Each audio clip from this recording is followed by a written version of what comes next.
Hey, what's up, guys? Welcome to Law Splaining the Interwebs. I'm your host, Nick Ricada of Ricada Law, small law firm in central Minnesota. And with me today already is Mr. Kurt from Uncivil Law. How you doing, man? I'm feeling very good. I recently moved to a different apartment. As you might be able to tell from the background, looks a little bit different than it did before. And I'm in relatively good spirits. I had a nice little batch record yesterday, recorded 9 stories for future releases. And things are going well. So I'm in positive spirits. How are you? Oh, dude, I am exhausted. But other than that, I'm great. I'm great. And even more importantly, I'm with a friend. Yeah. As always, when you're here, you're with me, which is friend. No, I'm doing very well. And I had my first Rumble live stream yesterday. And this is that was an exclusive Rumble live stream to kind of test things out. Today we are here and Rumble is on the menu. I think it should be. So what do you have now? You have Odyssey and Rumble and Locals. Odyssey, Rumble, and YouTube are the broadcast. Like I'm not streaming these to locals currently, but I do have locals. Yes. So it's a wild thing. I think I'm gotta check and make sure it's actually running over on Rumble and get that chat window up, because I think we are. One of my stories I was doing yesterday, I was doing a review of The Verge's article about the Canadian truckers and how they're affiliated with the far alt-right and all the rest of it on Rumble. Oh my goodness. So yeah, Rumble far alt-right. I bet it's 100% accurate. And you know who else is affiliated with the alt-right, apparently? Because I was covering this lawsuit yesterday. The Satanic Temple. Apparently, the Satanic Temple has now been affiliated with the alt-right. So I'm like, okay, this is just an all-encompassing group, man, the alt-right. Who isn't in the alt-right anymore? Yeah, it's like it was a hard club to get into. Yeah, but not anymore. Now it's everyone's in. Water's fine, kids. Everyone into the alt-right. All right. Let's see. Oh, my goodness. Oh, my gosh. I've got too many windows to keep managed. All right. I've got this one. I'm going to have to figure this out at some point. How to do this. But we learn by doing. Okay. Yes. To my people over on Rumble, to the people who are there, much love to you. I do see the stream is working and it's running. I do want to say, for the Rumble super chats, they will be very, very hard for me to keep track of, because that is a coming feature over on Rumble, that it will automatically track them like YouTube does, but it's not there yet. So I will say, just at your own risk, super chats on Rumble. I will try and grab them, but it's not as simple. And when I'm managing three different live streams, I would hate to miss a super chat and have someone get angry. So to put it the way Viva would always put it, if you're going to be mad that I miss one, don't send one or whatever. But we should be pretty good. And we have another good morning to issue to Mr. Andrew Branca. It's Andrew. Good morning, gentlemen. How you doing, man? I don't know. A little run down today. A little run down? Yeah. I think there's unacceptable around the house. I know. Well, I'll try to impart some of my good cheer and positive feelings towards you. Well, thank you. So another day you can lift me up, because Lord knows I have my down days. Let's see. I've got the trial pulled up over on a certain other network. Brief reminder today, and I'll probably say it again. It's tomorrow is the 22nd. That is the day in which my video will be copyright struck by Law and Crime.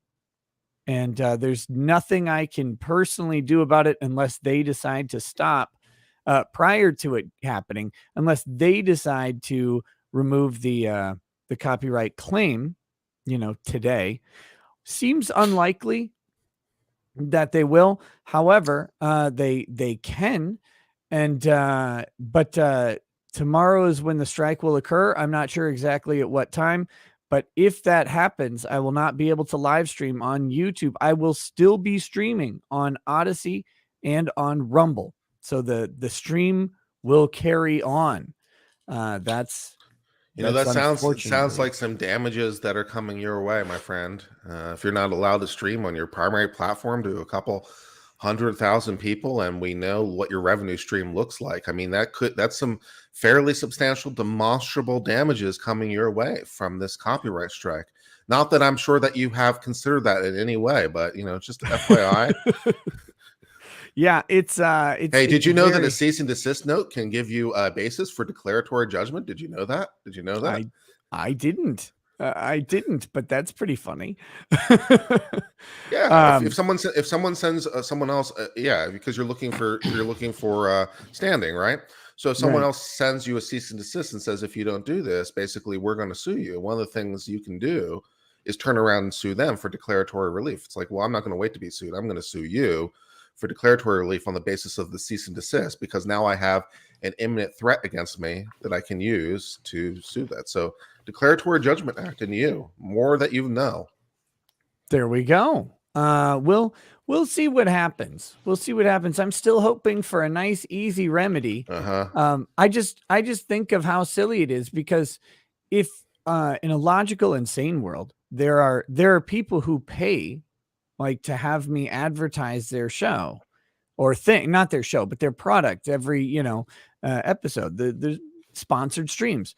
Long Crime, for the low price of just shutting the fuck up, could have probably had a sponsor segment where I promote their robust live stream and personal sort of channel, or their personal webpage, and directed people there for, all sorts of trial coverage, because they cover a ton of trials that I don't have time to cover. And we could have had a nice, easy, symbiotic relationship. But instead, they chose stupidity. And Kurt, you know what's great? They don't put ads on their video. So that means that the damages that they're claiming on that I have caused have to go all the way into the tens of dollars, because all they're getting is YouTube premium revenue. And the stream that they chose to copyright strike me for, that they have way more views on theirs than I do on mine.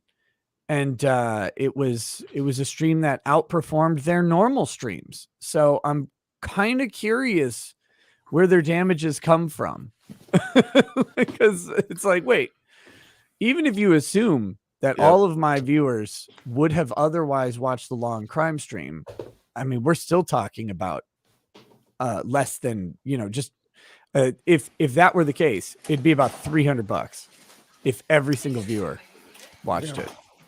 Well, as hypotheticals go, if they hypothetically register their hypothetical copyright, which doesn't really exist, but they get statutory. But any issues we need to address this morning before we get started? Your logo leaves your opinion ambiguous. Well, I don't want any brand confusion. Okay. From a possible trademark claim. Okay, there you go. That'll work. We got what's going on. Don't want anything to be left on the table. Previously, she testified at a prior hearing. Court recalls I did file. Turn on the mics. Motion to eliminate regarding her testimony, but also subsequent to that previous hearing, a downward motion. At the time that Judge Lewis was hearing a downward motion, Mr. Michaels and I had a discussion regarding Dr. Cohen. We felt that we could work that out without taking up the time. In court's time, I believe we have reached an understanding. We just need to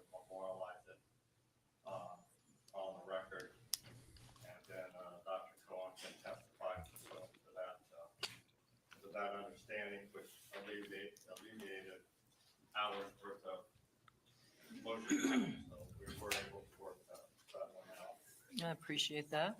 I did send Mr. Michaels a copy of her previous testimony. Very, very exciting. Oh my goodness. I hope they turn the mics on today. Yeah, me too. This guy's voice is retreating faster than his chin. Oh, good. Good. I'm glad they're approaching, because that's it's always been great when they don't have their arguments in open court, but instead have them behind the microphones. Charlie Eckert says, thanks so much for the salty Borowski supercut. Watched it 4 times already. Well worth the wait. Oh, you're welcome. You're welcome. Glad you enjoyed it. United States of Q says, happy President's Day. Be sure to flick your neighbor's popcorn and hope they don't shoot. The Dragon's Treasure says, starting tomorrow, I will have the biggest tea sale exclusively for Rekieta Law, where he will earn the most money out of any other time from me. Sure hope no one interferes in this business dealing.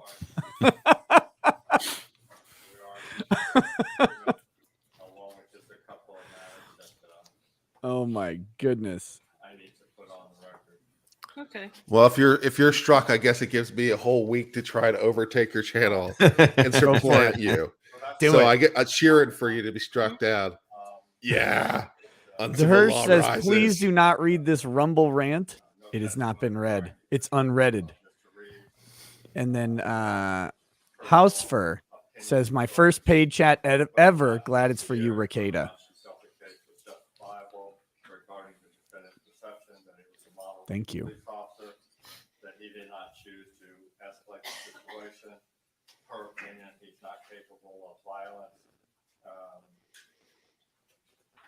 His perception, no longer able to do the job. Her opinion, no mental problems. Her opinion, not believe that the defendant is capable of taking on a younger man. Her opinion about his perception of vulnerability. So I guess the state wants to throttle the defense witness to the same level they did in Rittenhouse. They can just have them talk about, time gaps, number of seconds between events in a video. Yep. But no actual use of force expert testimony. And that's why he responded the way he did. Her opinion, no other choice. Her opinion. Let me see if I can.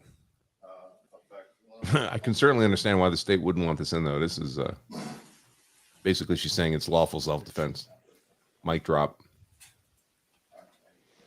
This is a doctor, right? Well, there's lots of flavors of doctors. Yeah, I thought this was a medical doctor who's going to testify about the aging, but maybe it's the timing doctor. Guys, beautiful TV. Can't hear a word they're saying, but we can hear the coffee cups scraping around on the tables. The aging process affected specifically Mr. Reeves' perception. Okay. So that's the, and Mr. Michaels can confirm that's the agreement. Your Honor, that's the agreement. I mean, 90.702 tells us there are 2 types of expert opinion. One is to give an opinion of what the expert believes happened or should have happened. In this case, it's in the form of a dissertation. So essentially, we agree that Dr. Cohen's here to educate the jury regarding the aging, the process of aging, and how aging, the process manifests itself on certain decision-making, vulnerability, perception of vulnerability, those sort of things. Nothing to do directly with Mr. Reeves. She's not saying, I analyzed him and this is my opinion. So we agree with that. Okay, very And good. the state, I've taken her deposition.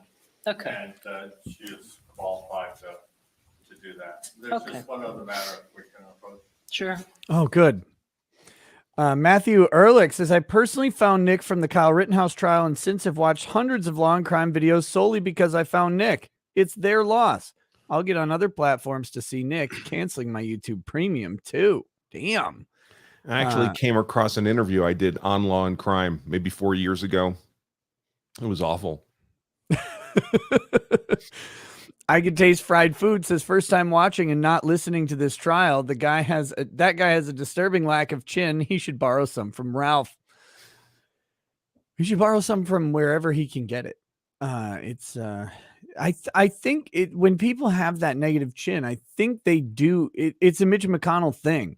I wonder if the physiology of the chin receding into the neck bone, like into the neck bone. Yeah, that's what I'll say. The neck bone. I think that does cause that back of the throat sort of talk like this.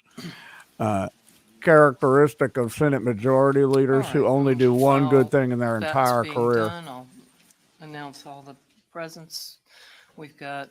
Ooh, there are Mr. presents. She remembered. Author for the state. Usually Mr. somebody Andy has to remind her of this Garcia, around lunchtime. Mr. Glenn Martin for state. Once the hangover Mr. diminishes a little Richard bit. Escobar, Mr. Kurt, I Leon gotta send Michaels you. for I defense, gotta send you the and case that Mr. Law and Reeves is Crime present, cited as is in their Karina most recent letter Flores. as to why they have exclusivity over Okay, their very good. media pool broadcast. All right. I'll send it to you. Please can we go do. ahead and proceed then. Think you'll enjoy it. All right. Brandon. Exclusivity over the media pool. Well, okay, this should be entertaining. It's a case where journalists sued the Department of Defense back in the 90s because the DoD was implementing exclusivity over media pools for national security concerns covering wartime footage. Alrighty. That's the case. Okay. I was like, that's not really similar to this situation at all. Oh, and the media lost. So it's like, it doesn't make sense at all. Why are you doing this? Gates of Above says, so far it seems like it was justified through the testimony, but the consecutive days of awful bow ties outweigh that. So he's guilty as ever can be. Thank you, Deputy. Good morning, ladies and gentlemen. Thank you all for returning. Were you all able to abide by my instructions during the recess? Excellent. Thank you. No, All Your right, Honor, I found a channel called Ricada Mr. Law, and Michaels? he said I should jury nullify this. Call Dr. Donna Cohen.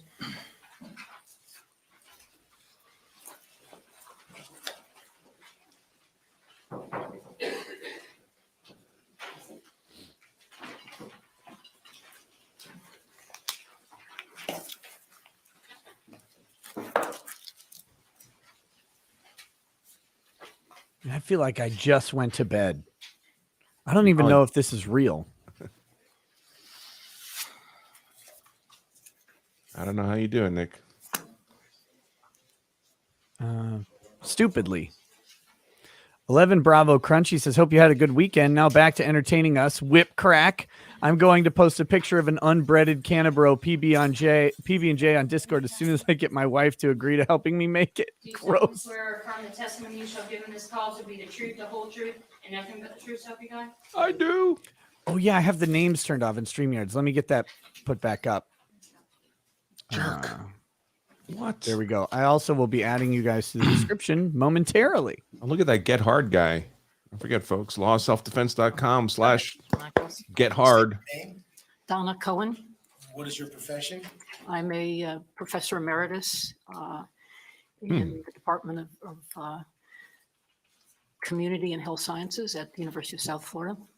And how long have you been at the University of South Florida?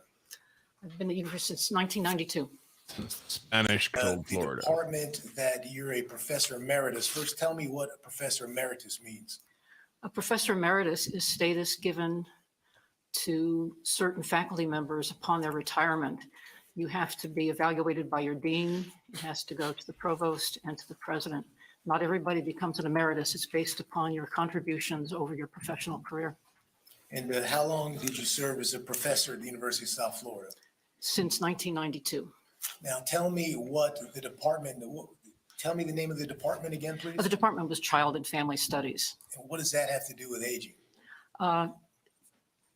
Aging is a lifespan phenomenon, and the department that I was recruited to chair in 1992 was split into two pieces, and faculty moved into larger departments. It was an economic move.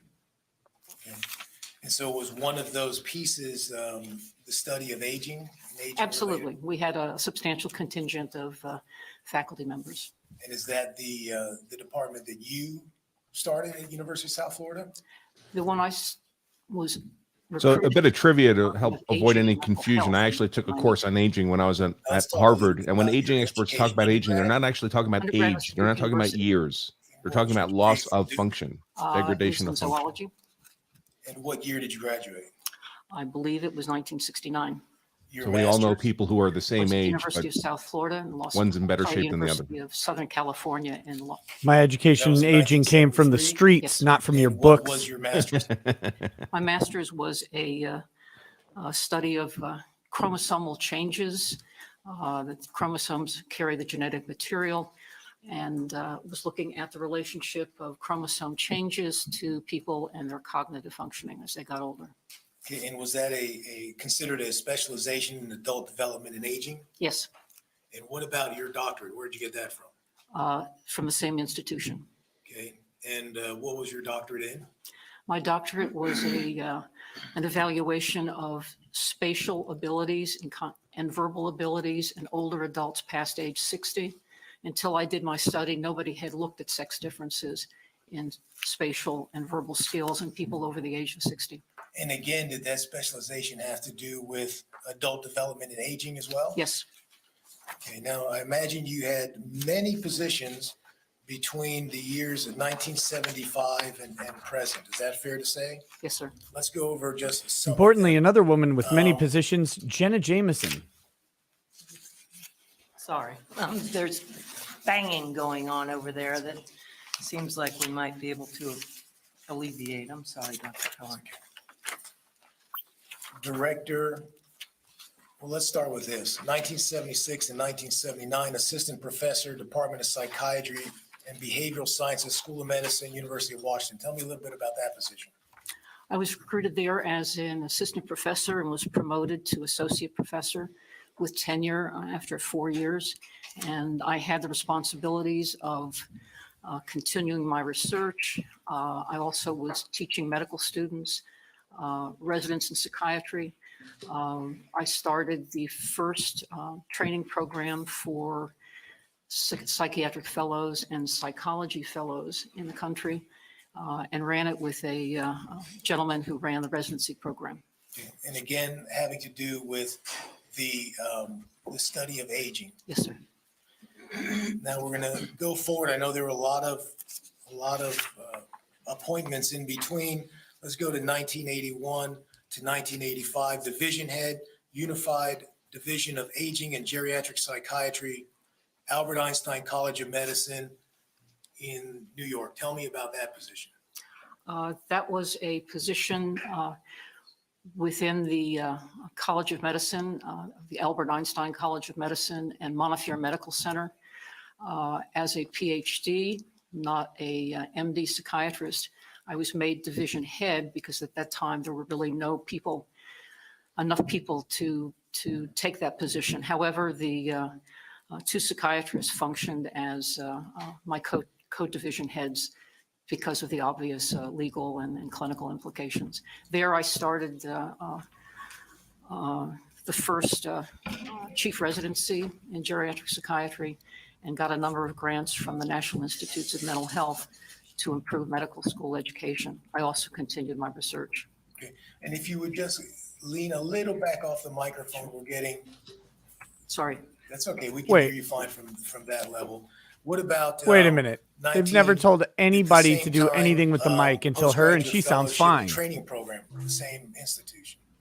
That again was a program to recruit individuals who had wanted advanced training in geriatric psychiatry. And again, it was one of the first that was established in the country. And I probably had 20 fellows go through that who are now major leaders in the field today. Okay, 1986 and 92, University of Illinois at Chicago, Deputy Director, Gerontology Center. Tell us a little bit about that. I was also a professor in the School of Public Health, and I was assisting the dean, who was the director of the center, in basically the entire range of activities from managing faculty and their research programs, training young faculty how to get grants. I was doing a significant amount of teaching across the university, and I worked with the president of the university at that time to get a major grant to plan the what was then to be the 1991 White House Conference on Aging, which was changed for political reasons. 1992, Chair, Department of Aging and Mental Health, Florida Mental Health Institute at University of South Florida. Tell me about that. There, I was chairman of the department of about 30 people. At becoming a chair means you're beginning to develop your departmental faculty, your student programming, and to minimize the amount of time you spent in research because you have to develop a class department. We did that, but I also had a group of faculty members who worked with me in my lab, so I was able to continue my research. 1993, Director of Aging Studies Initiative, University of South Florida. What's that about? I was hired as a chair, but the A provost chair? and the president of the university wanted my dean to allow me to develop an aging initiative, which led to the first PhD program in aging studies in the country. And it also led to a major set of projects involving, I would say, 80% of the departments in the university. Okay, and I know that's just some of your appointments. Let's talk about what are called editorial appointments. What's an editorial appointment? An editorial appointment means you can either be appointed as an editor, where you have full responsibility for the Nothing overall more quality amazing than the of CV of journal. an expert. You can also Always be the a best associate testimony. editor, where your job is to review articles and also assist the editor in making decisions about the conclusions that other people meet. It's something that almost every faculty member does. I was editor of one particular journal for about 8 years, and then passed it off to someone else because I had other things to do. Now let's talk about what do you mean when you say journal? What does that mean? There's many different journals that faculty members publish in, students publish in the field of psychology in general, in the field of traumatology, in the field of geriatrics, gerontology. There are journals that are regarded as class 1 journals, which are the most difficult to get into with a high rejection rate. There are the middle and lower class journals, but we have to be careful about lower class journals because the field of aging has exploded and there are new areas opening up, and new journals start, and quite often students start publishing there. So journals are like written articles that that teachers and educators would look at to learn about the field? Teachers, educators, other faculty members trying to enhance their own research, other mental health professionals, a full range of gerontology, or the field of aging, is a highly interdisciplinary field. So there are many individuals who may have interest in those. Okay, so from 1970, and you have several, let's go over a couple of them. 1997 and 1990, editorial board, experimental aging research. You did that for, it looks like 13 years. Yes. And is that a So journal? did she age That's a while journal, and doing it was the a aging quality journal, research? and it was highly experimental. So is- you didn't This get clinical, feels like it's been 13 years. qualitative studies. It was pretty heavy science. And editorial board, meaning what? You were invited to be on the editorial board? You're invited, you're vetted, and approved, as long as you continue to do your work. Okay. There's one for book review editor, behavior, health, and aging. What is that? As editor of that particular journal, I did many of the book reviews because my associate editor was handling many of the administrative capacities. And it was a way to keep up with the field. Okay. Between 1995 and 2004, you're on the editorial board of Journal of Aging and Identity, right? Yes, And also the Journal of Mental Health and Aging. yes. Let's talk about some of the professional and scientific societies you're a member of. You're a member of, or were a member of, American Psychological Association. Yes. Tell me, what is that? American Psychological Association is the premier association for the field of psychology, ranging from forensic psychology to aging and human development to clinical. There may be 40 different divisions to that. And I stayed and was very active with that organization until I retired. So, And what about the American College of Forensic? Tortheo says this is so boring. Runkle will age by the end. Psychological specialties in medical psychology. I was a member there where I was participating in writing articles, doing education and I training. think I've actually got more or grayer hair than she does. To write about my work in some forensic issues. And I also was working with a number of faculty members who were members of that organization. And we actually set up a coalition of researchers. Now, you also received several awards throughout your career, right? Yes. Let's just go over some. 1997, Who's Who in Medicine and Healthcare. What is that one about? Objection, relevance. Overall. It's her Who's Who in CV. Medicine and Healthcare. It's a listing to which people who meet certain standards or have certain credentials are listed as being nationally recognized experts in the broad field of medicine. Okay. You also won 1995 the Annual Authors Award at the University of South Florida. Yes. And in 88, even back then, the Chicago Healthcare Council Award for Healthcare Management. Yes. You also won the chili cook-off. Let's talk about, there are other ones, but let's go to some of the what are called national, international responsibilities. Oh my Tell me gosh. what that means. Where is The my? academic, scientific, and clinical communities have a number of venues. Since my first appointment, I have sat on the Board of Counselors for the National Institute on Aging 2 years into becoming a faculty member, where we're reviewing the I responsibilities. think her job is actually to talk long enough that Reeves dies of natural I causes. sat on numerous study sections, which are again nationally based scientific programs where scientists are brought together to evaluate grants. And I have chaired many of these throughout my entire career. So basically, from the first time I became a faculty member until my retirement, I served on multiple committees.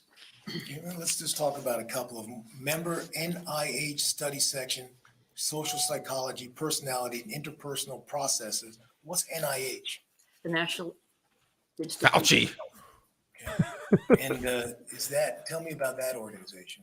The National Institute Health of is a How do we force things major upon the public? government agency that has many different institutes associated with it, ranging from the NIA, the National Institute on Aging, to the National Cancer Institute, to the National Infectious Disease Institute. So there are probably 20, 25 different groups.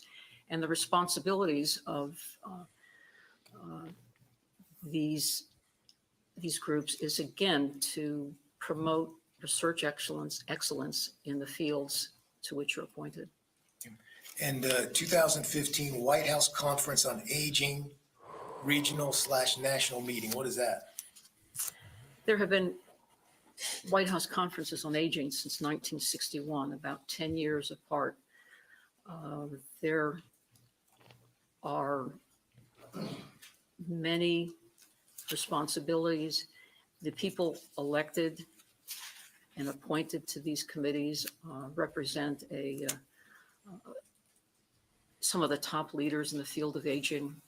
And the intent is not only to promote research, but to promote programs that will educate professionals as well as the public, and also to enhance the political and policy programs to support our growing aging population. In 2006, you're a member of the National Institute of Health Study Section for Psychosocial Development, Risk, and Prevention. Is that dealing with aging? Yes. Matt Hagan says, "Good morning, Nick. I just got over the Board member, coof, National but Committee I can for still the taste Prevention food, of so Elder that's Abuse, nice. Washington, Do you think the DC. prosecutor Again, is deal a with aging and that. Yes. Habsburg? I don't know what the hell a Habsburg is. Inbreeding, they've got a particular distinctive chin Consultant formation. Office of the No. Inspector Oh, General, U.S. Department damn. of Health and Human Services. in Runkle for the Washington, win. D.C. Tell me How a the hell little did bit you about know that. that? I'll take chin trivia for $600. Approved by the university to investigate Medicare fraud and abuse. Again, let's talk about, you remember the advisory board, the Encyclopedia of Care of the Elderly, Springer Publishing Company. Is that what it sounds like? You're part of an advisory board looking at this Correct. encyclopedia that's being written? Not just looking at it, but actively writing it, recruiting other individuals, and to maintaining the overall accuracy of the field at that stage.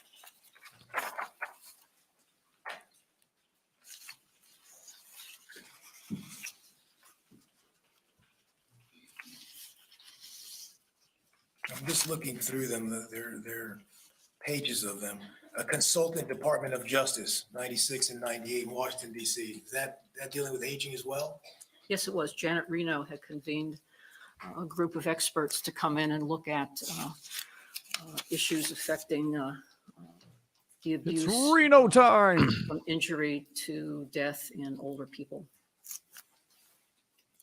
Member of Advisory Board, Center for Aging and Development, Medical College of Wisconsin. That obviously deals with aging. Yes, it does. Contractor to plan the 1995 White House Conference on Aging. Tell me what that means. At that point, the Federal Council on Aging, which advises the Secretary of Health and Human Services, who in turn advised the president, or the secretary and the president, wanted to have a national planning committee, but they only had a limited amount of money to spend. At that point, the president of the University of Illinois asked me if I would take on the responsibility of helping him convince other people to donate to the cause. So the University of Illinois put in a $1 amount of money to get the contract from the Federal Council on Aging. And with his help and the help of many people in the field, actually raised several $1 million to support the planning of the conference. 1981, you were an invited participant to the mini White House Conference on Aging. Tell me about that. The structure of the White House conference Chick has knows about changed aging. over the That's what I've years. learned so far. And there was an attempt. What advice has the to current White broaden House the gotten on involvement of aging? the business community to go beyond just the science. He He doesn't. was there when the first person got old. And so there were, I would say, 20 some odd mini White House conferences on aging. I participated in the one on Alzheimer's disease. I participated in the one on business involvement. And again, it brought together Birdie24 says, groups of people YouTube who sucks. identify as Enjoy your experts extra to 10%. Hey, help thank you, identify an Erdy. agenda to improve the well-being of older people in our society. Member of the National Academy of Sciences Committee. What I on get from this Animal is Models for because of this Research on woman's Aging, research, they Institute of invented Laboratory Florida. Animal Resources, National Academy of Sciences in Washington, D.C. Tell me about that. He helped conquer Florida from the Spanish. Being appointed to a National Academy of Science Committee is a prestigious appointment.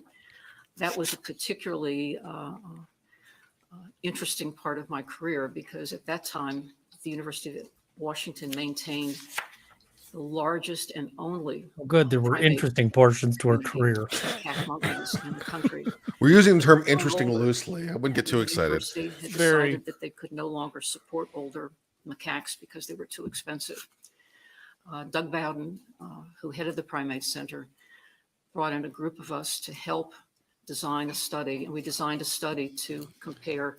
We released those 40-year-old macaques in macaques, downtown 20-year-olds, Seattle. It was a 10-year-olds. blast. Unfortunately, to do the biopsychosocial comparisons, Curtis we Reeves had is to looking at this woman sacrifice some of the thinking, animals. throw popcorn in They my could not face. find a psychologist who would be willing to do the behavioral studies. The He's sad making thing is the this call is me necessary, and Mr. it's every bit as bad when you're actually counsel going through this. Now, go all the way back to 71. I get the idea that this defense part of attorney the staff of doesn't have White the House ability Conference to on be Aging bored. back then. It's like his superpower. Now, you also have several local responsibilities. I envy him. They're listed in your The way he talks is Your, just so laid back and relaxed. CV or your resume, and that will be And pretty that bow examples. tie. Let's just talk about a couple of them. You know, it Um, spins on its You own. were a member of the member of Executive Committee for Elder Court in Hillsborough County, Yes, advisory board member, University Community Hospital Senior Care. yes. Now, Lancelot says, I think I've books, seen grass grow with there's more a energy. list of at least 11 books that you either authored or co-authored. Is that fair to say? Yes, sir. Okay, and they're all on the subject of aging Yes, and aging research. correct. And clinical Um, work and education. They're also journal articles and book chapters, and those number almost 200, 196 by count of your resume. Is that right? Yes, sir. Okay. And again, all dealing with the field of aging Yes, sir. in terms of education Yes, sir. and research. Yes, sir. Check the guy in brown on the right. He's full nap at this point. He heard you. He looked up for. There are also some papers or articles that have been submitted. They're waiting to be published. Is that right? Correct. You also have some technical. This movie's so boring, Stephen Hawking would stand up and leave the theater. Part of your teaching experience, you've taught undergrad courses in biology of aging, Correct. the psychology of aging, Yes. honors courses in challenging in an aging society. How has aging impacted your ability Applied to ethics of analyze aging. things? Graduate courses in the psychopathology. On a scale of 1 to aging, death, how much have we Aging aged and during mental your health. testimony? Yes. the psychobiology of aging, Yes. and the psychosocial aspects of aging, right? Biopsychology, psychobiology. This all sounds like some bullshit now. Dental students, Yes. pharmacy students, Yes. law students. Yes. So, doctor, would you say my client was justified in shooting the victim? You get them on a roll. Man, Just sneaks it in there. Prosecution's all asleep. They fail to object. Win the Let me show case. you what's been marked, Beers on him. as defense at this point, Exhibit G. Dragon's Treasure says this feels a bit out there. Are experts like this common in these cases? Yes, I do. I don't think experts like this are common. That's the whole point. Yes, sir. This lady has a very distinguished and highly specialized It's career a visa researching and a aging. Biography. Okay. Your Honor, this time defense would move. I'm sorry, did you see this mark? Yes. Your Honor, I don't have an objection. I'm just really bored and I was falling asleep sitting in that chair. Had to get up and I listened to myself and I'm still bored. Whew. By the way, in passing, I'd like to thank the people who got hard from Great Britain, Canada, Japan, Australia, and Brazil this past month. I don't know why you're buying my book. It only covers American law, but I appreciate the support. Very cool. Maybe take that book to your bad, pathetic countries and show them why guns are actually okay. How Try it should that. be done. I'm going to use the principles in this book if you don't start legalizing guns. Oh, my God. Curtis Reeves is trying desperately not to drum out AC/DC riffs with his hands. Thunderstruck.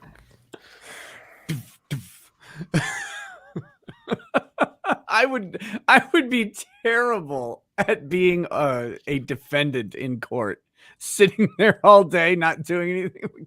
Come on. Think of all the sighing and eye rolling. Like, come on. Oh, they'd have to dose me up on so much Xanax to sit there just and not make faces. Oh, God. Yeah, when you're working, you can grab sit more there coffee. and force yourself to keep a straight face. You can, you listen, you take notes, whatever you need to do. But if you're the defendant, you are just stuck. You're not going to get up and talk.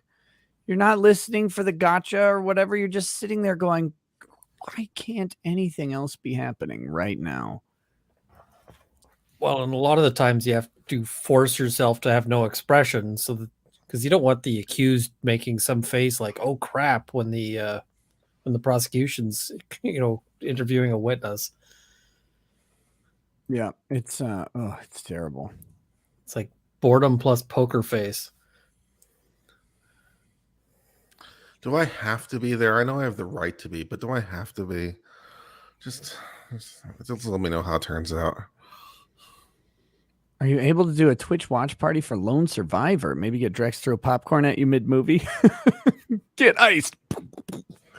I don't know if Lone Survivor's on Amazon. However, I will say I believe Drex is going to come out like Wednesday. And Don't Be a Menace to South Central While Drinking Your Juice in the Hood is on Prime.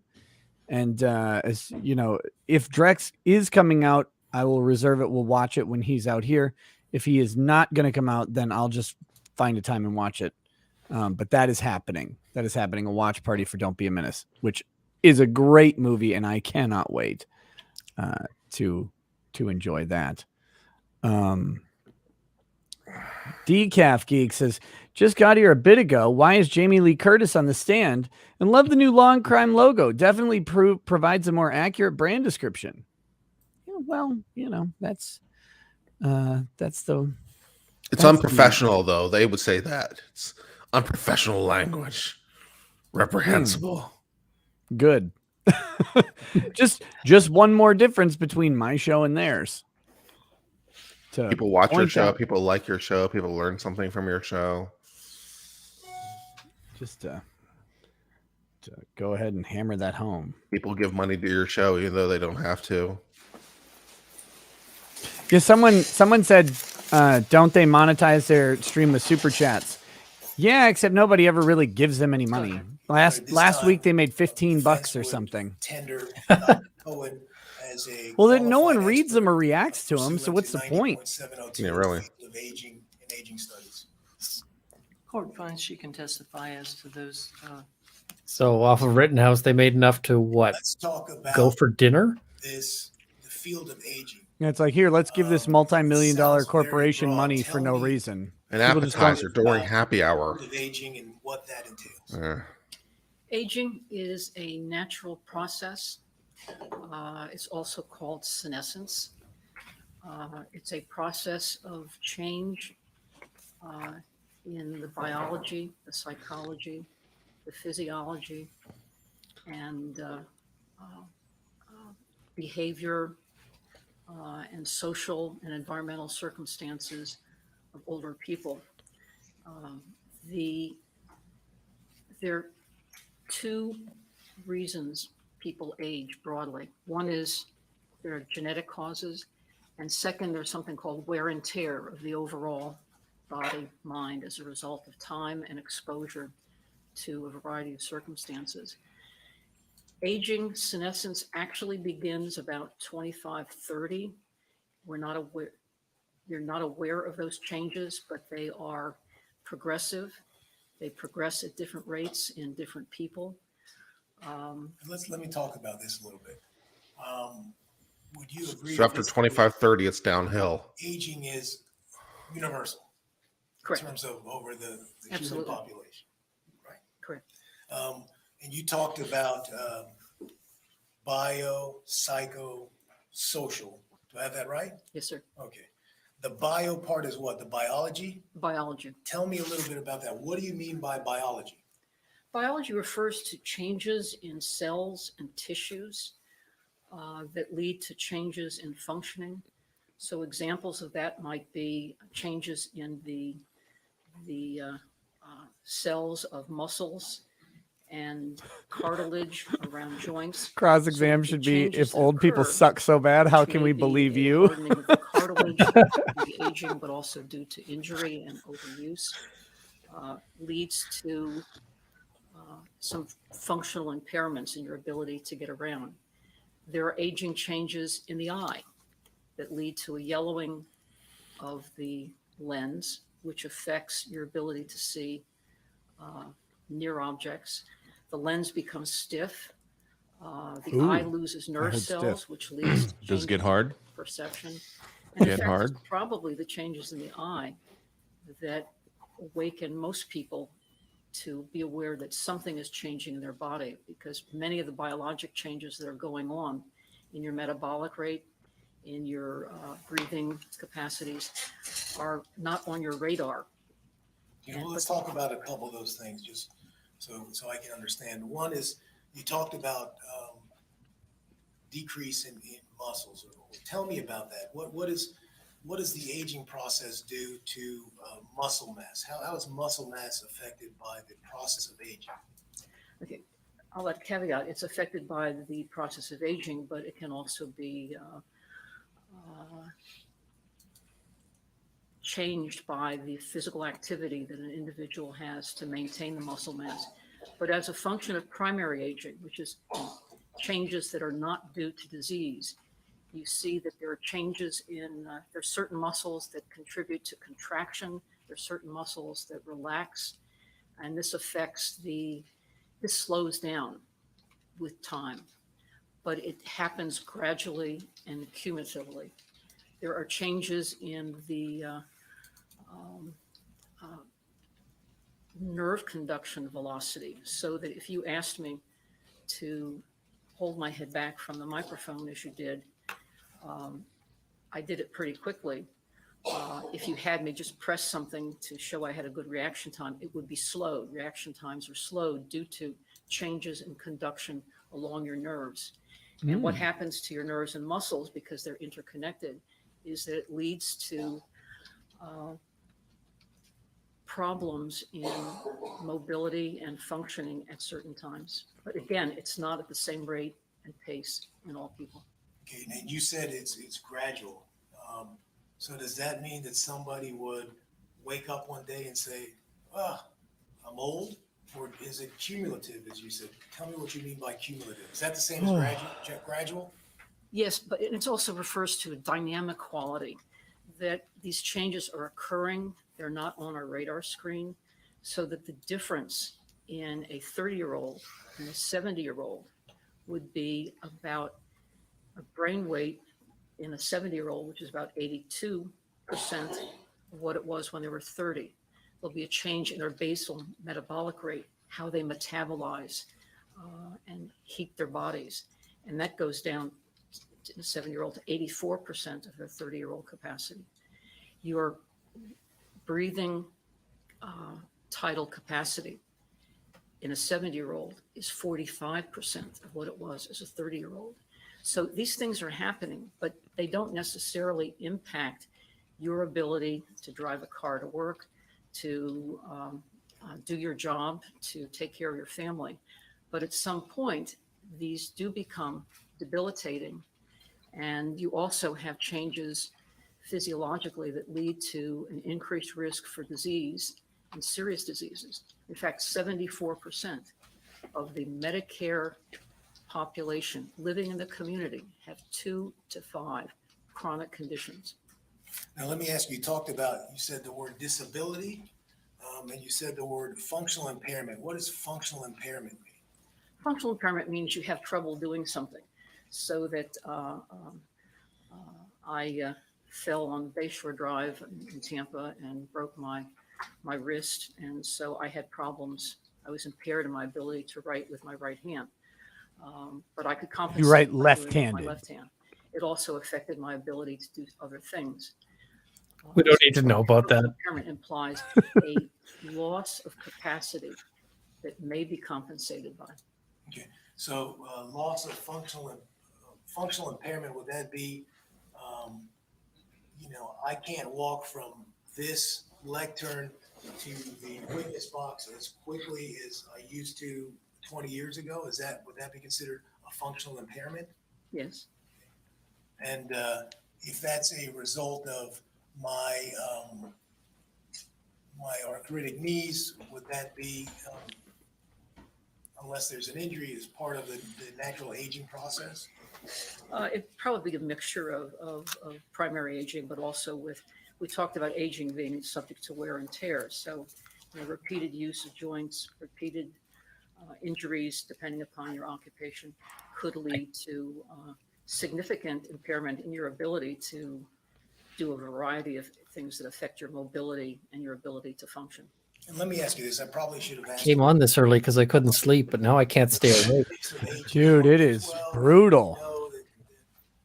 People get older. I took a caffeine pill. I'm still kind of waiting for it to kick in.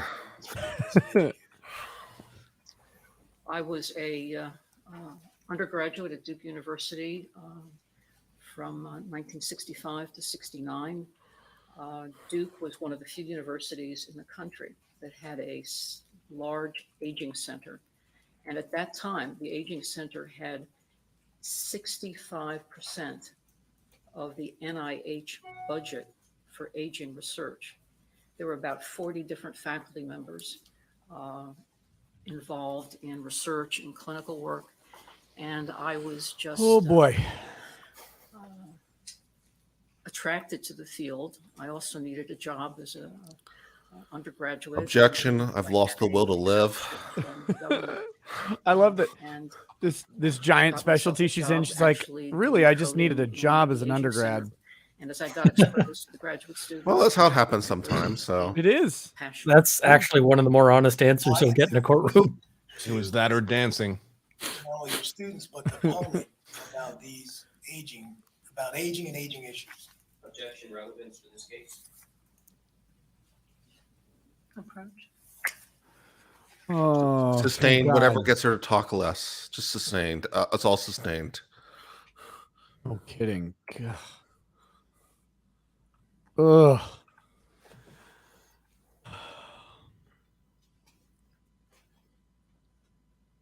Mm-mm-mm-mm. Your Honor, is there any way we could get this witness a few shots? Espresso. Would you like an espresso? Hausfer has says the aging center has 100% mortality rate. That's true. Your Honor, come on. We know you got a bottle under there. Bring it up. Please help us, Your Honor. Surely we're going to break for lunch any moment now, right? It must. God, I feel like we're gonna break for the day. She's like, God, I really wish I would have remembered it was President's Day. Joey Bronzoni over on Odyssey says, "Here's $7 for letting me shit up your chat. $7. That's the most any streamer ever gets from me. I'm not saying you're special. I am saying that for some reason you are the only internet thing I wait and watch. I hate it, but thanks. It feels good to blow off steam here. Odyssey chat is the best." That's some high praise, Joey. Thank you. We've got Doug Murray says, "Sounds to me like this woman is older than Curtis Reeves." She's pretty aged. I'd say she's venerable. I don't know that Venerable, she's, nice. Yeah, I don't know that she's actually at Curtis Reeves level yet. Billy Witch Doctor 99 says, "Hey Nick, thanks for the coverage. Also, happy Elden Ring week." Oh yes, Elden Ring, very cool, very cool.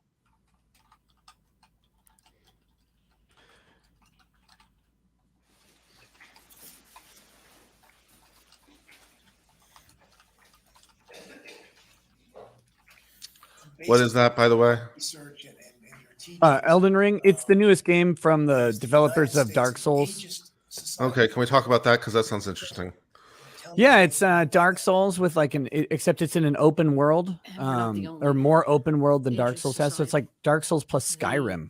Should be fun. Ageism, Is it like internet multiplayer? Yep. Oh, that sounds fun. Maybe we could play it as a group. attitudes, beliefs, Well, I'll be buying it. and behaviors towards older people. And older people often take. We can form a clan. That'd be great. Older. All right. Oh, good Lord.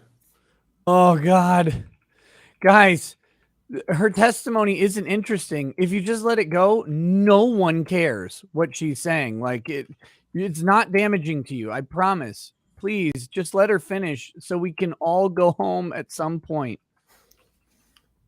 God. The objections aren't making it better.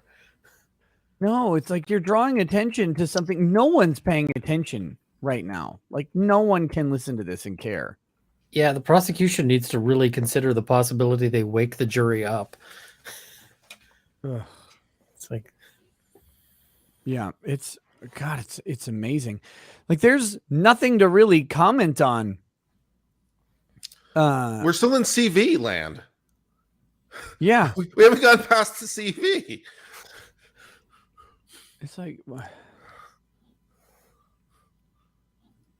ugh. I'm an expert. Great. Okay. All right. So what can you tell me about aging? I mean, I'm not an expert, and I'd like to think I could get pretty close to everything she's going to say because we all know the answer, right? we're all Aging, experiencing aging, aging. aging makes everything worse. Who knew, right? It slows down everything. It makes your bones hurt. It makes your muscles weaker. It makes your brain work slower. Your eyes don't work as well. Every single aspect of yourself gets worse, and you get weaker. I mean, I already know the answers to the questions, so can we move on? Yeah, it's I Can we I just stipulate that being old sucks? Eagle I find it- sucks. Yeah. I What find it happened? odd that in Florida they're gonna go ahead and like challenge the testimony of an expert witness who says that people who age suck at things that require physical activity, right? Like everybody on that jury has to deal with old people constantly, more than anywhere else in the world. Doesn't matter if you're a grocer, doesn't matter if you are old, if you're visiting like a parent, these people deal with old people constantly, and they watch their arthritic fingers try and write a check at the grocery store, and they're like, oh my God, why are you still writing checks at the grocery store, you 900-year-old woman? Please, just get one of those comically oversized, zoomed in cell phones that you can do NFC payments. It'll save you what precious time you have left. Why would you want to spend it here writing a check? Or worse, they pay with pennies. Yeah. Oh, I have exact change. No. Oh, God. Britt Cormeyer says, is this boring because it's about aging or because she cannot tell a good story? I feel that if you could tell a better story about the aging process, it would be better. David Attenborough could make this interesting. Well, that's the thing. She hasn't gotten to even start talking about aging really yet because she's still talking about just generally her qualifications, her resume, her CV. So we don't even know. Maybe she's a great aging storyteller, but we may never find out. And it makes me sad because I just want to move on from this. I just want her to go up there and say, yeah, he's too old to do this. He can't pull the trigger this fast because he's really fucking old. Oh.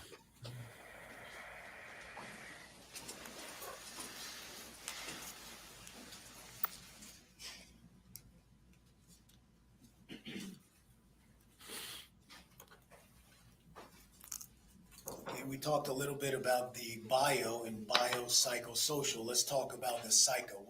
What are we talking about in that segment of Biopsychosocial We're talking about almost changes sounds like that a occur well. in your Slipknot had the psychosocial song, ability but to learn things quickly. sounds like System of a Down. Changes in Psycho short-term social memory, long-term memory, biopsychosocial. ability Go to problem biopsycho. solve, your ability to control your emotions, your ability to behave appropriately in different circumstances, either social circumstances or more demanding circumstances. It also refers to your personality, which remains largely stable throughout your lifespan unless you have a significant pathologic problem. There are changes in the brain and the nervous system which affect your psychological functioning, but also issues in biopsychosocial is a term to look at the overall body and mind. But biopsychosocial makes us think that there are discrete functions of all three. Actually, the bio, psycho, and social interact with each other to contribute to positive and negative outcomes, to contribute to the type of diseases people get in their different organ systems, so that It really does integrate because aging is dynamic. So the biologic changes that you may have in your brain that leads to certain kinds of vulnerabilities in blood vessels, in nerve conduction, brain cell loss, actually does affect your behavior. So they're really interactive if that's responsive. Let's talk about the term used, vulnerabilities. The topic, vulnerability of the aged. Tell me what that means to you as a topic. Vulnerability actually comes from a Latin word which means to wound. It is something that indicates one is in a position to be physically or emotionally hurt, attacked. The concept of vulnerability in older people rises directly out of the Gotta get pumped up. Gotta get moving. kinds of diseases, You should just have an espresso kinds maker of right there injuries, in the vault, wear and man. tear, I hate the coffee, illnesses, and I hate it even more with So this the older COVID taste people stuff. with who are at You risk. just need for to older run it to an IV drip. For that. and physical powdered become caffeine. Then I vulnerable, don't know. meaning they're at risk Something. to not be able to do But this things is and not this be is able to boring as protect shit. themselves. In fact, the things that the older population are most afraid of are frailty, losing their health, being hurt, and having an untimely death. Now, as one ages, is there a realization? You know, I'd be okay with untimely death right about now. Heightened awareness of one's Yep. vulnerability. In other words, do we become, as we age, more aware that we're more vulnerable now than we were when we were younger? It comes, but it again, How do we stop it's it? something that doesn't become part of your How do we awareness, reverse it? If I your could radar screen, turn back until you're time. hitting late Did I miss midlife anything? and No. early. Is God, no. cryostasis an option Bernie Newgarden described until they come up with a cure for the aging? categories of aging, which is the young old are 65 to 74, the old 75 to 84, and the oldest old 85 and older. So that sometime, again, depending upon your injuries, your illnesses, changes in your biology, which lead to immune dysfunction and to cancers, do affect your vulnerability and your ability to tolerate stress and your ability to respond to protect yourself. So let's talk a little bit about this idea of an awareness of the vulnerability. How does that Look at this binder. how does that dovetail in with how What has he got? Like his entire questions all written out for all of the witnesses, and he got in one big binder. would Look Yeah, at that they've binder, they've got man. the is there a they've got difference the between the aged transcripts realizing from this vulnerability, everybody's reacting to stress, previous this testimonies, all of their awareness and appearances in response to there. stress? Yes, you can be a young person who's been severely injured and know that you can't do certain things and would be vulnerable. In fact, we all could be vulnerable to suffering. But what makes the older We're definitely all person vulnerable to population suffering. I can different testify to that for is that sure. having an awareness of not being able to do things as well, in fact, to be compromised. You may want to have clean the gutters, but you're not going to go up on a ladder. to Eli clean the 580 gutters. says, did You're not Fauci going want to to do create the certain coup things after knowing listening to this woman and that said it's society not needs less something that's old safe to people? do. And older people who are without serious cognitive disorders do have an awareness of what they can do, what they can't do, and in fact change their behaviors to try and overcome the impairment. Now, So she's saying that there's not going to be the osteoporosis football league. younger individual as well, but an older individual that has Riveting. the cumulative Only one game. aging, that has the awareness of his or her vulnerability. If they are presented with a situation that presents a certain risk, would it be fair to call the individual making those decisions being involved in a risk assessment? Your Honor, I'm going to object. Your Honor, this testimony is harmful to the state. It's very harmful to the state because she's going to testify yes. But the funny thing is, everybody knows that. Like, old people know that they're old. It's not like they're unaware of their own age and infirmity. They deal with it constantly when they get up, when they sit down, when they walk, when they don't walk. Like they have aches and pains, and some of them are full of like various types of metal from hundreds of surgeries over their ridiculously long elf extended lives or whatever. This idea that a 71-year-old man doesn't realize that he's 71 and not the 35-year-old SWAT team leader that he used to be is ridiculous. Of course he would factor that into any decision he makes involving a physical encounter. But we're supposed to pretend like this isn't a real thing. I don't know. Well, of course, I mean, on Friday, the state was cross-examining this guy's daughter and son, basically saying, well, he's not really impaired, is he? I mean, he can ride a bicycle. Yeah. He can kayak. Certain 79-year-olds can run the country. He's just got to take a few beatings. That's all. Exactly. Yeah. Where's Kraus? That's what we did. Everyone takes a beating sometimes. And as I said yes on Friday, someone in the chat was like, my 88-year-old grandpa does all this other stuff. And it's like, well, that's great. But I'll recount the story of me running a marathon because I did it once. And there was a woman who had to be at least 80 years old. I think she was 90, if I remember the news story right, running the marathon. And her time wasn't, it was comparable. It was comparable to mine. And not that mine was particularly fast, but, this woman could run marathons. But I'm still pretty sure I could kick her ass if I needed to. I would put money on me in a bet. I might hedge with a little bit again, a little bit her way just in case I lost. But for the most part, I'm pretty sure. And I know that Kurt could kick her ass because I've seen Kurt kick an old woman's ass before. Just kidding. That didn't happen. But it should. It should be live streamed. Davini 10011 says what Fauci needs is a comprehensive investigation.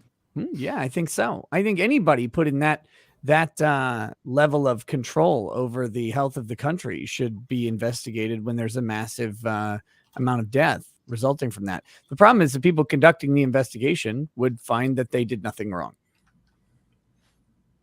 The government investigating itself is often just an exercise in masturbatory affairs.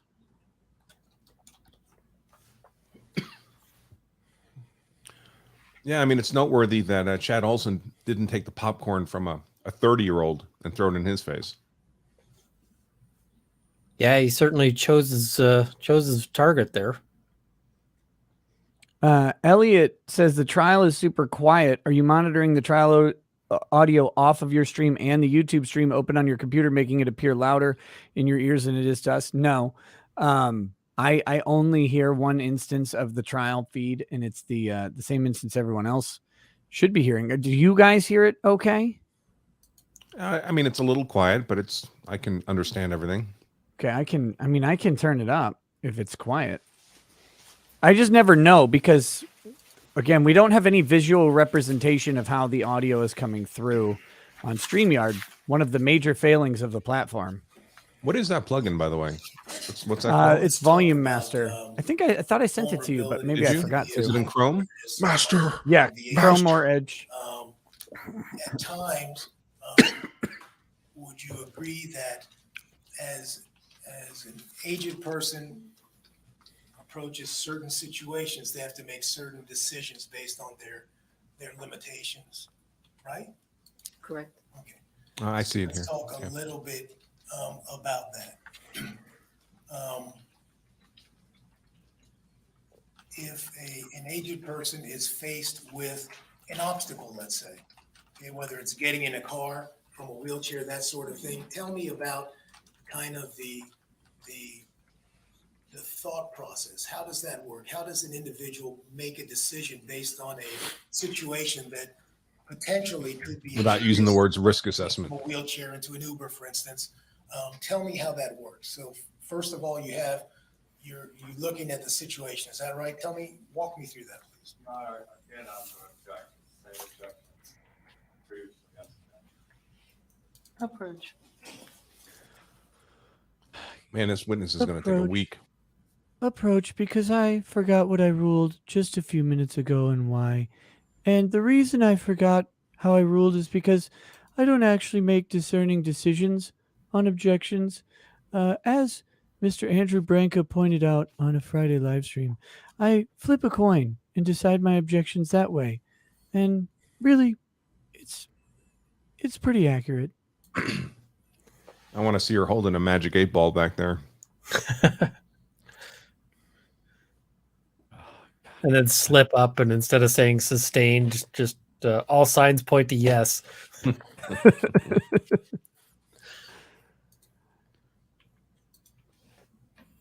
I mean, they just had this discussion over the previous thing. Like, they just had it. What could be very hard? You either determine that this is the exact same thing that you were sustaining the objection on, or it's not. It's not that complicated. Oh,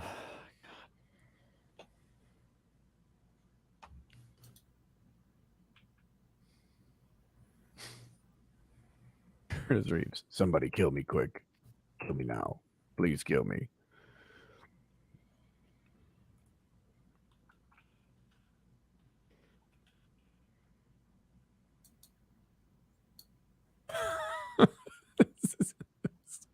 Fucking just silence.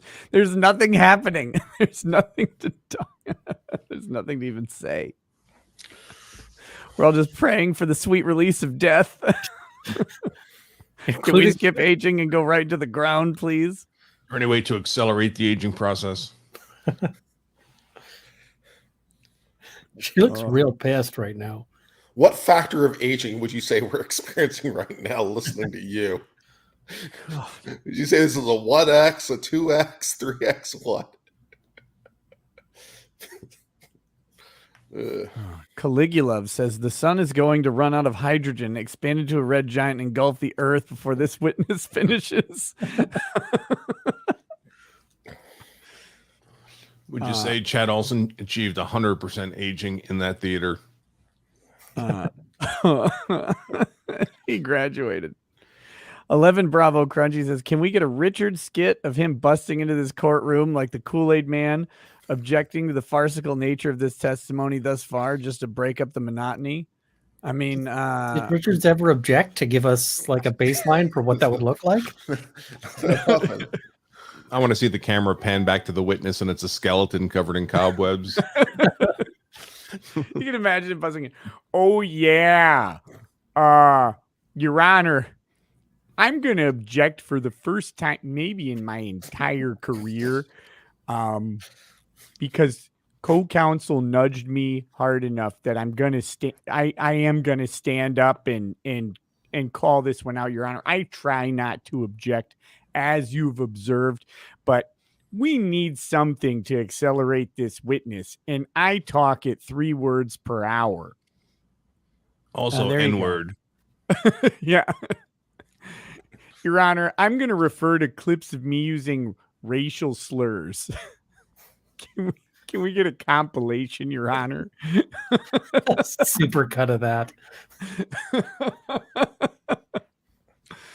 What I need to do is read that Matthew Harris manifesto, and every time the N-word comes up, just click a button and play it from Richards. Well, you're going to have to figure out that button a lot, man.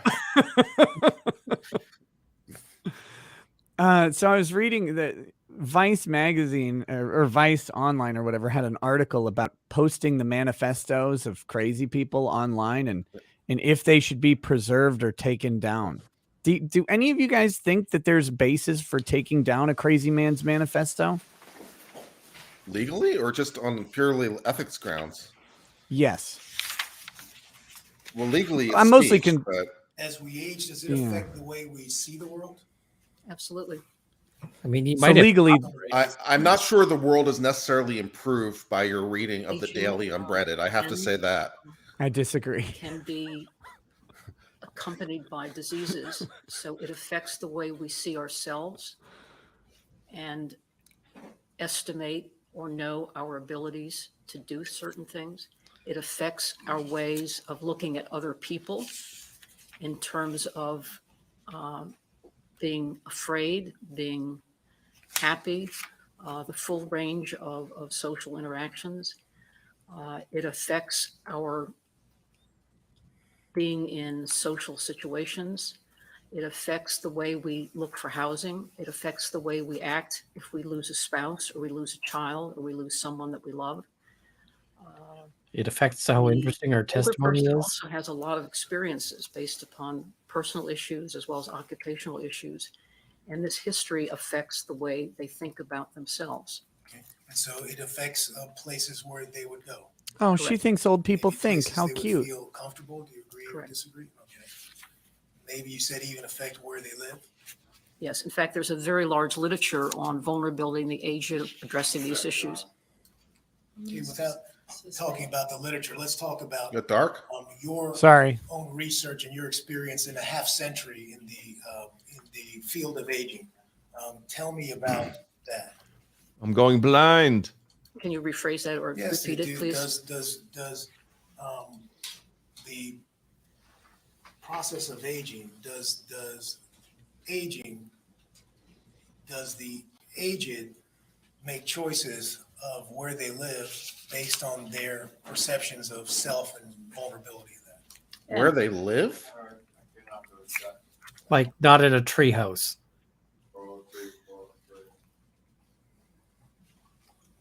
Let me approach your honor. Yeah, that. Well, the answer is yes. They all live in Florida. I mean, that's it. There you go. Spoiler alert. Eli 580 says, for Kurt, would you rather listen to her or Stephen Breyer?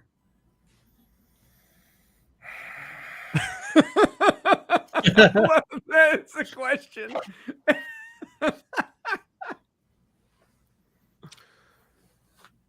Her, I think.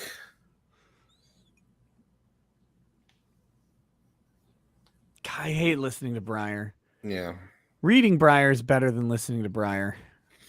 Every Reading time, Breyer- every time he speaks, I just pause the thing. I'm like, okay, guys, here we go. Strap in. Always something ludicrous. Night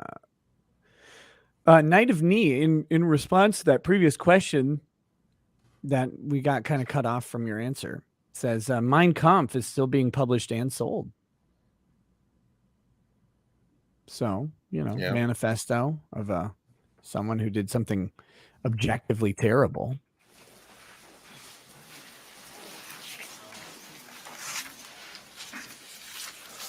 So as you get older, as we get older, and you Why do I realize feel like all these bench meetings are not resolving decisions have anything? become, does it They keep affect happening. The choices you make in life. Absolutely. And there's a large literature on Okay, vulnerability. without talking about other people's literature, tell me about your own opinion and your own research and studies. My opinion as an The expert is, choices based that are at least in made part have to on the do with, literature uh, of every my single life field, you circumstance idiots. mentioned. It has to do with, will I That's what the continue objections are to, living I'm guessing. Yeah, they're getting hearsay in the objections. house? Am I going to move to a safer environment? What can I do to take care of a spouse or another family member? What can I do if I'm having financial concerns? The whole range of decisions that people are making are What can I based do if popcorn's thrown in my This face? come from my research with families and interviewing older people in clinical circumstances, and in some of the research where we're finding that it's Excuse me, I object. No, she said weird finding. No. You cannot be serious. Okay. So She sustained it.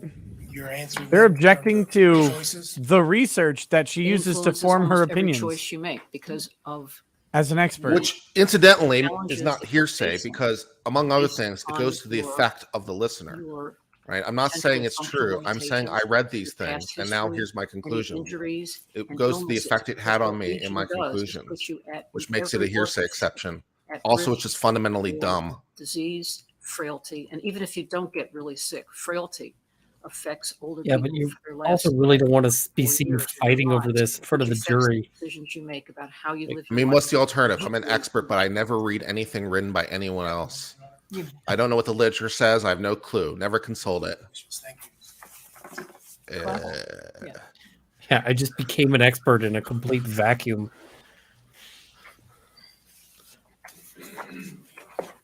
That was it. Yep. Okay. Well, spend that more was time at super- the bench than that actually was- getting testimony. That was super helpful. Great. I mean, I could have given you the entire testimony, no problem. Would have been objected to Right. like crazy though.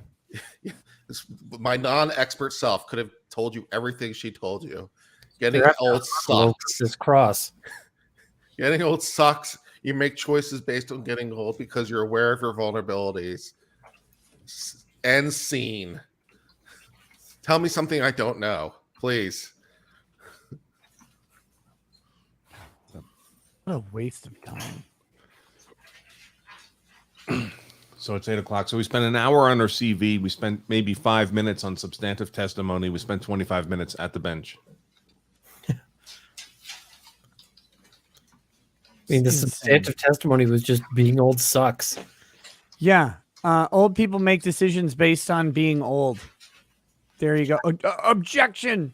You can't let her say that. Wait, what? what was so damaging about? Again, it's something everybody knows. Right. And you said this is in Florida, so of course, Everyone even knows it even more. Right. Yeah. The Like, entire isn't damn this jury is stuff- an expert. Yeah. I mean, what's the cross going to be? Simply that, well, this is all generalities and doesn't necessarily apply to this defendant. Isn't that true? I guess. You didn't examine this defendant, did you? You have no idea how the aging affects him in particular, or if it has. You haven't at all. reviewed any. Right. There's no evidence that you've reviewed any literature. So how can you even be an expert? Dr. Cohen, you would agree with me that everyone ages differently as far as the progression. I would say the population changes differently. The How could population- aging affect a the chin? Population would be the people in the population, Correct. which are individuals. Right. So everybody individually changes differently, correct? Not everybody, not point person. But if you look at our aged population, the heterogeneity in the rates of aging, what? heterogeneity, the aged are The less difference. alike Difference. than the other Jesus. age group because there are, if they're now. I'm sorry, I forgot that you went to law school. Let me dumb it down for you. Not responsive to my, not responsive to my question. Stop, one at a time, please. Judge, I'm gonna object. She's trying to answer the question. She needs to be allowed to answer the question, please. She's not responsive to my question, and I have a right to stop her when she's not responsive and get her back on track. All right. She is responding to your What question. was the question My again? question was that every individual ages differently. That calls for either a yes or a no. She wants to explain it later, but she totally went off Okay, track. all My right. question to you, Dr. Cohen, is that you would agree with me that every individual will age differently. No, not every No. individual. Two individuals can age at the same pace. Could, yes. Okay. That leaves some other people that are aging at a different pace, correct? Could. Yes. I don't know what distinction she's trying to make with When you this. No, I had really the don't. Discussion with Mr. Michaels. Just before one of these the jury, witnesses that wants to get combative when it's the other side. Generally. I mean, the answer is obviously Of yes. the aging process, correct? Yes. But she knows where that's going. But that's $200 an hour, right? For your the right answer. time? No. How much do you charge for your time? 425. $4,2,500 for your time, and so far you've been paid over $4,2,500? No. I think so. She's been paid a whopping $2,000. You may Cool. Again, getting out redirect. at basement prices. They didn't really ask about, you didn't examine this particular person. Just asked you agree. He got off track. What about this? Does everyone age? Yes. No further questions. Thank you. May this witness be released? Please, Yes, God. please. So yes. Thank you, Dr. Cohen. Yay. Yeah, not sure that this was super useful testimony. But the prosecution has me convinced that there must have been something useful in there because they're so opposed to it. I mean, I have to think that maybe the jury is sitting there going, man, there must be something about that hurts their case, because they kept objecting to it. They could have gotten through that testimony in 10 minutes. Well, after the CV. Yeah. So now that we've addressed, you're a super expert on aging. Tell us something that everyone knows.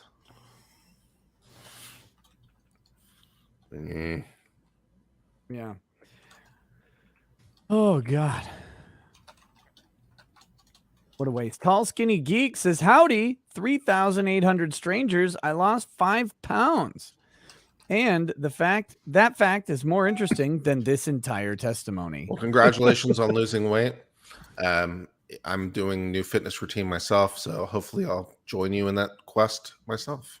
Oh, good luck, brother. Yes, I'm posting my workouts to Instagram, so you can follow me and watch my workouts. So yay. I'm one of those guys now. Nice. Yeah. Fit Bro Kurt. Yeah. Bro Kurt arc begins. Yeah. Swole. Lycra. Yeah. Kurt's just going to be sitting there walking around with a gallon of water all the time. What? I just got to stay hydrated. Yoga pants, Kurt. Yes. Oh, by the way, I sell yoga pants in my Teespring store, Kurt, if you need some. Oh, God. Hausfer says, no, there are generalities about aging. That's like all people are different, so no generalities can be made. No, that's stupid too. Of course, all people are different, but you can still make generalities.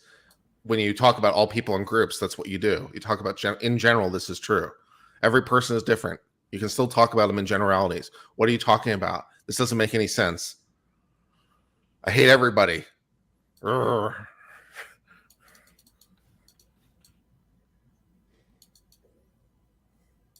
Oh yeah, my new apartment has a nice gym. One of the nice things, because my old apartment had this really small gym. It was a real pain in the ass to use because it was so small. My new apartment has a much larger gym. It's got a heavy bag. It's got, cable machines. It's got workout machines. It's got benches and space for all kinds of shit. So I'm pretty excited about all that. That's the one nice thing about apartments.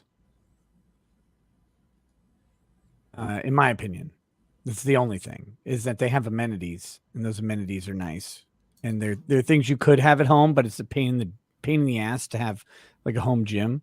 It's way easier to just go to the apartment gym. Yes, in the comments, I am ready for the next 2 days of snow. That's why I had to put off my motorcycle trip another week. So, rip.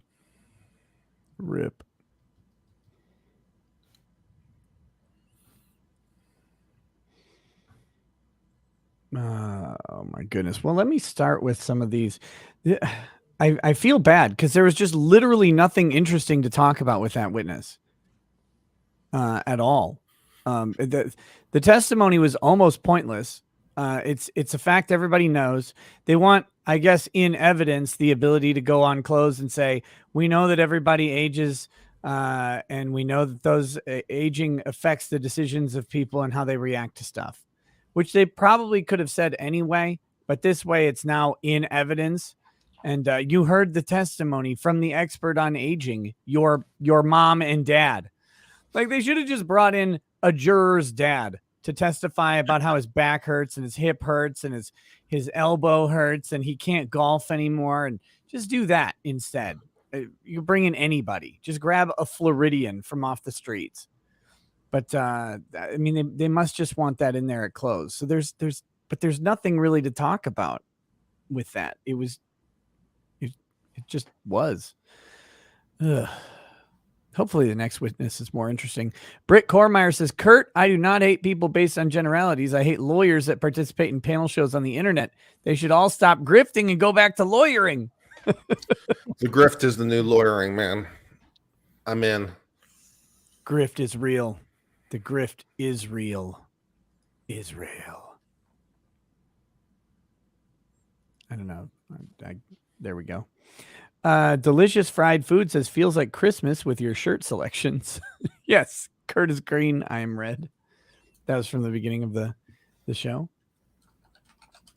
I woke up today and I don't know. Do you guys ever do that where you have like a really short night's sleep and you just want to be like kind of cozy in your clothes? That's, I don't know, something about having a short night. I wake up and I'm like, God, I want to wear like this isn't a sweater, but it's a soft long sleeve t-shirt.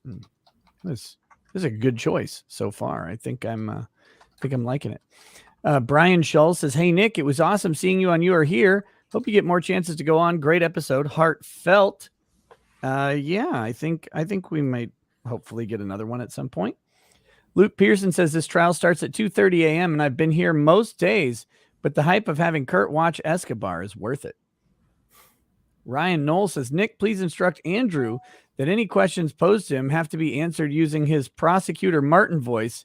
His impression made my day on Friday, though yours is more accurate. Okay. I don't remember your prosecutor Martin voice. Why would they say mine's more accurate? You nailed it.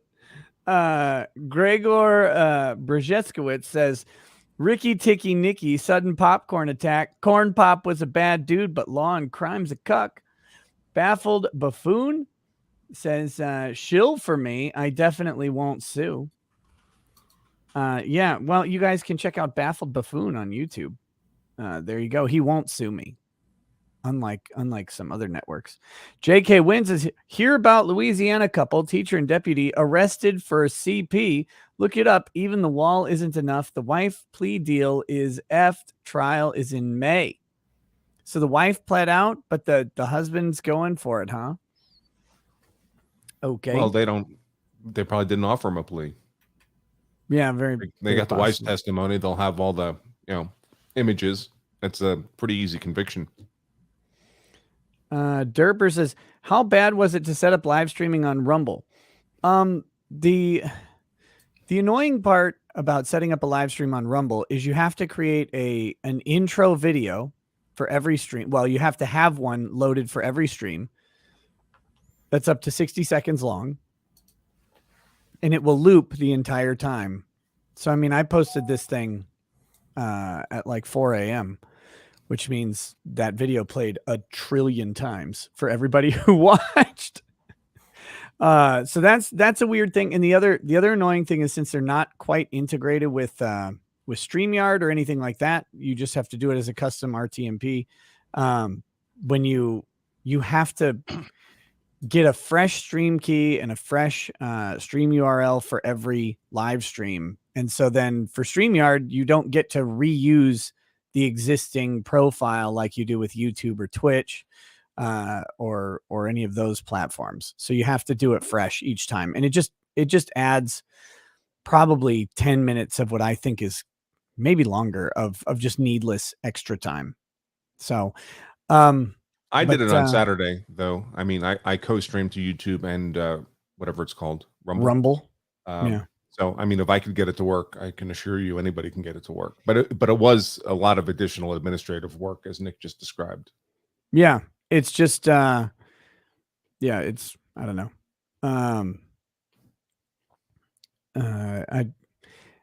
It baffles me that that's the system that they chose, but it is the system they chose. And if you were streaming exclusively to Rumble, it would be pretty simple and straightforward.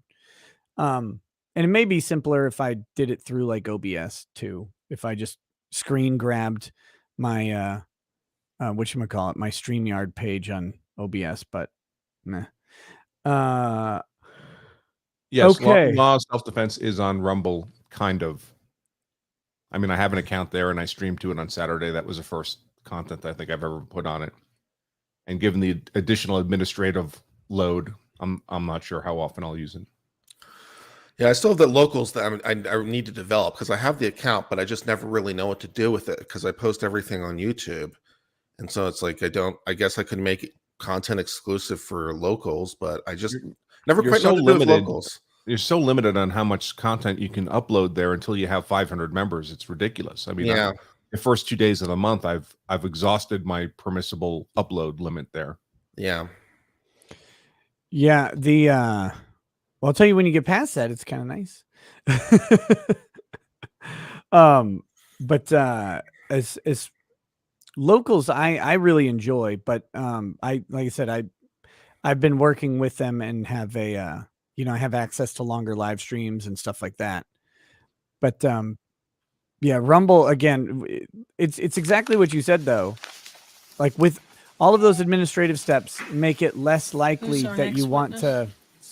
to do it, which is Oh, here we why go. it's weird. Great. Vivian Reeves. Take a short Perfect. recess before we start that. witness. Who's Vivian? Ladies wife. and gentlemen, let's take 10 minutes. Remember my. Okay, she might Okay. have something interesting to offer. We'll see you back shortly. All rise for the recess. All right, All I'll stay rise. for some of that to see if I wake up.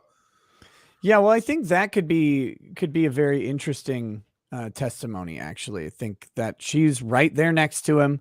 She's also going to testify to his aging, things that she has witnessed about his inability, probably things that she has witnessed him not do that he used to do, similar to what his kids testified about, but with a lot more. You would think with a lot more general stuff. Bless you, Kurt. You'd think there'd be a lot more going into that. And I think what I'm kind of curious is how much she's going to testify to her own subjective fear of Chad standing up and yelling at her husband. Look at her walking. Yeah. She's tottering. But I think she's going to be testifying to how scared she was for her husband, how scared she was for herself, probably testifying to injuries that they had each sustained around that time from being old, laughing about how they used to do all this cool stuff as young couples in love. And now every time they have sex, she breaks a hip or whatever. That was crude. But I'm going to stick with it. So let's see what else we got here. But yeah, so Kurt, you said you recorded a bunch of batch videos. What did you what are you recording about? You had the one story. Yeah. So Satanic Temple versus Newsweek Yes. on some defamation. That's a lot of fun. That was my fun story. I did 2 articles related to the Canadian convoys from some of our brethren on the left, basically reacting and mocking the shit out of them because the word freedom is apparently now an alt-right word. Yeah. So that was an interesting article I saw I think it was from CBC wrote that crap.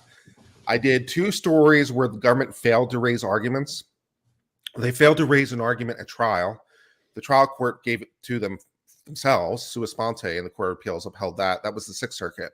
And then I think it was the 8th Circuit that the federal government failed to raise an issue on appeal. They failed to raise it in their appeal brief. And then the Court of Appeals just said, oh, that's okay. We're going to just raise it ourselves and it's totally cool. Even though you failed to raise this critical issue, we're going to pretend you did. So I did that. I did that story. That was kind of infuriating. I did a story out of Minnesota relating to Minnesota, Hennepin County, which just seems to be in all the stories. A person didn't pay their taxes on their condo. It was seized and sold for $45,000. The actual taxes were $15,000. The county just kept all the rest of the money. And so reviewing whether or not that was legal. What else did I have? Oh yeah, a case dealing with civil asset forfeiture, and what else is in there? Bunch of There's cheery stuff. There's some other good stuff in there. That's some other just bullshit. So did you check out the Fifth Circuit striking down the private mandate of United Airlines for the vaccine? no, I hadn't seen that one. I need to get in on that. Yeah, that just happened the other day, and some people were really pissed off about it. Namely, the dissenting judge on the Fifth Circuit panel. What's the rationale? Can you give me the too long didn't read version? Well, that's kind of what I got, but it seems to be that they found a First Amendment violation on the religious freedoms of the people objecting, even though I don't think they raised the religious freedom issue in their brief. So I think that's why the dissenting judge was mad about it. But it must have been, they must not have offered a religious exemption, United, or not a serious one, where it practically wasn't available. That's the only thing I can think of. But he did accuse them of not reading the any of the documents. And he's a Reagan appointee. The other two on the Fifth Circuit, there were Trump appointees. So, but all effectively Republican appointees, but one of them being obviously Aged. considerably older. Yeah. So his age and infirmity, I guess, is showing through. I don't know. But I haven't read the actual opinions. I think it's a total of like 70 pages, and his dissent was 57 of the 70 pages. So quite a bit.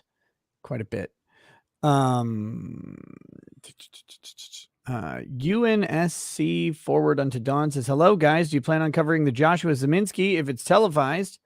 I've heard that Zeminski plans on testifying and will claim that Rittenhouse did point a gun at him. I would cover it. I don't know if it's going to be televised or not. If it's in Schrader's courtroom, I think a lot of his stuff is televised by the court, which is publicly accessible. So I should be able to grab that. But it's not like, it's usually just a view of him or like a Zoom hearing sort of setup. It's not as nice as when there is some news media in the courtroom. But yeah, I'd love to cover it. Maybe the Kenosha County Eye, maybe I could get him to cover it live or something. That'd be interesting. One of the other stories I've been covering recently is a crime that just happened. This young woman, a mother of four, was driving her Uber as part of her, way to earn money. Armed robbery gone bad. So, the guy, the thing is caught on dash cam, at least part of it, with the guy with the gun and all the rest of it. So, I mean, they got him dead to rights.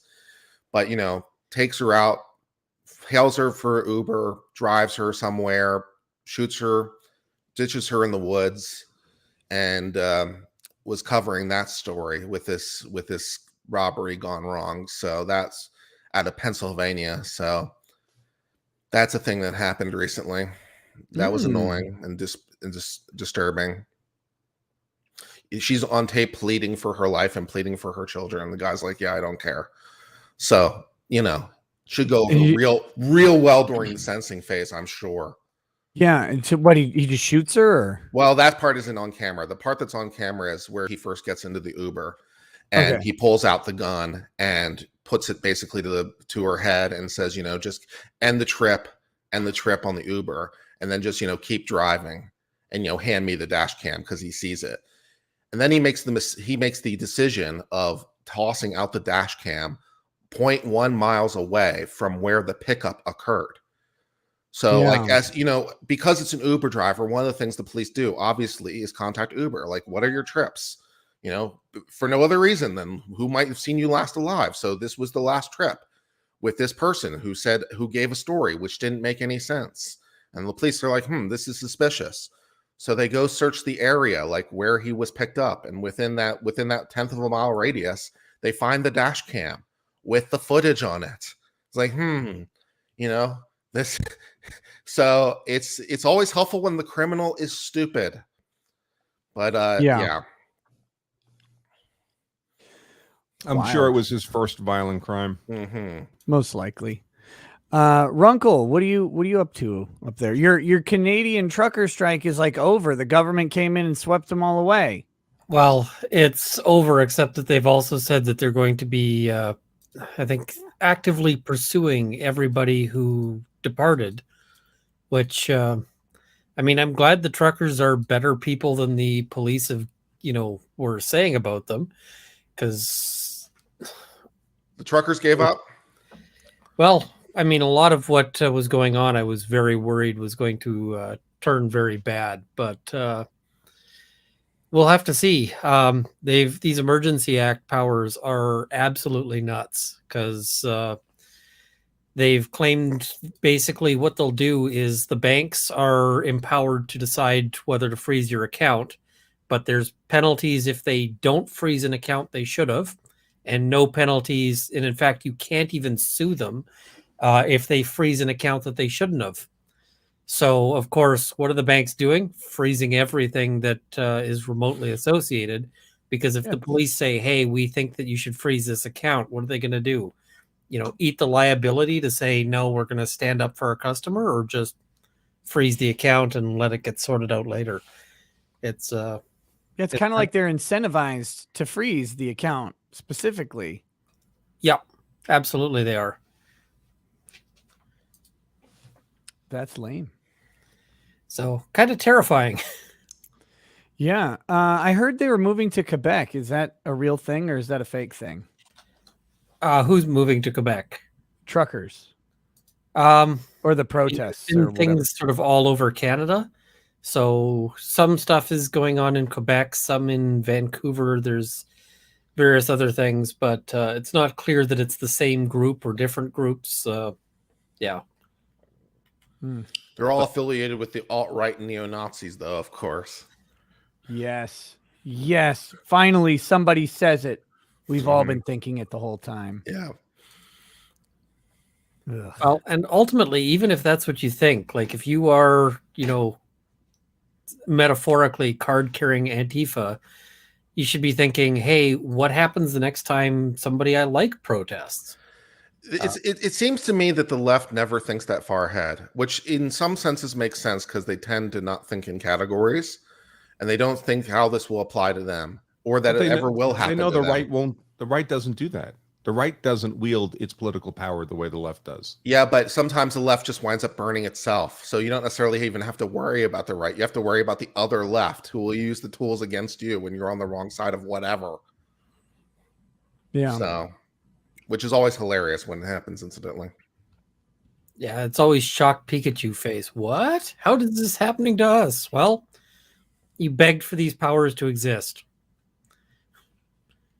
Yeah. This one has been, this is such a weird sort of instance, because so many people so quickly turned against the idea of protest. People who very traditionally are for it, and they're like, no, this protest is making people uncomfortable. This protest is blocking a road. It's like, wait, that's what you guys do all the time. Like, this is your, what was it? AOC protests are supposed to make you feel uncomfortable. Yeah. I think is the line. Yeah. Pretty close to it. Yeah. And so it's just like, come on. Like, I mean, I know you disagree with them, but the stuff that really got to me was this idea that was like, oh, they're preventing Canadians from going to work. They're preventing Canadians from doing that. I'm like, yeah, so kind of like what the government was doing then. Like, because that's what was happening this entire time. The government was preventing Canadians from doing these things. And now the truckers do it, and it's somehow bad. I think they're all just mad about the honking. Stop, please stop honking. Oh God. Okay, so here's a question for you guys. I've been answering it just as this way, but I think I'm correct. But people are asking why Vivian Reeves gets to be in the courtroom, and I would just imagine that your wife is allowed to be in the courtroom, but she's a witness, and normally witnesses are excluded from hearing other witness testimony. So are you guys aware if there's a special exemption for spouses, or I have no idea, or maybe it was stipulated to? I mean, it's different in every jurisdiction, but many jurisdictions have these special provisions for family members of either the victim or the defendant being allowed in the courtroom. Right. I think it's bad policy if they're going to be called as witnesses. But on the other hand, the truth is, especially with these televised trials, we tell people who are on the witness list not to watch others' testimony, but we don't know if they're doing that or not anyway. Yeah. Yeah, but it opens up an avenue for attack on cross. And here, the spouse wouldn't be allowed. You just excluding, you'd have an order excluding witnesses. And if there were a potential witness, they're out. So that often is something that spouses really hate to hear, where you're like, hey, just so you know, you got to be out of the room when this is going on. They're like, but I got to be there for support. If your evidence is there for support, that's, support has to happen outside the room. They don't, people don't like hearing that, but it's important. Well, and Chad's wife, widow, also gets to be in the courtroom. So it might be sort of an equal, as a victim, I guess, it might be sort of an equal protection idea. If she gets to be in there, then so does Vivian. I have no idea. Might have been just stipulated to. Hey, Runkle, do you have time today to talk about the Canadian protests on my channel? Sure. Whatever's good for you. DM me and let me know what your availability is, because with it wrapping up, I think it might be nice to have a Canadian talk about the issues from their perspective as sort of a wrap up of where we are, at least at this point. Well, unfortunately, we're kind of in the middle of the government action, which wherever we are at this point, then we'll take it as where are we at this point? How about that? Sounds good. All right, cool. Let me know what your availability is on DM. They have Vivian on recorded interview and from the Stand Your Ground hearing and depots. Yep. That is true. They have a lot of material that they can choose for cross-examine of her to find an inconsistent statement. They didn't really do that super effectively with the son or the daughter of Curtis Reeves. I mean, they tried, but they weren't able to really impeach them with prior testimony. Their testimony was relatively consistent, at least on what they were challenged on. So who knows? The people are back in the court. The judge just isn't back. Judge is probably listening to progressive rock back in chambers. Still standing at the urinal.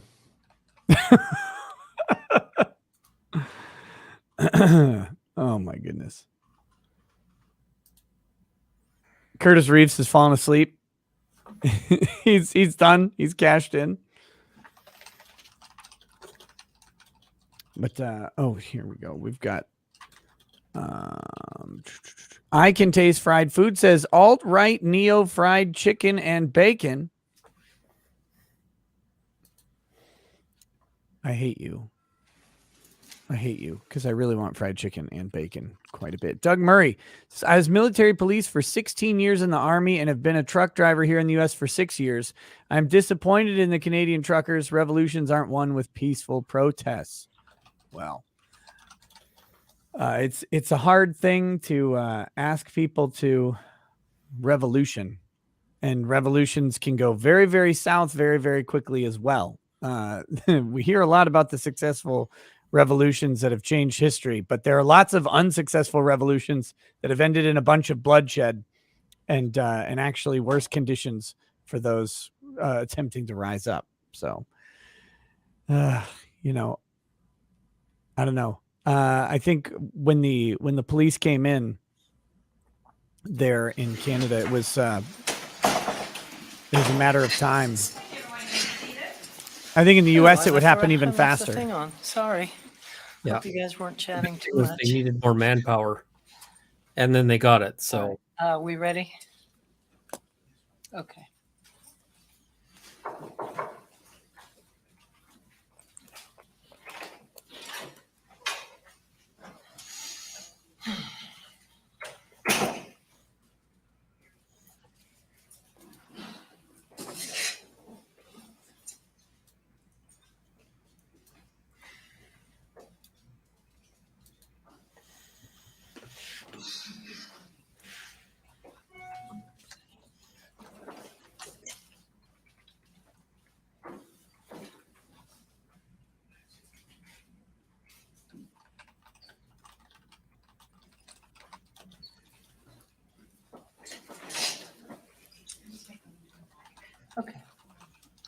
Mm-hmm. Mm-hmm. We approach before the jury comes. Yes. Tina, hold up. All this time, everything's wasted. Judge, we don't have anything to talk about. We just really like hanging out with you. We think you're pretty swell.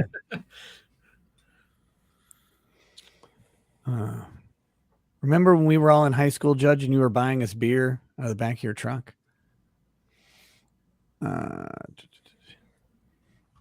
Yeah, I'm kind of curious what's next for the Canadian truckers, but it's interesting the prospect that that in hindsight maybe they have brought about worse conditions for Canada because the emergency powers aren't going away. Well, yeah, they've said that they want to keep those going until there's no prospect of another, of anybody doing anything. And when is that going to be? We want to stamp You out mean that the freedom. government that just gave themselves all kinds of emergency powers doesn't want to give up the emergency powers? Whoa. Yeah, who could have seen that coming?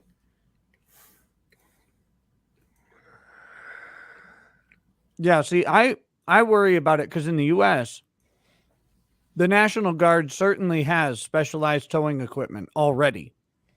Oh, sure. Because they would handle that with their own equipment. I don't know why the Canada didn't have that available for so many days. They tried to get private towing companies to do it. But in the U.S., the National Guard would come if like they tried to block D.C., they would come and just tow the trucks straight out. I mean, there wouldn't be, I don't think it would have gone on anywhere near as long as it went on in Canada. And I would be very concerned for what would happen to the truckers. After January 6th, I would be concerned about what happens to anyone. You get memory hold in a literal solitary hole in a while awaiting trial because of your dangerous, seditious, revolutionary trespassing.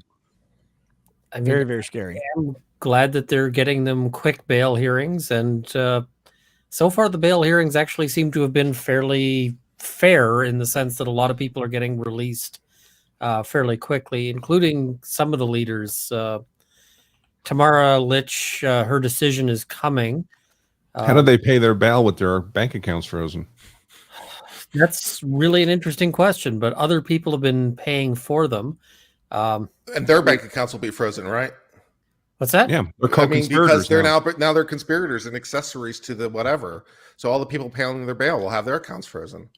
It's quite possible. It's there's actually some discussion as to whether or not the order might include counsel as people who are holding money for the for these people. So it's When they start charging the attorneys with accessory, yeah, that's the good time. well, they don't even need to charge them with accessory if they just go in and freeze their accounts. Can you imagine what happens to a law firm if your accounts get frozen? Yep. You'd have the law society going, yeah, we have issues. So Are they having issues? I don't know, because I think the American Bar Association at this point would be like, yes, please freeze these lawyer accounts.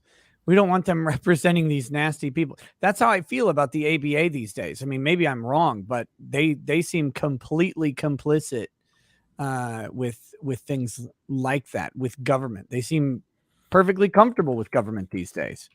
they haven't frozen any accounts of lawyers that I'm aware of, and if they did, I suspect the courts would go, whoa.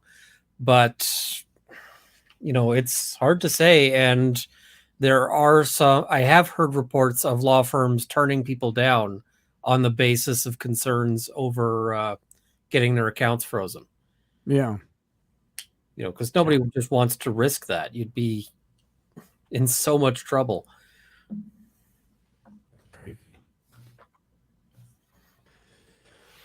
Oh boy.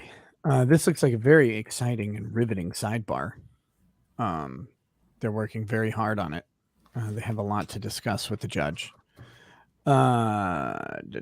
Wolfgang Deo says, sent letters to 130 corporations I have some stock in. Thanks for keeping value, and why not headquarter in Phoenix for 107 U.S. companies, and why not open an office in Phoenix, Arizona so far in 23 foreign companies? Well, there you go. There you Why go. Phoenix, Arizona in particular? Think that's near where he resides is my guess. Okay. And he thinks it's a good state for business. I don't know.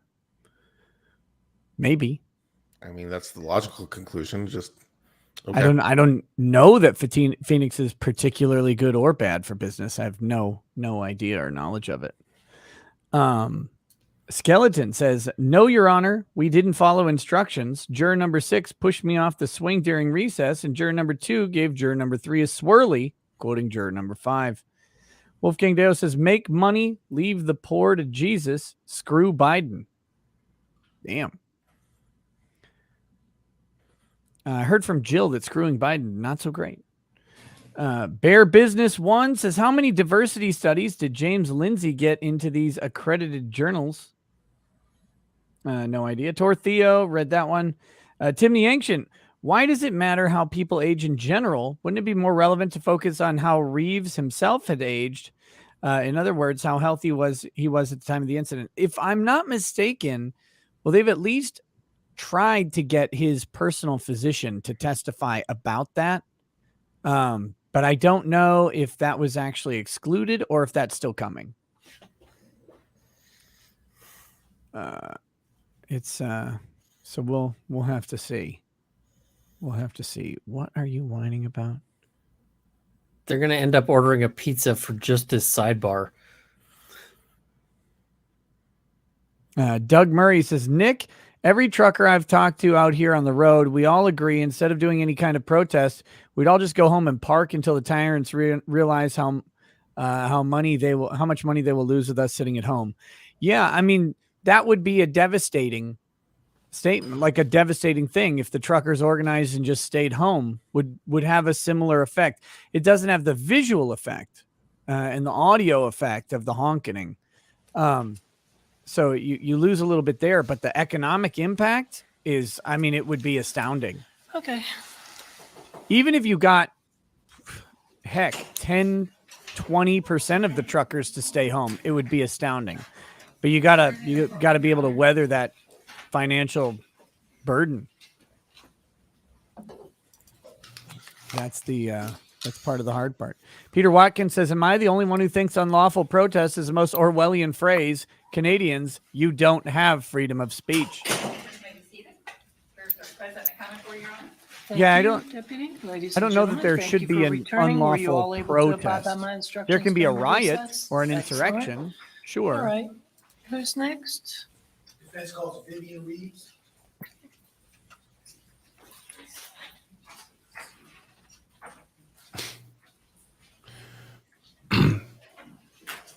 See how hard it is for old people to walk down an aisle, walk down a row of seats. Do you solemnly swear or affirm the testimony you shall give in this call to be the truth, the whole truth, and nothing but the truth, so help you God? I do. I'll allow it.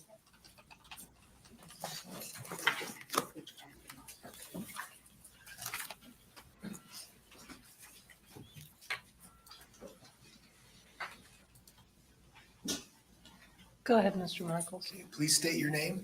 Vivian Reeves. And do you know Curtis Reeves? Yes, How do you know Curtis Reeves? he's my husband. Now, we've met Matthew and Jennifer. Are those your children? Yes, Do you have any other children? no, We heard about your grandchild Madison. Any other grandchildren?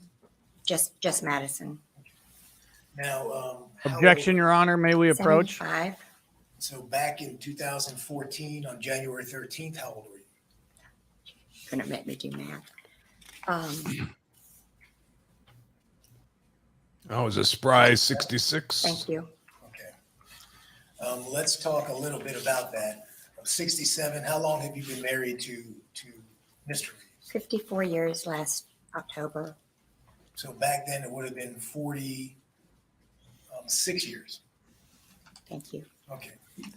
Now, during that time, I guess you got married when you were young. Is it fair to say by 2014 you were growing old together? Yes, Now, let's talk about some of the things that you've noticed and certainly that your husband noticed about you. On 2014, did you look older than you did when you got married? Yes, Did you look older than you did 10 years before that? yes. Now let's talk about You say you some hit the of wall, ma'am? the things that you were feeling. Let's talk about your in terms of looks. Let's talk about your arms and hands. Okay, did your arms look the same as they did 10 years before 2014, No, or your hands? no. And so, what about the? You say you used to be a hot number? I want to say that the quality of your skin. Did you bruise more easily around 2014? Yes. Tell me about that. I can hit something and get that purple, that dark purple bruise. Okay. And what about cuts? My skin is very thin. I have scars from hitting things. Oh, yeah. I have to put this scars back. from when I fell and hit things. All right. And so back in 2014, that was kind of your state in terms of your skin. Yes, Let's talk about your hands. Back in 2014, did you have difficulty performing tasks around the house? I did. Okay. Such as opening jars? Yes or no? Yes, All right. And let me ask you, in terms of your hands themselves, did your hands feel stiff, or were you still able to move them like you used to back in 2014? no, they're stiff.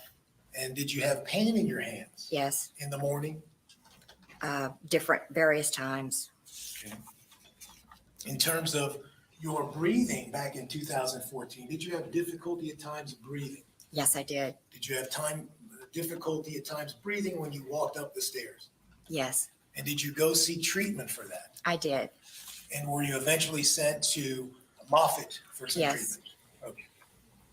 Now, let's talk about your knees and legs. I saw you limped up here. Were you limping in 2014 or not like that?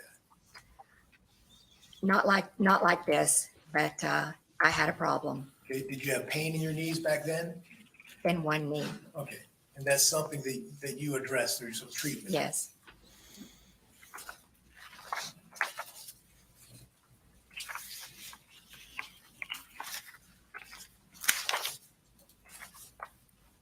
Now, you said you fell down. When you fell down, were you in the house? yes, And was your husband Curtis there? yes. And did Mr. Reeves try to pick you up? One of those times, yes. Okay. And did he have problems doing that? He couldn't. Now, let's talk a little bit about what you noticed about your husband. Again, he looks older than when you married him, right? Yes, Objection Do you leading. agree that in the last 10 years before 2014, he's looked older and older? yes. Let me ask you this. Has he gained weight since his retirement? A lot of weight. Yes, And he's Man. got to sit there and watch this. Looking and talking about Mr. Reeves' arm and skin on his arms, did you notice him bruising? yes. Okay, and what sort of things did you see that would cause a bruise around the house? He used to work, he doesn't now, but he used to work with wood and with metal. And he was always hurting himself or picking up sticks that fell out of the oak trees. His skin would break. Okay, and so his skin would break. You described when he'd be working in the yard. Yes, And did you do anything to try to treat that injury? yes. I bought Adjournment for bruising. It didn't do very much, but we still use it. And for cuts, it's a powder that burns. I can't think of the name of it. Wound seal. And you were using that prior to 2014. Yes, Now let's talk a little bit about you know what your husband obviously did for a living. yes. Now, when he retired, let me ask you this: while he was with the Tampa Police Department, was he a person that always kept very physically fit? He did. And did he run as far as you knew? He did. And at some point, did he stop running? Yes, Now, he then worked for your husband, worked for Busch Gardens. When he worked for Busch Gardens, did he have to get some kind of special shoes? he bought better shoes than he was wearing. He got two pair, a black pair and a brown pair. And he had to go and have orthotics made to go in his shoes. And that was prior to 2014. Yes, Was he also receiving some treatment such as injections in the bottom of his feet? yes, And was he also using a TENS machine? yes. Now, This is just straight leading. Prosecution's letting it go. when he worked around the yard, as he got older, did he wear any sort of brace or any He type wore of a back equipment? a brace that went all the way around his middle. He's had several. I think one had straps on it, but he's had several different braces. Now, we're talking before 2014 up to January 13th of 2014. Did you ever notice your husband have difficulty in, for instance, tying his shoes? Yes, Okay. Did he have trouble all the time or just sometimes? just sometimes. In terms of Don't buttoning, asking non-leading buttons, questions. would he have trouble sometimes? Sometimes. Now, the day that this happened, January 13th, let's talk a little bit about that. On that day, was your husband able to dress himself? Yes, Okay. Put on his shirt, all that, yes, tie his shoes? yes. Okay. Did he tie his shoes? I don't know. I don't think he had shoes that tied. Okay, and we'll talk about that a little later. And so what were the plans for January 13th? It happened in the morning. It was not planned ahead. He had returned with my son from a hunting trip. Your husband? Yes. Okay. And Curtis wanted to go see the movie Lone Survivor because Matt had read the book and then Curtis read it. And it probably originally was going to be just Matt and Curtis, but I wanted to go because it was based on a true story. All right. And so you decided to go to a matinee, is that right? Yes. Why a matinee? We always went to matinees. I think it's cheaper. Okay. And so who drives to the movies? Who Curtis drives? drove. Okay, so it's you and Curtis in the car? Yes. And what are the plans in terms of your son, Matt? He was going to meet us there. Now, what happens when you get to the theater? There's some places that are right in front. Why did you park in those places? Let me ask you this. Did you purposely park far away from the theater or did you park as close as you could with an open space? I don't remember. Okay. Do you remember walking from the car to the Yes, I theater? do. Any problems walking there? No, Okay. Did Mr. Reeves have any problems walking there? no. All right. And so you get to the theater, you get to the window. Who pays for the ticket? Curtis. All right. And so you buy the tickets at the window and then you go into the lobby, I would imagine. Yes. Okay. What happens once you get into the lobby of the movie theater? We bought popcorn and one drink. And the popcorn was at yours? Both of us. You were going to share it. Share it. Well, it was And, taken by that Before you bastard. went in the theater, did you make any other stops? Yes, I went to the restroom. Now, when you walk into the theater, do you have any plan on sitting in any certain section of the theater? No, we generally like to sit in the middle. Not all the way up. That's the first time we've done that, but I don't know how to say. And that upper section, probably the middle. Okay, so not quite all the way where you all sat, Right. but somewhere between the front and the back, Yes. the middle.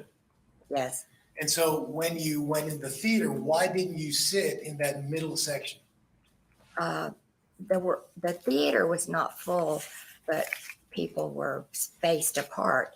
And we were looking for 3 seats together and preferably 5, because I like to leave a seat on the edge if the theater's not full. All right, and so was the plan to have Curtis Reeves, you in the middle, and then Matt on the Yes. end?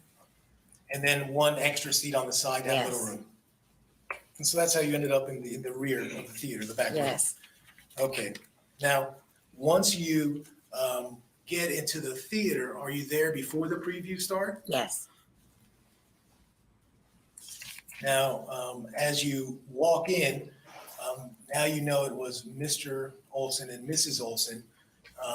Tell me where they were seated in relation to where you and Curtis Reeves sit, you and your husband Curtis. Mr. and Mrs. Olson were in the row in front of us. Mr. Olson was in front of me, and Mrs. Olson was in front of Curtis. Now, when you went to sit in your seats, do you notice anything about Mr. Olson? His phone screen is lit. He's doing something on his phone. Okay, do you know what he was doing? No, I don't. Was he talking on the phone? No, sir. Not that I heard. And so now you sit down. Yes. Okay, who has the popcorn? Curtis was carrying it, and I took a Ziploc bag from home and just put some in it so I could hold it. All right, so you're holding your popcorn and Curtis Reeves. Curtis Yes. holding his popcorn. Now, you said the previews didn't come on. Do you at some point see a message saying, you know, a movie theater telling people to put away their phones? Yes, I did. And once that happens, tell me, is there any sort of conversation or any kind of communication between your husband and Mr. Olson?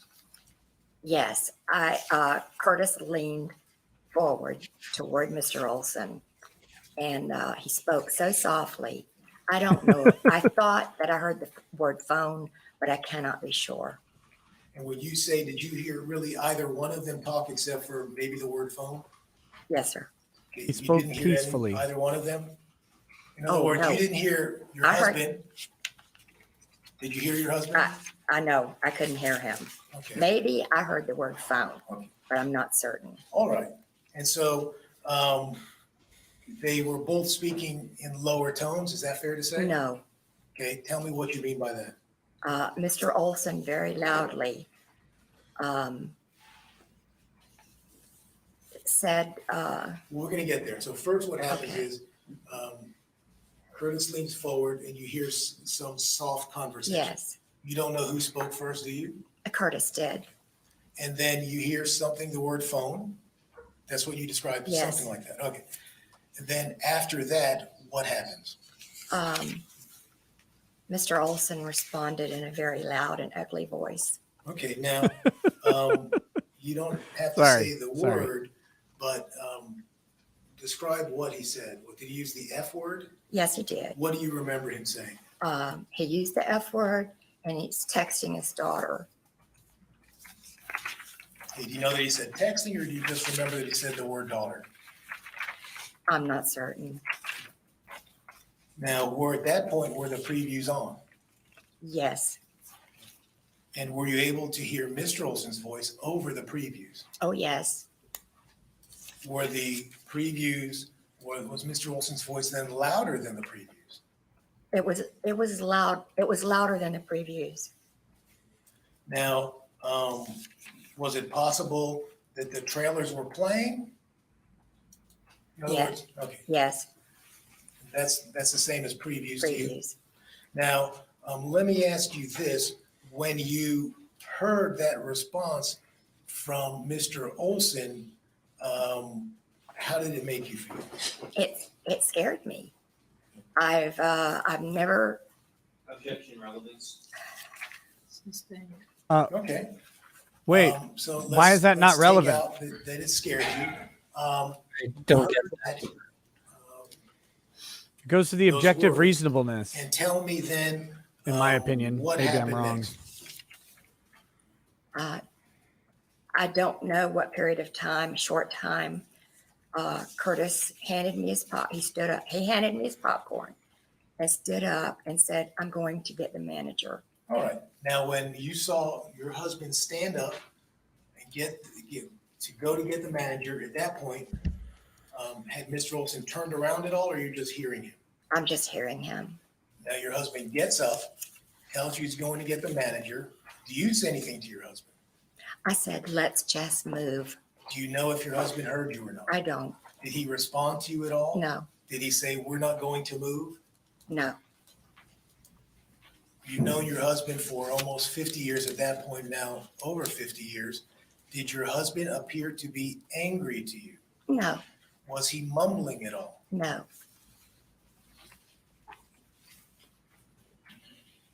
Now tell me what you saw your husband do. He got up, you described, and then what happened? And then he slowly felt his way down the aisle. Okay, and as your husband leaves, do you watch him leave, or this time are you watching the screen? I was not looking at Mr. Olson. I was either looking to his right side. I saw the screen, but I couldn't tell you what was on the screen. I didn't want to be there. Okay, and so is there a reason why you just didn't get up and move? Well, Curtis had texted Matt, I think, where we were sitting. And I thought about getting up, but I didn't. Okay, so let me ask you this. Do you agree or disagree with me that you were expecting your son to come in any minute and sit next to you? Yes, Now, when your husband left, I guess at some point, does he come back? yes. Now, once your husband comes back, tell me what happened. Is there some kind of conversation between your husband and Mr. Olson in front of him? Yes, but something happens before that. Tell me about it. Curtis sits down and takes his popcorn from me. Okay, so when Curtis. Did you shoot him when he back, took your husband, popcorn? He passes in front of you, Yes, and when he passes in front of you, does he say anything to you?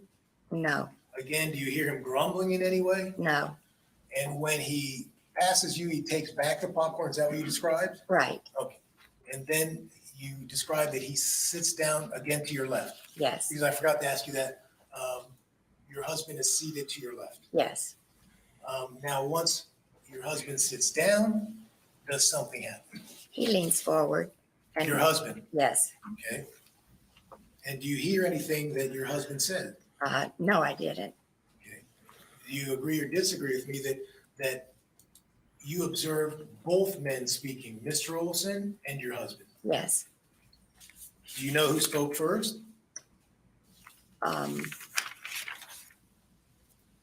I'm not sure. And that's fair. So if you don't know who spoke first, you don't know who spoke first, right? Right. So do you know who spoke first? I don't. Sustained. Now, did you hear Mr. Olson say anything in response to your husband leaning forward? Objection, hearsay. Mm-mm. It's not for the truth of the matter, sir. May we approach you? Yes. It's not. You're muted, Andrew.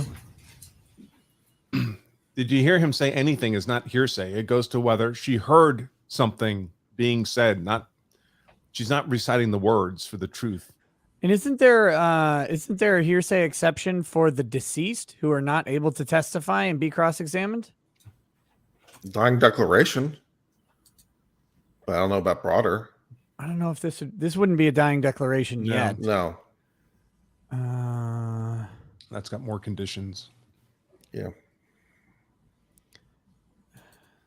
Let me see.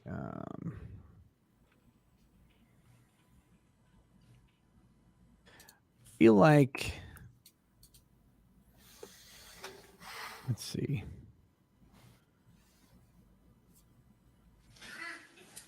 Declarant witnesses prior statement, opposing party statement. But in any case, they haven't even asked yet, Did you if hear they ever Mr. would, what the Olson words say were. something to that? Yes. What Right. did he say? Oh, here we go. Something to the effect of, you told on me only he said the word, do you think you are? Now, at that point, were the I think there's an previous- unavailable Yes. witness. Yeah. And was this loud enough for you to hear? Oh, yes. Now, at that point, was Mr. Olson seated still, or had he turned around? 804, baby. Declarant unavailable due to death. Exception to hearsay. This all happened very quickly. It's hard to take it a piece at a time. He did stand up and But turn we're going to talk around. about that. So in terms of when Mr. Olson said that, do you remember? Is that in general or is that only with previously sworn I'm testimony? not sure. Now, at some point, does See. Mr. Olson stand up? Oh, yes, very quickly. And when he stands up, does he turn around? Yes. And when you say turn around, he's Because right I in think it front might of only be proves Yes. through sworn Is that right? testimony. Yes. you. And let's see if I can law correct you in real time. He's leaning towards Curtis. Okay. So he's right in front of you, you're saying, and leaning towards your husband. Yes. Could be a statement against interest. Summing up of the testimony. We've let it go a couple times, but now we're into. That'll work as an exception, sure. So I object to the summing. Maybe. What did you object to leading? Your Honor, we're just putting it into context. Certainly, I'm not asking the same question again. He said something that was coming up. We approach, Your Honor. Yeah, see, they've been doing this a lot. The prosecution has been objecting, asked and answered on a lot of these questions, but they're not asking the questions to actually like repeat the answers. They're framing the follow-up question that's coming. They're saying basically, so you heard this, now this.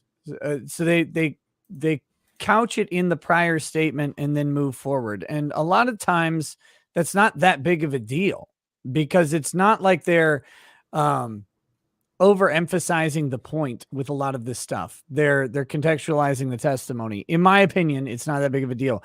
Clearly, in the prosecution's opinion, it's very much a big deal. But yeah, so here's the statement against interest. So if the declarant is unavailable due to death, the subdivision, let's see. The following are not excluded by the rule against hearsay if the declarant is unavailable as a witness. So we've got former testimony, that's out. Statement under the belief of imminent death is out so far. It would eventually come up when he's stumbling away and dying. He says, I can't believe he shot me. Statement against interest is a statement that a reasonable person in the declarant's position would have made only if that person believed it to be true, because when made, it was so contrary to the declarant's proprietary or pecuniary interest, or it's so great a tendency to invalidate the declarant's claim against someone else, or to expose the declarant to civil or criminal liability. That might work. I that's what I would argue. And is supported by corroborating circumstances that clearly indicate its trustworthiness. Next thing you observe, If it is offered in a criminal case, is one that tends to expose the declarant to criminal Leans liability. towards Curtis. His whole, it seemed like his whole upper body was leaning towards Curtis. and when you observe that motion, how did it make you feel in terms of what it looked like to you? I thought he was coming over, and it just freaked me out. I was terrified. You thought that Mr. Olson was coming over the seat? I did. And so what happened when you saw that? I briefly saw Curtis lean back or Okay, lean. let's talk about that. Okay, You see Mr. Olson now leaning over the seat, yes, and do you, at that point, look at your husband briefly, because he moved. and tell me what you mean? Your husband moved? I could see that his body was moving Moving in which direction? towards the left. Okay, and you're kind of leaning back as well. Is that what you're trying to describe here? Yes, So you see, after your husband leans back and to his left, you see your husband's leg at all. I think his leg was stretched out. His right leg? Yes, And do you see your husband reaching for his pistol? I do not. Certainly you knew that your husband probably had one, right? He normally did, but I never even, it's not something I thought about. Did your husband announce it to you? I'm taking my pistol or anything like that? No, Now, you see, once your husband leans back, stretches out his leg, do you see Mr. Olson doing anything more to your husband? I either closed my eyes or turned to the right. Do you see Mr. Olson going back over his seat and again? No, Do you see Mr. Olson reaching over the seat again? no, Do you see Mr. Olson grabbing the popcorn from your husband's hand? not personally. The only place I saw that was on the video. Okay, so when you were in the theater, did you see that? No, Did you see Mr. Olson bringing back the popcorn? no, Did you see Mr. Olson then move forward with it? No, and throw it in your husband's face? no, Did you see the shot? no, Did you hear it? yes. What happened once you saw the shot? What did you do?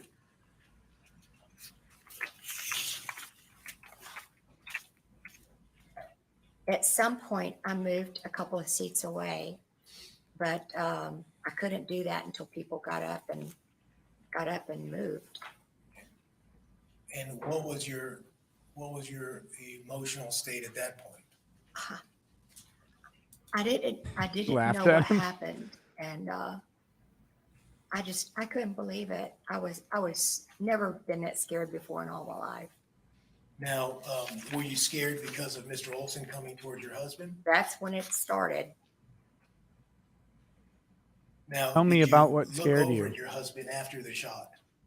Eventually, Did you see him touching his face or doing anything with he his had hands? his hands up to this area. Did you look on the ground and see anything? I did. What did you see? I saw a cell phone and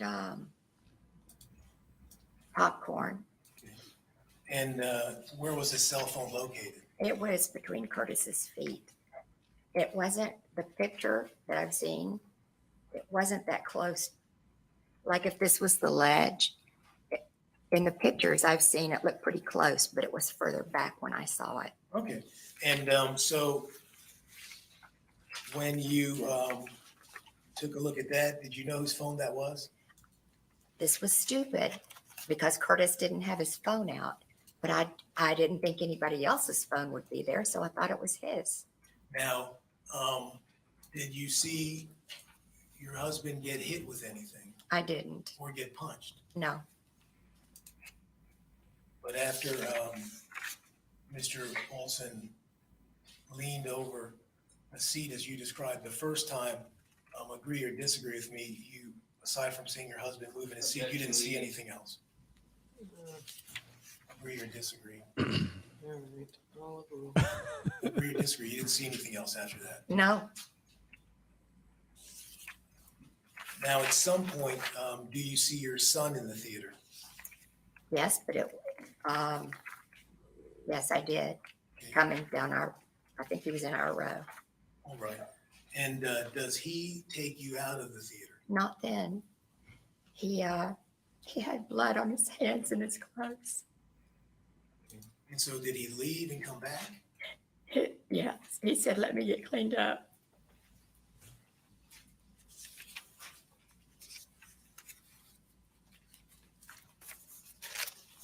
Now, does he come back into the theater to get you? He does. And where do you go from there? We went to the little tables by the concession stand. And what happens while you're there? I thought that Matt went out again, but I'm not. But people started coming out of the theater and sitting at those tables and talking. Did you hear them talking about, without telling me what they were saying, what was going on? I do not remember what they were saying. I was so upset that I don't know what they were saying. So at some point, do you speak to police? Yes, Do you know how many you spoke to?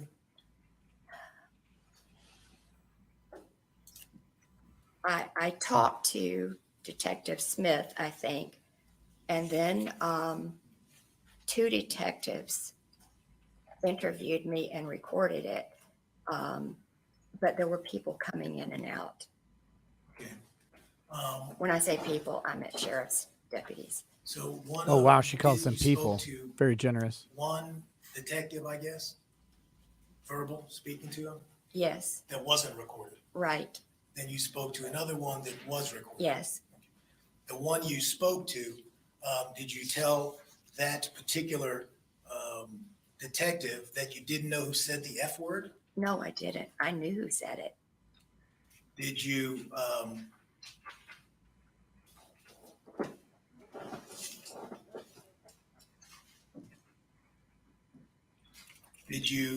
tell them that You told your husband that you wanted to move and he refused to move, No, to move seats? no.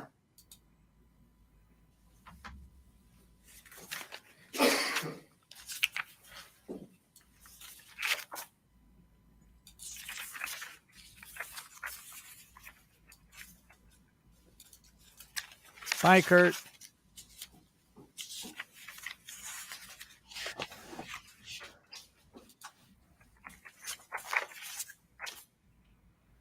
May I approach the clerk, please? You may. May I have State's Exhibit 50, please?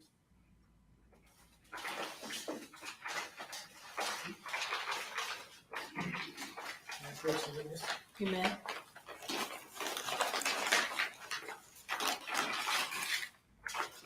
Mrs. Reeves, I'm showing you what's been marked State Exhibits 60. Do you remember that? I do. You recognize that shoe? Yes. And how do you How big is recognize this shoe? That's the kind of shoe that Curtis wore that didn't tie. Well, let's talk about that. Is that the shoe he was wearing that day? I assume it is. Okay. Is that the type and Yes. brand? The brand. Is that his size?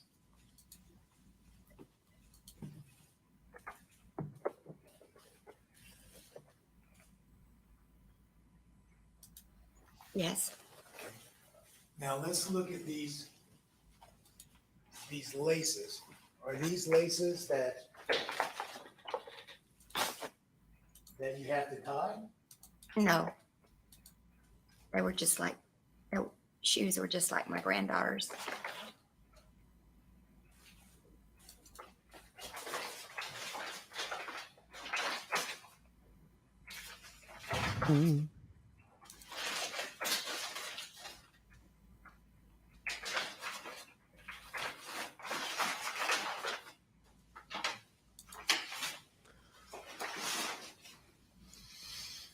Nothing further, thank you. Thank you. That was shorter than I expected. Yes, Your Honor.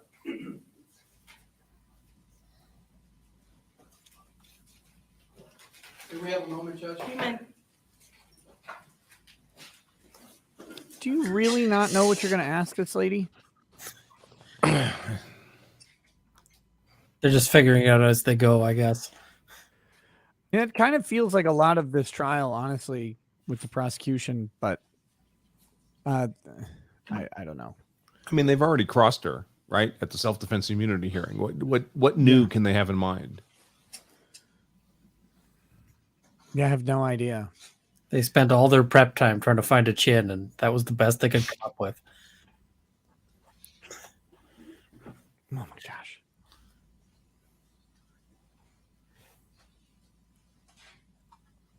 I'll keep reading through some of these chats while we wait. Trin says, this woman must be a real expert on aging. I feel myself getting older. Just listen to her talk. If I didn't answer, I feel like I did, but maybe I didn't. Tim the Ancient asked about focusing on how Reeves himself has aged. Oh yeah, I said I think they got his physician coming in, but that lady is just a lecturer. She's not someone who's personally observed and examined Curtis Reeves to see how his aging has gone. Yeah, she's not a clinician at all. Yeah. So there's that, I suppose.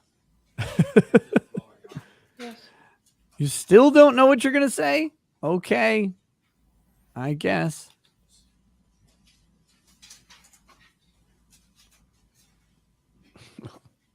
Hold their legal pads up in front of their mouth so she can't lip read like a football coach.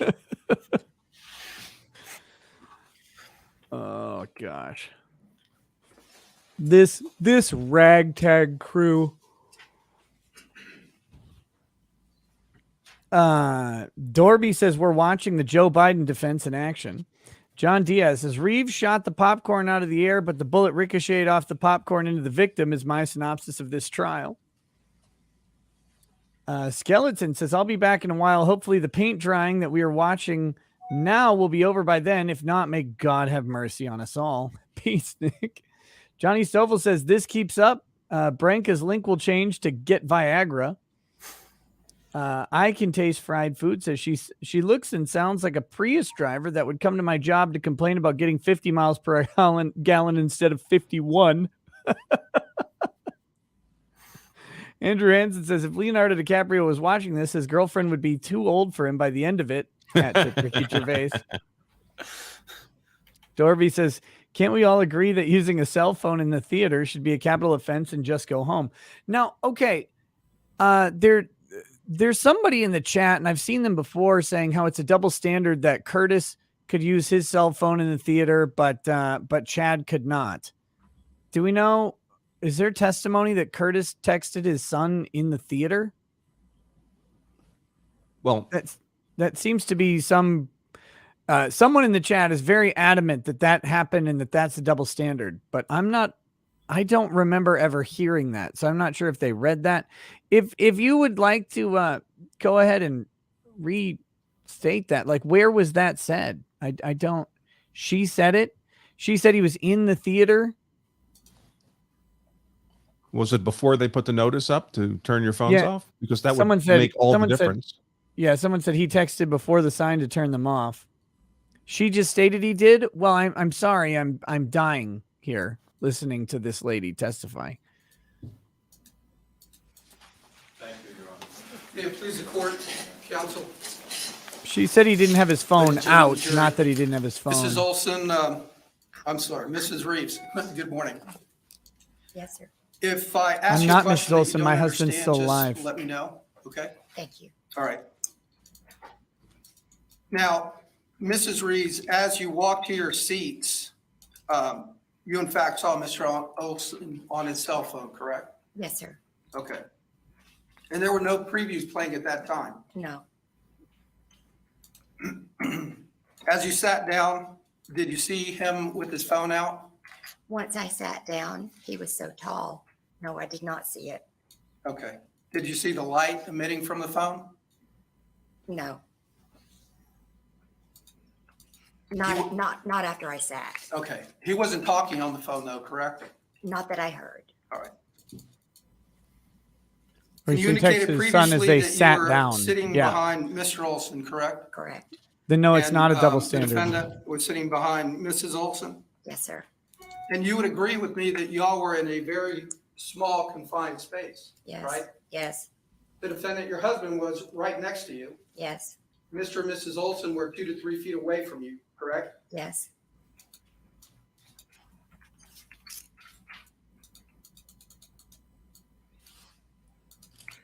There was a point in time when the defendant made contact with Mr. Olson, correct? Verbal. Okay. And is that after the screen showed or said, hey, put your phones away? Yes, sir. All right, you would agree with me that the defendant, your husband, initiated the contact with Mr. Olson. They're Yes. back to contact. And in fact, you couldn't hear what was being said, correct? I could not hear my husband. I feel like I heard the word phone, but I can't be sure. All right, you're not sure, are you? No, sir. Objection asked and answered. You would agree with me that during the conversation that the defendant had with Mr. Olson, he never turned around in his seat, right? Right. In fact, you were looking at the back of his head the whole time. I was trying not to look at him, Mr. Garcia. Or Okay.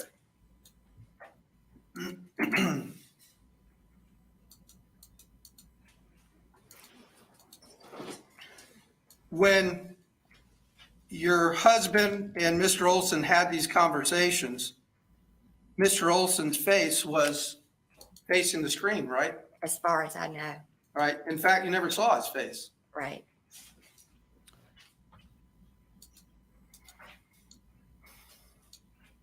He never turned around during that sequence of events, did he? That's correct. He never placed his arms, legs, or anything over the back of the seat at that time, correct? Not at that time. And he wasn't shot. Amazing how that works. Did you ever hear any words of violence directed to the defendant, in this case, your husband, Mr. Reeves? I didn't. And you were right there, right? Yes, sir. You would agree with me that Mr. Olson never made any movements towards the defendant, correct? At that time. At that time. That's correct. You would agree with me there comes a time that the defendant says, I'm going to see the manager. Yes, correct? yes, He gets up and leaves. yes. Now, you indicated you were afraid, right? You were scared. I was scared when Mr. Olson said what he said. Okay. When my husband left, I was more ticked off that this was happening. Okay. I You was would agree? I was uncomfortable. All right, you're uncomfortable, you're scared. You would agree with me that you had every opportunity. You could have left and gone with your husband, right? I could have. You didn't, though. No, we expected my son to come there. Okay. And in fact, during the time that the defendant had gone to the manager, Mr. Olson never said one word to you, did he? No, sir. He never turned around in his seat. No, He didn't have the phone out, correct? I don't know. I couldn't see. All right. That's He why wasn't she didn't rude shoot to him. No, In fact, he didn't say one word to you that whole time. right. Asked and answered.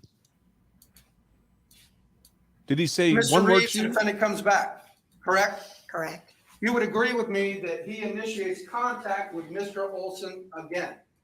After he sits down and takes his popcorn, yes. Okay.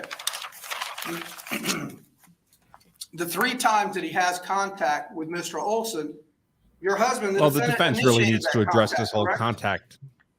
Yeah. Sir, I don't remember but 2, and Curtis initiated them.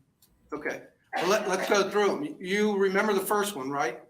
About Yes. putting the phone away. Yes, There's a second initiation when he says to him, I'm going to the manager. You have a That's second number 2. initiation. I don't remember that. You don't recall that? I don't. And then You're the allowed third to talk would be to when other he comes people, back from folks. the manager's office and he sits down and he made a statement to him, right? That's right. Do you remember what he said? What Curtis said, Yes, ma'am. I couldn't hear him. You didn't hear it at all. No, You have no idea what he said. no, Up until that point in time, you didn't hear any threats from Mr. Olson, did you? no, sir.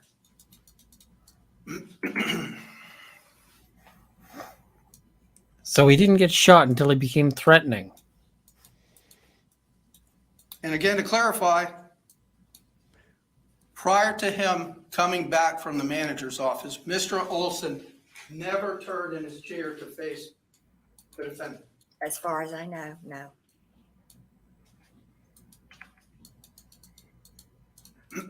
Now, you would agree with me that the defendant, your husband, sits down, right? Yes, sir. And you said he had gotten the popcorn from you. Yes, And at some point in time, you said that he's leaning to his left, correct? correct. With Correct. his right leg extended. Yes, sir. Now, you would agree with me, would you not? You knew that Mr. Reeves, the defendant, had a pistol in his pocket. I actually did not know that. You would agree with me that every time Mr. Reeves, the defendant, went out, he had a pistol. He was always carrying a pistol. I never asked. Based on my life experience with him, I assume he carried a pistol, but I never saw it. I never asked. We didn't talk about it. Okay. The same But in my you household. assumed because he always carried it, correct? I wasn't really assuming, but okay. Well, you said, you used the word, I assumed. Okay. Based on my life's experience, I'll assume he had a pistol. All right, well, let me ask you this. He never left the home without either a pistol or revolver in his pocket, correct? I don't know that. Is this important to your story? Oh, There- I think that's favorable to the Places. defense. He had a gun every day and he never used it until he was attacked. Take a gun in. Yeah. And I don't know, for Yeah, he instance, didn't I don't know. whether he particularly took one to want, church you or know, not. Okay. he didn't go to the All right, theater so to kill. you see the defendant, your husband, leaning back, correct? Yeah, To it his was left? just a brief glance. All right. And you see his right leg out. Yes, sir. And you said you saw, at this point, you see Mr. Olson standing, Yes. right? Is that the judge doing that clicking? Did you ever Yes. see him hit the defendant? No, Did you, okay, I'm sorry. She did deserves you a ever cross. hear a slap or hit? You hear skin on skin, something loud, like if someone had been punched. No, sir. Did you see him throw a phone? No, sir. Did you see him throw anything? No. Believe, I wish I had. I just couldn't handle it. Your Honor, I'm going to ask that her last statements be stricken as gratuitous and not responsive to a question. It's the second time. I'll overrule for now. Imagine getting overruled on that. What an idiot. So never saw any type of object thrown towards the defendant in this case, No, correct? sir. And as the defendant, your husband, is leaning to his left and with his right leg out, you never heard him saying, no, no, no, whoa, whoa, whoa, did you? No, sir. In fact, you never saw his left hand out, did you? I just glanced briefly when my husband started to move, and I thought he was trying to get away. I wasn't just staring at him. You would agree with me, this was all happening right in front of you, Yes, correct? sir. Yes, sir, but it was very fast.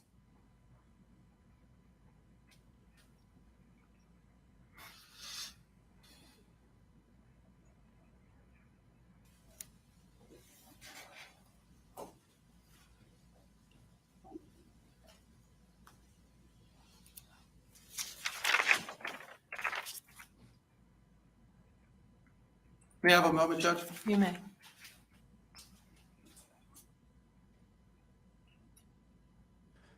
Let's see. A sibling revelry says, going to the King of Grift to shill my wares. Our show is live every Saturday at 6 p.m. Central on YouTube, Rumble, and Odyssey.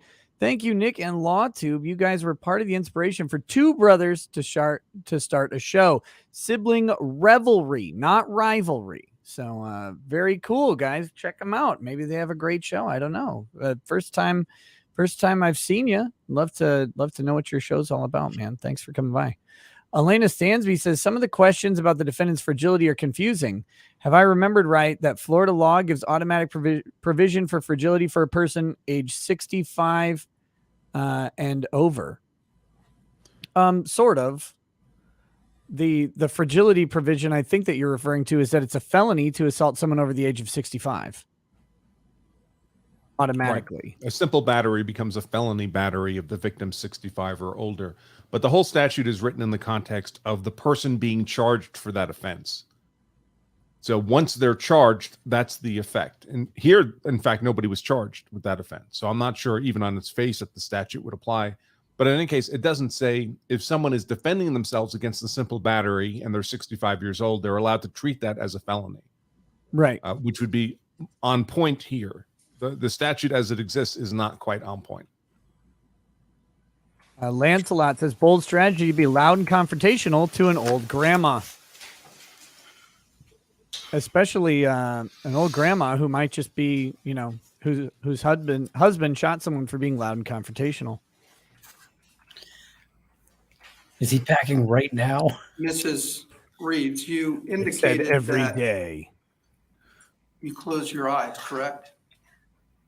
I don't know if I turned away or closed my eyes, but I didn't see anything else. Okay.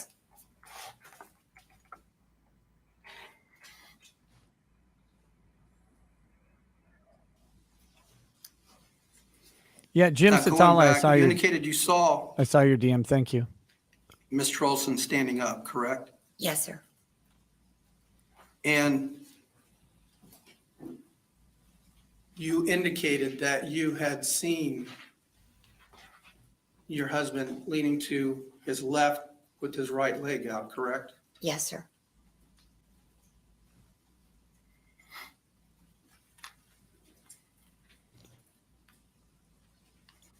Which you'd have to do to get the gun out of the pocket holster.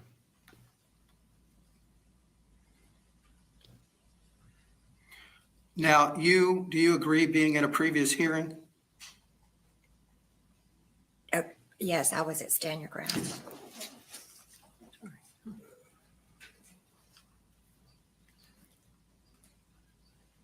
Page 709,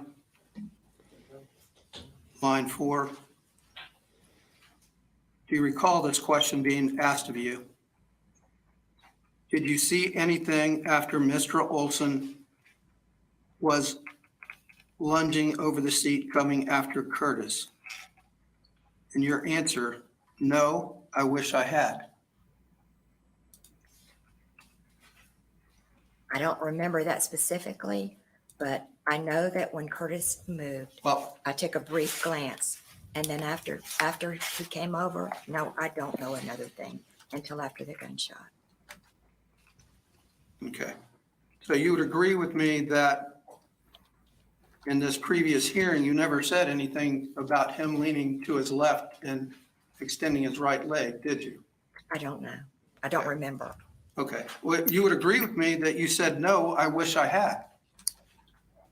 Correct? Yes, sir. May I have a moment, Judge? You may.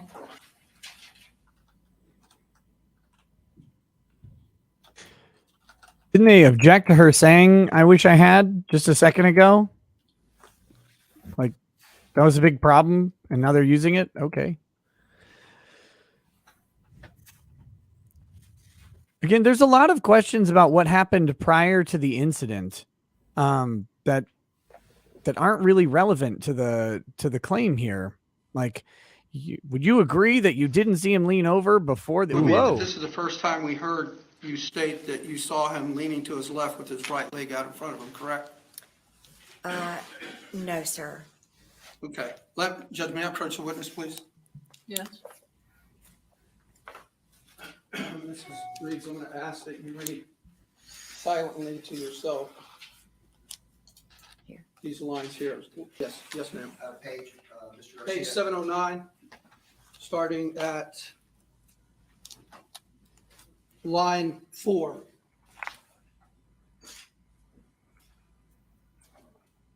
What is this from? It's just from a previous hearing. Okay. Yeah, can we? Yes. Yes. Oh my goodness.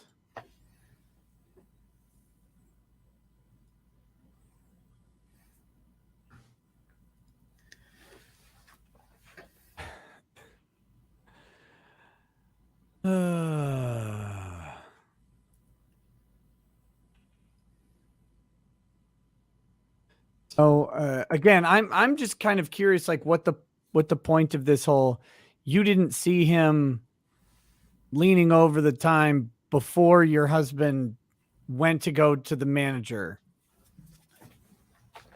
No. That's probably why he's still alive.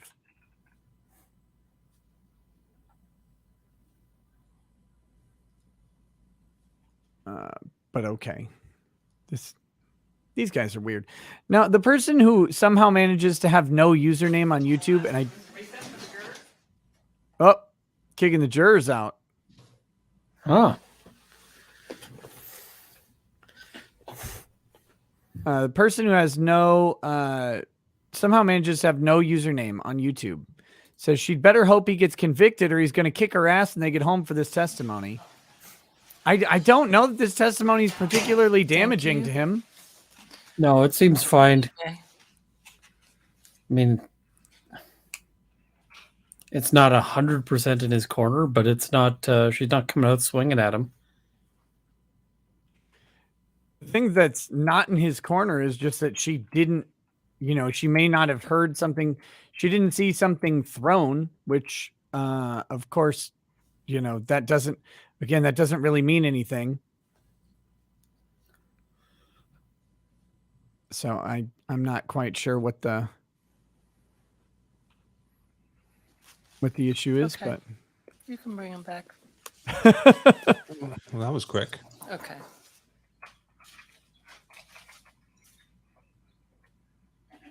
Jerking the jury around.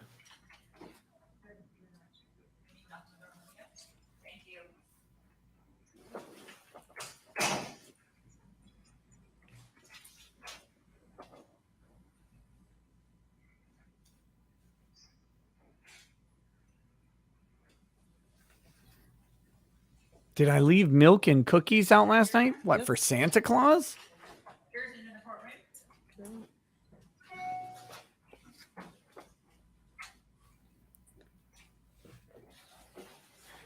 The form of the question, you would agree with me that typical, I don't care for it, reminds me of a sales pitch. It is on cross. Yeah. You want them to agree with something. Drew, can you see that? Officer- They don't have to agree. Thank you. They can just ladies say and no. gentlemen. I know you had a very brief break, but were you all able to abide by my instructions during the recess? Thank you. You know, I read about the Go whole ahead, case on the Mr. news Garcia. in the 5 seconds we were in the hallway. I watched the entirety of Ricada's stream.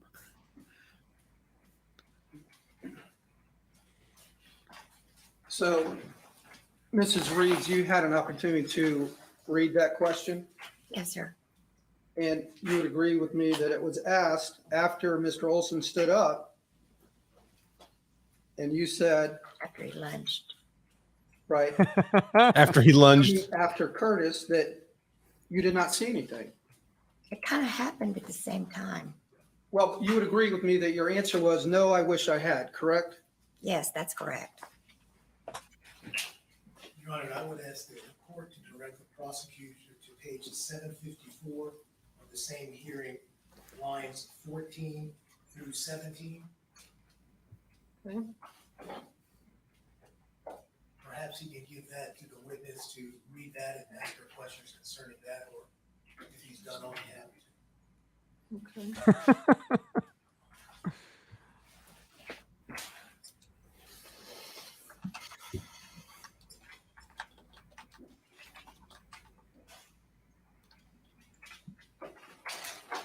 What was the lines again, Mr. Michael? The court can have the prosecutor read page 754, lines 14 through 17 to the jury.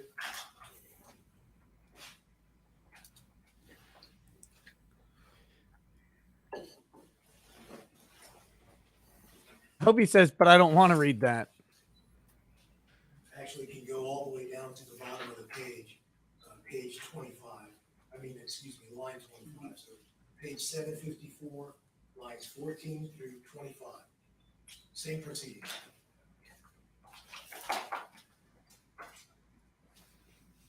Yeah, approach the, How long ago was this? Wait a minute. 4 years ago. for the record, referring to page 754, lines 14 through 17. Mrs. Reeves, I ask that you read line 14 through 17 to yourself, please. Right here. Where the, 25, oh, 14, I've got it. He needs to read it. or you can do so on cross. If, starting on line 14. They are on This cross. question. And then your answer. Or on redirect, sorry. It was improper impeachment under the doctrine of completeness. He needs to read it right then and there. I see that. Okay.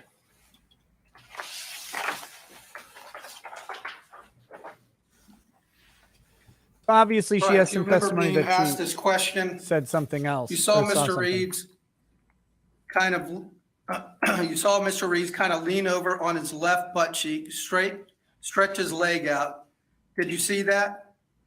Answer, no, leaned way back, yes. I'm sorry, he says he leaned way back, yes to the left.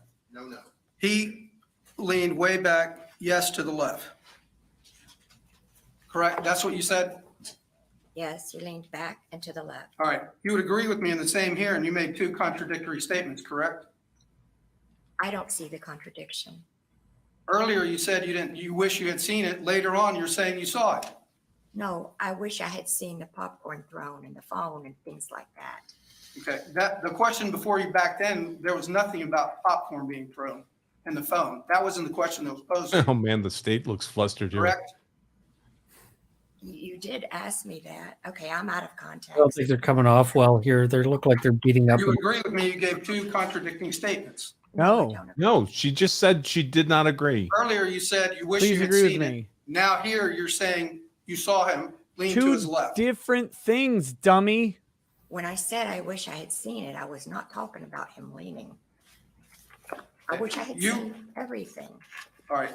The question was, when you saw Mr. Olson stand, you never mentioned anything about Mr. Reeves, the defendant, leaning to his left and stretching out his right leg, correct? Not I correct. don't know.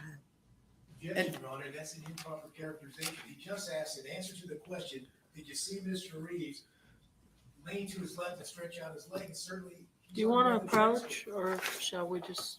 No, do it in open court. Be bold, be brave, judge. You can do it. You can change the face of boring law. Okay, so this prosecutor's clowning himself here because this is dumb. He's asking her to disagree to the statement that he just read that she said and say, you didn't say that, did you? But she clearly said it. He just read it from the transcript. Specifically, exactly what he's asking her to say she didn't say. This is just dumb. He wants her to have not seen anything, but the reality is, like how most things work, she saw some things and not other things. He thought he had a point, and Yeah. it's beginning to look like he didn't have a point, and he can't accept it. And he's getting really flustered by it. He thought he had a gotcha, and it's boomeranged on him. Yep. Billy Witch Doctor says she was talking about the punch or the phone when she said that I wish I had seen it thing. Yes, correct. And that is the whole problem here is that he's then asking her about him leaning, which she clearly wasn't talking about at the time. I doubt she cares if she wished she saw her husband leaning, but she probably wishes she saw the man attacking him so she could say, I saw that motherfucker attacking my husband, and if I had a gun, I would have shot him too. Gates of Above says, for the love of God, can Curtis Reeves shoot the judge for clicking her pen so much? I'll be a witness and say it's a threat to everyone's life.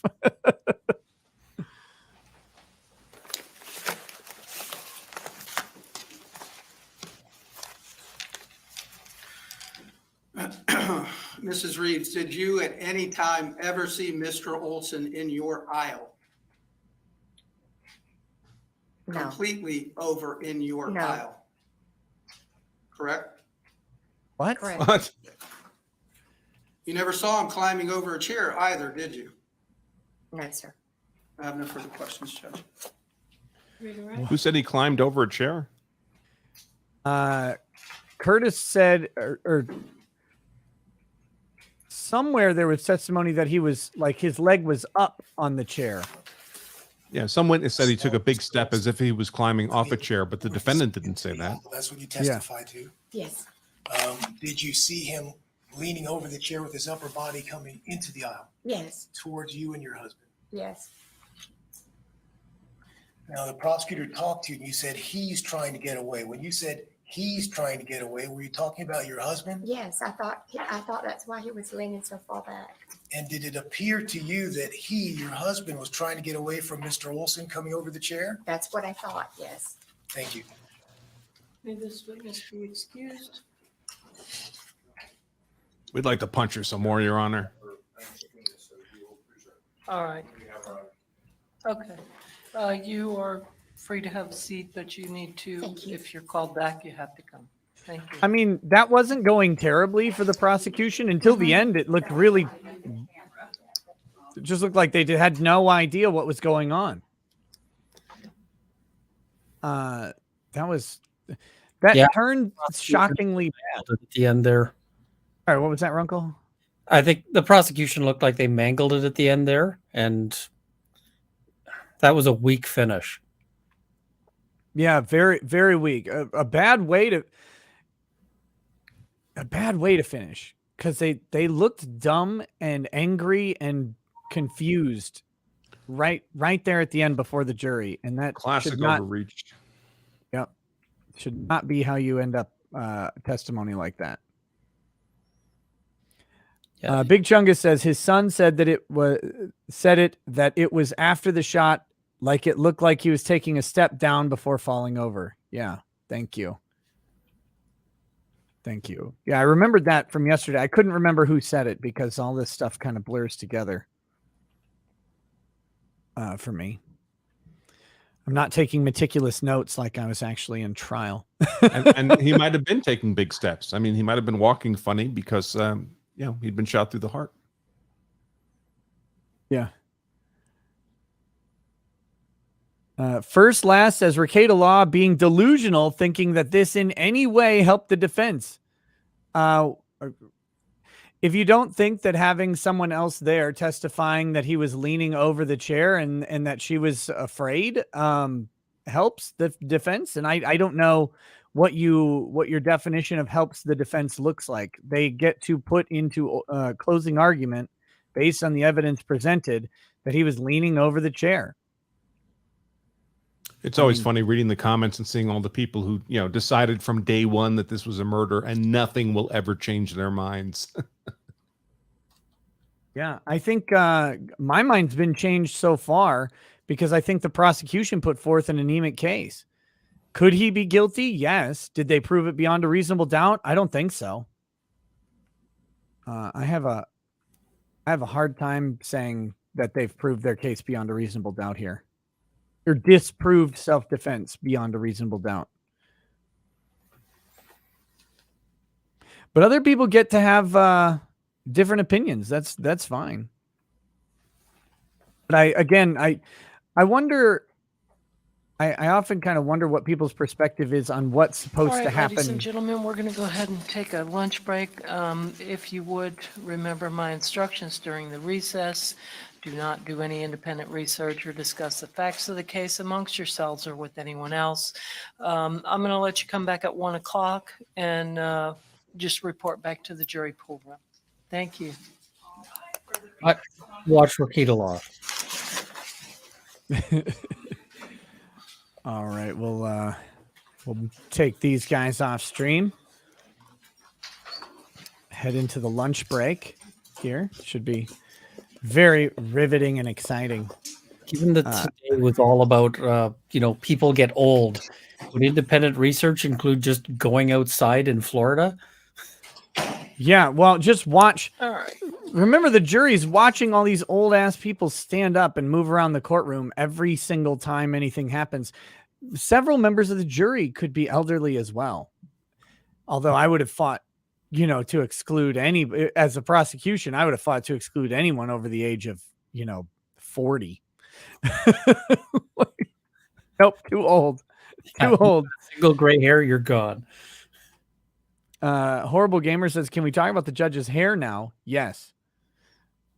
Mike Hum says, it really feels like the state knows they're losing, so resorted to bullying all of the defense witnesses, and now they're making asses of themselves.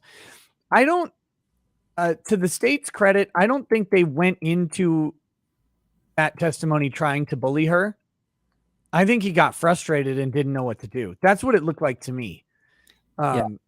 I liked Andrew's assessment. He thought he had a point. Yeah, and you see, after they were up talking to the judge in the sidebar, his co-counsel was sitting there, sort of tapped him on the shoulder, and they had that little conversation. I suspect that was a wind it up. You're losing the jury. You're not coming off well. But they needed a better finish on that. It's important when you're trying to show that you've broken a witness or something to have a good strong finish on it, because that's what the jury remembers a lot of. Yeah. Cynic says the prosecution is doing a bad job. Strange because they have the facts on their side. I'm gonna half agree with you.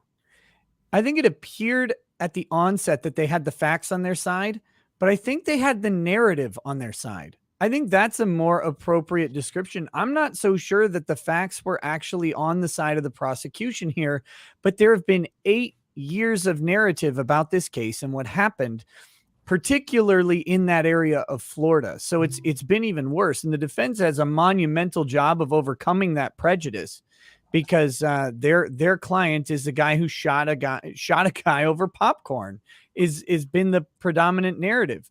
But when you start to look into the actual facts, you have an elderly man, a young, large, physically imposing, deceased, but potential assailant, reaching across the aisle multiple times, at least once, to grab the popcorn. But it seems he either flung a cell phone or did a punch prior to that, because I have seen the video and I know exactly what the defense is. I'm anxious for the defense's expert with the enhanced video so we can actually see it zoomed in and see if it's worth anything or not. But even in the original video, you can see, because it's in night vision or infrared or whatever, not infrared, but yeah, It might infrared. be, yeah, infrared is probably correct. Yeah, and so you can see some movement come across from what's his face is from Chad's seat. And the crazy thing is this idea the state has that Chad wasn't leaning over the seat. He would almost, I think he would have to be, to reach the popcorn that's in a man's lap who's sitting down when you're 6'4". I don't know how you get to popcorn without leaning into the aisle. And remember, he's diagonally across from him. He's not directly in front of him. He's the seat ahead and to the right or left or whatever.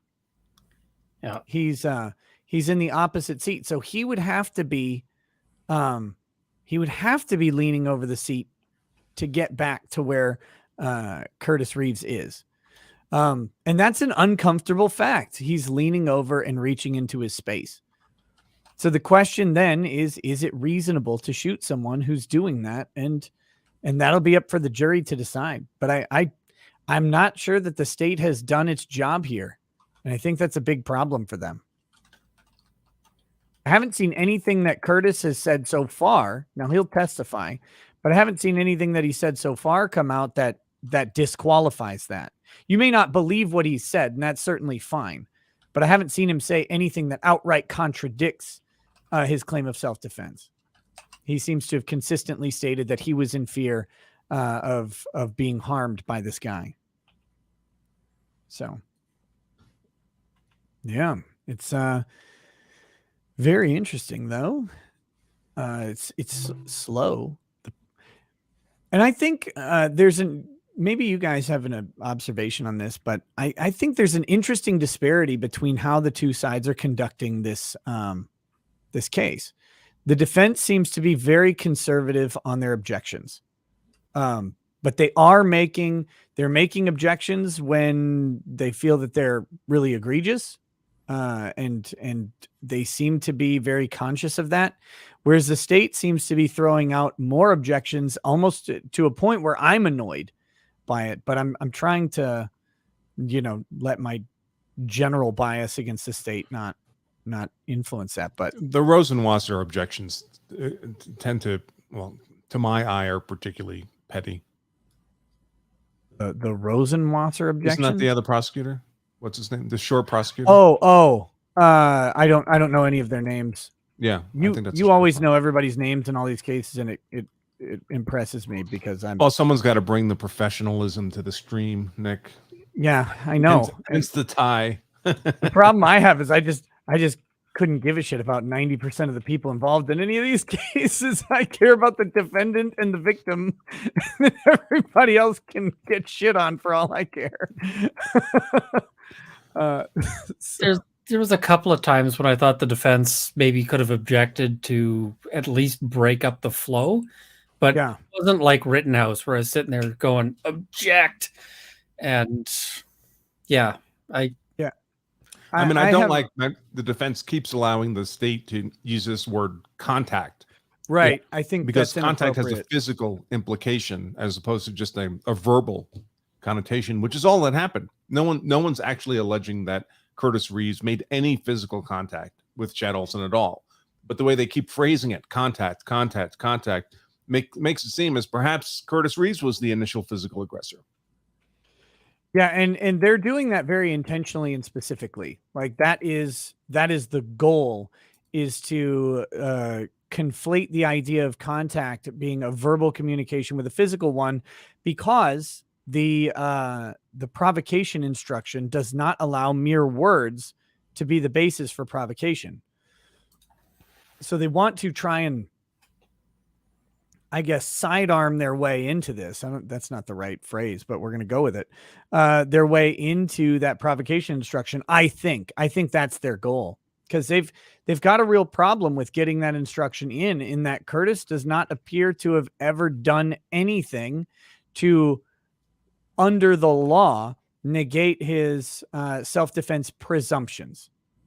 And they really want that gone, because if they can negate his self-defense presumptions, with an instruction that specifically says that, then the jury has to ask the question. But if they can't have that in the jury instructions at all, then most of the jurors are not going to be asking the question of provocation. It's not going to, like, if they're lay people, so they're not going to know that that's an element of self-defense law because they probably haven't gotten hard. That's right. I'm guessing. Lawofselfdefense.com/get hard. Get your copy today. They're all autographed. By the way, I want to just give a shout out to the audiences over on Odyssey and on Rumble. Thank you guys for being there. On Rumble, we have quite a few people. Let me see. 804 watching on Rumble. Very, Wow. very cool. That's a lot.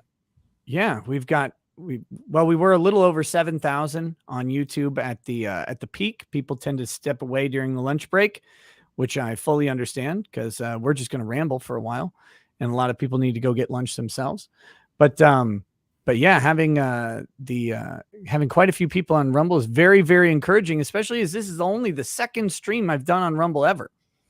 So that's great. I can't see the Odyssey one because I just have the Odyssey pop-out chat window going, and I don't have the actual Odyssey window open.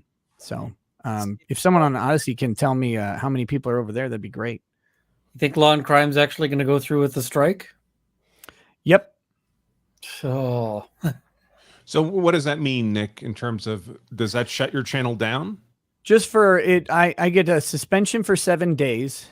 And then the copyright strike itself will, assuming nothing else happens, will remain on the channel for 90 days, in which if you get 3 copyright strikes within 90 days, your channel gets deleted. But I will be counter notifying because I believe I have a clear fair use claim going, and I don't think that they have much. But the most annoying thing is that I can't counter notify until the actual strike goes through, which seems dumb because they've already filed they've made the copyright claim on YouTube. I should easily be able to file my counter notification now, but that's not the system as it works on the platform, unfortunately. But I don't know how quickly they'll get to my counter notification, but yeah, the YouTube stream could be down for several days. Hopefully not.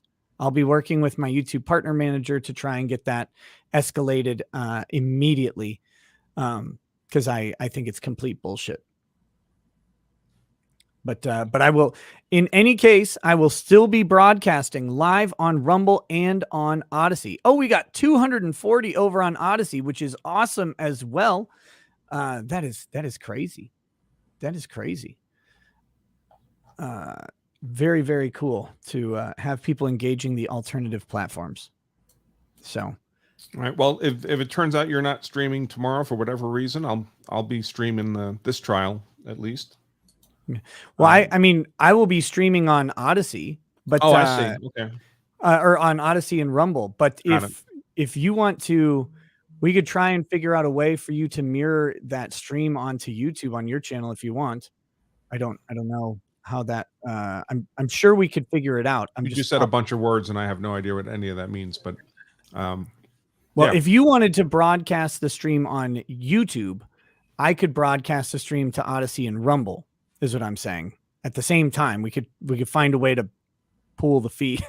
we'll be a media pool. We'll pool the feed and send it out. I think we could probably figure that out in some way. But all right, well, if you can figure it out and tell me what I need to do on my end, I'm happy to do that. Yeah, I'll look into it and see. I don't know when the strike's actually going to go through. Like if it goes through at the beginning of the day, because if it goes through at midnight, for example, I'll be streaming and it'll presumably shut my channel down midstream tonight, which is possible. I don't know, but if it goes through at some point, some unstated point during the day, who knows? Could be in the middle of the trial as well. But I hate don't stream banned streamers. You get shut down forever. Wait, really?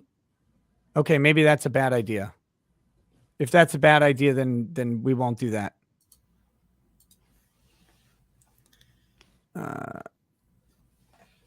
Okay. Wait, does Rumble have a pop-out chat? Oh, no, it has a pop-out player. Yeah, if you don't have YouTube Premium, you don't get the pop-out player on YouTube. That's right. But YouTube, I think, or Rumble, I think, has a pop-out player in the app. Okay, let me read some of these other... So if that's other the chat- case, no. Nick, what you need to do is get in your car, drive down to the courthouse for this one, and then sit in the room, and then report Law and Crime for having a banned streamer in their That'd be hilarious.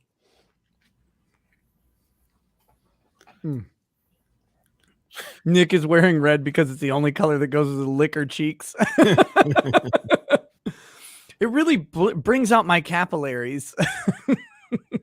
Somebody was complaining that I'm very pale. I'm very pale, folks, because I live in my office. I never see the sun. That's why. Well, yeah, and you and I, and well, all of us actually, we have this unfortunate disposition of living in progressively farther northern latitudes, and in the wintertime, the sun doesn't exist. The days are short, although it's been 60 degrees out. It's been perfectly fine weather here to go out and enjoy the sunshine. But I can't enjoy the sunshine and do this at the same time. So It's been 60 degrees, huh? You piece of shit. Yep. Cold tomorrow. We got more snow coming this week. Here, but then it'll warm up again. How cold's it been there, Uncle? I don't know what it is in freedom units. I'll have to check. I'm just going to pull up the freedom units measurement here. 5 below. So, oh my God, that's what it's been around here. I mean, we have had normally in Minnesota, you get 1 week of consistently like 20 below temps, and it sucks for 1 week in January. This year, we had several weeks in January with temperatures approaching that and several weeks in February. It's been a really, really cold start to 2022. I'm sure if you watch the news, it's the warmest winter in the history of humanity, but it sure hasn't felt like it. God, it's been fucking cold. Eli 580 says over 1,000 here on Rumble. Really? Oh yeah, shit. We're up to 1,100 over there. Very cool. Very cool. I hope more and more people check it out. I do want to say, guys, so immediately the first thing I do when I get on a new platform is complain. So as you noticed yesterday, if you caught my test stream, I complained about Rumble not having a super chat management function.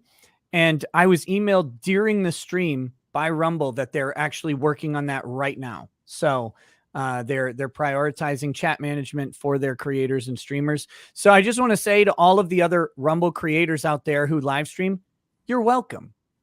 It took one stream of me being a Karen to get that thing moving. But yeah, you're welcome. And it's good. Like improvements like that, quality of life improvements for streamers will build a better streaming platform, will then symbiotically bring more streamers to the platform and then get new and better suggestions. So that's one of the things that got me really excited about Rumble is they seem to be, willing to very quickly listen and work on implementing changes. So hopefully that happens soon. That would be great. Let's see. Okay. Razgriz 1311 says, is the defense strategy to have the defendant die from aging? Listening to this guy is like reading a research paper that had to be padded out to make length. Wait, what guy? 2 women have testified so far. Maybe he's talking about the defense attorney. Well, the first had a pretty manly haircut. Yeah, she had the Ellen. Dorby says, Your Honor, someone yelled fire in a crowded theater, so Mr. Reeves did. The defense rests. Patrick Allen says, yeah, $15 for the last 7 days. Oh, this is Law and Crime Super Chats. Okay. $15 for the last 7 days. $8,030 made all time. Awe and Crying just sucks. How would you know that? You can check other people's super chats? There's a website called Playboard that tracks all super chats on no every kidding. channel. Yeah, it's rather amazing. They have, they'll they order statistics on views, mostly for streaming, views, subscriber gains, likes on videos, stuff like that. And yeah, they track all the super chats. Learn They do something not- new every day. They do not take out the cut. So if you guys go and look at super chat numbers on Playboard, that is not factoring in YouTube's 30% cut or Apple's 30% cut. Because if you send a super chat through the YouTube app or any other app that is purchased through the or acquired through the App Store, Apple gets 30% of that as well. Talk about a grift. Dude, that means the math on it is insane. On a $10 super chat, the streamer gets $4.90 if it's done through an Apple device. I'm not sure how that's justified, but that's what they do. Let's see. Nabor 605 says bold strategy for defense to put the jury to sleep. That's true. Let's see. Wait. Look up Dissociated and Megan Ranks. They had a bunch of shit happen on YouTube, and Dissociated is going through shit now. Please check on Dissociated. They're dealing with copyright strike, etc. Okay. What do you want me to check on them with? Grump456 says, my Rumble adding Super Rumble now. Thank you. Thank you. I'm making Apple filthy rich. Yeah. Well, I don't particularly want to. I don't think that they're entitled to any of that. I can see how YouTube justifies a cut. I think 30% is a little much, but I can see at least how they're entitled to a cut. But I do not see how Apple in any way makes that transaction more likely to occur than have not occurred through their app store. That feels like grease to me. Peter says Runkle called them by their proper name, moon landing units. Carapapa That is funny. If this old man croaks right before the trial ends due to natural causes, how hard will you laugh? It's the only time I can think of where it would honestly be a win for this dude. He would be not guilty perpetually and forever. His case would be dismissed, and he would live a legacy of a completely clean life. So if it's looking bad for the defense near the end, it may be a strategy. And honestly, sometimes it seems like it makes sense because it's if you're going to that civil suit, it's like, well, you can't use any finding of guilt in the civil suit because they croaked. So guess I'll just die then. So from a tactical perspective, it might make sense on occasion. Bass says, would you rather play cookie clicker into a microphone or watch as a prosecutor withdraws into his turtle shell of a neck void? Was it Poltergeist where the house like collapses in on itself, like into a tiny little space and disappears? I feel like at some point the prosecutor's chin will just go all the way back in, and then his whole head and body will fold into that space and he'll disappear into a different dimension.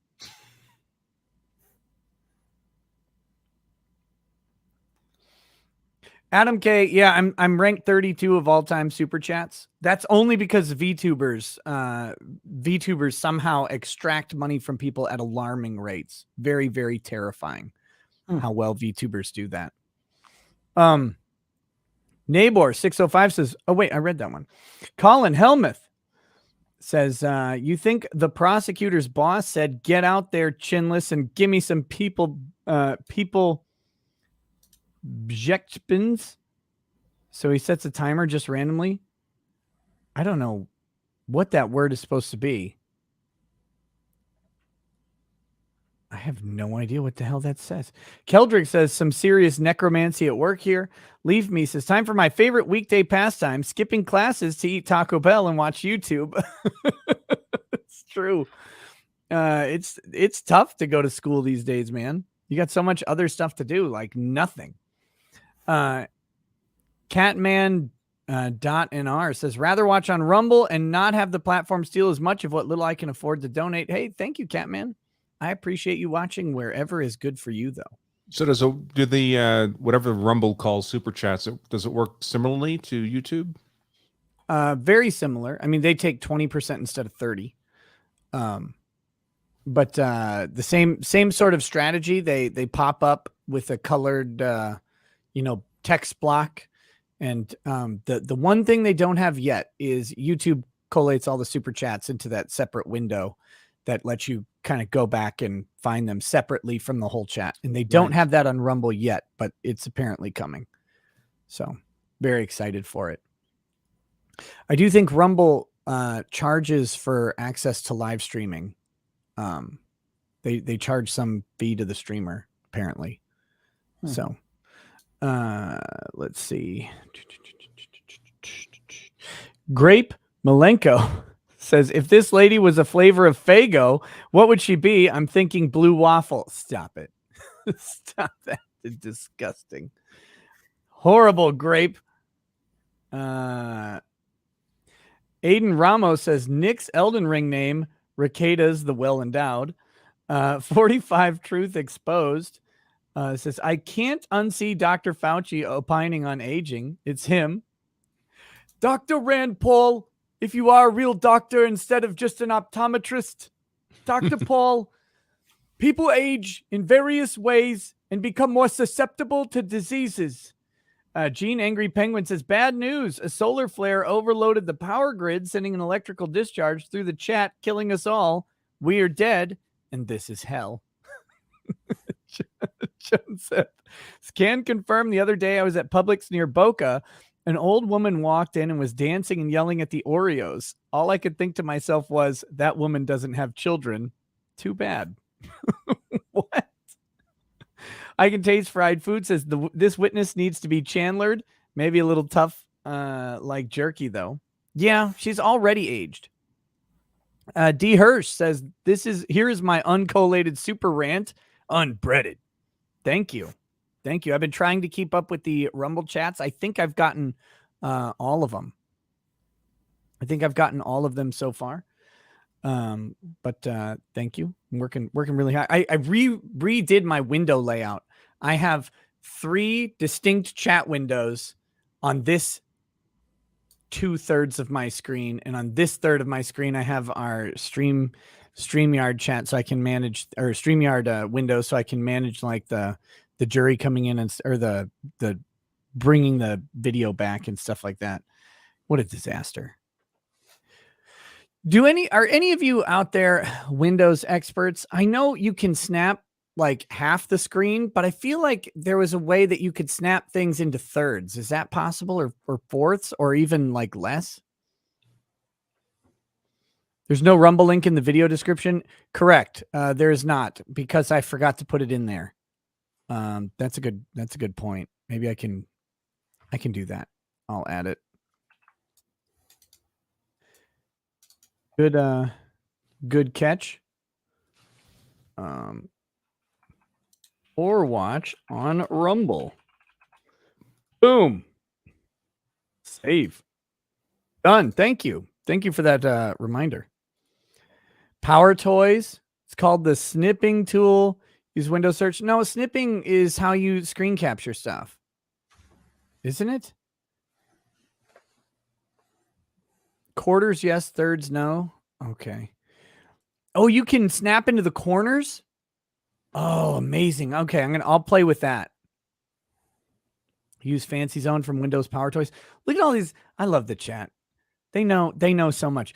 It's when there's advice is solicited, I love it. When it's unsolicited advice, I want to murder every single one of them in horrible ways. That's how my life goes. Buy more screens. I have 3. And one of them, the one in front of me, is 42 inches. I'd like to use that real estate. Neighbor 605 says, oh no, caught up on 1.5x. Now aging lady is even slower. Dude, she was brutal. No Name says, speaking of aging, I love those don't become your parents progressive commercials. Woden's Lost Eye says, do you think the head prosecutor slaps a short prosecutor on the bald spot like Benny Hill? Yes. Jim Tussing says, big biopsychosocial on paper, unbreaded. Mandalore Wise 01 just tuned in, and my first impression is that Fauci is examining his sister. Elliot, trial is super quiet. Oh, I read that one. Hopefully adjusted it up to more acceptable levels. John Keeler says she should have become a dancer in grad school so that we wouldn't have to sit through this testimony today.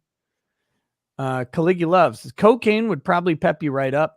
Yeah, need something today. It's very, very tired. What I need the setup from Swordfish where Hugh Jackman is sitting there like a moron in front of 75 monitors with one keyboard. That was great. That's what this will help me become a better hacker. Cryson says just testing super chat on Rumble, so no need to read it. Well, I failed that test. William Mitchell, School of Law and Crime says, as Richards, I would just like to say that Law and Crime is super late and super gay. If they want to know what ownership looks like, they just need to look at Nick Recade's channel and see how he totally owns them. Thank you. Very good. Stephen Cooper says, where's an RCMP horse to trample me? Night of Sorry, Knees they're says, busy. Did that lady lived, right? She did, yeah. There were some reports that she hadn't, but those don't seem to have any basis. And apparently she went to hospital and lived, but I don't know that she sustained any serious injuries. Horses, if you want a horse to really crush people like that, you usually have to train it to do that. Like if you want it to actually step on people and, do much other than knock them down. But when you're her age, getting knocked down by a massive animal is not a small thing. There was substantial risk with that. And I've seen a lot of people saying, oh, well, she got in under it. It's clear that when you watch the video, there's one view of it where you can see there's a line of horses and one person is actually riding their horse outside the line just to, I guess, try to expand the line. And that's the one that knocks a couple people down. So there were people sort of up that the line was riding right in front of. And, she gets caught by that outlier. Wow. That whole situation was a mess. I wonder if there's any report on the extent of her injuries. Hopefully she's just okay in general, but I thought I saw heard a photo of her in a hospital bed. I hear she's somebody saying she's an elder mother of like the Mohawk tribe or something too. Like being an elder is she's a big deal. POC. Yeah, and being an elder is a big deal. So it's not a good look. It's a big PR blunder, at least, and horrific to think of old women getting knocked down by horses. Watermelon. Is a man not entitled to their daily unbreaded? No, says the Binger, it belongs to the community. No, says the Blink, it belongs to the state. No, says the Bike, it belongs to me. There you go. Unbreaded. Keldrig says this trial is being run by liches actively trying to steal our souls by draining us of our youthful vigor. No lies detected on that. Let's see. Aloha Boy says, I'm half expecting that at any moment the defense is going to break into a frenzied dance, corral the jury into a bus, and take them to Six Flags. Heiko says, the prosecutor sounds like Rand Paul, but worse. Rand Paul just sounds like a robot. I think that's his biggest problem. I like what Rand Paul has to say generally, but man, when he was running for president, I was like, dude, your charisma is -6. You gotta work on that score, buddy.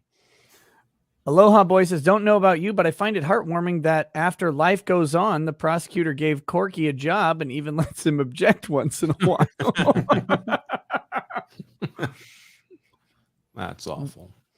Wiggle says, it seems like literally anyone would be a better judge than this lady. An immigrant who doesn't speak English would be better. Keldrick, how is the prosecutor even slower than the expert? Yeah, the turtle prosecutor is, I mean, he is abysmal to listen to. It actively pains me whenever he talks. I dread it. I'm always like, yeah, put one of the two short guys up, please. I can at least listen to them. I like the one guy who looks like a Chicago mafia guy or whatever. Corky. Yeah, because he's wait, is that the gray-haired one of the? Which one are we talking about? I'm talking about the one that's got the grayer hair, the stockier guy. Yeah. Yeah. Slightly taller than the other one. Yeah, he's the one who seems to get excitable and kind of angry. That's why I look forward to his exam and cross exam, because I feel like he just might fly off the handle and kill someone. Morgan Babcock says, would twins age the same? In my unprofessional opinion, I'd say no. Lifestyle would divide the way they would age, even being born at the same time. Well, I think it's important to note that the aging is what you were talking about. It's loss of biological function. It's not years. So it's easy to imagine identical twins who have completely different careers. One works at a desk, the other works, I don't know, some manual labor job. They're going to age at different rates in terms of loss of biological function, despite identical genetics. Right. Yeah. But if they have similar lifestyles, it's very possible that they would age in very, very similar and comparable ways. Yes. If they're both accountants, for example, they might run into the exact same thing. Did you guys, this is off topic, but I saw this on Twitter yesterday. Someone tagged me. There's identical twin women who married identical twin men. And they have they each have baby boys that were born at the exact same time, which is weird. And they all live in the same house, by the way. I perceive an opportunity for shenanigans. Yeah. Just like, yeah. this is going to be a criminal law hypothetical sometime. That's a weird story. They're like they're raising them all as like a giant turbo family of duplicates. It's very, they should change their last name to Xerox as a joke. That'd be good. Mandy Karavichus says, I'm posting from Rumble, Nick. Hey, I see you over there, Mandy. Thank you. But yeah, that's just a weird story. EMT 2666, thank you for the donation on YouTube. If you meant to send a message with it and YouTube stopped you from doing that, please tag one of the mods like C Goody or something, and he can get that message to me on Discord. The Big Cheese says Adam Krigler goes to other shows when his channel is down. Yeah, I know there's a difference between guesting on a show and broadcasting the show. So that might be a problem. If it looks exactly like my show, then they might determine it is a thing. I'm pretty sure that's what happened to my my other two channels. Is I live streamed to them during my suspension, and those got banned. I wasn't thinking about that. EMT 2666 says actual witness testimony 3 hours 5 minutes 22 seconds. Sidebar time 168 hours 45 minutes and 48 seconds. Very, very true. Someone did give the timestamp of when he talked about texting, when Curtis Reeves texted his son. And yes, it seems that they texted his son at the time that he got to his seat, texted his son to let them know the seats. And presumably, although I don't know, that appears to have happened prior to the cell phones need to be turned off message that came up. So again, if people are looking for what's the difference, is there hypocrisy here? I don't think so, because if the whole idea is that you're using your phone up until the point where the theater says don't use your phone anymore, then that's different. Plus, the issue isn't are you using the phone? The issue is, are you using the phone and irritating people? Right? Because if no one knows you're using the phone because you're not irritating them, it doesn't matter. If you're in the back row of the theater, that's different than if you're a row ahead of that and the light from your phone is shining in someone else's face and they complain about it, as they're entitled to do. Let's see. Lido Enchanted says, started a Rumble account to keep up with your show. And to my surprise, I see you on the top videos front page. Look at me, Rumble. Look at me. I'm the captain now. This is my Rumble now. Alcohol and Anger says, had a Rumble account for a long time, but don't use it. Now that you're on here, I guess I'll use it regularly. Hey, there you go. What a wonderful world this is. And I think the views, we're at 1349 over on Rumble. Crazy town. Hey, I had at least 6 or 7 people on my Rumble stream on Saturday. I'm very proud of you. Within reach. Ryan, the editor, thank you. I'm gonna play with it after the show, though. I'm not gonna mess with shit. My layout right now is good. I can see everything. It's only mildly unwieldy when I click on the StreamYard window because there's a bunch of dead space where the chat would be on the StreamYard window, but that's useless to me because it only has a YouTube chat and it doesn't actually do live chat and it's behind. So with that, but I've got it figured out for now. I'll figure out the rest of it and play with it later. So thank you guys all for the tips. He says he called me a coward. What a dick. You're fired.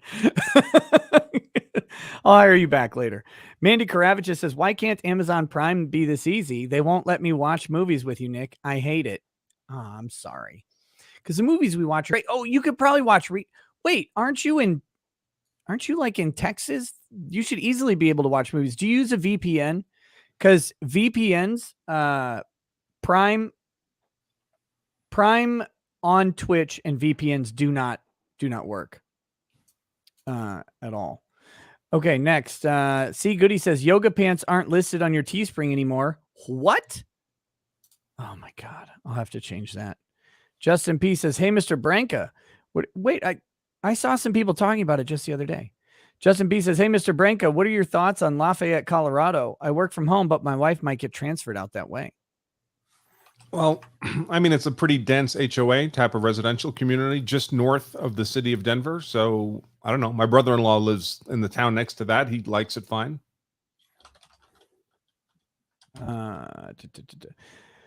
Bit of info says, Nick, love your channel. Please don't burn out. Usually if I need to, I take a break just fine. Also, I've got a couple trips coming up.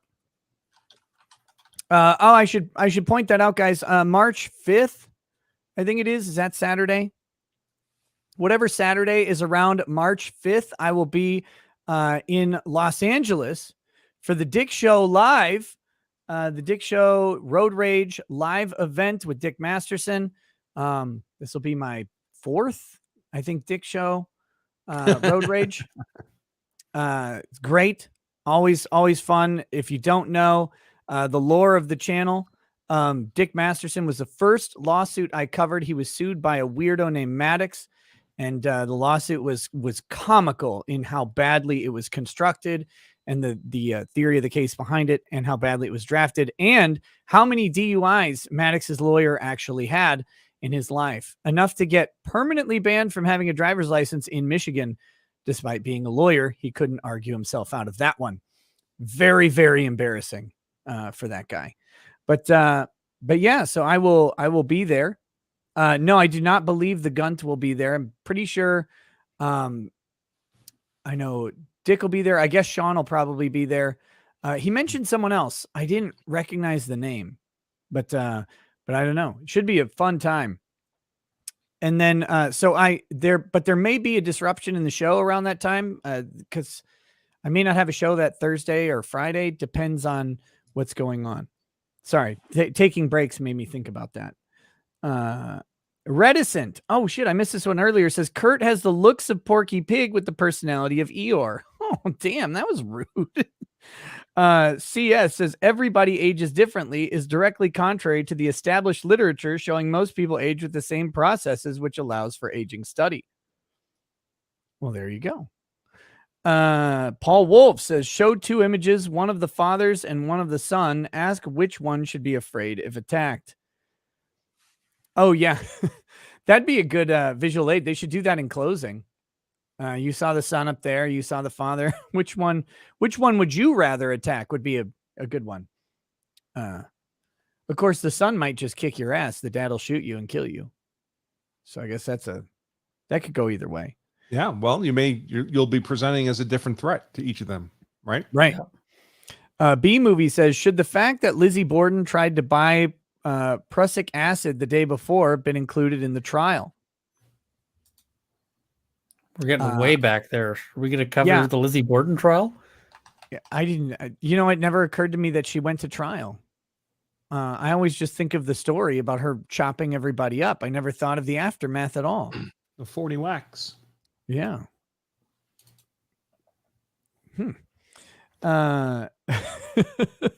So I couldn't tell you. What does prussic acid even do?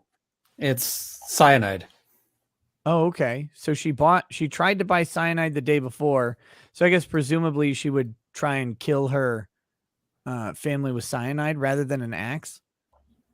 The axe seems more effective. Did the job. Skeleton. Yeah, it proved super effective. Skeleton says, oh, thank God the testimony is over. You do the chats.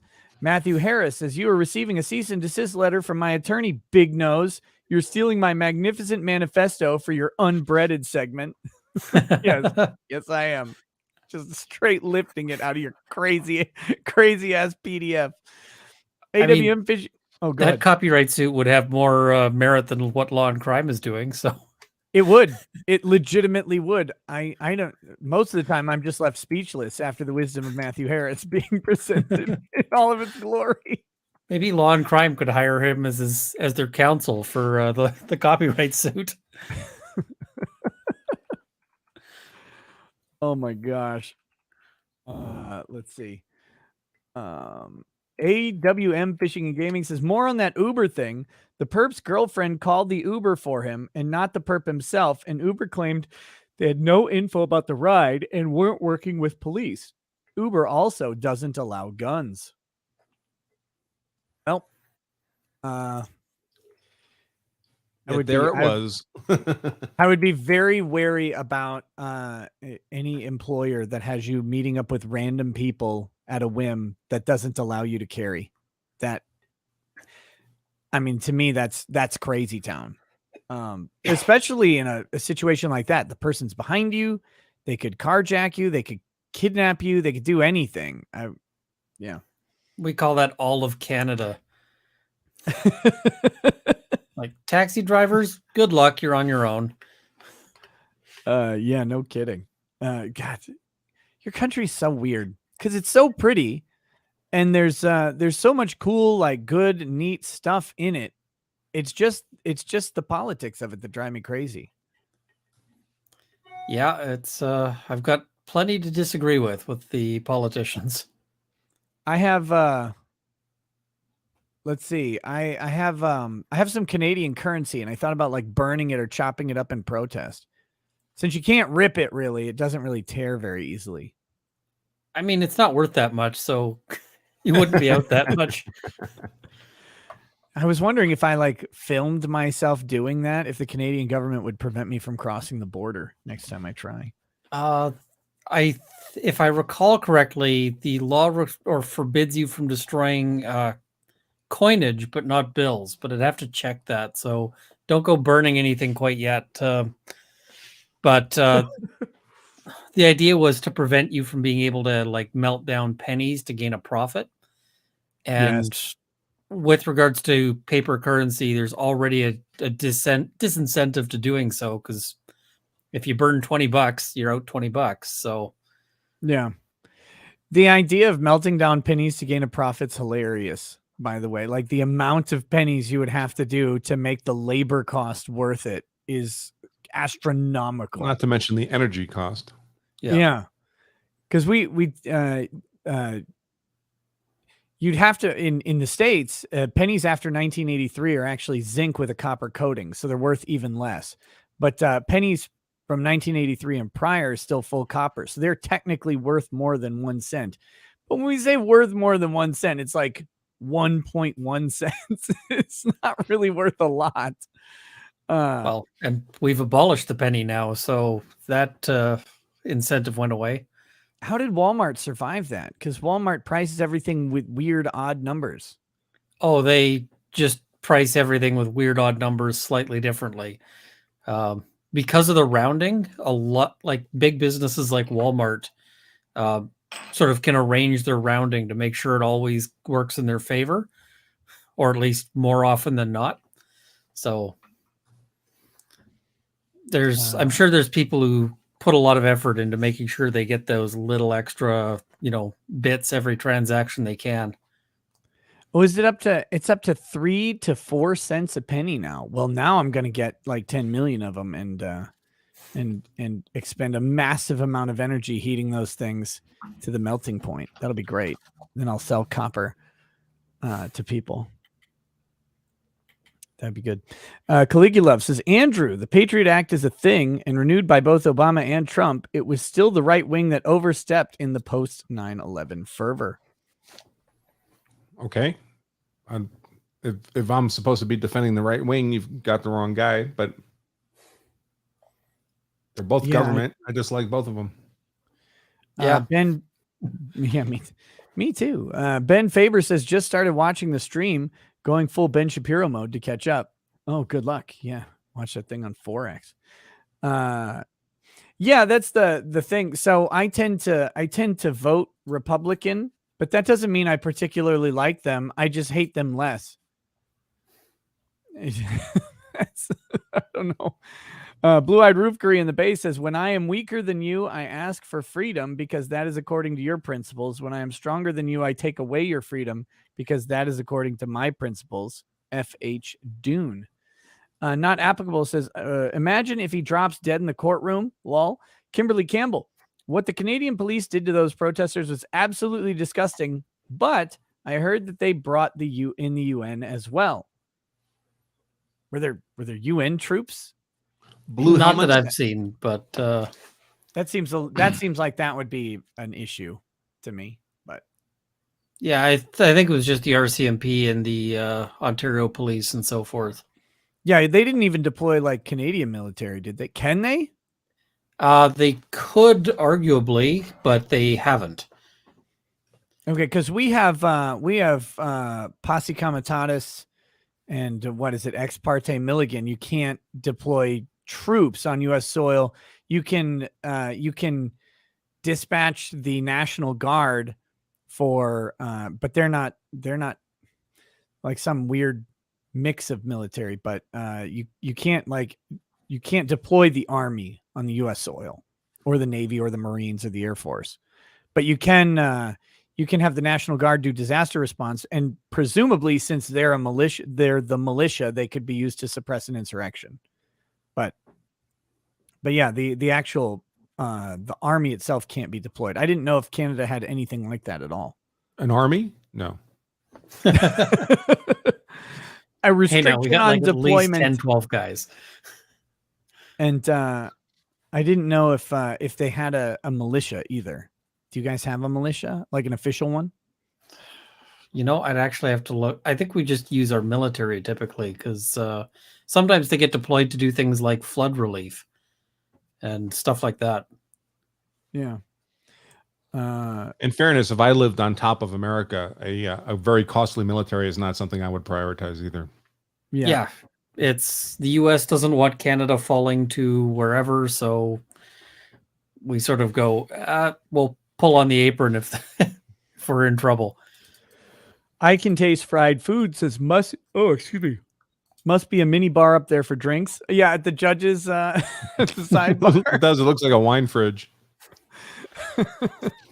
Z. Michael Gelke says they didn't make it worse. They pulled the mask off people who for 2 years destroyed the country with emergency powers. Yes, I was mostly talking about how the new extra shiny emergency powers have been implemented now, and so that those are there as well. Eris Legacy says, you know what else is mostly zinc? Cuck Murphy's beard. Oh God. Not applicable. Worth it to expose the bastards, call the bluff. Only if Canadians actually, show some show some dissatisfaction with their government. It's going to be interesting if they when they allow the next election to happen. I love that that's a real phrase. When they allow the next election to happen is a beautiful thing. Koi 540. Or wait, no. Braden Nelson says the truckers didn't make it worse for Canadians. They pulled back the curtain and everybody got to see how far gone Canada already is. Koi 540. The best U.S. trucker protest would be an economic one. Add a 300% surcharge to deliver to D.C. And when they try to make that illegal, just don't deliver. Which they very much could make that illegal. They could absolutely regulate truck pricing and they'd just ask the railroad. They've done that on rail forever, which is why everything is delivered by truck, because as much as I love all of you wonderful truckers out there, rail is far more efficient for the overwhelming majority of deliveries. It is much more cost effective. However, the government put price floors on rail delivery years and years ago in response to Standard Oil and Rockefeller owning fucking everything. That created the trucking industry that we have today. Amateur Ant says China should liberate Canada. Down with Castro's son's head.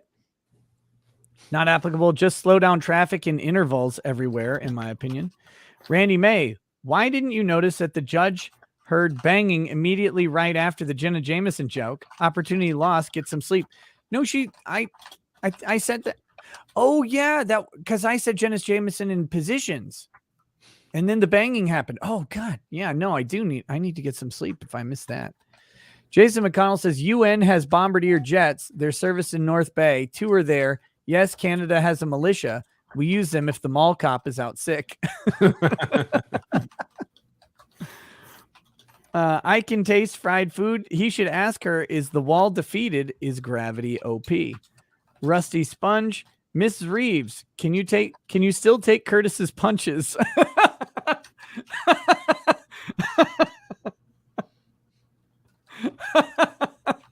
That question's funnier to me than it should be, but Cynthia Cotney says, when you show up to watch a trial and realize it's just one long sidebar. Oof. Harold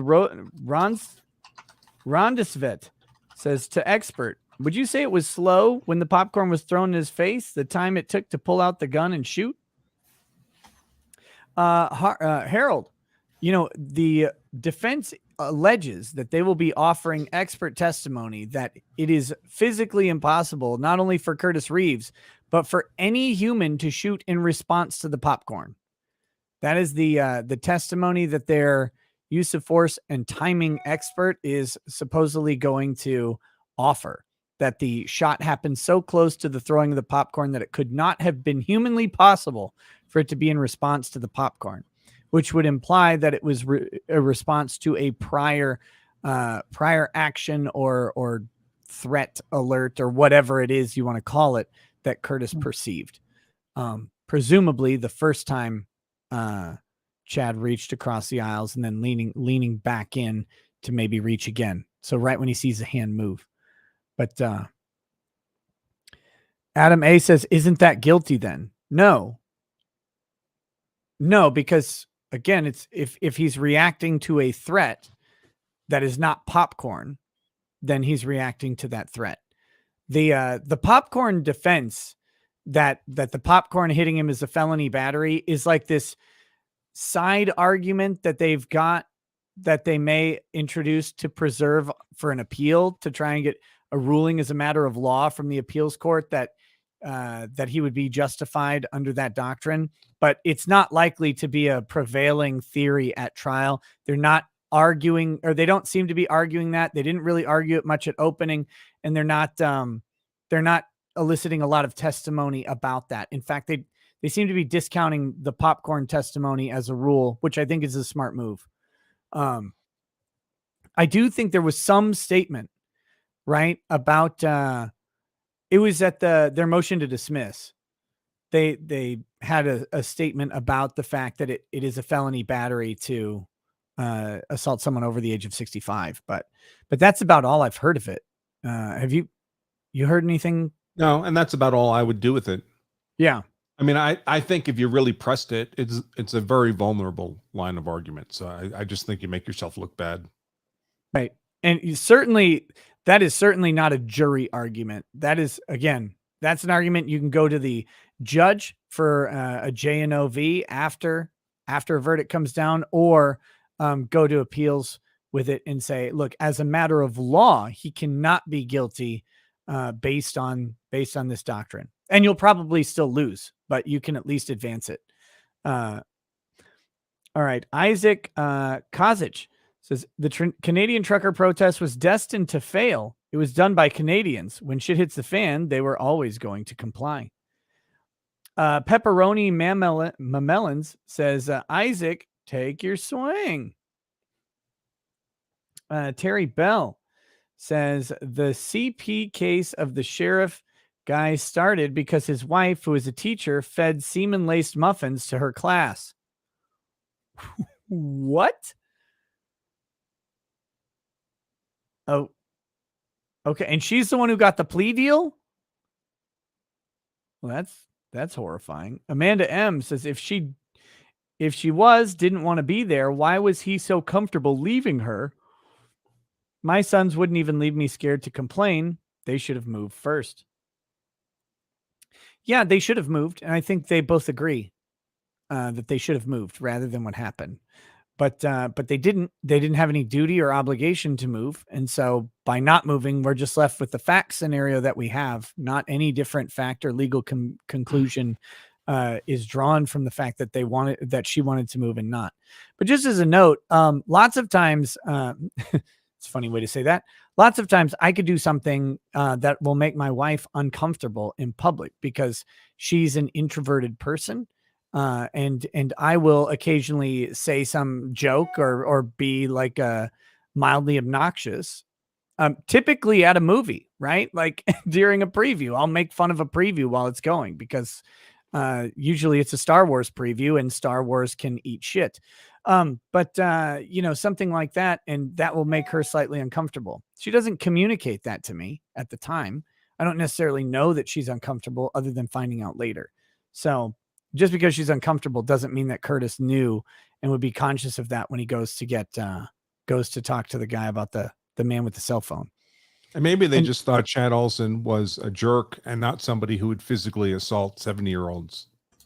Yeah. Right. And that's a big part of that is, remember, he doesn't shoot him at that time, but he does shoot him later, meaning there's a difference in perception from the first point where he doesn't shoot to the second point where he does.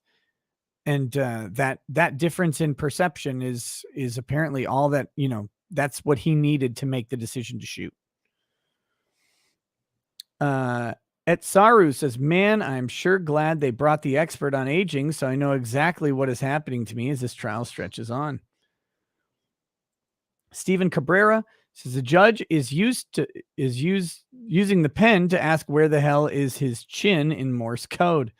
Michael Furberger says, can I get a shout out as well? Yeah. What's up, Michael Furberger? How you doing? Do you have a YouTube channel? You've got a shout out. There you go. Joseph DeMartino says this is happening right in front of you. Wait, wasn't it happening a whole row in front of her and an entire seat to the left? Let's see. Elena Stansby says, cool, wrong then. Making stuff up as I go along. Maybe a job change to a prosecutor. I don't know. I don't know what that's a response to, but that's a funny comment. Ethan Flash says, F you, Runkle, you 4,000-year-old soy elf beta male. Been around for 4,000 years, but you only became relevant when I allowed it. Okay. You have to understand, we all owe all of our careers and success to Ethan Flash. No one would have done anything on Earth without him. That's very important. Ben Samuel says, defense, I don't want to approach. I want to use a spoken objection to testify to the jury. Yeah, I think so. Tin Man, thank you for the donation. Nikki Giannopoulos says, defense witnesses all have different stories. Well, you would expect eyewitnesses in a dark, loud theater observing a violent event to have different versions and perceptions. And around the margins, at least. Not everyone is going to see everything. Not everyone is going to see everything the same way. Even in the best of conditions, you get differences between statements. I mean, if they were all the same, you'd know it was rigged. Yeah. And the other thing to remember is who the defense witnesses have been. The first one was a detective who wasn't present at the scene, but investigating it later. The next one was the daughter, who wasn't there at all. The next one is the son who showed up after the shooting. The next witness is the expert on aging. There's another witness or two in there that I'm not remembering, but we've got the witness on aging. Then we've got the wife, was the first witness who was there the whole time during the shooting that the defense is called. So you would expect all of those people to have different testimony because none of them were actually present at the shooting except the wife. So they're testifying to different things as well. Let's see. Concealed. Yeah, if you have 5 eyewitnesses of an event and you interview them separately and they give you word for word the same description, that's rigged. Let's see. General says the prosecution is trying to impeach the witness like the defense. They tried it in the stand your ground case too. Yep. They are trying to impeach the witness. The problem with trying to impeach the witness was that her statement wasn't inconsistent. The prosecutor was just misreading.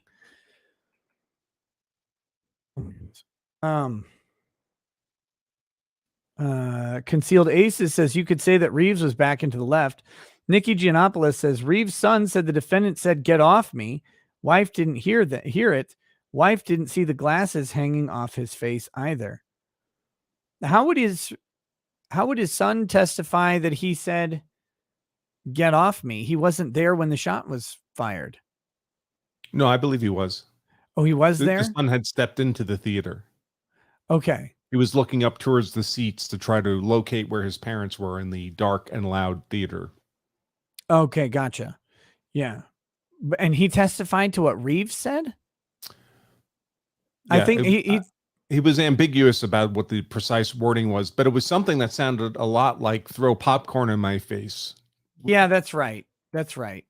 But that would have happened after the shot. It wasn't that. He said it was something like "get out of my face," which, yeah, that's right.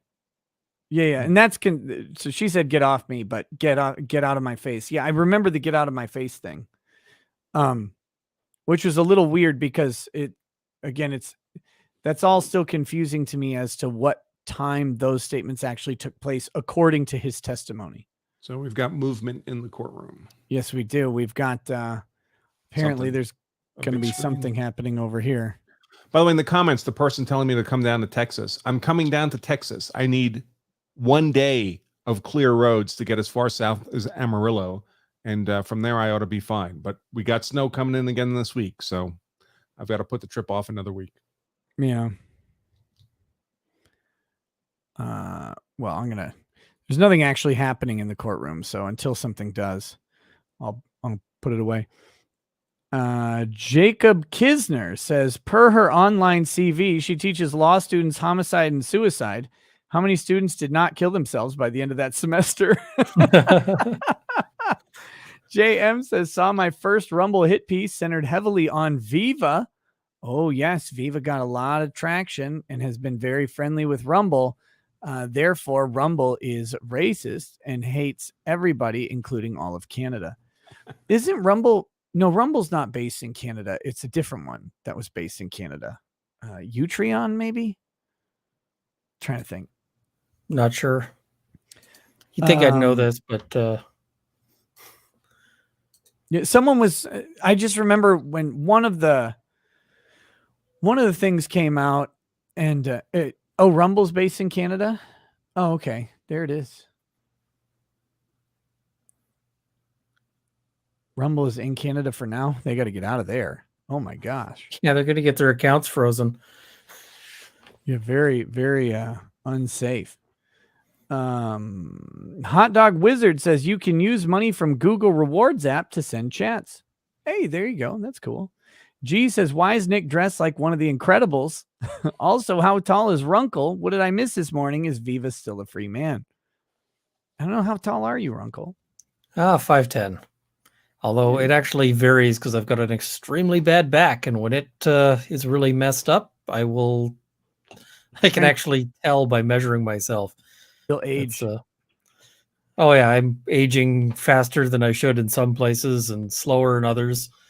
I've got the face of an 8-year-old and the hair of an 80-year-old. So they're saying that Rumble is reincorporating in Florida. Good move. Very good move for what's going on for sure. I can taste fried food says I'm in Florida. It's 76 degrees and I have bacon. Rude. Jaded Custom says chat will fly you down. It's not. It's it would entirely be the time. Getting down to Florida for a couple days. I've still got kids that have stuff to do here. Megan K says person throws phone at you. They're going to come and retrieve phone, throwing phone battery. So expectation of assault when person tries to retrieve the phone. Could be if the phone was thrown at him or not. Remember, I don't think Curtis Reeves specifically could say the phone was thrown at him. He just perceived getting hit by something to the side of the head. He didn't know what. So, but again, if he got hit, or even if he perceived getting hit and perception was reasonable, then he's very close to not guilty just from that alone. D Payton 42 says just switch to Rumble. Thanks Nick and Andrew for all the coverage on this trial. Hey, thank you. Let's see. PS says it was 38 degrees yesterday, so I took my motorcycle out. Very cool. Mike Lombardo says, I don't think you'd get banned for having on suspended YouTuber. Haven't you had Adam on a bunch of times? Could you guys just do this same thing on Rumble? Yeah, well, we will. This will be broadcast on Rumble for sure. Rumble and Odyssey. If the YouTube goes down, those still will be happening. So you can watch there. I'll be sharing the links on Twitter, on Locals, everywhere, or you could also just go follow me on Rumble. That would work too. I don't know.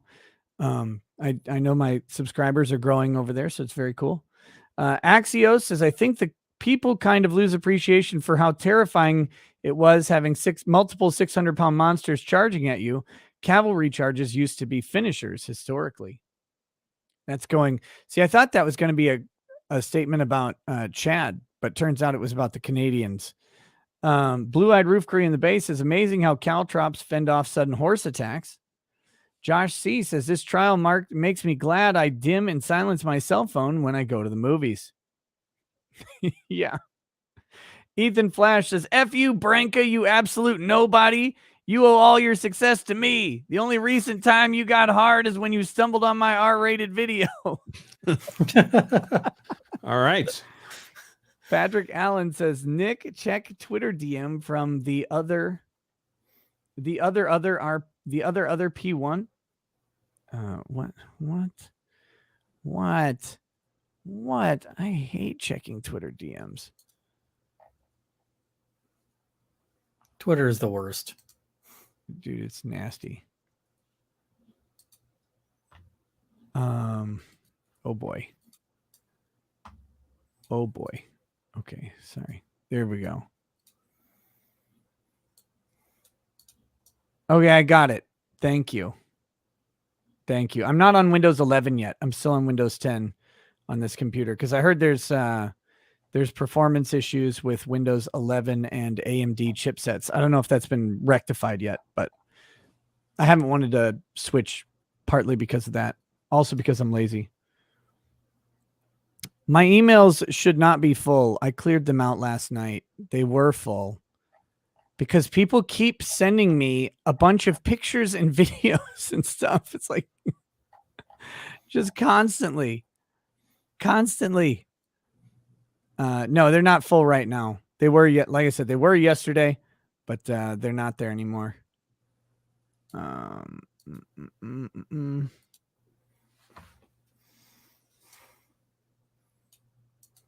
Okay. Here we go. Oh my gosh. So many junk emails that came in. Where were we? A contingency plan says today I learned that Lizzie Borden was acquitted. Really thought guilty given the rhyme. So that's a thing to know, I guess. Thanks. Yeah, there you go. Good job. Andrew Hansen says, had no idea I had Canadian citizenship till I was 23. Took an hour of looking at Canadian news before wanting to renounce my Canadian citizenship. Clumsy Clairvoyant says, Branca, who were you yelling at on Twitter Friday? I don't know. I go on Twitter when I get bored. Targets of opportunity.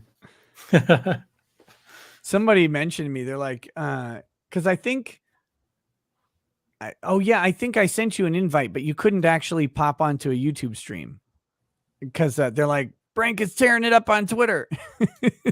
Oh yeah, but that's a night. I mean, yeah. You know, by 9 o'clock, 9:30, I got to go to bed. So, No. It was.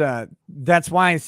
That's why I sent you the invite. It was like, oh, if he's up and he wants to come on, he can. But no, you'd mentioned you couldn't, and but it was in response to someone saying that you were getting into it on Twitter. Yeah, I mean, one of the issues I have, folks, is my home office is right below our bedroom, and when I'm on Nick's show at 1 o'clock in the morning, laughing my ass off, my wife can't sleep, and then I hear about it. So that's the way that works. And hearing about things from the wife is never fun. Caligulov says, yeah, but it's not just the left that wields political power too much. They just do it a bit more. Yeah, I agree. Caligulov says, video of UN planes in North Bay. Paul Wolf says, which person is afraid of being attacked? Between the dad and the son? I would think both of them would be afraid of being attacked. At least apprehensive. Yeah, although one's going to be a little more afraid. That's the whole age thing. Jeremy Traguna says, those Canadian jets in North Bay had Canadian registry numbers. People need to calm down. Denmark Radar says, any regime posting their police officers without name badges and rank insignia against protesters really should be asking, are we the baddies? A reference to a hilarious Mitchell and Webb sketch.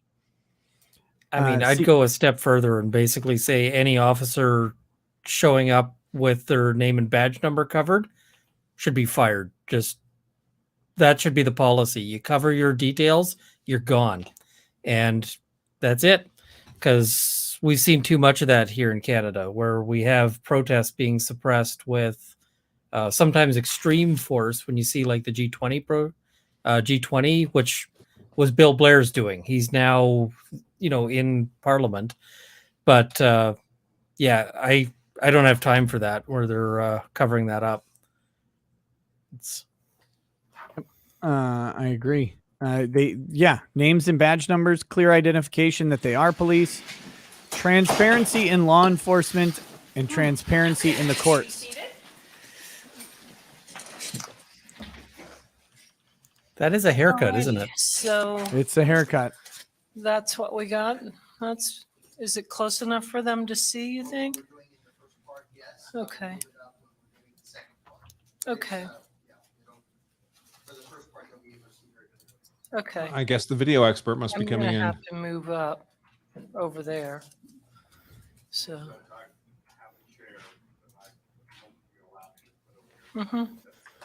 Oh boy. That's fine. You're good there? That's fine. I'll allow it. Where? Okay. Oh, go ahead. Yeah, this judge looks like she still has the original Flowbee.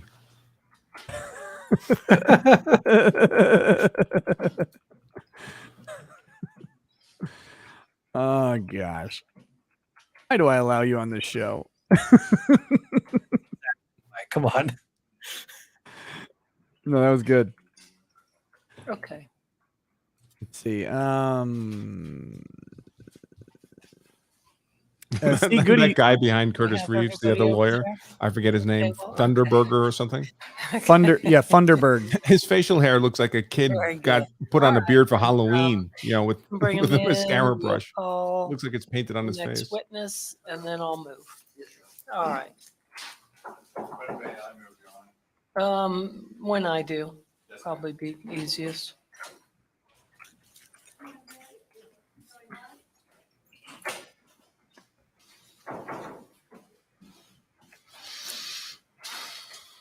see. C Goody says your email is allegedly full, you boomer. Yeah, if you tried to email me yesterday specifically, it was Yes. full for a period of time.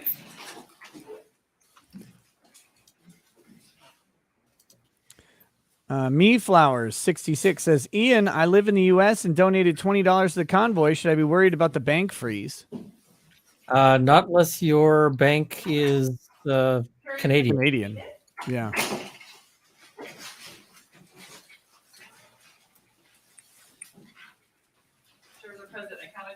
Thank you, Deputy. Thank you, ladies and gentlemen, for returning. Were you all able to abide by my Like to have a instructions during choice. the recess? Very good. Then we'll get started. Mr. Escobar? Your Honor, the defense would call Bruce Koenig. All right. Stop clicking your I'm pen, gonna you let him get disgusting seated, and, monster. then I'll move reposition as well. And Mr. Martin, you can too. It'd probably be a crime to go out and sneak in there and replace her pen with one that doesn't click, but like justified. Yes. It's at this point, actual violence is justified against that freaking pen click.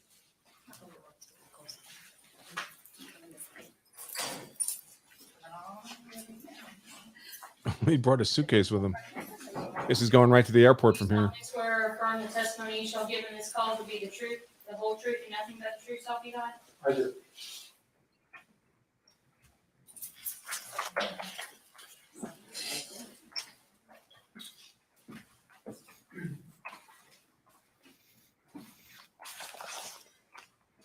All right, Mr. Escobar, I'm going to relocate. Mr. Martin, if you wish to too. Is it okay if I do, when they start playing the video, I think it's really long. Okay, well, See, I evening. have to reposition. Yeah, I can't so- see the jury, but you can have me ready. Yes, ma'am, when the video starts playing, I'll do it. Thank you, Your Honor.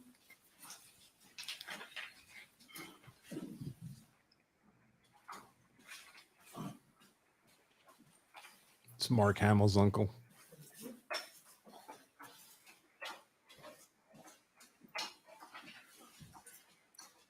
Go ahead, Mr. Escobar. Thank you, Your Honor. Good afternoon, Mr. Koenig. Good afternoon. Would you please state your full name for the ladies and gentlemen of the jury? Yes, my name is Bruce E. Koenig, Koenig.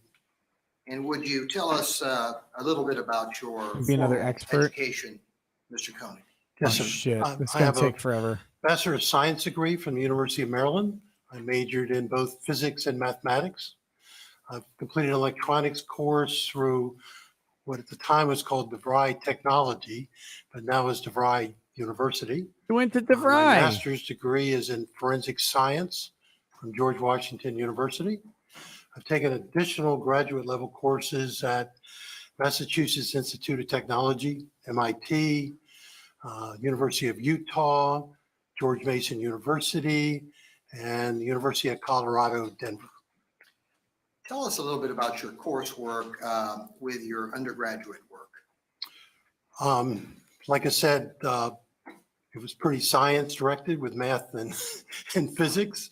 So basically all the general physics theory courses. I got well beyond, I think, 3 courses beyond integral calculus in my math degree. Physics is physics. It doesn't really change. Tell us a little bit about your Man, this guy's hilarious. in the forensic science. He's On the amused. weekends, he does stand-up comedy. Of course, it was Open mic night. science plus law, because that's what forensic science is. So it had a number of courses involving various aspects that are conducted in forensic field, including my own. And then courses, legal courses from the law department and things like evidence, criminal law. Most attorneys don't study much in the way of criminal law. They mostly in the civil area.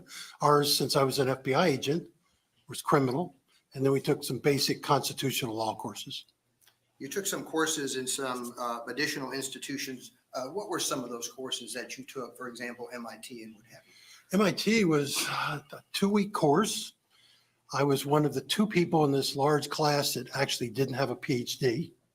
So I was kind of in the minority. It was 2 weeks of He thinks looking he's at a, what's these called guy's a sound riot. spectrograms, which is a way to represent sounds, and looking at, could you look at those, and so if somebody said something, could you interpret what they said from the spectrogram?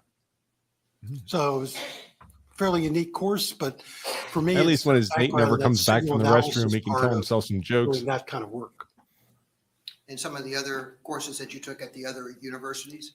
Yes, George Mason University was a course in acoustics involving room environments and other types of things.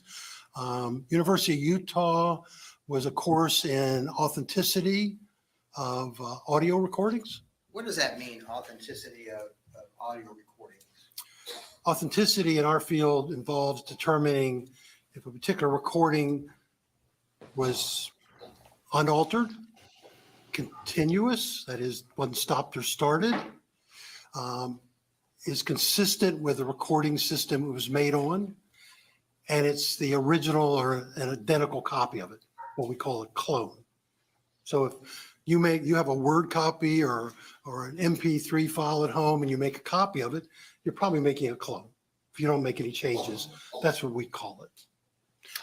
University of Colorado, Denver, I've taken a number of courses in various forensic, what we call media, audio, video, they overlap. You know, if you start looking at the administrative data and files, they're often very similar. If it's a JPEG image, when you take a picture with your camera, or a video file or an audio file, often the metadata part of it can be very, very similar.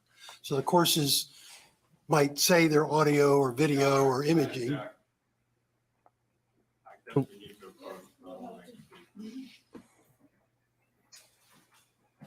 What, again, this is one of those strange objections. What's he objecting to? And this guy's laying out his CV. He's talking about his field of study. Nothing about this is in any way prejudicial to the state's case. What is the problem here?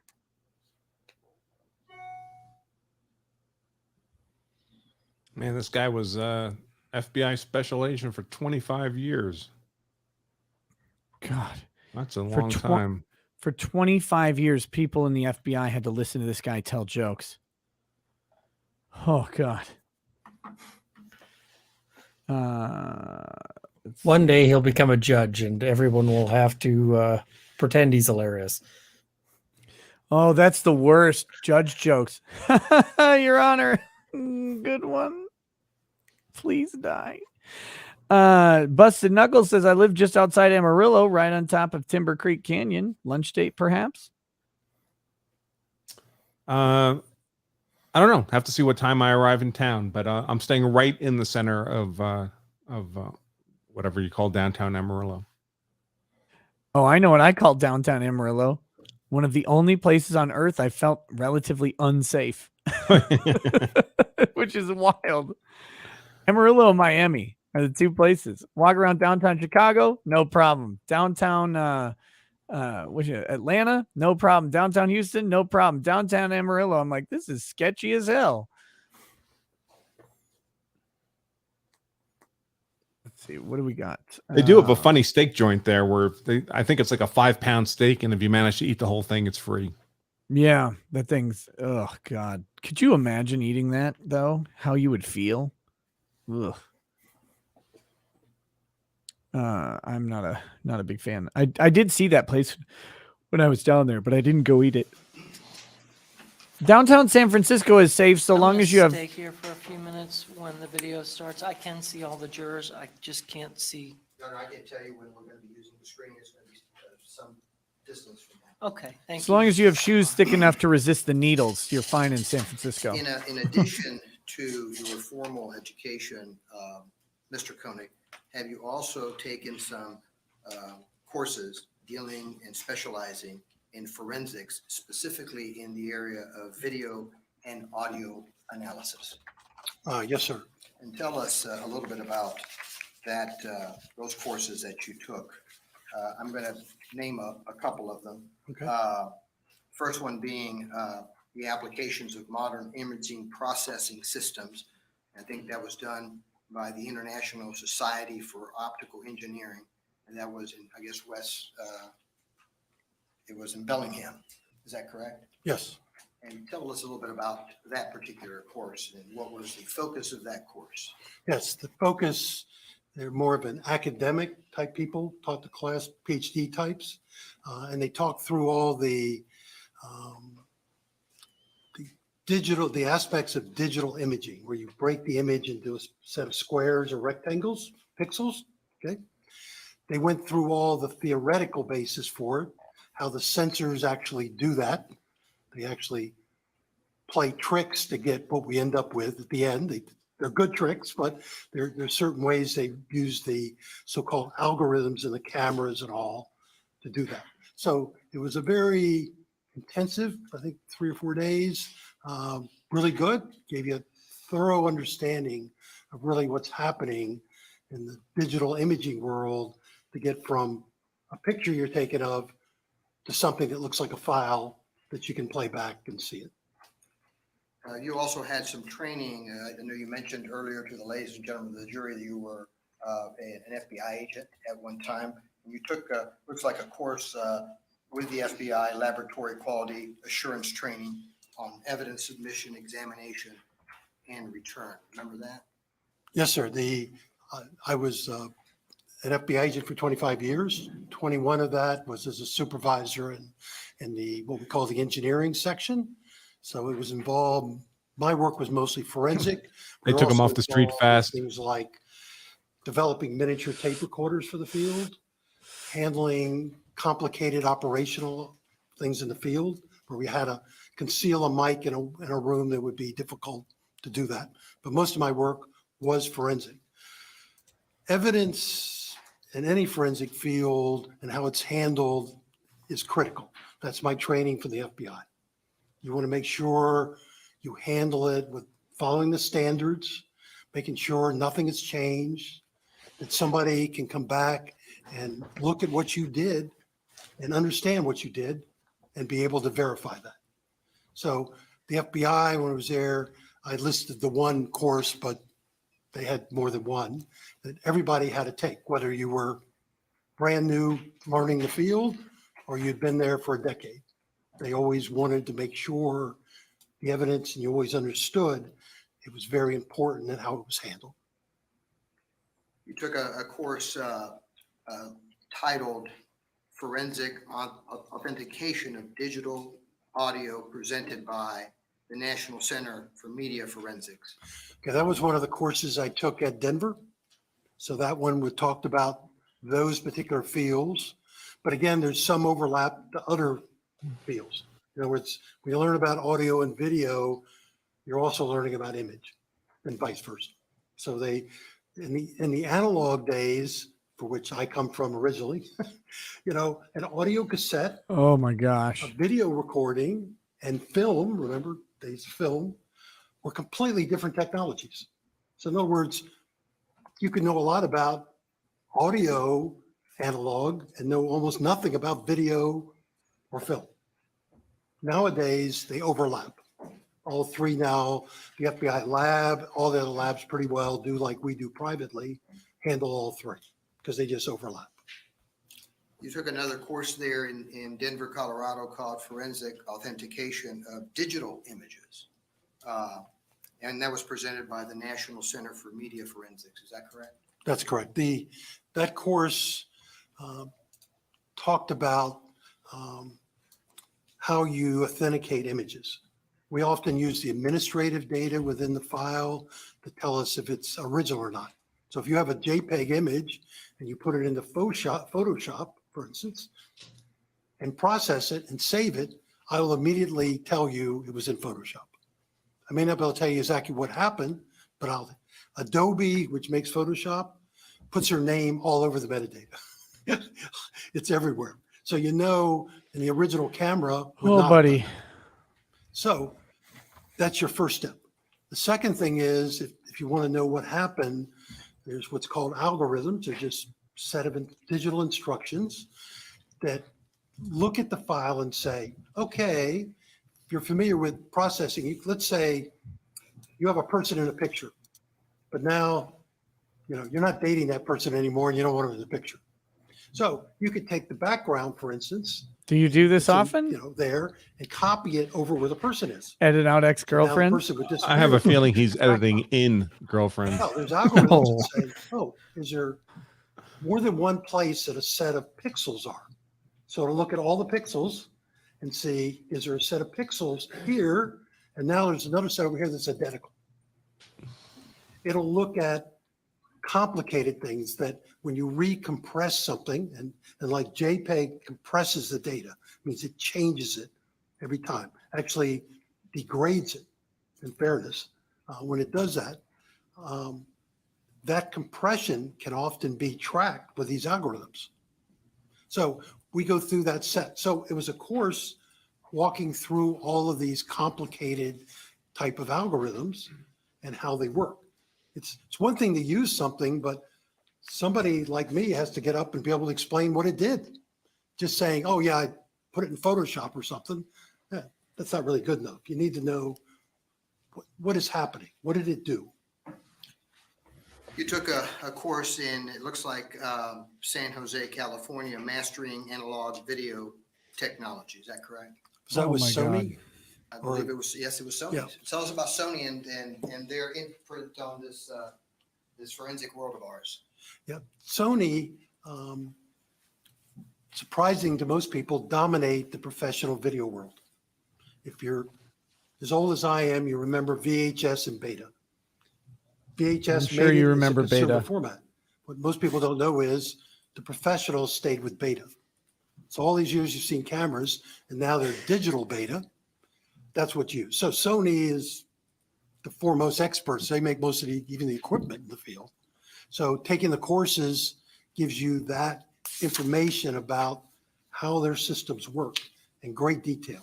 They have the actual engineers that were involved with developing the equipment. So it's very interesting to us, kind of technical, geeky people. And you took multiple. It's gotta be interesting to courses throughout someone. Your career, is that correct? Yes, I only list parts of them here. Yes.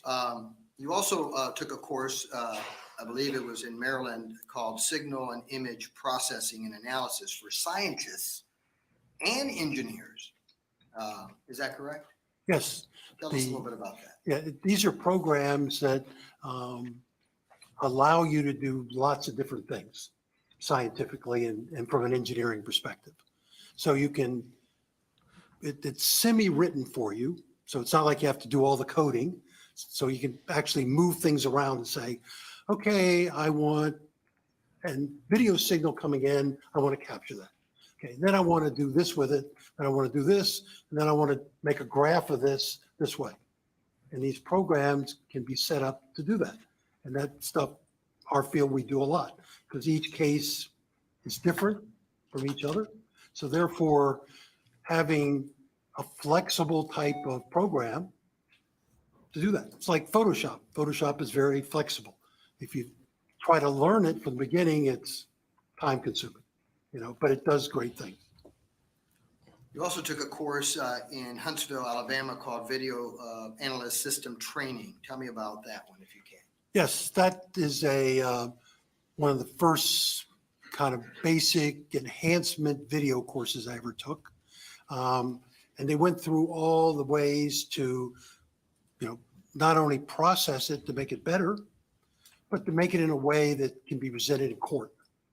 So it's a whole system. We were there for a couple of weeks that went through all of this, how to filter it, how to capture it properly.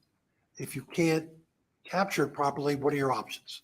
It goes through all of those different things you need to know if you're working with real world surveillance video, for instance, because everyone we get is from a different company almost. Well, it's definitely a different business. Some of the ones overlap. They'll use the same, what we call codecs. That's actually the operating instructions for how the information's put there. So you'll see that even in different companies' machines, but it's always from a different place. We're going to go through one last one. It was a course you took in Indianapolis, Indiana, it looks like, video capture enhancement and analysis. Well, I think that's it's back to the same kind of thing. The videos we get are normally of a proprietary nature. And what that means is if I handed you the file, including this case, and you try to play it on your computer, it wouldn't play. You wouldn't have what's called the right codec. In other words, if you just get a digital file and you don't know what we it got is, it when you explained it just a second ago. Sometimes even we can't figure out what it is, but we have tricks. We can go in and say, look through it and see if there's somewhere in here a video stream is what we call it. It's what the data is called, a stream. Talking to you, Nick. Does this stream look like something you've seen before? We'll have a list of all the ones we have. It'll search those for you. And nice in the digital world, it does it for you. You don't have to try each one. It'll go through. If it does, we can then pull, for instance, a stream out of that file, put it into a regular file, and we now have a perfect copy. It's not been compressed, exactly off of it. And that way we can get good copies, like in this case, that can be played in court. Before we get too far afield on your expertise, let's talk a little bit about your professional background. And I believe that started somewhere around the year 1970. Is that correct? Correct. 1970, I was hired as a special agent of the FBI, and I served in the Atlanta and Detroit divisions. Worked bank robberies, terrorism. I was involved with arresting bank robberies and terrorism. That's what I heard. In Michigan that had blown up a bunch of school buses, for instance. So we worked on those kind of cases or whatever came in those two offices. And you worked there as a special agent between the years 1970 and 1974. What happens in 1974? And unfortunately, they promoted me, and I got sent to Washington, D.C., into the engineering section, where I remained for 21 years, working, like I said, mostly forensic work, but some operational work also. The last 8 or 9 years, I was in charge of that group. Great group. We had about 30 people, 4 PhDs that did our research work. A couple of engineers are also involved with that because a lot of stuff had to be developed to be able to do our work, and nobody else was doing it. So we had to pay for it. Number of examiners, most of them were like me, physics, electrical engineering, computer science majors mostly. And then a staff to, package evidence to send it out. I mean, some basic clerical type work. But like I said, great group of people. And we were doing work at that time for state and local police departments and police departments internationally. Please tell us a little bit and describe some of your professional work while you were working as a special agent in the engineering section of the FBI. Yeah, like I said, we worked on a wide range of stuff. The audio world, we were involved with voice ID, enhancement, authenticity, signal analysis. Signal analysis does is signals that are not voice. Gunshots would be the most common. We also, for instance, looked at signals in planes that crash from the so-called black box. The black box is actually orange. Fun factoid. We would do Black all box that. actually In the video orange. field, same kind of thing. Enhancement. We wanted to be able to determine if things were altered or not. So we did all those. So we worked for not only doing the work for the FBI, the National Transportation Safety Board used this on airplane crashes. The state and local used this on murder cases, local crime type cases. We did all of the Drug Enforcement Administration work completely. They're the second largest federal law enforcement after the FBI, and mostly do obviously drug work. That looks like he's And dead for for numbers of other agencies in the government as needed. So we were the people that, were, I guess, fortunate or unfortunate, everybody came to get the work done. And we were given a nice budget so we could get the equipment we needed and the training people needed. And we had to move from, well, I was there from analog day. You know, I remember when the first year I was there, well, everything was mostly open reel. Edison's Reel. first phonograph. And we got our first high-end cassette decks made by a company called Nakamichi, which might still be around. They're a good company. And Not Nakatomi. we actually like the little micro cassettes. Well, nobody had a good playback. They had these little cheapy things.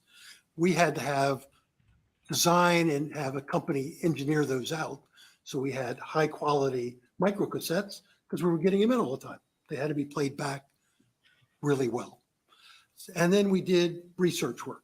Some of my papers I have listed came from out of that research. It was a lot of very enjoyable for somebody like me being there. It's a lot of hard work, long hours, great work. At that period of time, was that lab one of the largest labs? Objection, Your Honor. It Boring. was by far the largest lab in the world. In the world? Yeah. I got some of the sleep other last- agencies like ATF might have one person. watch the Some vote agencies later. had none. They used us. What's that? Oh. You rarely saw, the biggest local one I saw was New York City Police Department, which we helped set up. Nice group of people up there. And they had like 2 or 3 people in their communication group that was involved with audio. I don't think they did any video. You got work from virtually all 50 states? Oh, yeah. I personally have worked in all 50 states. In fact, every state I would have worked on numerous cases in that state. And internationally as well? Yes. I've testified in the last few years in Singapore, Seoul, South Korea, and Belfast. Runkle said he had to go, I We're gonna guess. get to- we're His gonna get to audio your kept cutting testimony out. A little bit later, Okay. but I wanted to focus right now on this particular segment. In your career, how many cases? It's time to brush his hair. In analyzing either audio or video recordings? How many would you tell this jury you have worked on? It would be over 6,000 6,000 cases. cases, yes. Cases. Can you describe to the court and to the ladies and gentlemen of the jury some of the most complicated and well-known cases that you have worked on? Oh Some my cases I God. obviously can't talk about because they've not been made public. We do cases and we can't really talk about them, but if I testify today, I could talk about this case, for instance. Yeah, I did all of the Linda Tripp, Monica Lewinsky recordings, determine if they were altered. They've never released the actual numbers, how many there are. Ken Starr ran that group. And Ken Starr was the prosecutor in the Monica Lewinsky. He was a special prosecutor, yes. He has always said, Yes. Thank God. Like, look, I was opposed to his objection earlier about this guy's CV, but now all I want to do is die waiting for him to get to any fucking point ever. Oh my goodness. Can we start asking about the stuff in this case? This is way too long.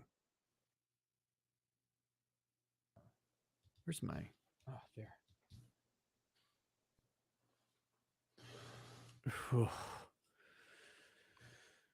Let's see.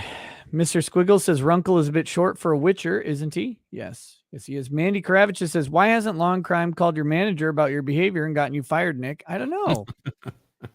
Very depressed that they haven't. When I first started doing YouTube, someone called my law firm to complain about the lawyer, Nick Ricada. I was like, oh, yes, please tell me all about him. I hate that guy. We used to get emails like that all the time. I can law taste self-defense. They'd be like, do you know this Andrew Branca person on your staff is saying these offensive things? It's like, well, that's my, mostly my wife reading those emails. She's compiling evidence against you forever. Oh my gosh. Let's see. I can taste fried food says, is Twitter Branca the same unbreaded no tie Branca, or is it not even his final form? It's loosen tie. Getting there. Kyle Bogue says, it was me that sent the chat about Branca's Twitter war on Friday. He wrecked some mouth breather. Was great break room entertainment at work. Thanks, Branca.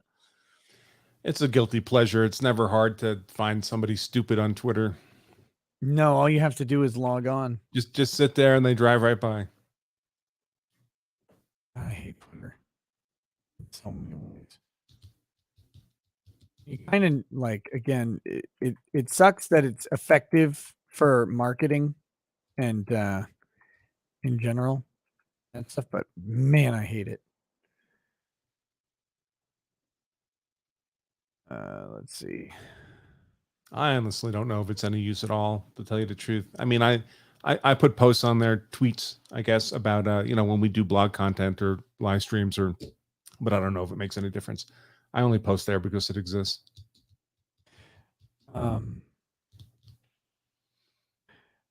don't know for sure, but like I remember a while back checking the difference in stream numbers between not posting on Twitter and posting on Twitter, and it was significant. So okay, so that's why, I mean, just for me, I mean, I don't know if it's good for everybody else, but for me, that's how it works out. Tyler M says, Judge clearly needs a refresher on objections. Sustained? I think I'll overrule for now. Also, someone slapped that pen out of her hand. Very breaded. Mariah Sillen, welcome to paralegal status. Thank you. Ryoji Mata says, when the wife kept contradicting most of the other witnesses were at the theater at the time, if anything, the other witnesses outweigh her a bit, in my opinion. Notable cases that you were asked to work on in order to forensically assist the government with those cases. Right. They released that there's less than 100 recordings she made. Okay. About a third of them were found to be not original. Contaminated with DNA. And that was part of the investigation on whether that happened. So I was the head of the group that did all of that authenticity work. I got to meet Ms. Tripp. She is definitely a different kind of person, but she was very cooperative in the investigation. You also were called to work on the attempted assassination of President Reagan. I was. You were also called on to work on the Nixon recordings in Watergate. That's correct. That came up as believe it or not, a civil matter. The Nixon and his family. Okay, and unresponsive. He didn't ask you about this. Wanted all of the original recordings destroyed. Let me tell you about that time I worked on the Nixon tapes. So I can talk about Believe it or not, it was actually a civil matter. I came in to put how long would it take to do some of the things that needed to be copy all of them. There's a lot of recordings. The archives is who has it. How long would it take to professionally copy all of them? And then what would be the value of some you of were those involved things in that investigating the I was Lincoln brought in to assassination? testify regarding that. And the court ruled they all could be destroyed, but they all were copied. So the archives have copies. Nobody has the originals anymore. They've all been destroyed. What other cases were you called on of notoriety to lend your expertise in? I worked on believe it or not, the assassination of John F. Kennedy. Oh, I'll believe it. Contrary to what everybody hears, there are no recordings of gunshots of that event. More trivia. Assassination was caught on a Zapruder film, which had no audio. So I know everybody thinks they're saying there's a second shooter up on the Glassy Knoll and all.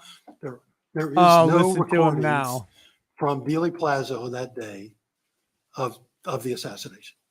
This is the guy you want to be sitting next to on the airplane. I just finished up. What a conversationalist. Involving a guy named Robert Durst. He was a billionaire. He went on an HBO special. I always have to look that up. It's called The Jinx, The Life and Crimes of Robert Durst. And didn't this what happened was just he happen? had lots of video interviews. I think he just died, didn't he? Yeah, he just died. That's and right. one of them was a transmitter he had on him. He went into the bathroom and said something like, "Kill them all," of course. And it was a high publicity case for a while. He was tried and convicted of the murder 3 months ago or something like that in LA, and he has since died. So my associate and Both I just happened. did all of the enhancement of the audio and videos. Videos didn't require much enhancement, audio somewhat. And then we authenticated all of them. Ultimately, I did not testify at trial. The defense in the case stipulated, that is, they agreed to my findings. Yes, this jury knows all about stipulation. Trust me. In that case, you testified for the government. Yes, we did all the work for the government. That's correct. I've see if some of I'm these gonna people die. would, This is so one goes boring. back. I went to the University of Maryland, and we had an All-American, Len Bias, died of an overdose. I was able to enhance the recording enough so you could hear his last words, which clearly he said, I don't remember exactly. The but other guy's basically it was guilty. the first time he had ever tried drugs, and he died from it. He was All-American at the time. That's bad luck. You also did some work on the John Gotti organized crime. Yeah, I worked on a number of organized crime cases.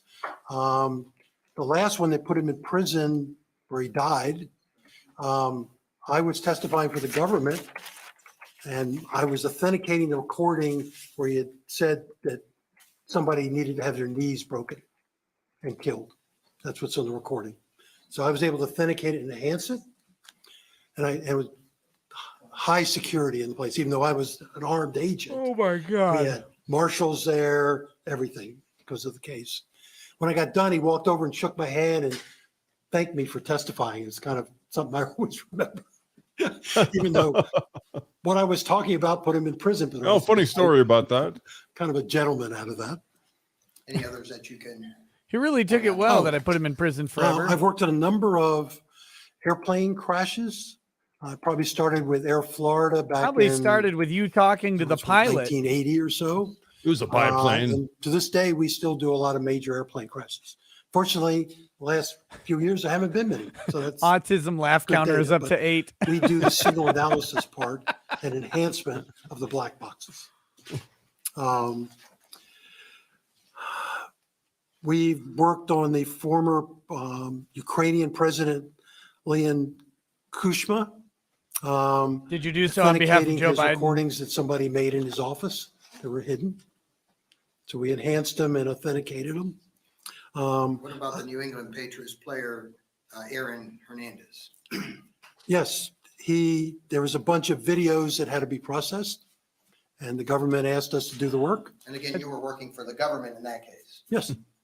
And They're trying to we were establish a able lack to of piece bias together, there towards were people that defendants. thought at some point somebody had a gun in their hand, and that ended up being, once we filtered it, was not true.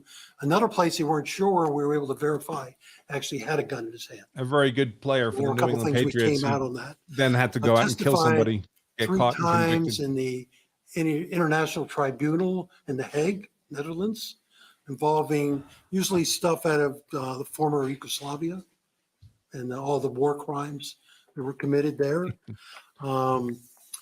We handled the civil case, not when the criminal case, in which a family in Turkey, which owned most of the utilities and banks He there, was in charge of the decided to cameras get in into Epstein's politics. cell. And the government I'm so told proud them, of that work.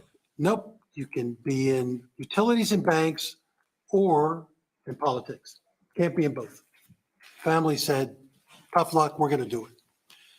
The country of Turkey took away all their utilities and banks. So they sued them for $17 billion in front of the World Bank. Who cares? And we Tell were us the able to go trials you through, weren't a and part a of. lot of the recordings the Turkish government gave in the case as part of what they called discovery. ended Oh up my being God. Heavily altered. So all that came out in a World Bank hearing in Washington, D.C., where they had a 3-judge tribunal handling it. So let's, I know you've got a long list, but we'll spare the jury at this point in time with any more.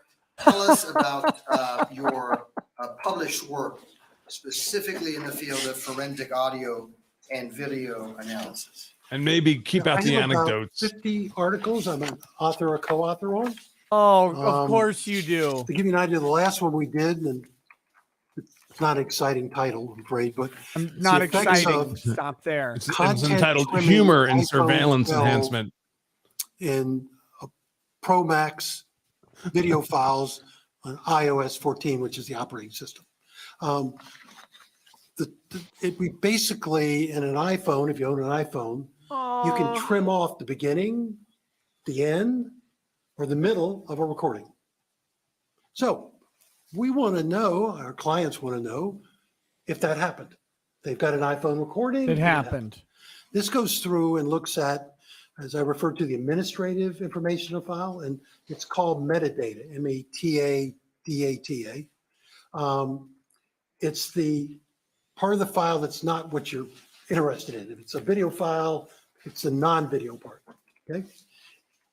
That changes when you do these things. For instance, how many, what we call bits, computer files are all made of zeros and ones. They're called bits. No, please stop. That changes the rate they're on the file when you trim it. And there's other changes in the metadata that can tell us sometimes, depends on how you trim it, when the file was originally made and when was it trimmed. It can sometimes even tell you what the original file length was. So if the original file length was 13 minutes and it's now 10, then you know 3 minutes were taken off someplace. So this is a research project we're doing. The new one we're working on is involving audio. There's already been some of those by us and others of the same kind of thing. But every time the operating systems change, we're now up to 15.3.1, they change. So we have to continually look at these things in research. I also have a book chapter. My associate and I are. Jesus, imagine being in a meeting with this guy. All of our papers are heavily peer reviewed. Let's talk about that before we get to the book. No, too much, no, 'cause I wanna focus don't on do that. it. We don't need it. What We does don't it need your mean help. To be peer reviewed in your publications. Okay. Fuck. We do research, and our kind of work, nobody pays us for it. We do it because we need to do it in our field, but nobody pays us for it. We do the research. It's got to be, is that Autism Laugh 9? Or is that 10? Write it in their format, whatever scientific journal we're going to send it to. And we, in our case, you don't have to, we send it to people in the field that we trust to do a good job of looking at things. So we want them to really look at it. We then send it to the journal. The journal uses their own reviewers. This Normally is the at most least two, breaded sometimes testimony that's three, ever existed. that Oh. know our field. Okay. We are not told who those people are.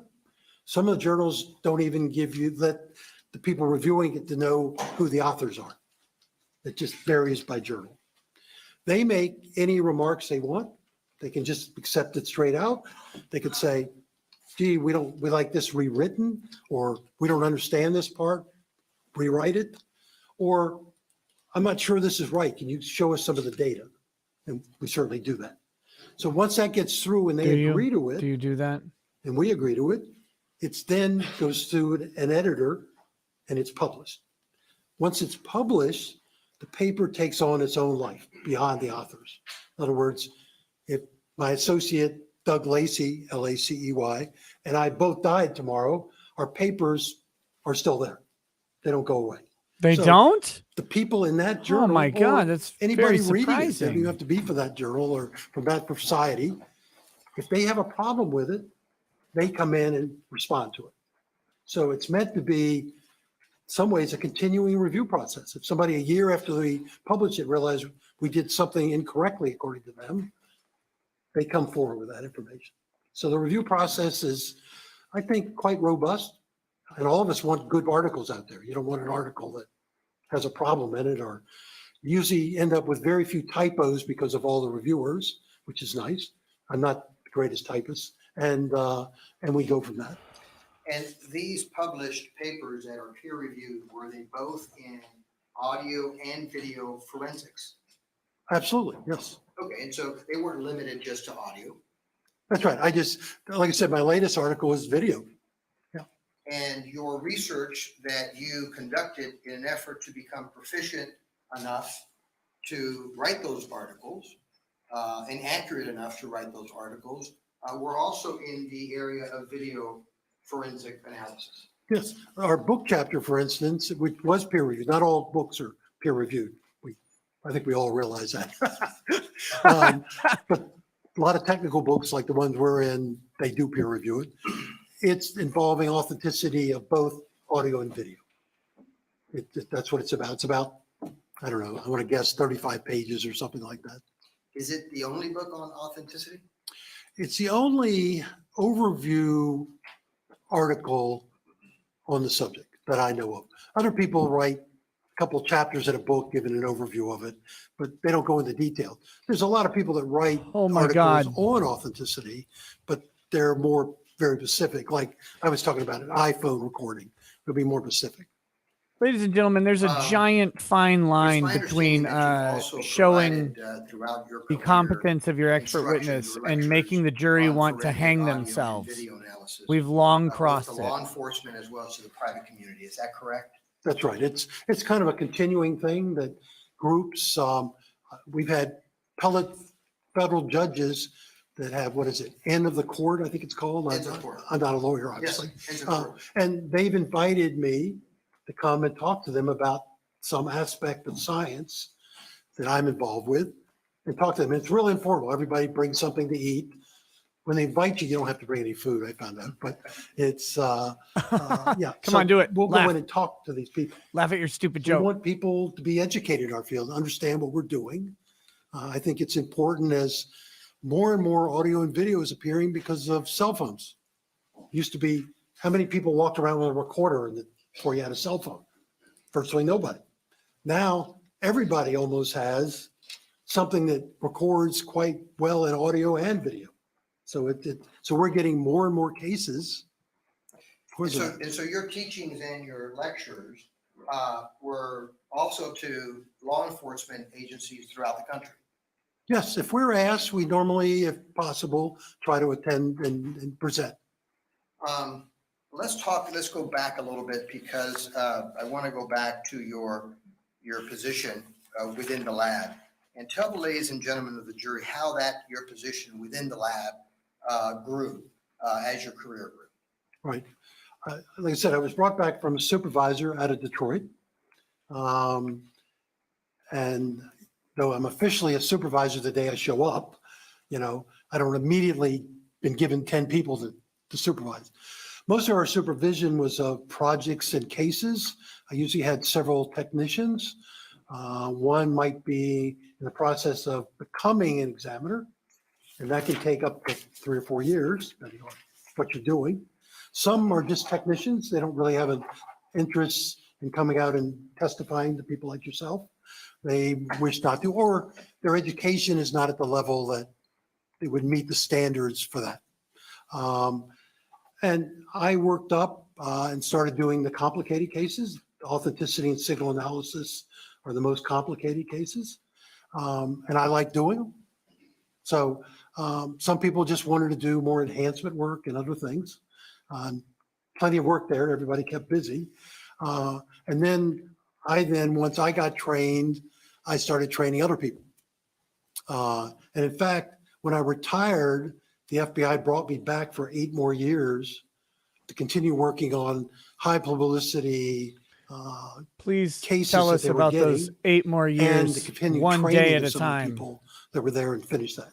So I was in the lab for 21 years, but another 8 working back as a contractor with them. Of those 21 years that you were in the lab, it's my understanding that during a very last significant portion of your time there, you were running the entire lab. The last 8 or 9 years I was. The group was so, at that point, I really wasn't a supervisor. I was a manager. I had supervisors under me. But it was such a great group of people. We just didn't have problems. People didn't have personnel problems or anything. So I still spend about 60% of my time doing casework. Another 20 was, probably half of was making up budgets every year and things like that. And sometimes I had to go up with, for instance, the assistant director was going up to Congress, even though I wasn't the one testifying, I was up there. If Congress had some interest in my areas, I was involved with. Tell the ladies and gentlemen of the jury, if you're a member of professional societies. within- Lancelot says this is the first I human am- being he's talked to in years and must get his life story out. Societies you are a member of. Okay, I'm a member of the Acoustical Society of America. It's a very academic. You know group how of many people, societies this guy's major gonna be a member researchers of? doing any All kind of them. acoustics, like on hearing aids or whale sounds underwater. They do all of those. It's- Oh, good. Every month, there's a huge number of articles published. And I've published there a couple articles, I think, over the years. So they are a lot of the theoretical basis for some of the things I do involving acoustical environments. Okay, so that's what they do. I'm a member of the Court Audio reporter is Engineering going to seize a Society. bailiff's gun and shoot herself in the head. I recently, I think it was in 2015, got an I will take a award. 10-minute recess. First time it while we ever mop been this to a up. forensic person in the audio field. Most of the people in that group are production people. When you are on TV and you hear the sound, almost for sure somebody's in that society. That's where they all come from. So in fact, I gave it on the Kennedy assassination. Yeah. So I'm a member of the International Association for Identification. He's actually I'm a the guy on the grassy Distinguished knoll, but he Life didn't Active shoot member. Kennedy, just talked to him This until group is Kennedy involved with died. A number of forensic disciplines. They're best known for fingerprints. Eli 580 They says, probably- Nick, would you rather listen to virtually this or everybody in the Stephen forensic Breyer? field is a Stephen member of Breyer this at this society. point. But I'm- many of I the can't- crime scene. This is so But boring. they also do video, audio, a number of other fields. Mr. Cohen, I know we've got a lot of them, and I'm trying to just give a glimpse to members of the jury. We only have another week for about, this trial. Your testimony, both for law enforcement, the FBI. Oh my God, is Andy today Monday? Kravitz says, as the well Book of as Mormon is read by private. Stephen King's disconnected retarded In cousin. what way? Well, how many times do you think that you have testified in court and been found to be an expert in the field of audio and video forensic analysis?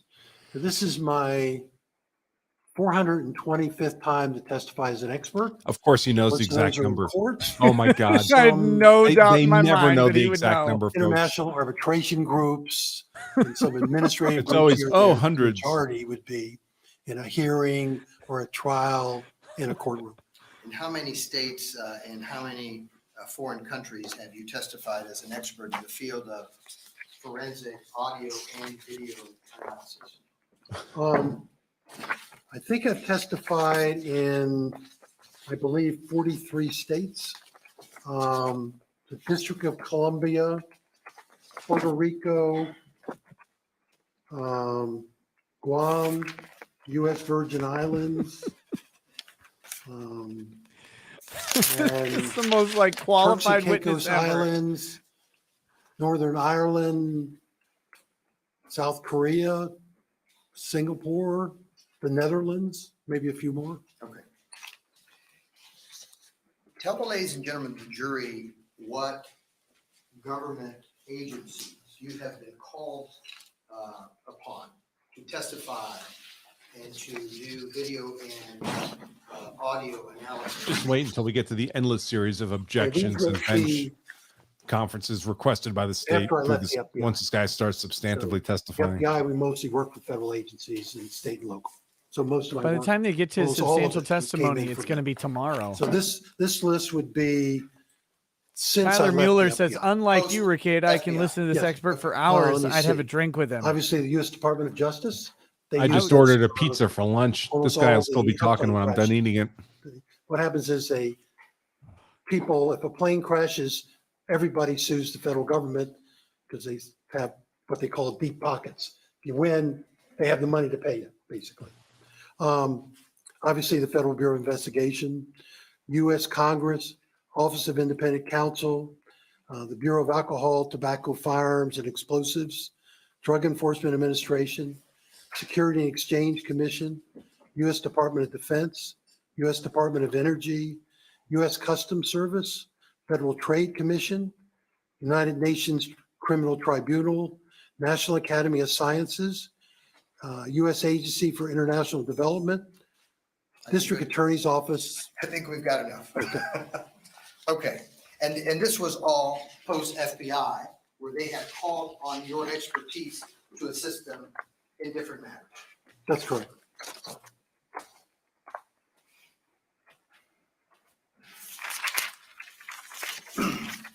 I don't want to channel says Curtis would like to change his plea to Yes. guilty. The sentence would be light for saving everyone in the courtroom.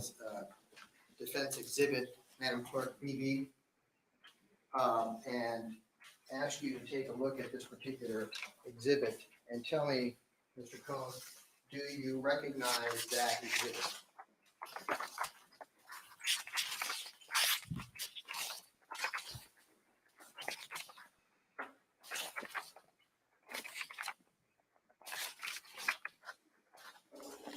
Yes, this is my newest, what they call curriculum vitae, my resume, and Oh, a list of my God. recent testimony.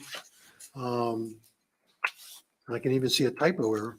On my testimony, this would be since July of 2014 till the present day.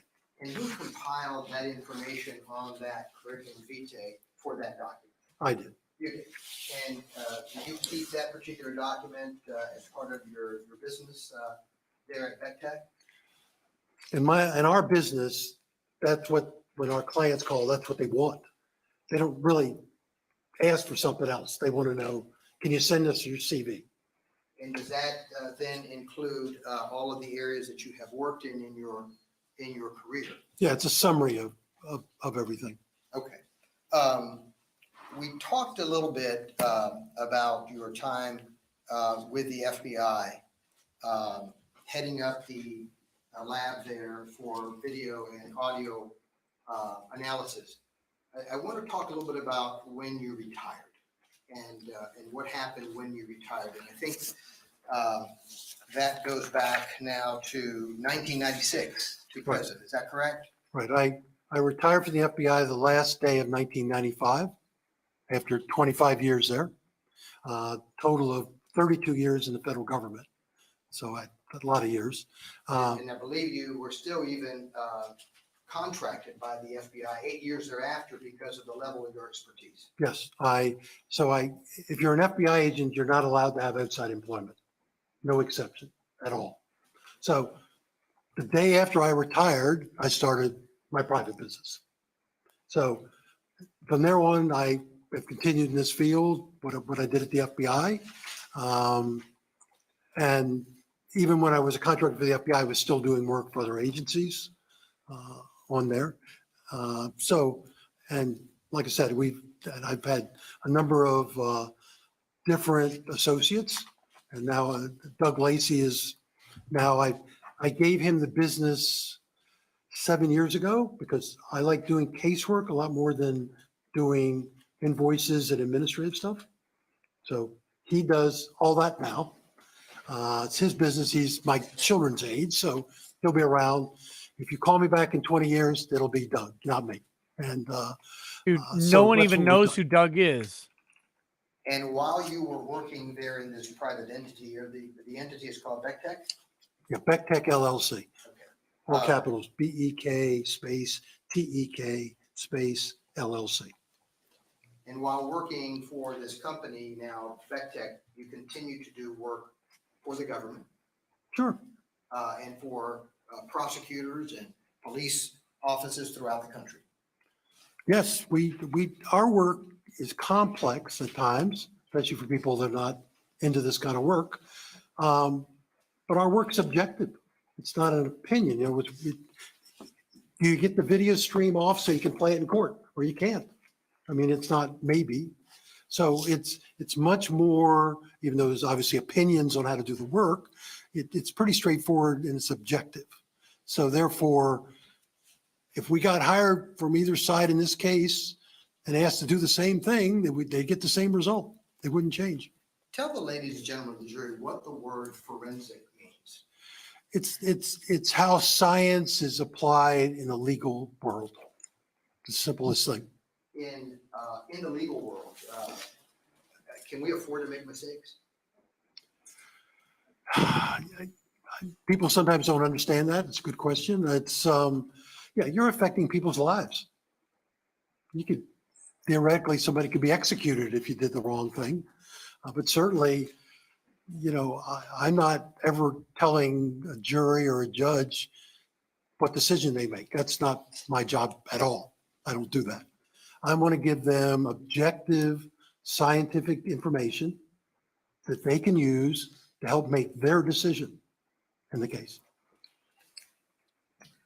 Let's talk about. Can we talk when about the our event? firm hired you. Do you know when that was? Yeah, I think we opened the case This guy remembers the minute something like you hired July him. 17th of 2014. And Around course he does. 3:43 p.m. June 17th. June, would you tell the ladies and gentlemen of the jury what it was that you were asked to do in this case? Objection, by the hearsay. defense?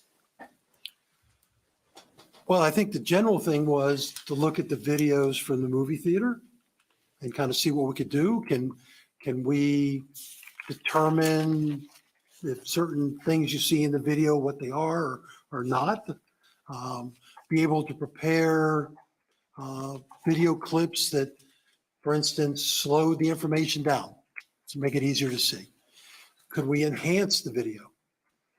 Can we pull off individual frames? Videos are composed of a set of still images. It's not, even though you perceive it as being continuous, it's not. It's a series of separate pictures. Okay? We can pull all the separate pictures off perfectly without loss. Or you want something circled. But a lot of it, I think, was seeing what was there and what your office had a need to look at. And that's what we looked at. No, I What don't is, a normally video, drink on the day stream, but I'm made thinking of? about I know starting. You talked about individual images, but tell us forensically and scientifically how that is done. Well, I mean, for instance, you could have a video format, not what's used here, but it's called. I'm going to cut all this motion out from this JPEG. guy's substantive So testimony when I JPEGs summarize take it. with your camera, your iPhone, okay? Well, yeah, you You said can have video substantive that's a set of testimony. JPEGs. He's going to have about 10 It's minutes called of that. motion JPEG. So it really is a set of pictures, but it's how it's composed is how many pictures you put there. If you're watching something on your high definition TV at home, or you go to the movie theater, Take a shot every time this guy laughs at himself. potentially could have 120 pictures. He'll be in under a the set. table in Or 15 more. minutes. I've seen some stuff with 240. Average surveillance video that most people look at, and a lot of TV shows have about 30 pictures per second. Okay. If you get less than that, which a lot of surveillance, sometimes surveillance will be one picture every 5 seconds. Now, in our field, we probably wouldn't call that video, but it's in a video format. It's just, the pictures are 5 seconds apart. So, you know, so the composition is how good is the quality of the video you put on there? Usually it's related to pixels. More pixels, things you see blown up, little squares that make it up. The more you have, the better it is. If you used to watch old TV in my age, when I grew up with, the quality was horrible. And now you all have high definition TV. And if you see an old show where it's the original, it can look miserable. You're thinking, people watch this, you know? So how many pixels you have? How well do you, if you compress it, in fact, all video is virtually compressed. So Why don't you look at, please, we're there with the word compress before we leave it. Tell the Okay. jury what compression means. Compression means no. you take the image, each image, or the set of images, the better compression systems look at a set of images. You take them and you decide what can you get rid of that's going to have the least effect on the picture. And usually they get rid of the fine detail. So if you compress it a lot, you have a problem. I'll give you an example. We had a case came in, involved a major Hollywood studio. It was animated, animated movie involved. And they, believe it or not, contract a lot of it out. They don't even Believe it care or what not. is. Okay. So every place it was doing it was required to have video that would show the tags on all the cars that came in and out of their parking lot. Okay. So we Okay. get this from this general counsel of this large corporation. And he says, I can't read the tags. We lost the hard drive with the information on it. So we look at it, and if you didn't know where the tag was on a car, you wouldn't know what it was, much less be able to read anything. I mean, the quality was awful. So he goes out to the site, calls me up and said, I'm at the site, the camera's on, and I'm looking at it on the screen, and I can read the tag easily. I said, oh, okay. Record it, and then I'll play it back. He plays it back. Oh, it's the same thing. I can't read it anymore. They compressed it so much that you could no longer read the tag. And what's the advantage of compression? The only advantage is it takes less space on a hard drive. So how did they correct their problem? They didn't store as many days anymore, cut back on the compression, which the systems can do. And now they can read their tags again, but the person just watching the monitor coming in would say, oh yeah, it's working. And it wasn't. So the compression, we have to live with compression. Even the professionals will use compression. We, in this case, actually did some uncompressed work, but we did that in the lab. Wasn't the original information.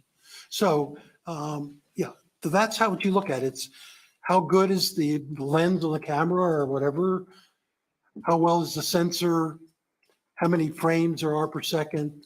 How many pixels you have? All of these go into what do you end up with. While we're talking about compression and video systems, describe to the ladies and gentlemen of the jury what actually a video system is. Oh, DeHersh says, Components, why how does didn't it Binger work? use this How do we guy get in the to Rittenhouse final product? case? Okay. No idea. Obviously you have a camera.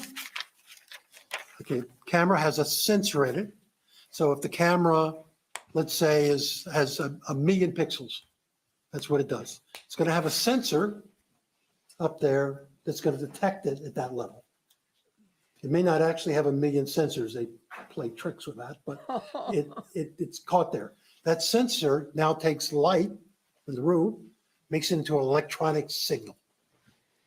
Okay, that is fed through a cable, or if it's an iPhone, for instance, it's still kind of a cable, but it's all done internally to some recording system that then records it. And that system might record, and often does, at a much lower quality than what the camera is. Camera might have a million, but they might only use a fifth of that to save space.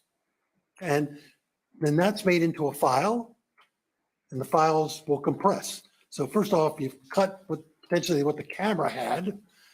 You've now compressed it, cut part of it out, and then that's what you end up with is a file. And this is the inner workings of a video surveillance system.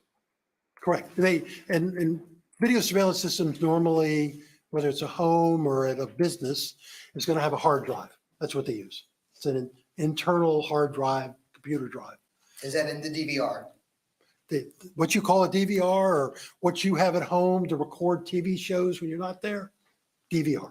That's what it does. It just brings the data in, puts it on a hard drive, indexes it so you can find it. And do those systems have what we call proprietary software? And how does that proprietary software work? Yeah. I want to say once in a while we get one without proprietary. A non-proprietary video means you can take the file, put it in your computer, and it plays.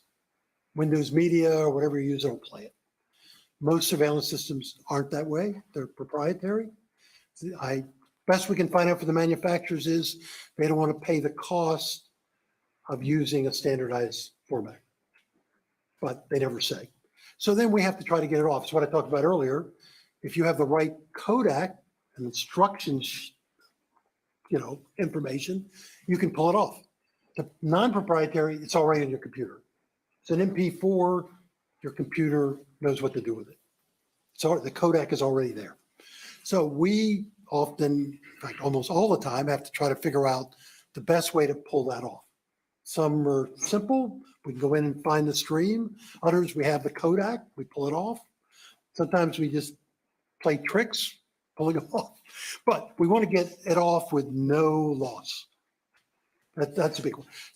I mean, the last thing you have that you can no way do it, you'd have to copy it off a real high quality monitor. That's a last resort. I don't think in the last 3 years we've actually had a case, all the cases we've gotten in, we've had to do that. But that's always a last resort to get it off. Is there, in your work and the work that you do in pulling that information, that video off of the system, if you don't use the proprietary software hardware, are you degrading, altering, changing the video in any way? If you don't have it, it won't even play. You get the file, the programs just say they can't play the file.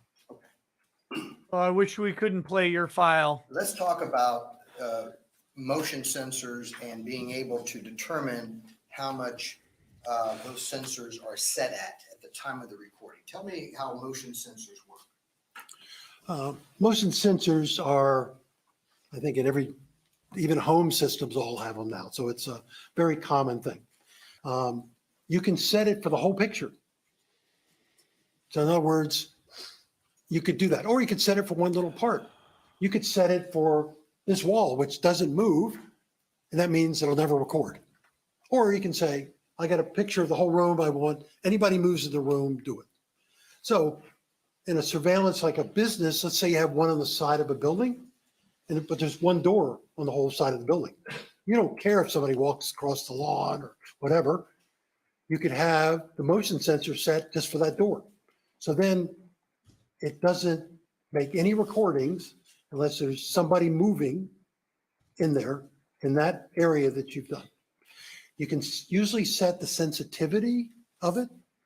You don't want to be in a position that, the wind blows a leaf through there, for instance, and it records. You don't want to do that. So it's kind of, each time has to be set up by the user to find what works. And you don't want it to run when you don't want it to run. Why take up a bunch of your hard disk space when all it is an empty hallway? So it depends on how the person sets it up. So sensitivity, let's talk about sensitivity. So are you telling me then that someone can actually set the sensitivity of that recording surveillance video, and then it would only record when it reaches that level of sensitivity? Right, most systems would have that, yes. Okay, and so are you able to tell what that sensitivity level is or setting is if you had the DVR system in front of you for you to analyze that? Yes, you would go into the settings and you can pull up each camera. A lot of these systems have 20 and 30 cameras. You can pull up each camera, set where it's going to look for it, and the sensitivity of each camera. Very simple. It's not a complicated thing to do. And so, Oh, I'm going to have to go if grab a the snack soon DVR because I'm system, just need to move. there at the Cobb Theater was Waiting on my pizza. meaning it was no longer available. Are you able to determine the sensitivity of that system without those DVRs in place? Normally not. It's not included. I don't know I've ever seen it actually included in any metadata of a surveillance system. But it's in the settings of the DVR itself. So what do you do if it's not included in the metadata and you really need to find out how much movement was necessary for the video camera to actually start recording? I mean, what do? You can't find that out. Not as a Here's statement. something. No, you could look at what video you Right have there. and say, That's important. okay, it seems to me that unless somebody's moving over here, it starts it. But since the other part is not being recorded, you're not seeing the video where it doesn't record. You only see the video where it does record. So you can have something that it's an hour time and there's only 14 seconds of video on that.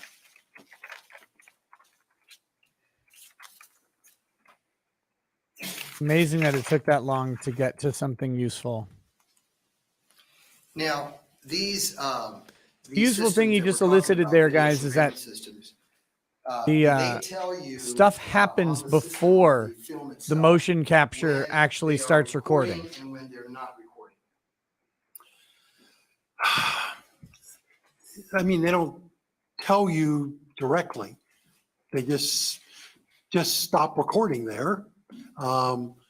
So some, like your system, actually, the exact time is in the data. There's another stream that has that. Not all systems have that. So in this case, we could tell you the exact times it cuts off and on. Most systems, you can't. Other than often the biggest thing we see, it's on the screen. So that'll tell you, but the screen might only be in seconds. Might not be like this one at the probably milliseconds. So on there. So if there's nothing on the screen and it's not one of those that happens to have it in the metadata, then you don't have any information at all. Now, some of these systems actually put out a black screen or a blue screen, the proprietary systems, when it is not recording. Is that correct? When you play back, it actually doesn't have that in the file. The file says, we stop recording here. And when that happens, the system says what it's going to do. Put black, blue, whatever they do. And then when it starts recording again, it does. But the recording itself doesn't just specifically say, oh, I'm going to put black ones in here, because that takes up space. So they just say, oh, after this, do this. Simple command. When it comes back up, it comes back and records. Yeah. And do some systems, instead of putting those screens, do they actually duplicate the last image that was recorded and continue with that image despite the fact that it's not recording? Yes, I would say that's more common than ever seeing a black screen. Explain that to the jury, how that works and how that can lead someone to be confused. Well, I'm recording this gentleman here, and I have it there, and he stops moving. Or the part for movement is over there someplace, so he's out of it. And then it has him just standing there, right there. So then all the frames are identical, and then all of a sudden, he's over here. So you're like, okay, you don't know what he did between here and here, but when this last frame was there, which kept repeating, the next new frame, he was over here. Why do these systems do that? It appears confusing, right? It's saving space. Why would you use motion detection if you weren't trying to save space? It's like compression or making the pixels smaller. Less space on the hard drive is taken up.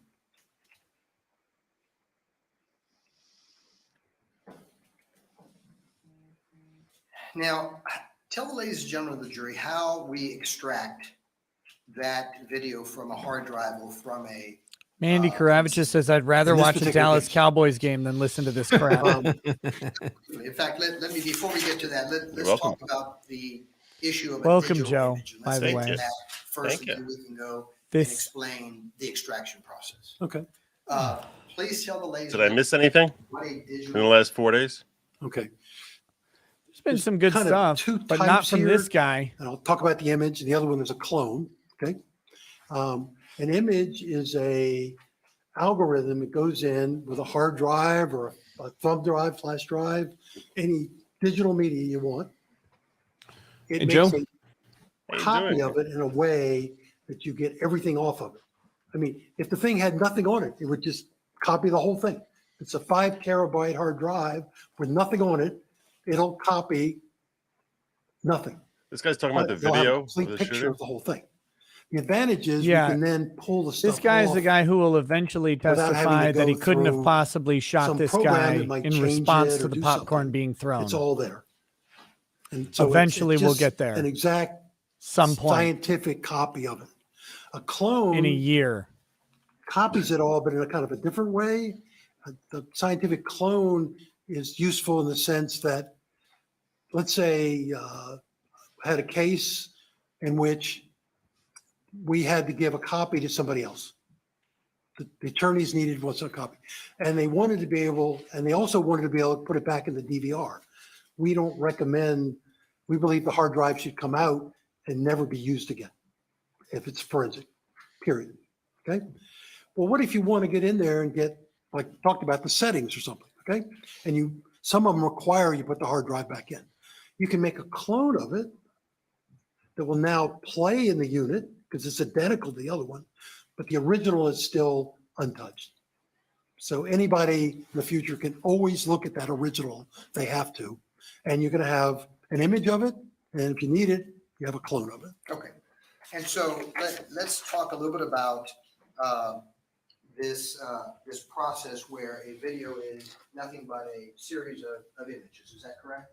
Series of images. This DEA and defense attorney look like clones. If we want to extract one of those I images, get so confused where looking do at we them. put it? I mean, how do we extract it? Yeah, and both where of do we them look put the it if we same. want to extract it? In the file. Yes.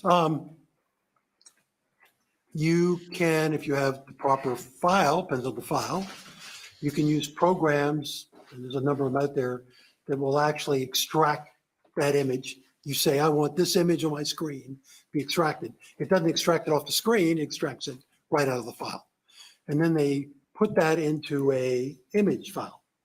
In our field, we normally always use uncompressed, so we wouldn't make a JPEG of it. The big ones are bitmap and TIFF, TIFF, and PNG.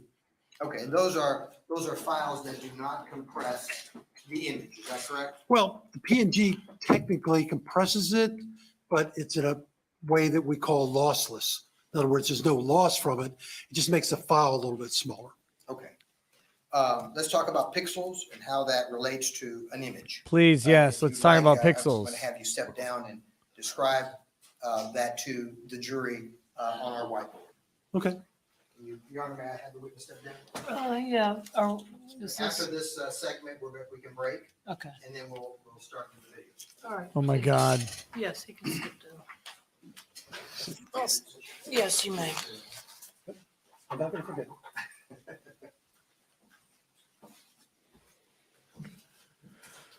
Oh, It's not complicated. I've seen on TV now, the big thing in the movies is they have an image, you can't see something, and they blow it up and it pixelizes, and they hit a magic button.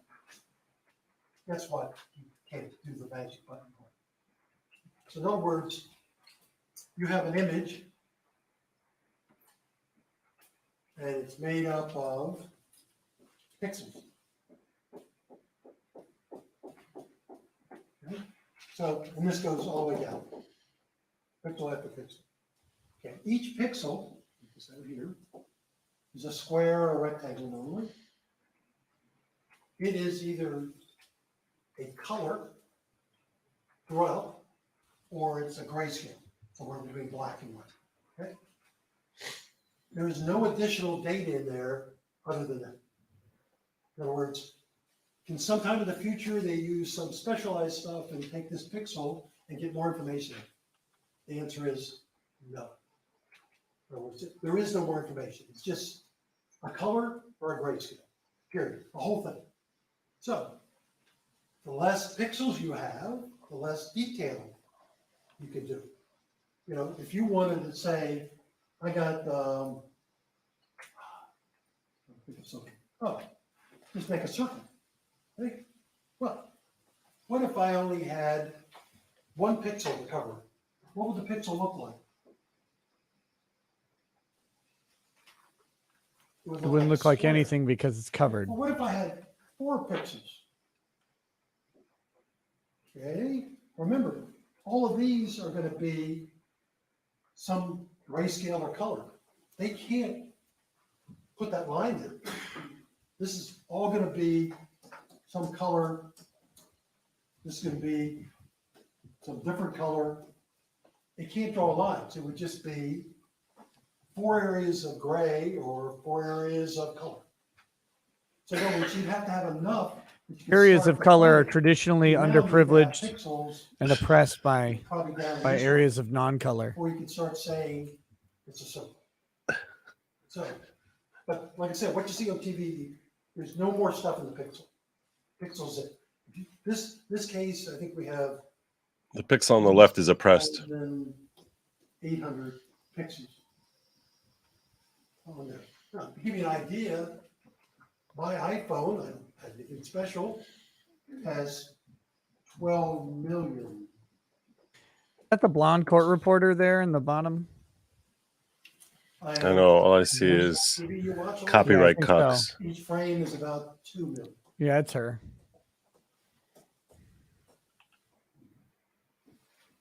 And if you go to 4K or something, this can be 12 million or more. So you might see it in the movie. That's why you get the feed tape. So in this case, we're dealing with this many. That's not very many pixels. So that's why you can't define things well. In this particular video that we had, this video from the video surveillance system at the cop theater, why is it that it's not clear? Pixels. How do you make something that looks like a circle if you don't have enough pixels to make it look like a circle? So you end up with, you can't define things. So unless it's something larger that has enough pixels, and even then you won't see a lot of detail in a larger thing, at least you could say, well, that's a person, for instance. Yeah, you can do that. It was moving too fast. Computer couldn't keep up. You're dealing with 320 by 240 pixels, if I remember right. And so that's all you're getting. On a high definition TV, you're up around, 2,000 by 1,000, something like that for a million, or to get to 2 million here. So I expect one of the reasons he's drawing this in real time rather than having like an animated PowerPoint is if he had something prepared, he would have had to have provided a copy to the state beforehand. This way the state's seeing it in real time, just like the jury. Twice here, twice here. So this is 4 times better than this. And that's that old TV which used to watch. So it tells you how poor the quality is, that the system definitely can do much better than that, no matter what system it has. That's possible, but it's hard to imagine that this testimony about how pixels work is anything that's novel to the state. Saving of hard disk space. Yes. Okay, you may take your seat. Yeah, no idea. If you want to take a break, it's probably, there's a little bit more information, and then we're going to go to the video, so we can certainly do that now at the corporate life. Judge just looks like she's ambling around the courtroom. Like, I'm sick of this case. She's got to get her steps in. All right, ladies and gentlemen, we'll go ahead and take a 10-minute recess. Just be back to the jury pool room. in Oh, God. 10 minutes or so. Thank you. Remember my instructions. All right, we're recess for 10 minutes. This is good. You can catch me up. How bad is it looking for the defendant as of close of prosecution? It wasn't really looking that bad for the defendant, in my opinion, at the close of prosecution, which I think is maybe a problem for the prosecution. Thank you. Real quick, Sejong the Great. No, here, let me do this.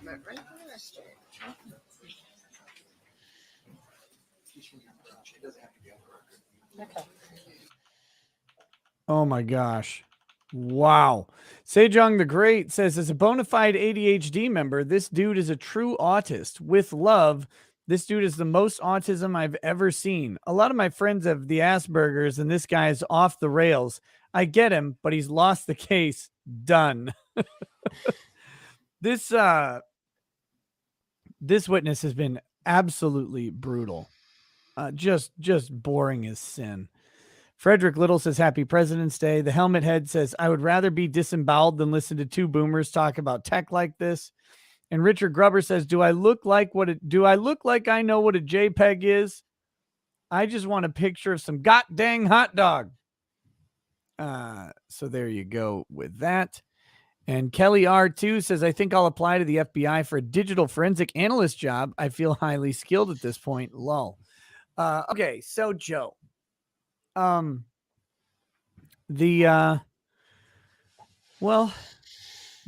defense so far, I mean, the state really has not done much to show that this guy's belief of self-defense was unreasonable, or that that he didn't subjectively hold it. So that's a big problem for them. The testimony has largely corroborated his story, except for the fact that he believes he was struck by something in the head, and they can't figure out what it was. Although the deceased's cell phone was found between the defendant's legs on the floor.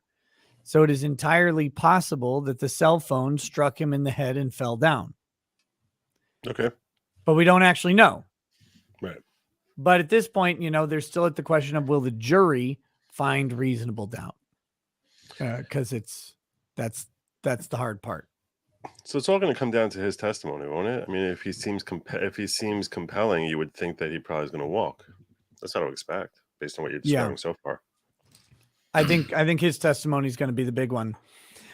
This witness is expected to testify that once they eventually get to the video, that it's impossible. Two things I would think. One, that it was impossible for him to shoot fast enough to be responding to popcorn. So he must have been responding to some other action or perceived threat. And two, they kind of got to this a minute ago, but that these are motion activated cameras and there's large gaps in the actual video. So the camera had not detected enough motion to activate.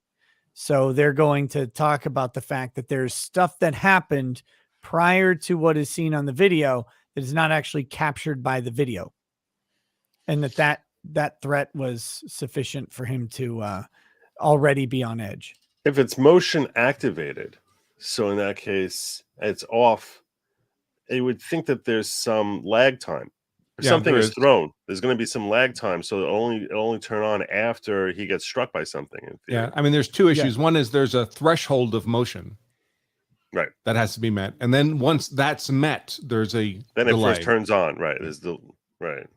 Yeah, and that threshold of motion has to be met with enough pixels, right? Like, so there has to be sufficient motion, and it has to be a sufficient area. For this one, I'm guessing he's going to maybe talk about the specifics of that at some point as it pertains to this one, because they're just two little figures in the bottom of this video because it's so far zoomed out.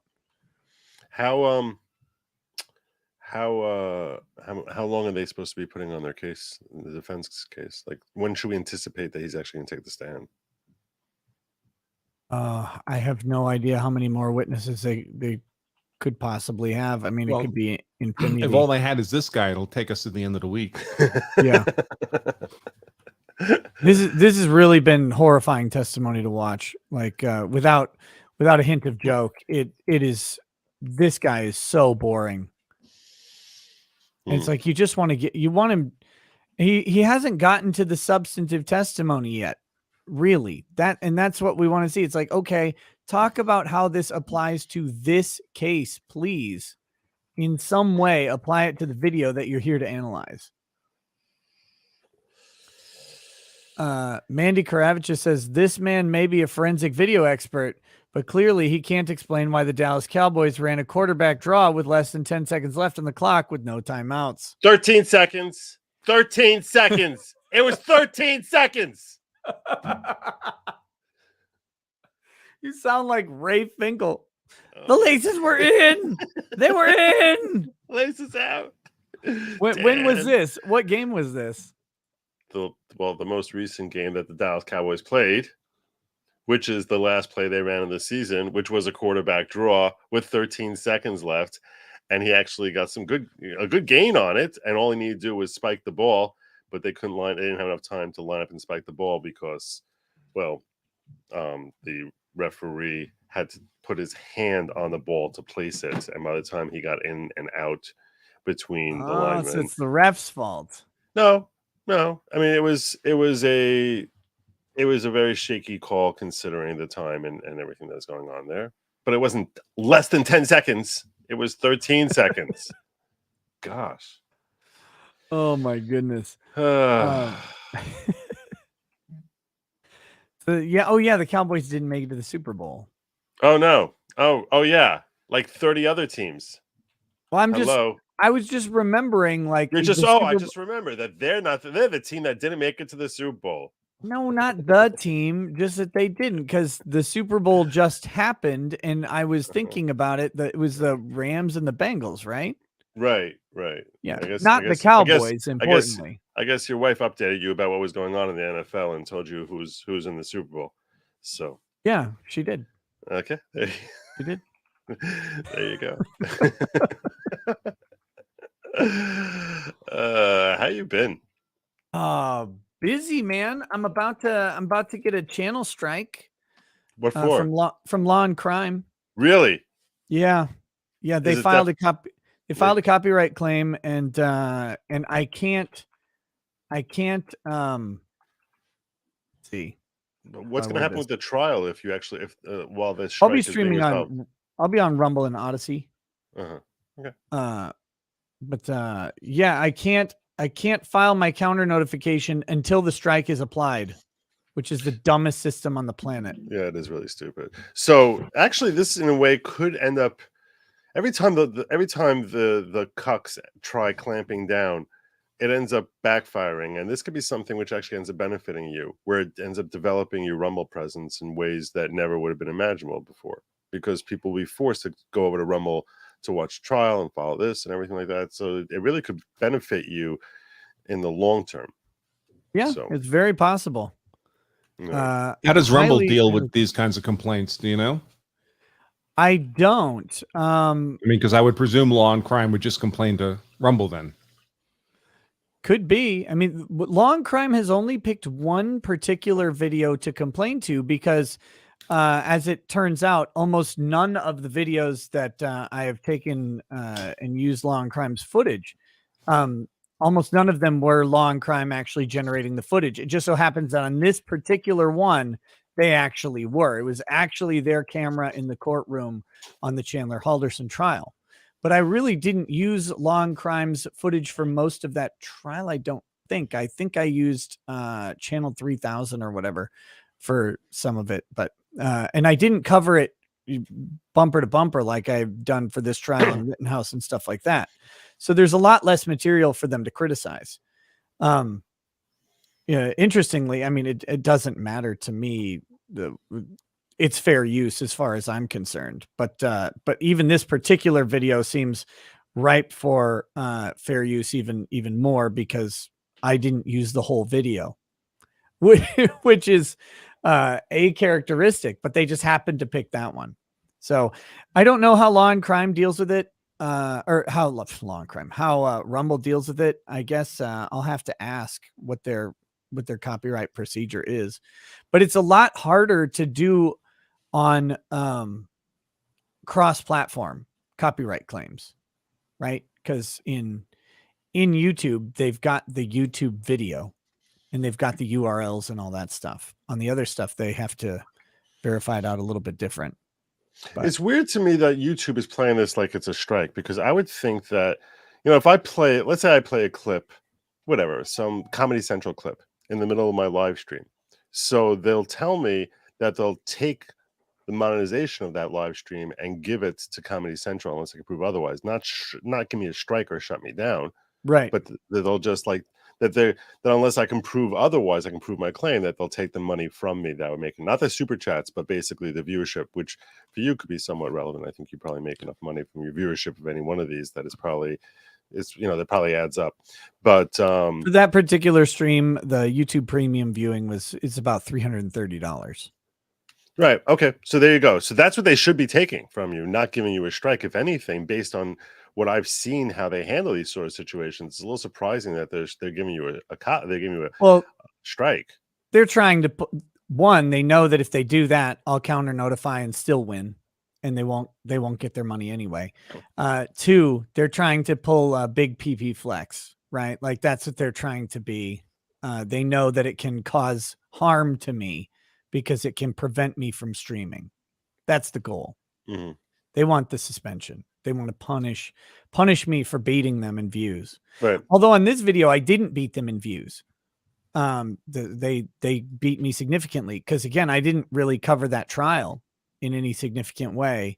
It was all done kind of at night in segments. And the other thing is that video of theirs was particularly successful.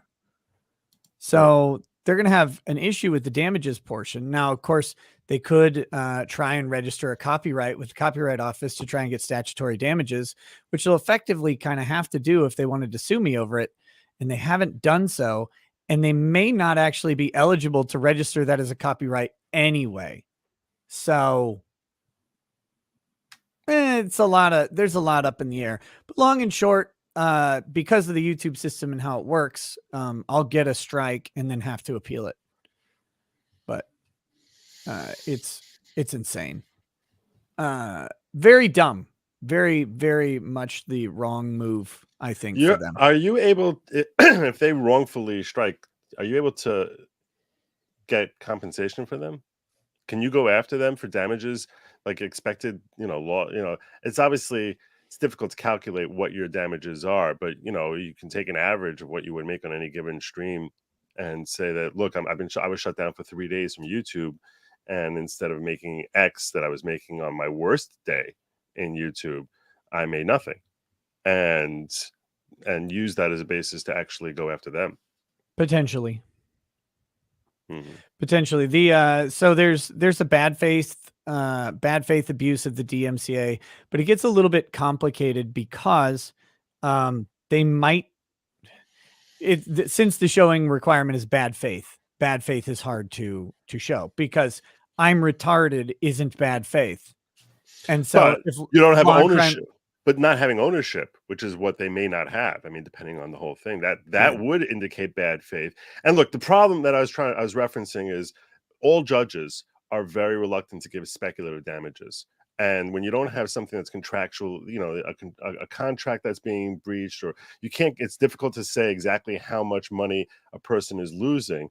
So those damages are always very difficult to establish, and they're going to look to the burden is on you as the plaintiff in that circumstance to establish what your damages are, and how can you prove I would have made 1,000, 2,000, 3,000 that day, whatever it is, whatever the number is. How can you ever prove such a thing when in theory you might have gotten nothing? You don't know. So maybe no one would have tuned in that day. So it doesn't seem realistic. And that's why speculative damages are very hard to win in court. At the same time, I do think it's a legitimate threat, especially if that strike ends up going for like a full week on you. I think that's a legitimate threat. Well, I can tell you that these trial streams, for example, the Curtis Reeves trials, are consistent revenue within probably $200 either way on a stream. Like, and it's highly consistent, as in I can, when I'm streaming this trial and streaming at night, predict my daily income within a 10 to 15% margin of error before the day even starts. It's that consistent. I don't know why. It's just how it happens to be. I guess math, time versus plus audience equals that much super chat revenue. Yeah, I can predict it out. I don't know. We'll be looking at it, but I believe the process is that when they apply the strike, I can counter notify. And at that point, the video is supposed to be restored unless Law and Crime produces actual lawsuit paperwork. So at that point, they would be suing me for the copyright action, in which case we would countersue for sure at that point. As for pursuing them under Section 17 USC 512F, which is the bad faith copyright action, that's something we're considering, because also attorney's fees would be on the table as well. And but the bad faith nature is harder to claim when their cameras are in the courtroom. I mean, that because they may believe they have some copyright ownership and just simply be wrong about it. I would expect that to be the argument. Yeah. I mean, they're stupid is not bad faith. Yeah. And so that's what makes it really, really difficult to show out. But think how much fun you'll have afterwards, like exhibiting their "I'm stupid" defense. Yeah. Well, I mean, Tucker Carlson and or no, not Tucker Carlson. Sean, I think it is It's either Tucker or Hannity. God damn, Judge. It's either Tucker or Hannity, and Rachel Maddow still get mocked for their You're gonna have him defamation defenses of no one would believe we were telling facts. Truth. Forensically to the Q6, which is going to be the imaged hard drive. And then once we get through that, we're going to move that forward slightly. Okay. I'm going to have him, with the board's permission, move here so that he can see the actual video while we're playing the video and explain certain segments of it. Okay. Guys, I'm going to run to the Yeah, bathroom. I'll be back and, just a second. Everything that he's gonna do comports with Judge Lewis's ruling There's been no ruling from Judge Lewis on his, Mr. Koenig? on his testimony. That's correct. Okay. Was there hearing on his? It was not on his. Oh, okay. No. All right, because I have. That was on Knox, the crime scene No, expert. that was Emil. No, I'm saying she was wondering if there had ever been a motion on an expert that wasn't what we've talked about. That was Okay. Knox. Okay, Knox, we still have to hear, I know. Yes, And Mr. Emil was ruled on. right. Okay, but there was no Daubert on Mr. Koenig? Okay. I know I've reviewed his testimony recently. He testified for us in the Emil issue. Okay, that's what it was. That's what it was. I knew I'd seen it Yes. recently. Yes, he testimony testified and- for us, but it wasn't Okay. against him. Okay, that's where the issue was. Wasn't the same truth here. Yes. Not going to identify anything. No, he's not. Your Honor, just so the court knows, forensic experts like Mr. Koenig, they don't identify what's in the video. That's left up to the jury. All he's going to do is he's going to tell the jury what he did, Okay. obviously, to these videos in order to play them as they're going to be played. Okay. All right.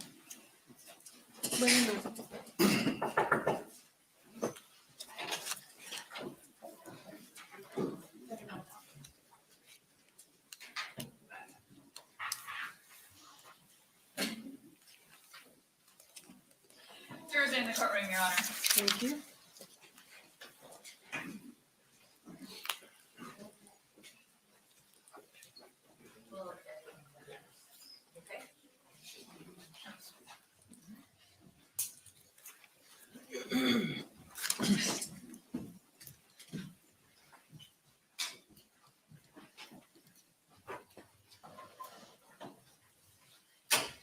Thursday, be seated. Officers are present and accounted for. Thank you, Deputy. Ladies and gentlemen, were you all able to abide by my instructions during the recess? All right, very good. Thank you. Mr. Escobar? Thank you. Mr. Koenig, the imaged hard drive that you received concerning the Cobb Theater videos, did you label that Q6? Yes, specimen Q6, that's the system the FBI uses, and we've continued it. Q means a question piece of evidence. So this would be the sixth one we received from your office. Okay. And so let's talk a little bit about what you did in reference to that video surveillance. And we're going to talk about things concerning forensically enlarging and forensically enhancing a video surveillance, actual video. Please tell the ladies and gentlemen of the jury what enhancement means. Enhancement, you're talking about video enhancement, Yes, right? yes. Is to try to make the scene easier to see. You're stuck with a number of pixels. You can't change how many pictures you have per second, but you try to so in this case, basically, I think all of them were done this way. We've lightened the dark areas. There's a tool in Photoshop called shadow highlight. You can either take the highlights that are very white and make them less white, or you can take the darkest areas and make it light. It doesn't affect the whole picture, just those areas. This one, the highlights, we did virtually nothing on. So we made it lighter. What happens with the compression, that one of the side effects of it is it lowers the contrast of the picture because they can, again, make the image smaller. So we improve the contrast Didn't have to be drastic, just some. And then we sharpened it. Now, but sharpen it just means you're getting the edges of the pixels perfectly straight. So it has a more minor effect on overall, but it has an effect. So the enhancement for everything that was done here, that's all that was done. So it is an improvement, but there's just a limit to what you can do with this quality. Is there a measure that you can identify as to what you actually Anything good? did? For example, in Just started talking about enhancements. They lightened the video, they increased contrast, in they the sharpened itself? the edges of the pixels. Yes, you can see it and somebody can Sure. repeat it. We have the exact numbers. Photoshop gives you numbers. Somebody could take our system, one of our images, put it in Photoshop and do exactly what we did. No problem at all. And they would know exactly what you did in enhancing that particular image. Yes. Okay. Now, you talked about compression. The compression that you were talking about, was that the compression that was taking place by the system itself, the surveillance system? Correct. Not by any compression that you were doing, That's correct. because you didn't do any compression. Well, the only compression we have to do is when you enhance the video and you want to make another video copy of it, which you have to do, what we do is we make it, let's say the compression made the file 500 kilobytes in size. We would use a compression that would make the file 5 or 6 times larger than that. So it means virtually there's no loss. The individual still images we can pull off with no effect at all. But the video, you'd be hard pressed to know that we did anything in the way of compression based on what it's there. Enlargement. Describe and explain to the jury what that means, magnification or enlargement. It's when a pretty girl walks I mean, by. it generally means you've got an image that I had up there, 240 by 320, and you want to make it something bigger than that. Because you want to make it so it's maybe easier to see in court. You want to make a print, whatever. You can make it, you can add pixels to make that happen. Is there a proper way of enhancing forensically, of enlarging forensically, that you adhere to? Yes, and it's what the books and everything else say too. It's not just our opinion. You want to approach? Hearsay. Yeah, it is hearsay. He can. What the book says. He could probably get it in there as like, this is his understanding. It's not a testimony as to the accuracy of it, but this is why he does it the way he does it. It's a present sense it's not present. It's it's sort of his foundation as far as his perception of what is reality is based on these books. But that doesn't mean that this reality is accurate. He can testify it's a standard and accepted practice or means of doing this kind of thing. Yeah, let's see. Has he been qualified has he been qualified as an expert already? Yeah, he's, oh my God, for like 4 hours. Seriously, insane amounts of qualification. This dude is the guy who analyzed the Kenneth Starr tapes for what's her name? What was he enhanced the Zapruder film. He literally is the guy the FBI used to analyze the JFK footage. Well, the Nixon tapes. Yeah. Oh, you weren't kidding about the Zapruder films. So, wow. So yeah. The question always is whenever you have an expert who's a guy who's been qualified is where that scope lies. Sometimes it'll be like locked into something. I'm not saying this doesn't fall within that parameter. This enlargement process, what process is it that you use in an effort to enlarge an image or a video? It's called, it's a nearest neighbor is the name of the algorithm, but it has to be done in a certain mathematical way so it doesn't change the original image. Your Honor, may I ask the witness to step down to demonstrate nearest neighbor for the ladies and gentlemen of the jury? Yes. Is he going to stay down for a while, or? Stay down. He's gonna Get demonstrate down to and the stay board. down, See, I would you imagine son of a 3 or 4 bitch. minutes. Okay. All right, we'll reposition.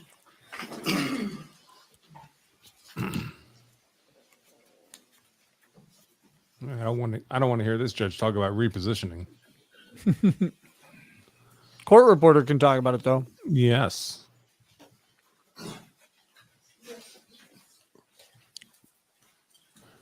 Became a court reporter after her ballet career. Canadian ballet. What? What the hell? Mr. Koenig, please describe. I love it. That's ballet with a pole, if you know what I mean. Enlarging. And I think you do. Let's make a very simple thing here.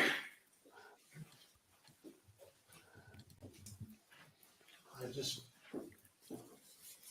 more pixels in a square, call them A, B, C, D. I want to make this larger into a square that's, That's not a square, sir. That's a rectangle. Objection, Your Honor.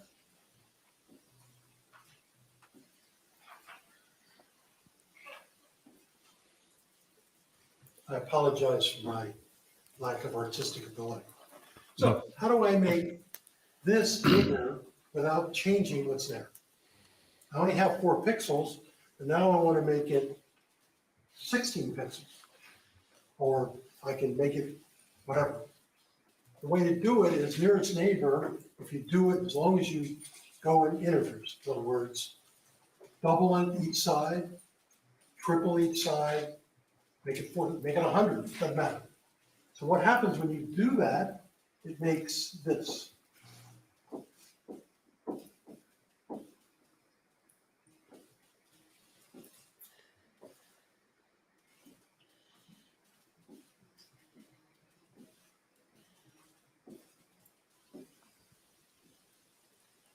And I have no idea why I'm not doing it differently. It's green and black. So in other words, you now have taken this 1 pixel and made it into 4. It's still the same square. It's just a bigger square. And the same thing with C, D, and E. And you can do this to any size as long as you're doubling. In other words, so we went from, this was 2 by 2. You could make this, 4 by 4. Or 8 by 8. Can you do 8 by 8? So as long as you continue to end up with squares, that you can make all the pixels identical, and the algorithm does it perfectly. So basically, when you do this, all of these A's are going to be absolutely identical to each other. So it'll be larger. You don't gain any detail. It's not an enhancement process. It just makes it so. So in this one, we have a small amount of pixels, but Mr. Escobar's office decided he would like to put it up on a big screen for courtroom. So we made the images to blow up so they fit better on this. And again, we're still limited. If we said we wanted to make this 5 by 5, we'd have trouble because we couldn't make the squares. So it's got to be, we always say, 1, 2 squared, 3 squared, 4 squared. If you do that, you can constantly make it this way. There's no loss of information, but it makes it much bigger. And so instead of seeing on this big thing a picture that's maybe this size, you're going to see it to be. By the way, his reference to the it's literature exactly the should same not as be it- hearsay at So all. let's talk a little bit about, you talked. Statements in learned earlier treaties, today, periodicals, or about pamphlets, grayscale. if relied upon and Tell me direct examination, how and a it's an hearsay established, reliable works with that authority. issue of grayscale and color. It doesn't care what A is. It just makes identical copies of it. So whatever the pixel is, it does. Color, black and white, doesn't matter. Okay. Are there other ways of enlarging an image or a video that are not forensically acceptable, forensically? Yes. And would you tell the ladies and gentlemen of the jury those particular ways and why they're not forensically acceptable? Okay. You keeping this or? No. Okay. Hold on, now, let me see if I can get you to black. Okay, so I know how to work What if all we the start technology, but again the lawyer with- just showed me how to work a basic touch screen. A, B, C. Here. Oh my I God. thought it was a whiteboard.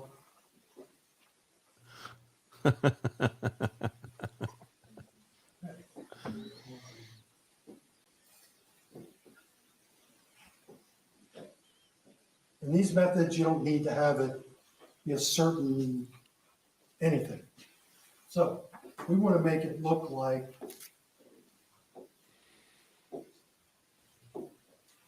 this. So now I've got, basically, if I take what's originally over here, I've got A there, and I got B here.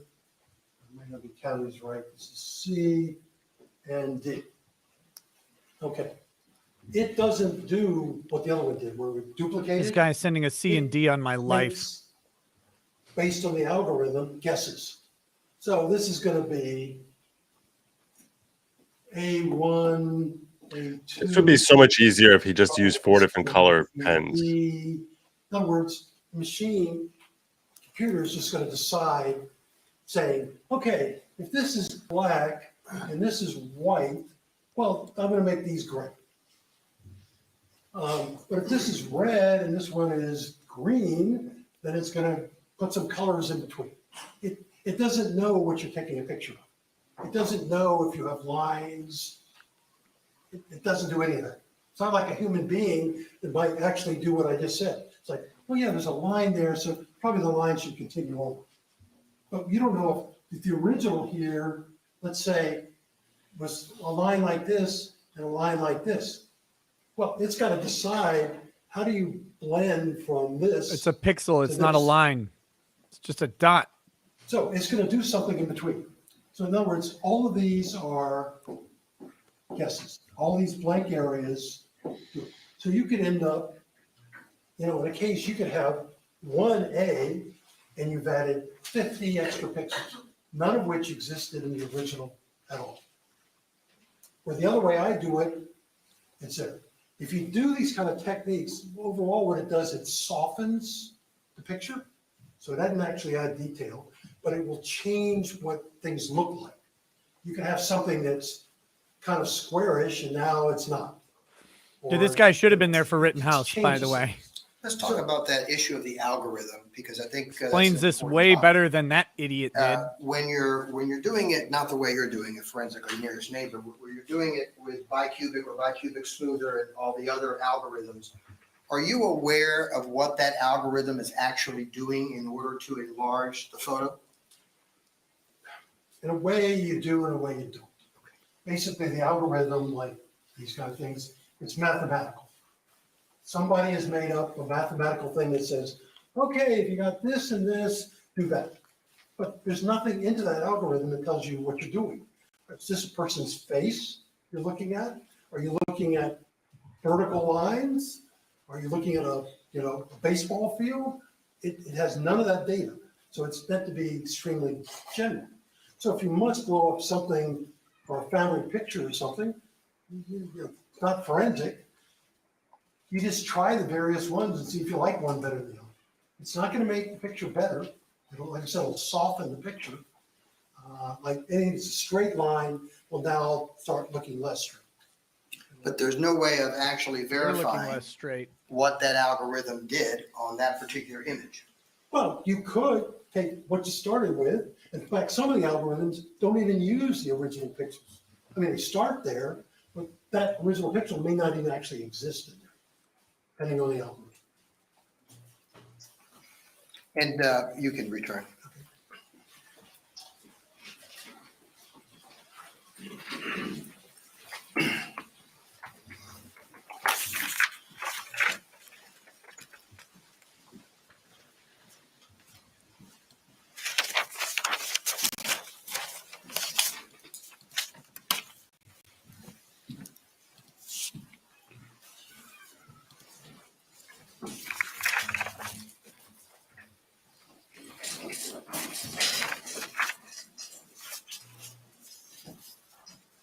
with you using nearest neighbor, can anyone come behind you and verify what you've done?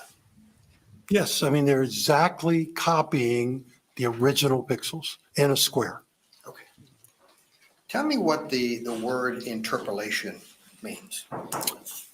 It means you're interpreting. I mean, it's In kind of under how the 2 word hours. is. This algorithm is interpreting what these extra pixels that never existed in the original would be. And so bicubic or bicubic smoother, those are the ones that have the algorithms that are out there and you don't know. Right. They're, Much I mean, about. they're very commonly used, but not forensically. And they are interpolating that enlargement. Yes, the algorithm is guessing what those pixels should be without having any knowledge of what the picture is.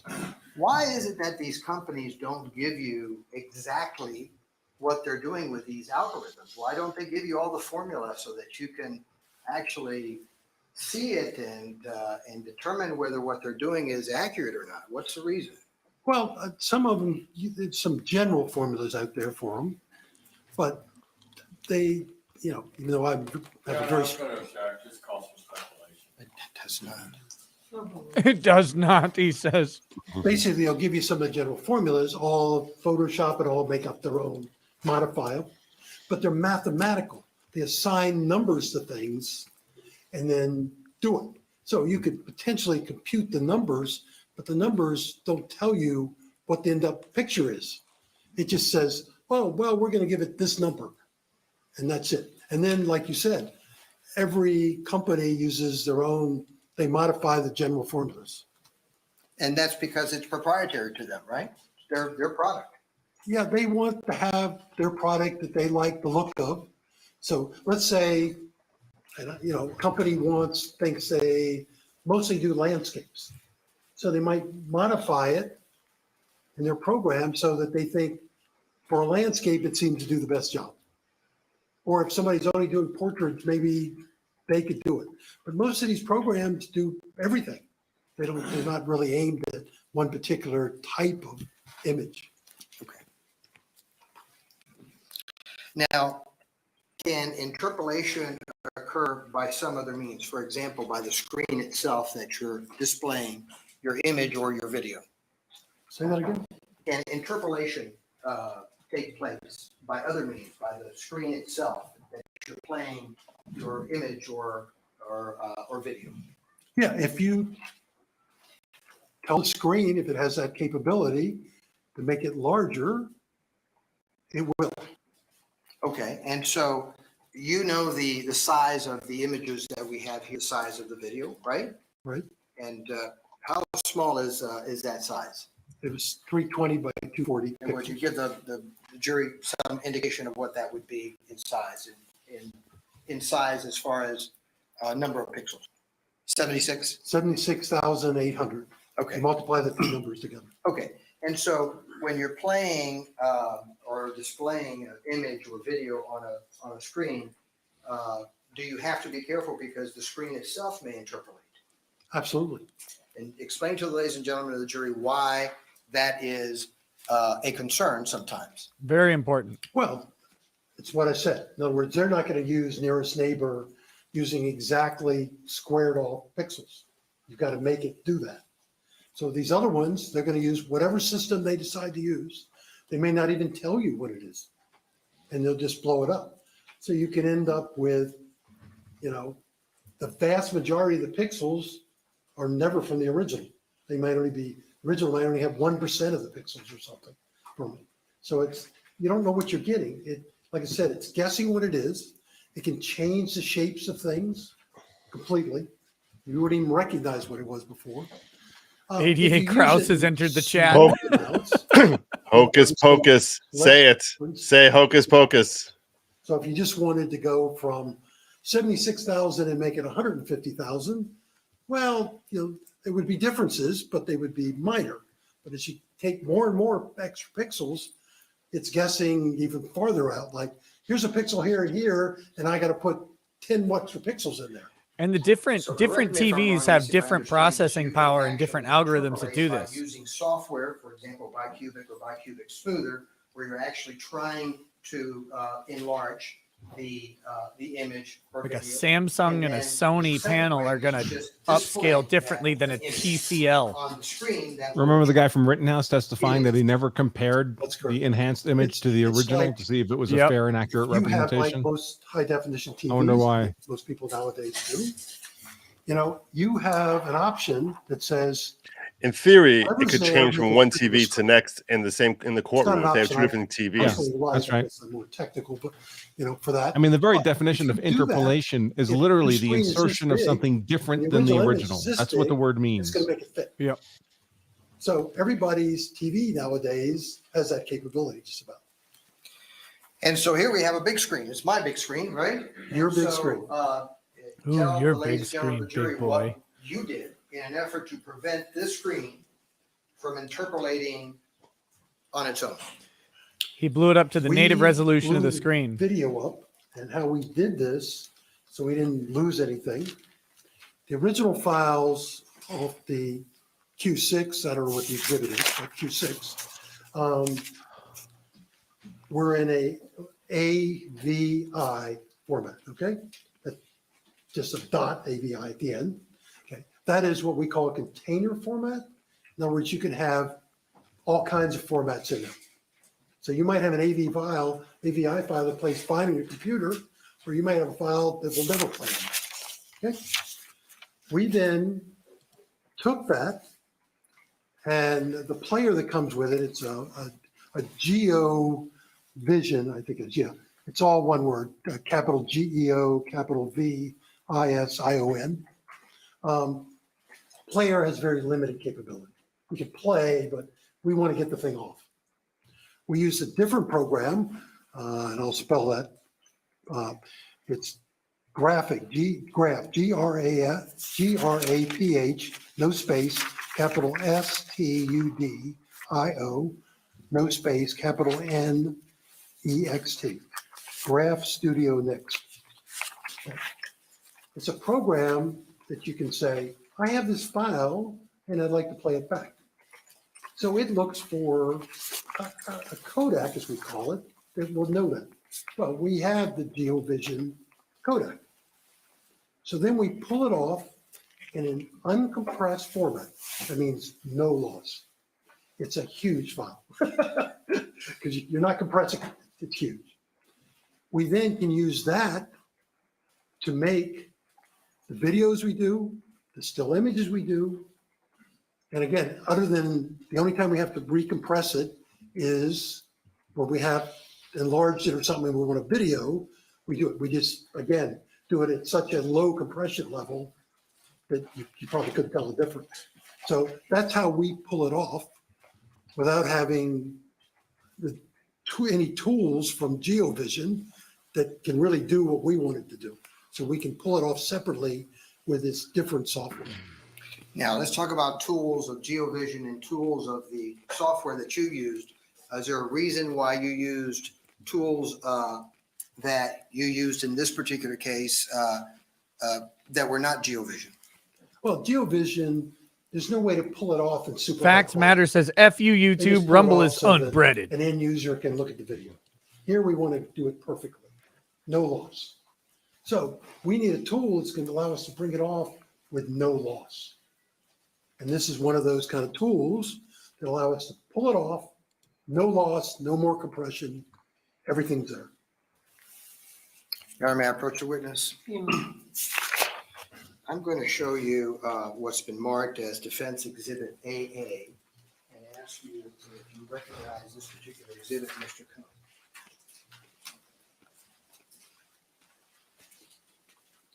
I do. And what is that an exhibit of? Yeah, this is a MOV file. That's at the end, a suffix, not MOV. Shows a timeline, obviously, that you've dictated for that. Okay, and did you view that particular thumb drive to determine whether that thumb drive came from the Q6 imaged hard drive of the Cobb Theater? Yes, the original came from that. And does Correct. that thumb drive contain a fair and accurate depiction of what you pulled from that hard drive in that thumb drive? Yes. Your Honor, we would move this AA into evidence. Any objection? Thomas Motor Company says the judge looks like Kathy Geis from 30 Rock.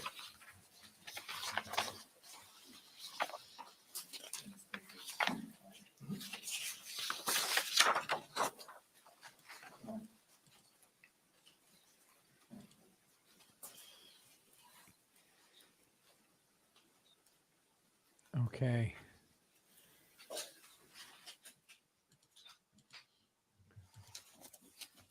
Kathy Zapp says, please make him show up. He knows nothing about this. I'm not sure exactly what point that came in. I missed it earlier. Might have been during this guy's testimony. Yeah, I think it has to be, right? Because before this was the wife? Or was there someone between the wife and this guy?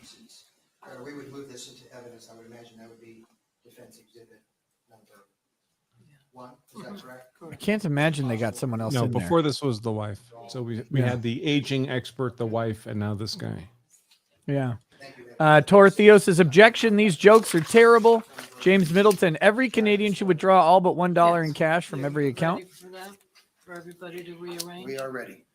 You gonna? was that Peter gonna B get says, a- I'm an hour behind, but you can snap windows into the sides corners by pressing Windows key plus arrows. You can snap a chat window to the corner with Windows win plus right plus down, for instance. Thank you.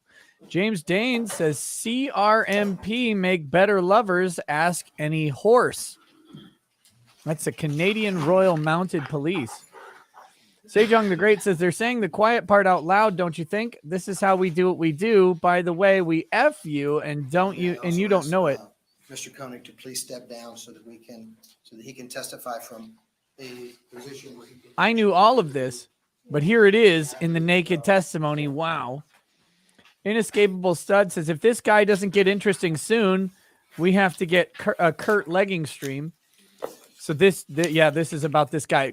Spoiler alert, he never got interesting. Even his useful testimony has not been super interesting. BN says, all right, well, you sound very qualified for the job, sir. How's door greeter start sound? Nathan Hewitt, can we get an unbreaded from Branca?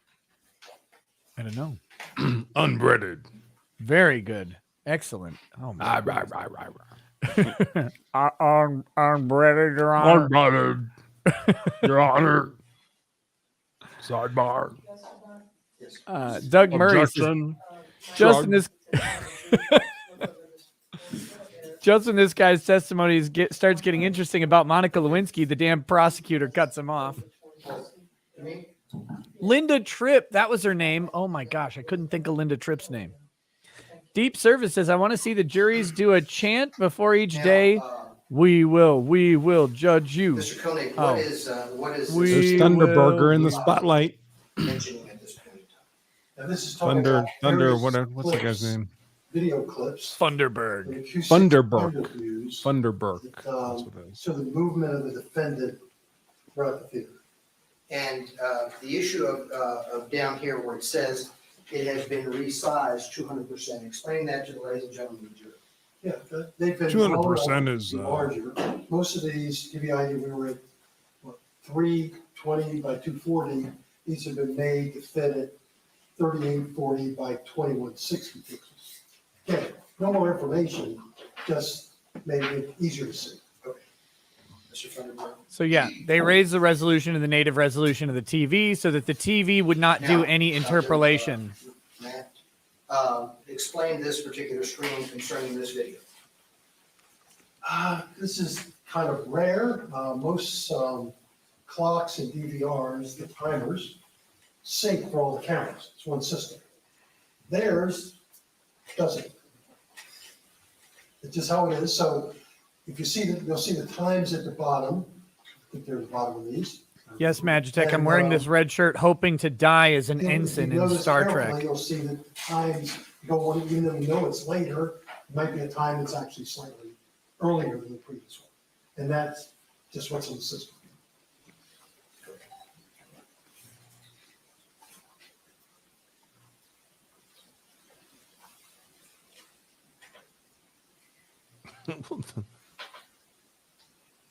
Thanks, Law and Crime, for the camera This will setup. probably be 18 minutes. Thank you.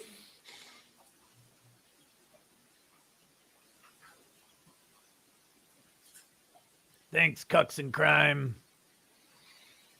So we can't actually see the evidence. How awesome.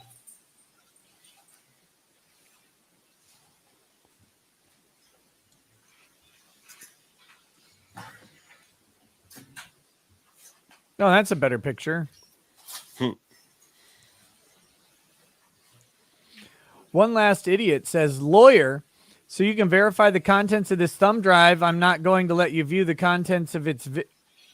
I'm not going to let you view the contents of is the video from the theater. Later in the day, judge inserts driving a computer and the lawyer's porn starts playing. Oh, it's a little bit. They got something going here. Wonder if they were taking your feedback live. They're definitely watching it right now. You know what the funny thing about Law and Crime is? They watch my channel too. They don't watch their own. That's what I was just saying. They definitely are watching you. Shout out to Law and Crime. What's up, guys? When presented with the choice, just remember that you chose me too.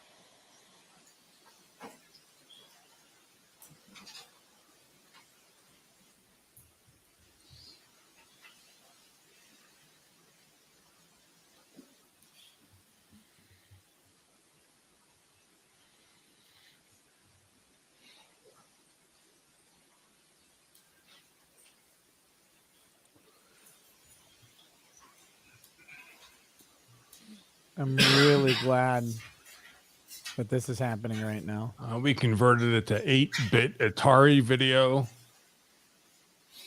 We added a MIDI track to it. Kapow. I swear some old like Nintendo music would amp up these surveillance videos. They should just put it in there. Like, ignore the music. It didn't actually happen at the scene, but we thought you guys might be bored without it. It's cool if this movie has credits. Yeah, stop there for a second. After he shoots Chad, it goes bloop, bloop, bloop, bloop, bloop. Now, Mr. Koenig, what does this mean? We're we seeing a black screen and it says no recording, next image in, now it's in milliseconds, right?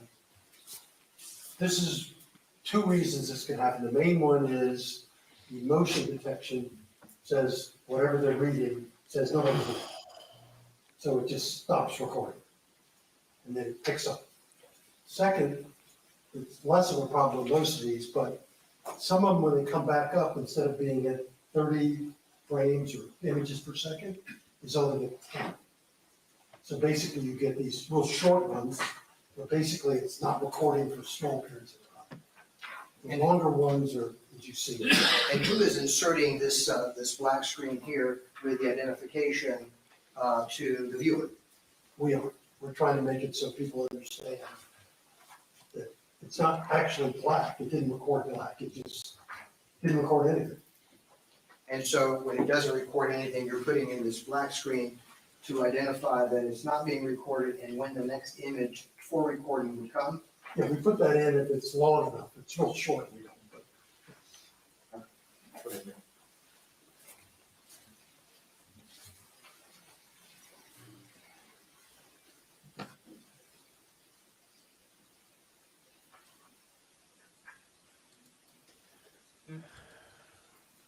Oh my God.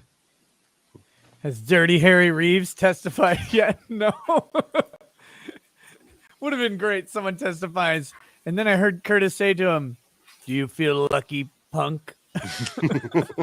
Well, do you? Do you?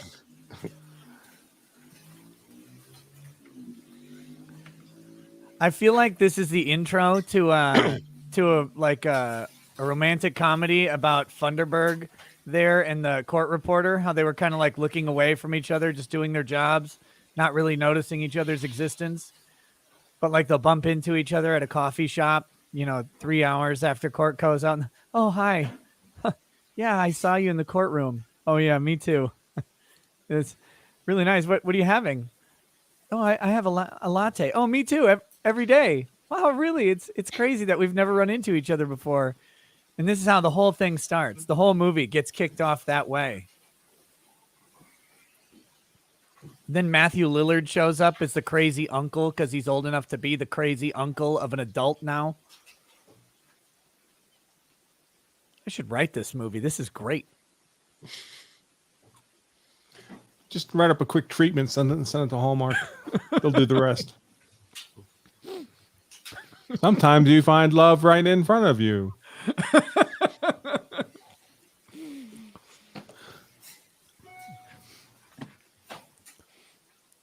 Will this work out? The jury's out on this one. lawselfdefense.com/latte.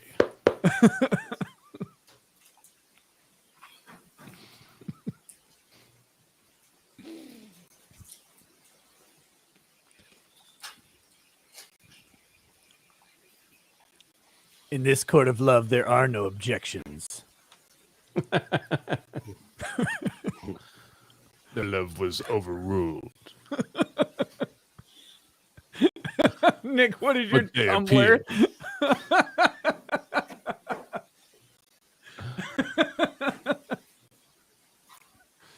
He said, I love you. She said, hearsay.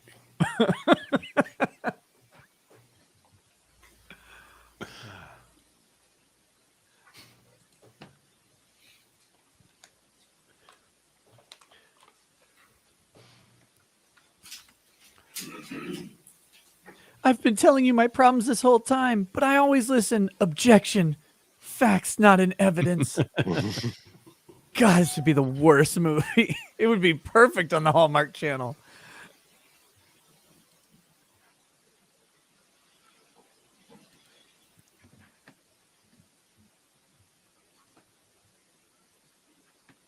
They should be playing Eric Clapton's Knocking on Heaven's Door right now.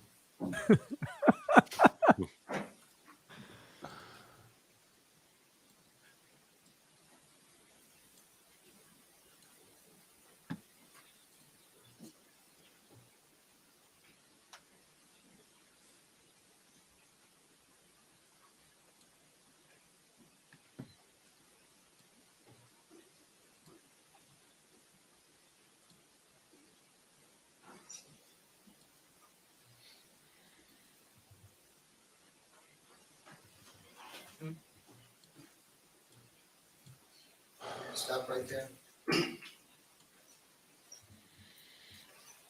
Now, Mr. Koenig, what have you done here in having this process here with Can 12, which would be the left side of the theater, is that correct? You're facing the screen, and Can 11 on the right side. Correct. We're showing the same area, but from opposite directions. It'd be like having a camera here and then one over there. You see the same, all of you in the jury and the judge, but in different angles.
Good Lord. Let's do more movies. Oh, She thought it was faithful. He wasn't. On Valentine's Day, sidebar.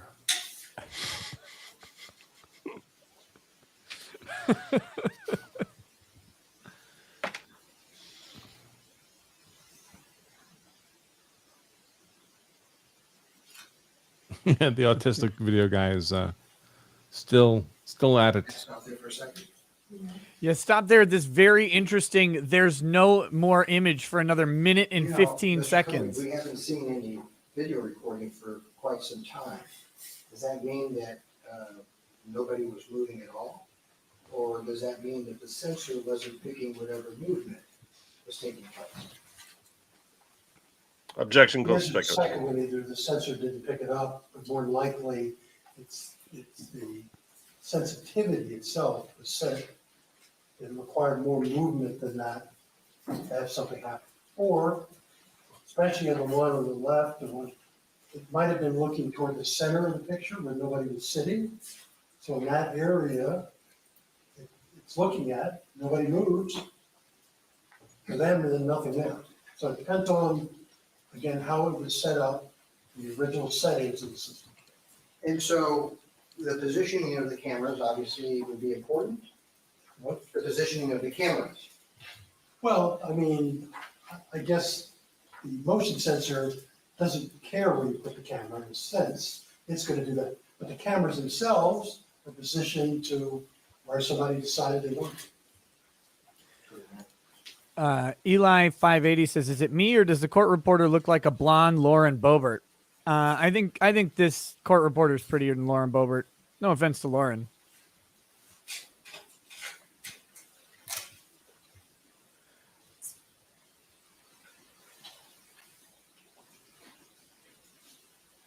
The judge is done with this and busy scratching his balls.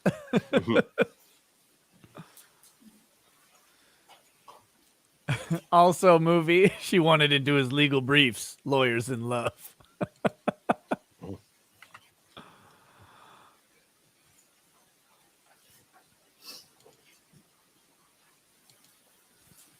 Oh my goodness.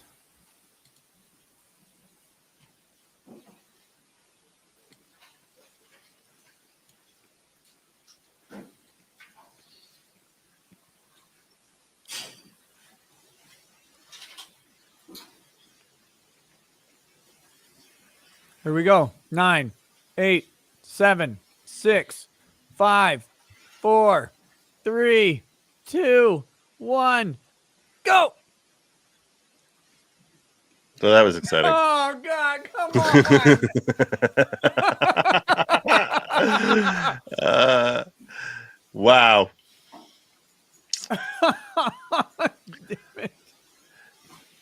It's hard to imagine that the next image will live up to the last one.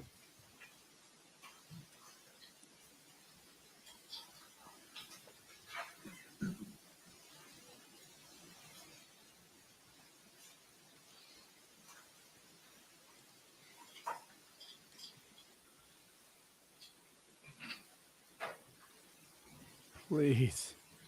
Oh my God.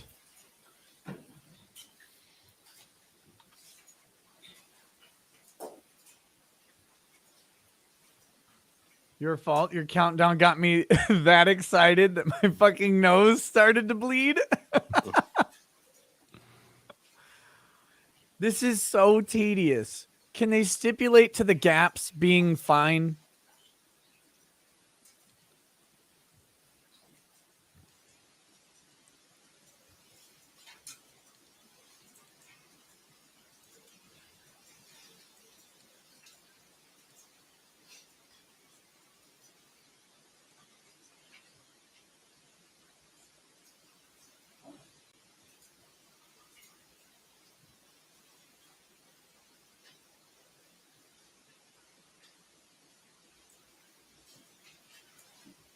Oh, there's another one cucked. 2 minutes and 30 seconds till the next clip. This is just terrible. Hako says, more evidence for my JFK's head just did that theory. Matt Maddie G is me, says, how is any of this relevant? I mean, the CV on this one was really rambling. In Exile says, this is the poor man Stephen I. James. Not applicable. Says, did he delete the video from Epstein and Company? Sean Fleming, witness, I authenticated Epstein's last words. They were, I didn't kill myself. Magnus F. Hansen says he's worked with the ICJ in The Hague, but if he told an enemy combatant about the experience, he would be sentenced there. Eric Winberg says the jury hates you now. Great foundation.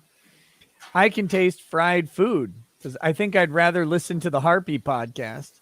Charlie Eckert says, will defense ask this guy about his one-man show? Nighthawk, I tell you where I'd hid my chocolate just to make it stop. Please. Inescapable stud. A toast to everyone at the FBI who had to spend years pretending to like this guy. Ben Samuel, 21 years in a lab. What a shock. Ashley Ogburn says, I bet he paid the defense to allow him to testify. Please, I'm so bored and lonely. Tyler M. Oh my God, someone give this witness some popcorn and a cell phone and dim the lights. Maybe Curtis will put us out of our misery. Hashtag breaded. Hot mess mom says someone give him popcorn and a cell phone so Reeves takes him out. Dave Bradshaw message was retracted. JOE says not only was the guy on the knoll, he also excited the erection. Damn. Oh, 25 seconds. Me04120. A good compression algorithm would remove almost all of this glowies testimony. But a good compression algorithm is not actually reliable because it's using AI to interpret what things should be where, and it's why it's not generally acceptable as a forensic technique, which is the thing that they neglected in Rittenhouse.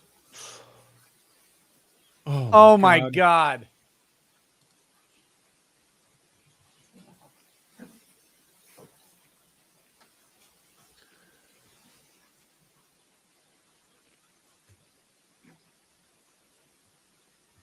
This demonstrates just how useless emotion activation is on these cameras, by the way. That's why they're doing That's why they're doing this.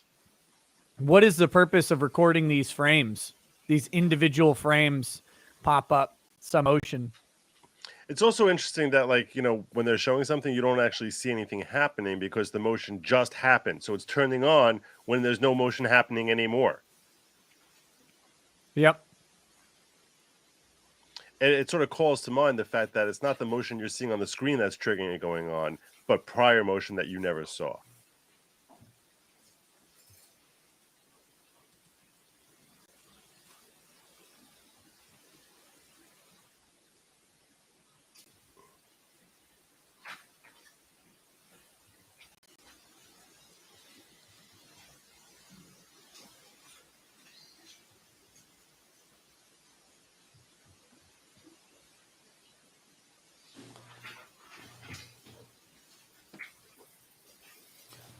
Yeah, folks, keep in mind that the cameras out there today that have this kind of hindsight function where they can go back in time 30 seconds.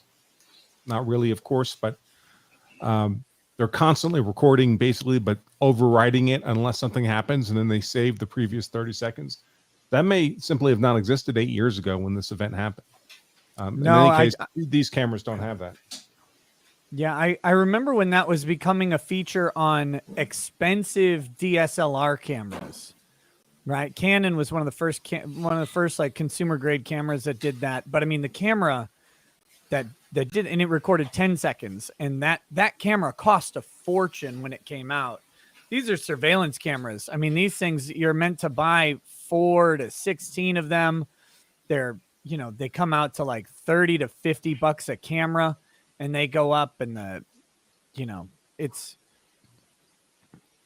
even back 8 years ago. These are not top end material. As you can see, I mean, every image that pops up is a flickering mess. What a disaster for capturing anything useful in those immediate seconds.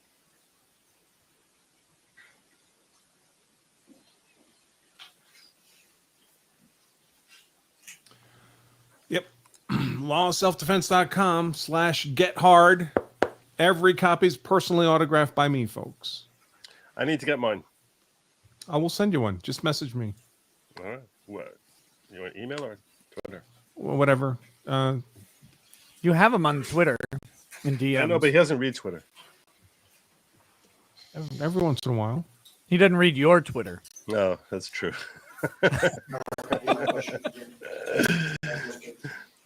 Beck Tech. Very creative. Oh, wait, did we not actually get to see the shooting? Did I miss it? Or did it not show up?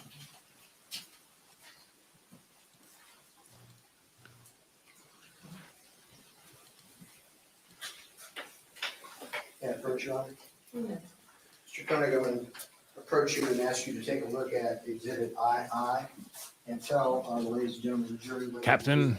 you recognize. I missed it. They showed it. God. And how is it that you recognize that exhibit? I think this is going to be the enhanced, which is what I care about anyway. And do you have your initials on that?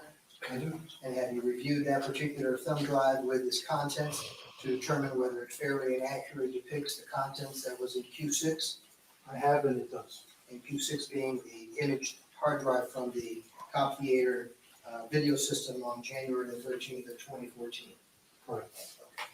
Your Honor, may I publish it? We would move to introduce this as evidence. Mr. Martin? No objection.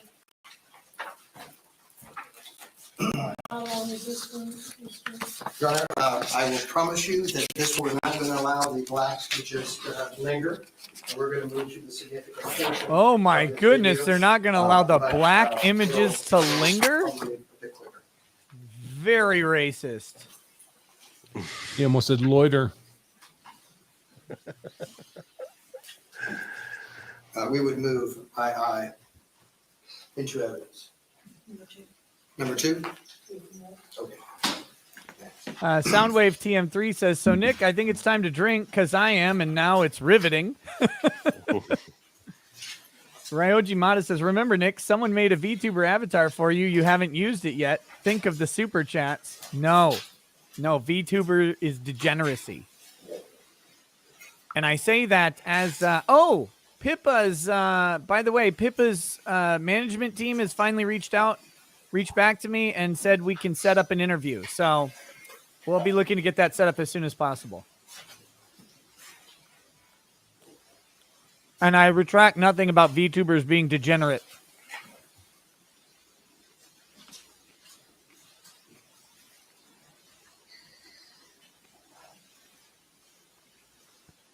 I can do some liquor. I think at this point we all need a little. Stop right there, man.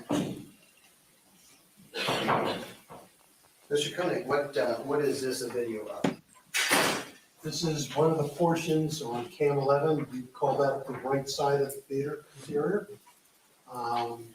This is playing back at 1/4 speed. So the original was 20 seconds. It's now 80 seconds. It's played back. It's been enhanced as best you can with this stuff. And we have still the time captions. And it's magnified 200%.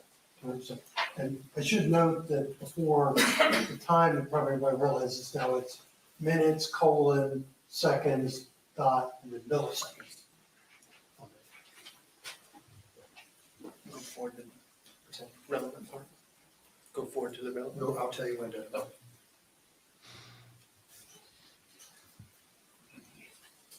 Just wait for your orders, Funderburger.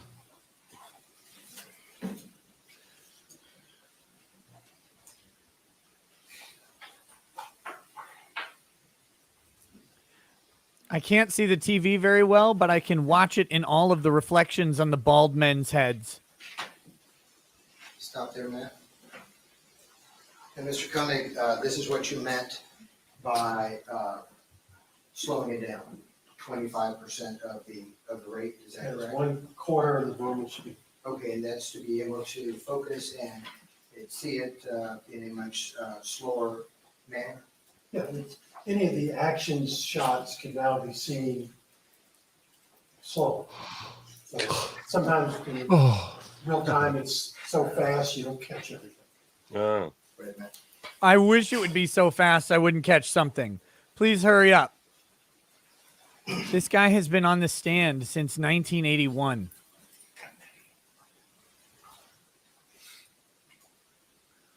Steve C says, pre and post motion recording can be done in the camera or in the surveillance software you use. Blue Iris has been able to do it for years with very inexpensive cameras. Okay, Matt, next relevant section. It wasn't done in these. Yeah.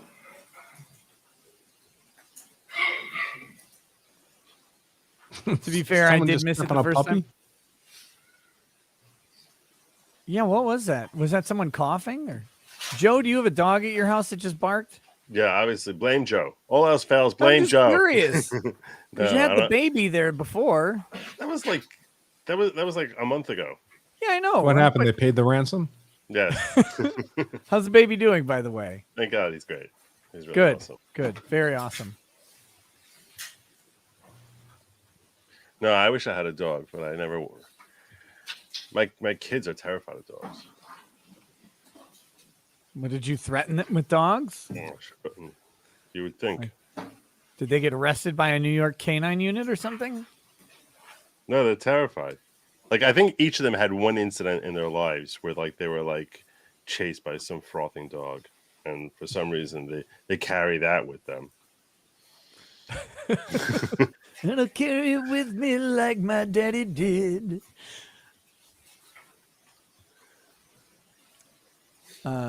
This is astonishing how they just have unlimited time to just waste.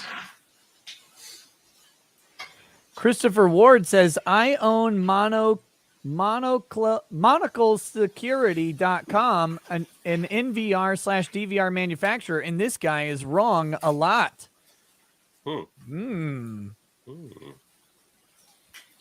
Stephen Cannon says the defense team are failed James Carville clones. Can you imagine the Edgecombe lawyer judge letting them get away with this kind of crap? No way. Borowski. Yeah, Borowski. There's no Help way. us, Borowski. Judge Borowski. You are our only hope. I've watched this video 55 freaking times already. This video is Chambers. 6 hours long. Get into my chambers. And by chambers, I mean the gas chamber. I'll be out here closing the door behind you. Thank you. Never come back from the dead. Hands him a pistol with one round. Do the right thing. Put your heads together and get both of you with one shot. He hands him a pistol with one round. If you're smart enough to be lawyers, you can figure out how to kill both of you with just this.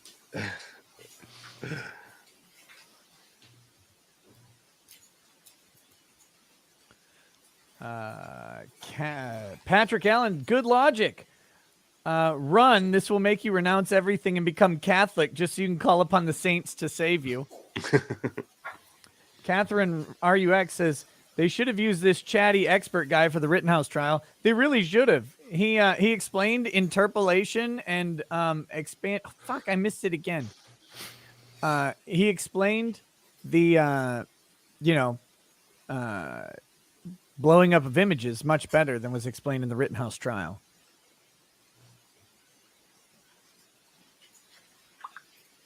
Do I know when Jesse Smollett get sentenced? No, I have no idea.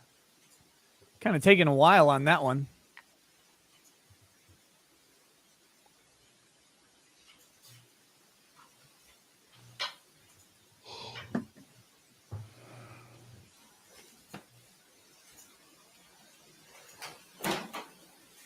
It's very good that we're watching the dust fly by in quarter speed. Tortheo says, I had hair like Runkle's. Now it's like Branca's. Sejong the Great says, pixels, pixels, pixels, pixels, pixels. Dapple Darling.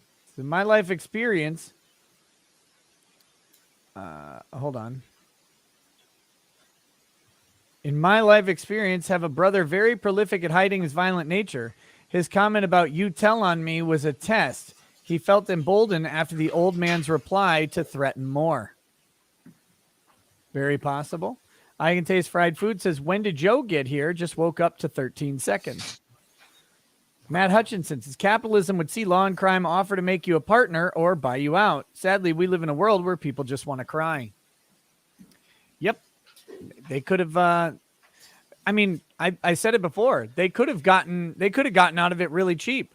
They could have just said, hey, promote our stream every time you use it, promote our channel and tell people that we stream a lot of other trials too. Would have happily done it. Yeah. Hell, you just did. I kind of was doing that at the beginning. I was like, if you don't want commentary, go over here, watch these guys. But I would have done it more enthusiastically and positively. X, and have you take a look at exhibit number X and tell me if you recognize exhibit number X. I do. And how is it that you recognize that exhibit?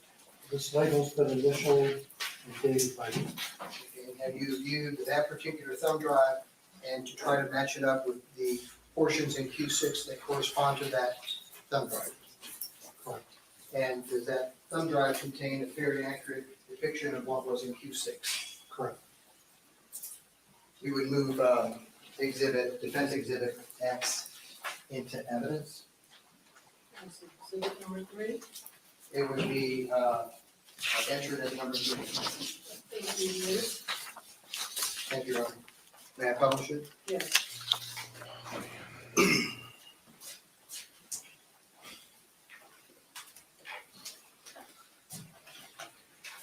Insert that thumb drive, Thunderbird.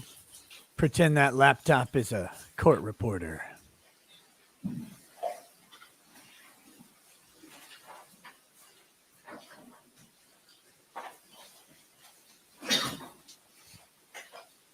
Yeah, the angles on these videos are terrible.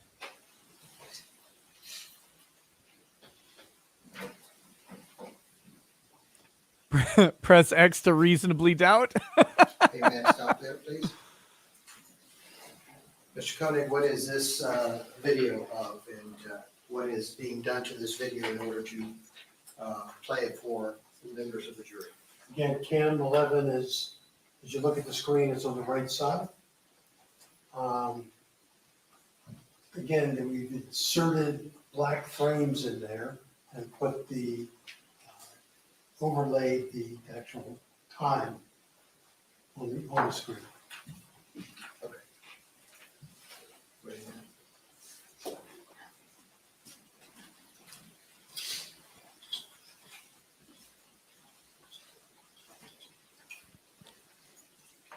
Ryan, no, I haven't seen it yet.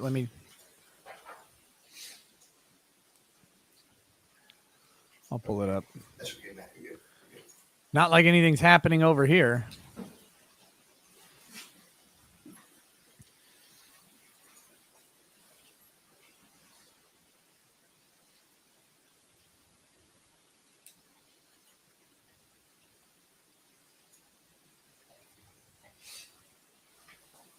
Go ahead, Matt, and move it forward to the relevant sections.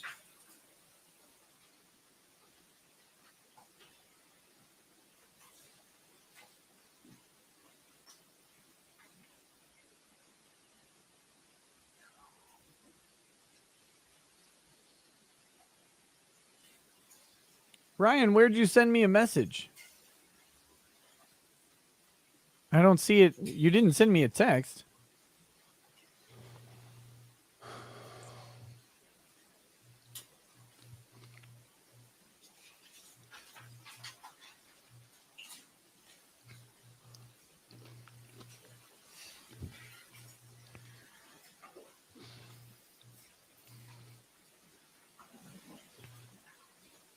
Russia sort of declared war 2 hours ago. Oh, my work phone. So many places to check everything.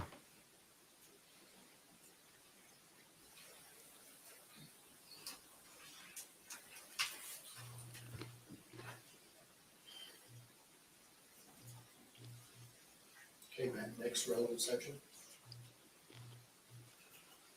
Yeah, I'll upload it to the drive when this is done. Ryan. Stop there for a second. The second video clip in that particular exhibit is what? What are we doing with that video clip on that Both second? first one, that's when we use the word direct means it's not enhanced. It's a direct copy of it. First one was no magnification. This one has 200% magnification.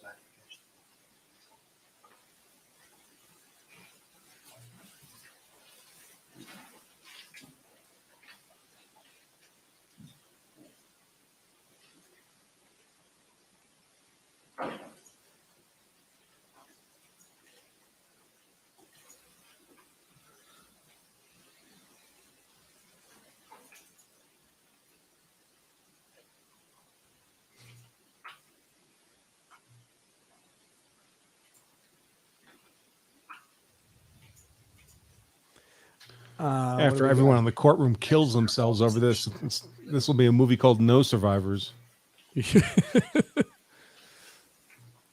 Adventuring Lamb says, highlight of my parenting, I was listening to the Edgecombe judge rants, and my 1-year-old baby girl giggled when he said, knock it off. She also likes your jokes, Nick. I'm always a hit with babies. Babies love me. It's when they get to about like 4 and 5 years old, they're like, I hate you. You're not funny. And it stays that way for most of the rest of their lives.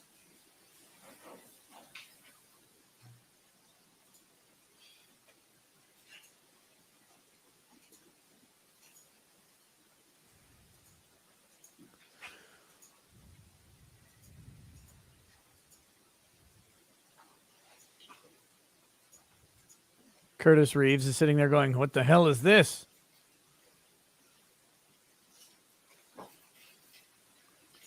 Okay, the shot went off there, I guess. I didn't see it.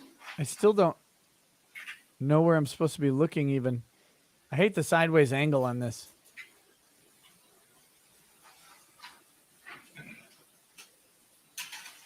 Okay, Matt, next relevant section.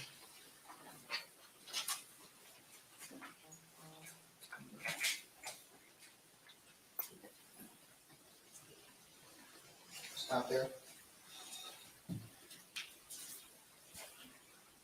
Mr. Koenig, what is this clip that we're about to show, ladies and gentlemen, the jury? How did we enhance it or magnify this? This is exactly the same as the last one. It's magnified, but this is enhanced. And you'll see basically the darker areas will be lighter.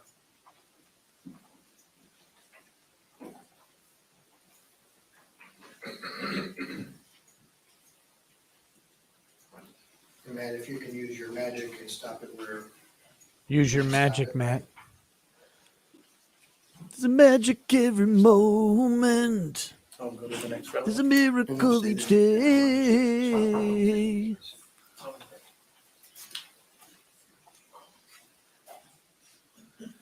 Oh my God.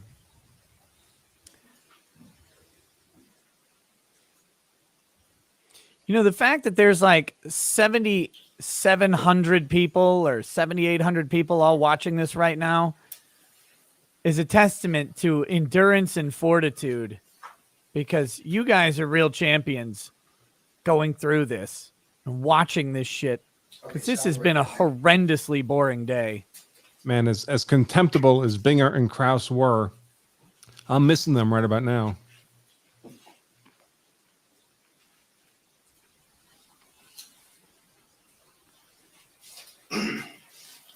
Now, Mr. Koenig, at a later point in time in these videos, did we ask you to focus on certain areas of the video that we believe were important?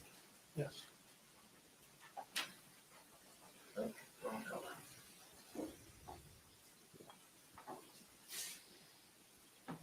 Is this an area that we asked you to look at in the video with a bit closer look in other clips? Correct. Okay. Correct. Wait a minute.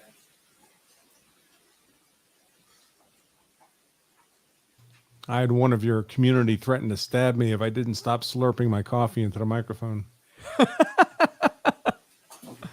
Don't worry, they're harmless. They've never even seen a knife before.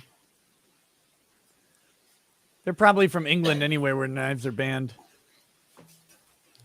I will say that sip of coffee just now was life-saving.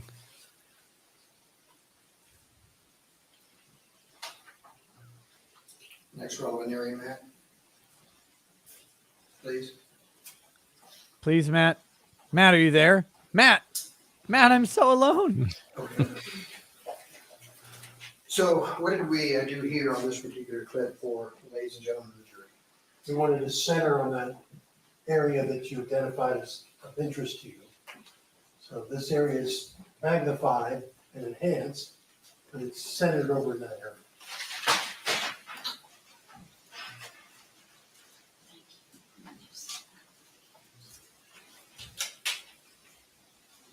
Oh, here we go. Okay, so he's sitting. I can actually see now. He's sitting down. When we stopped it also at the next place.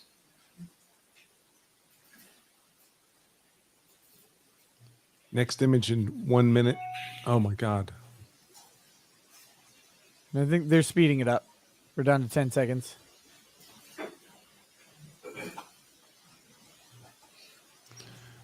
We're going to show a little bit of Lone Survivor and get a copyright strike from YouTube.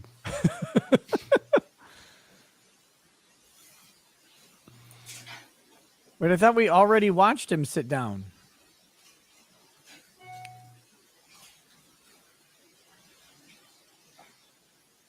Can start with that.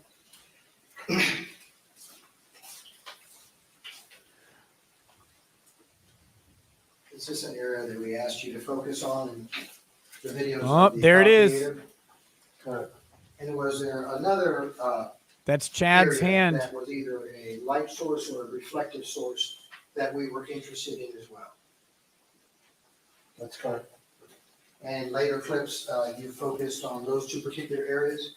Yes.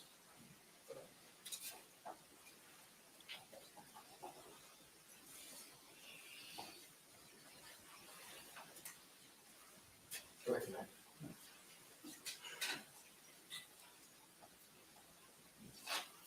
Stop, Matt. Stop, Now, Matt, those stop. areas that I circled were approximately 8 seconds before the next clip that we're seeing with the alleged popcorn. Is that correct? That sounds correct. So 8 seconds at least passed between when you see that area that we were focusing on and the popcorn and the hands coming forward, correct? Yes, sir. Okay. Go ahead, Matt.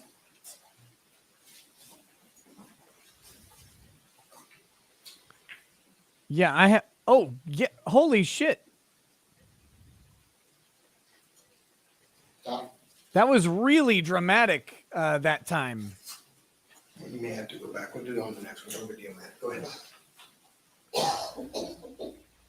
Did you show it in slow motion? I mean, from that one, it looked like he actually got hit in the face.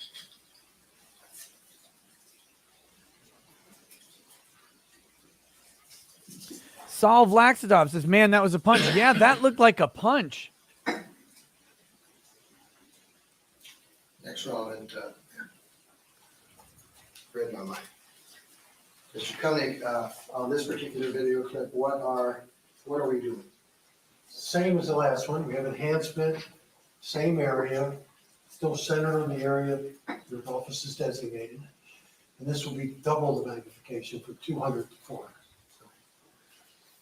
Someone says Fox 13 has the feed. What, the actual feed from the TV? If so, I'll go back and look it up and we'll review the video tonight if that's true. Oh, here it is. Close up.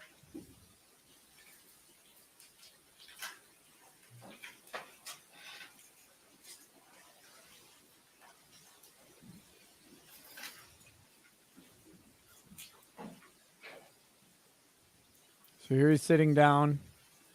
Here we go. This should be it.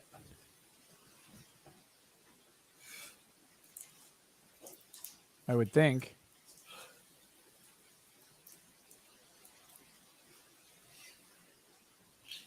Maybe the next one. Okay.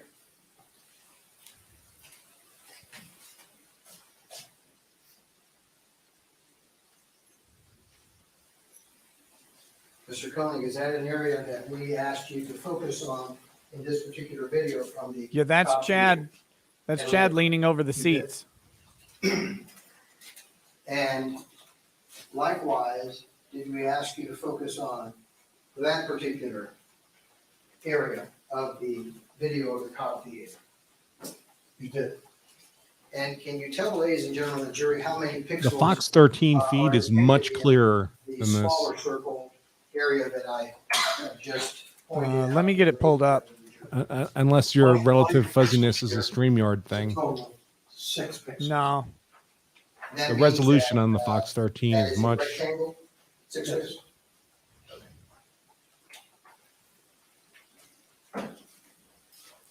And again, this is. But they have more or less the depiction same of angle here. Some movement, at least 8 seconds before. I'm seeing it about the same. I wonder Sorry. if.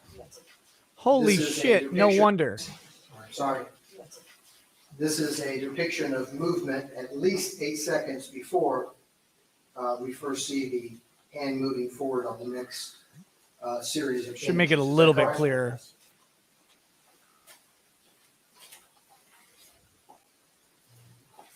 Here comes the punch.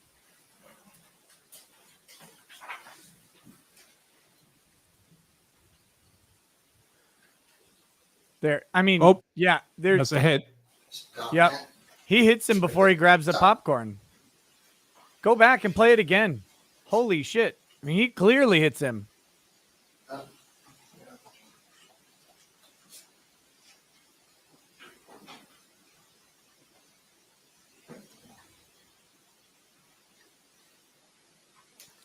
Deli879 says, Boomer.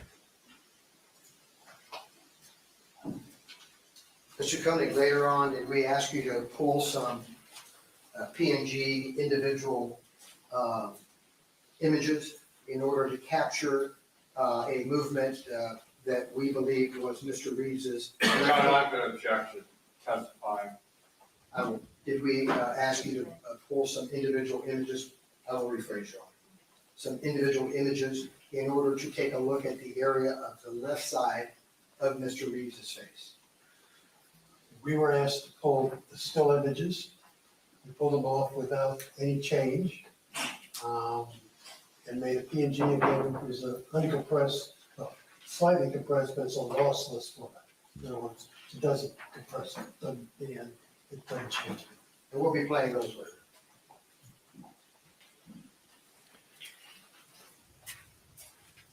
Go ahead, man. So now they're going to show some stills. Yeah, That's dust coming down. excuse me. Stop, man, for a second. You going to ask him a question? I can't, Yeah. We see a bunch of bubbles. Would you please tell the ladies and gentlemen of the jury what those bubbles possibly reflect? Sorry. Yes. Yes, they're firing a shockwave. They probably don't dust the ceiling in the theater very often. And that's what came down. Go ahead, man. Did I just hear a juror say, oh? Or was it the judge? Okay, now I think they said they're going to show some stills that they grabbed, probably with a fist right on his face. So, on this particular video clip, what are we doing, Mr. Koenig, in order to describe what the jury is about to see? It's the same as the very last one. Large magnification, centered on the appropriate area you've designated. But it's playing back at 1/2 speed. Matt?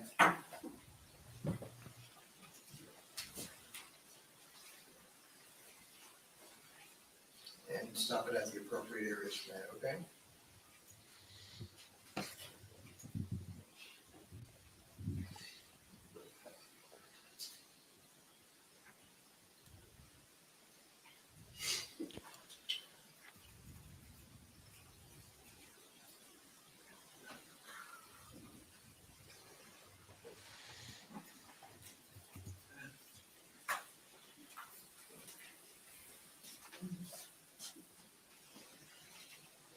Yeah. So they're pointing out this is 8 seconds prior to the initial Those thing. two areas that later on we've asked you to focus on. And This is provide where us some he's film of where those Chad two is particular leaning areas. into the space Yes. already. And That's him circled there at the we'll talk about bottom. them when we get there. It looks like my nose in the frame. That's Chad leaning over his seat.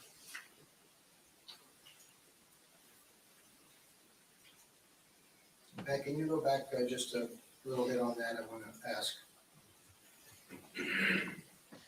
Oh.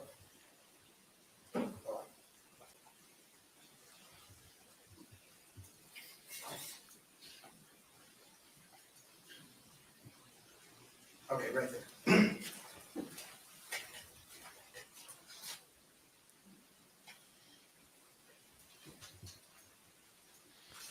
Is that the Did cell you do phone any in his work in hand? an effort to try to focus on that light source, whether it was reflective or a light itself? Did you do any work specifically to try to enhance and magnify and have a focus on that particular area? Yes, we looked at it. I mean, you can't really directly tell. And tell me why a forensic expert like yourself cannot tell what that is. Well, I guess first off, I don't have magic eyes. Every one of you can look at the video and see what's there. I can measure things, pull them off, do things like that. You can't. Maybe some of you can. But we can only tell you what's there. You can see this as well as I can see. And there's nothing I can measure. It's 6 pixels. It's in a rectangle. It's obviously lighter than the background. But beyond that, I can't say. Going back.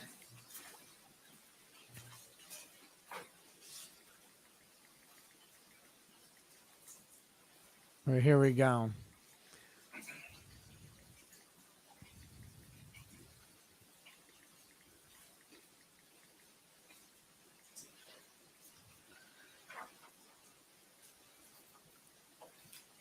Boom.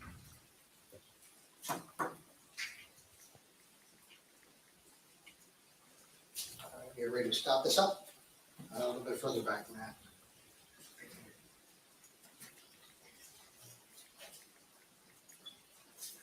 You already shot. You want it to go back farther. Oh, maybe not.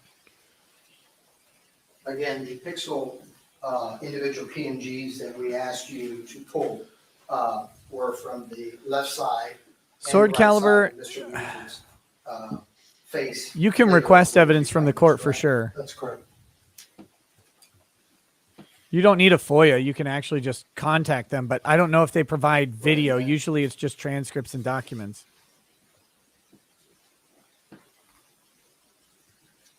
That are easy to get. Gentlemen, I got flight. Next relevant section, man. I'll try popping in tomorrow. All right. Okay, see you later, buddy. Later, bro. Take care, Andrew. Take care, Joe. Okay, stop there. Okay, I believe this is the last clip of this particular video. Would you please tell the ladies and gentlemen of the jury what we Lori did Ann, we'll here do a poll in a in minute. order, for them to be able to understand this video. This is exactly the same as the last. Enhance, centered on that, 400% magnification, but now it's going to play back 1/4 speed.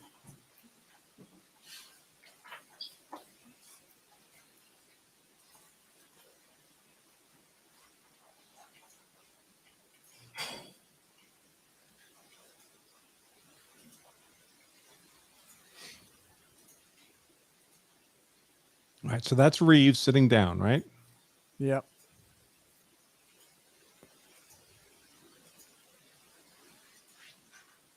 Ooh, quarter speed is languid.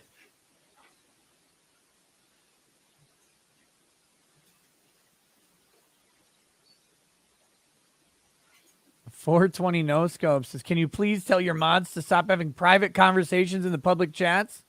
No. Get ready to stop it, man. Mods are gay. You got that right, but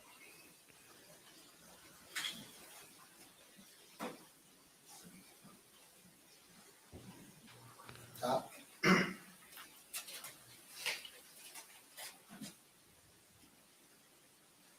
What is that? Future that video, he circled? did you do No. anything with that That's particular Chad section in leaning order to over the focus on chairs. that, more Probably his thoroughly shoulder. and closer? for viewing. Yes. And in those other clips, did you also put circles on the two movements that were important to the defense? You remarked on that. I don't remember. Some of them were rectangles all, but I think they're mostly circles.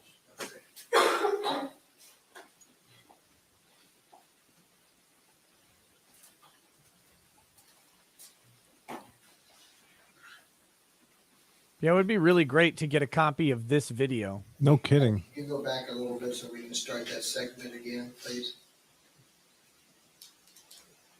Right before that, Matt. Right. Come on, before Matt. that,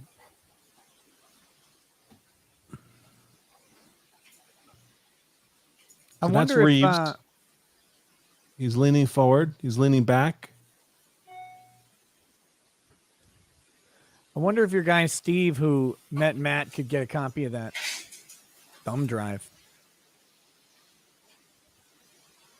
Steve just emailed me today about something else. I'll message him back. That'd be great. I'd love to see some front on copy of this slowed down footage.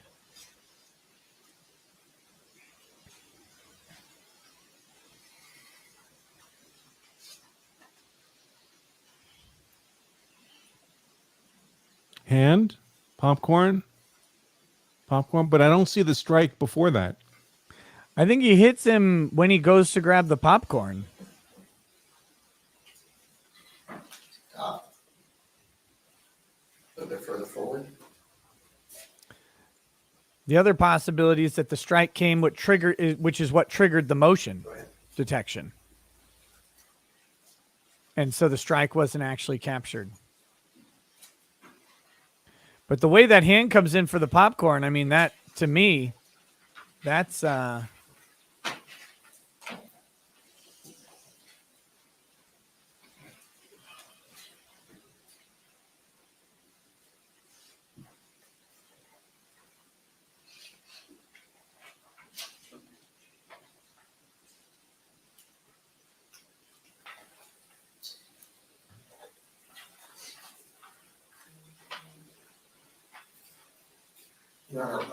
We're going to go a little bit out of sequence, Matt. We can stop that one. And can you give me Exhibit CC? And the only reason is we're running out of time. maybe I just pulled the strike right out of my ass. No, in the first video, it looked like a punch.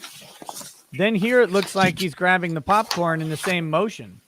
But it also kind of looks like he hits him when he grabs the popcorn. So It's been marked as Exhibit CC and ask you to please take a look at it and see if you can identify that.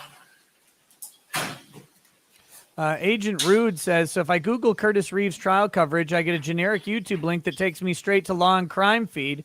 How interesting that YouTube would let them try to bully you. Did you view that particular thumb drive to determine whether it fairly and accurately depicted the contents of Q6? I did. And does it? Your Honor, we would move CC. They have video downloads near the bottom of the page I sent you. Check your Twitter DMs. Thank you, Angie. Thank you, Your Honor.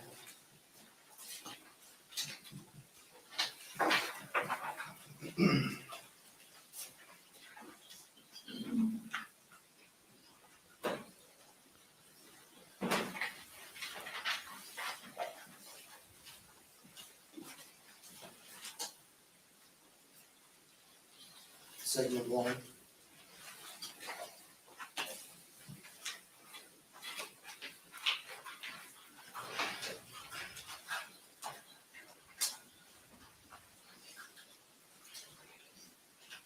So I've emailed Stephen to see if he can do anything. Has any Okay, I've suggestions? got Now, something you call looped video. What is, please tell the ladies and gentlemen of the jury what a looped video is. Means we've taken a section, small section of I think time, this stuff will actually be published played back today on the over and over website and over again. also. So if he doesn't get it, we might be On able the to grab court's it anyway. website?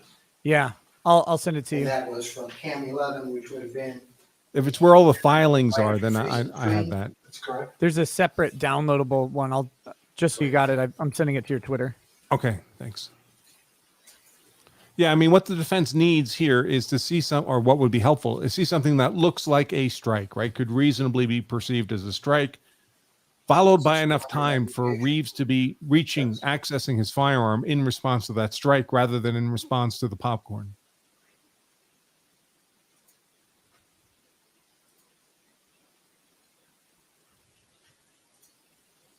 And the segment that we're playing here is about approximately 8 seconds before the popcorn event. Is that correct? Sounds right. The segment itself is about 1.5 seconds.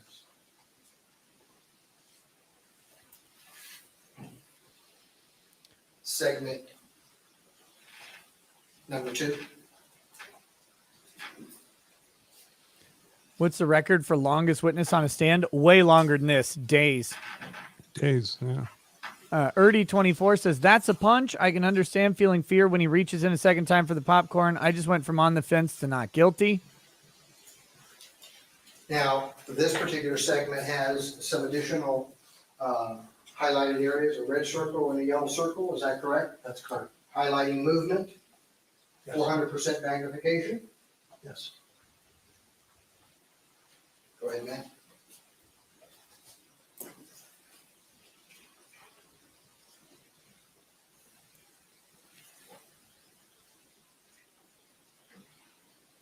Oh, is that the arm? Yeah, that's his arm with probably a phone in it. That's the light source that they're highlighting there.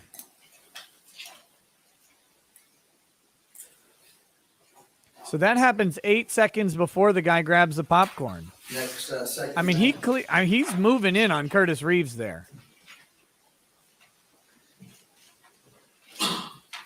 Mr. Esteban, I have a question about that last two.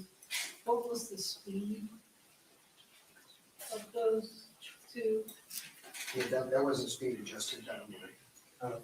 It's a rotary speed. Tribian says, like Smash Brothers, wish you could easily add your favorite characters or original creations into it. Check out Smack Studio on Kickstarter. They hit their 30K stretch goal today. They still have 7 days to go to reach even more. So check that out, Smack Studio on Kickstarter, Okay, guys. so let's go back to the actual instructions so that we can identify what this is. Okay. Okay, and so this is a similar clip, except it's going backwards and forward. Explain to the jury what that means. That means if I move forward like this, the other one would stop there and then go back. This one, I go forward, and then it shows me just backing up to the beginning again. So it goes Back forward. that thing up. Okay, and this is at 400% magnification? Correct. And no adjusted speed? That's correct.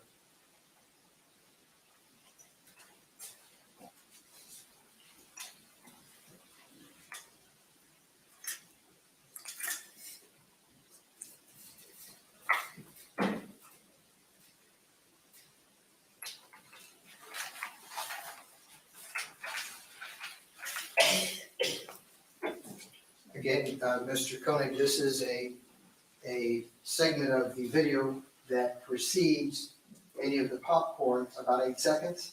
Right.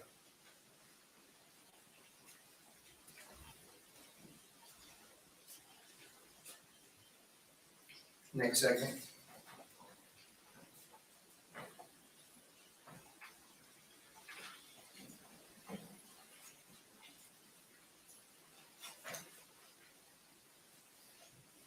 Okay, this one is 1 minute loop enhanced, correct? Correct. Let's Red talk about circles prepping. Says highlighting Fox and 13 yellow is circles clearer. I see the highlighting grabbing movement, and flinging of a correct? popcorn bucket. I don't see a strike. I just 50% checked. They look playback, the same to me now that I've boosted the resolution up to 720 on here. Direction, go back. Okay. Go ahead, Matt.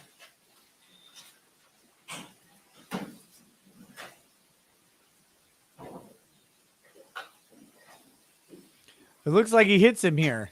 Yeah. It looks like he swings across and hits him with the phone.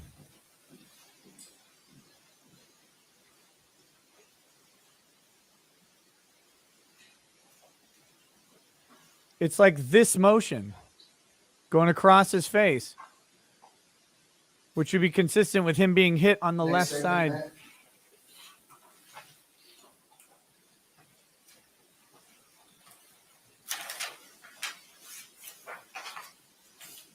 Okay. What is this? Same as the last one, 50% playback speed, enlarged in that area, enhanced, but this one includes the backward. So forward, and then it's played back. And forward and back.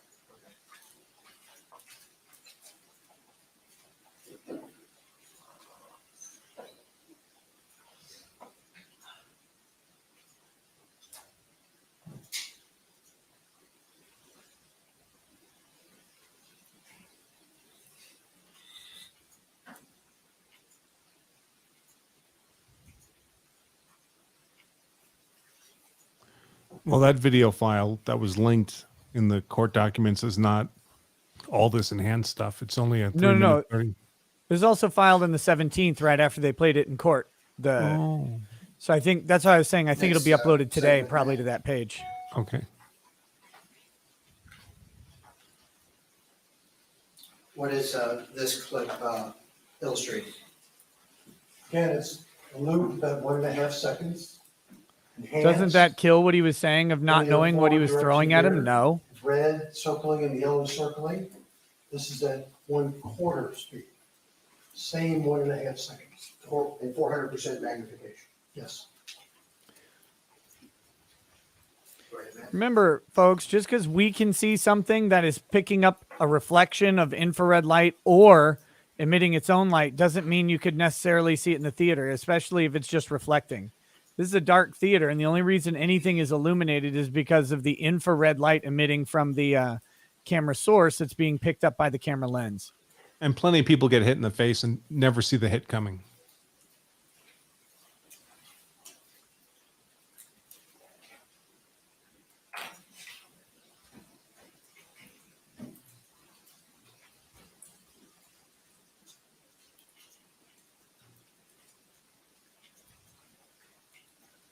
Yeah, so what the defense needs is something that could reasonably be perceived as a strike, sufficient delay for Reeves to be accessing his gun.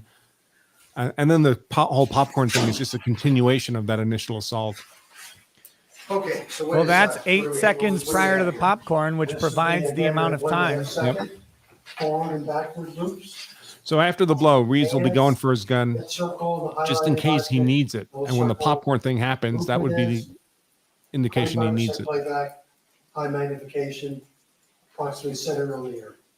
Again, this being approximately 8 seconds before the next clip with the hands in the alleged popcorn. Right. Go ahead, Matt.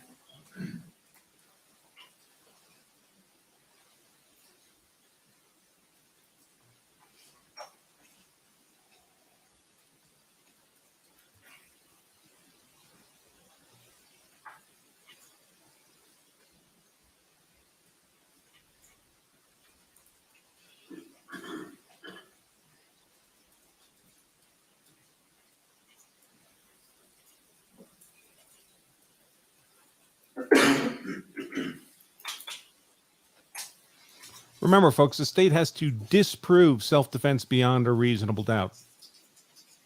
This certainly begins to look like self-defense.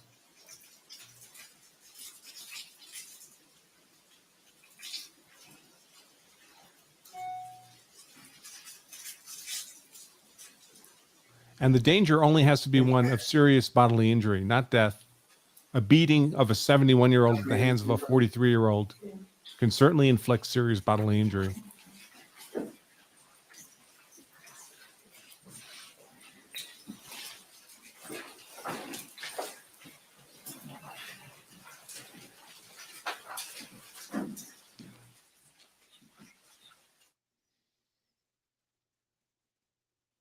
Okay. Did they call a sidebar? Yeah, it doesn't have to absolutely look like a hit, folks. It just has to be enough to raise a reasonable doubt. Yeah, I think there's plenty in that And video. I think it to does a raise lot more than reasonable that. doubt. Yeah. It looks to me like he swings across. Whoops. Like he swings across and strikes him in the earlier video, and he reaches for the popcorn again in the 8 seconds later video. I mean, I don't know how you I don't know how you don't see that as a reasonable possibility of what happened.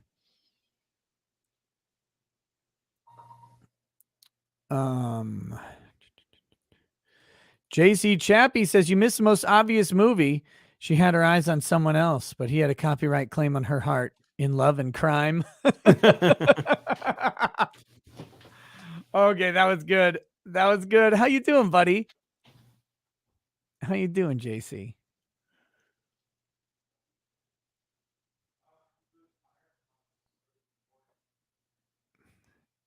Yeah, Cynic says the whole story that nothing happened before the popcorn is clearly a lie, even if not a punch. Yeah, and I think it looks like a punch to me. Looks like he hits him.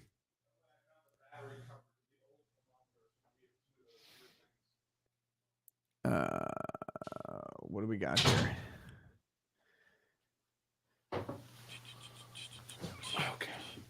Andrew Hansen says, if you end up suing them, will whoever be covering your suit against law and crime be using their stream to cover the trial? Chininator. Oh shit, where'd it go?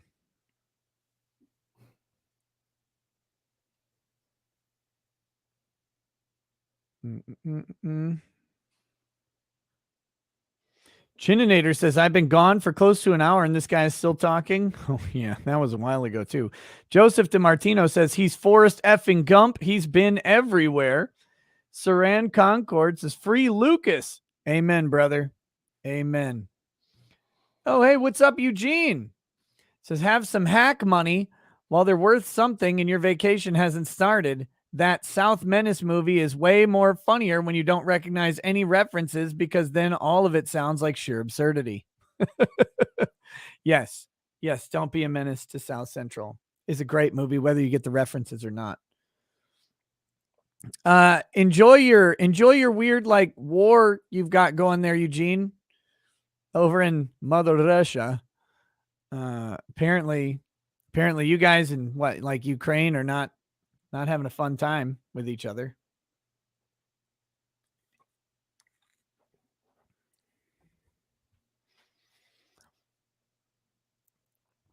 I wonder what this sidebar is about. Man, I would like to know. Your Honor, we want this video stricken from the record. I would wager they do. It's cumulative. It's enhanced, blah, blah, blah, blah, blah.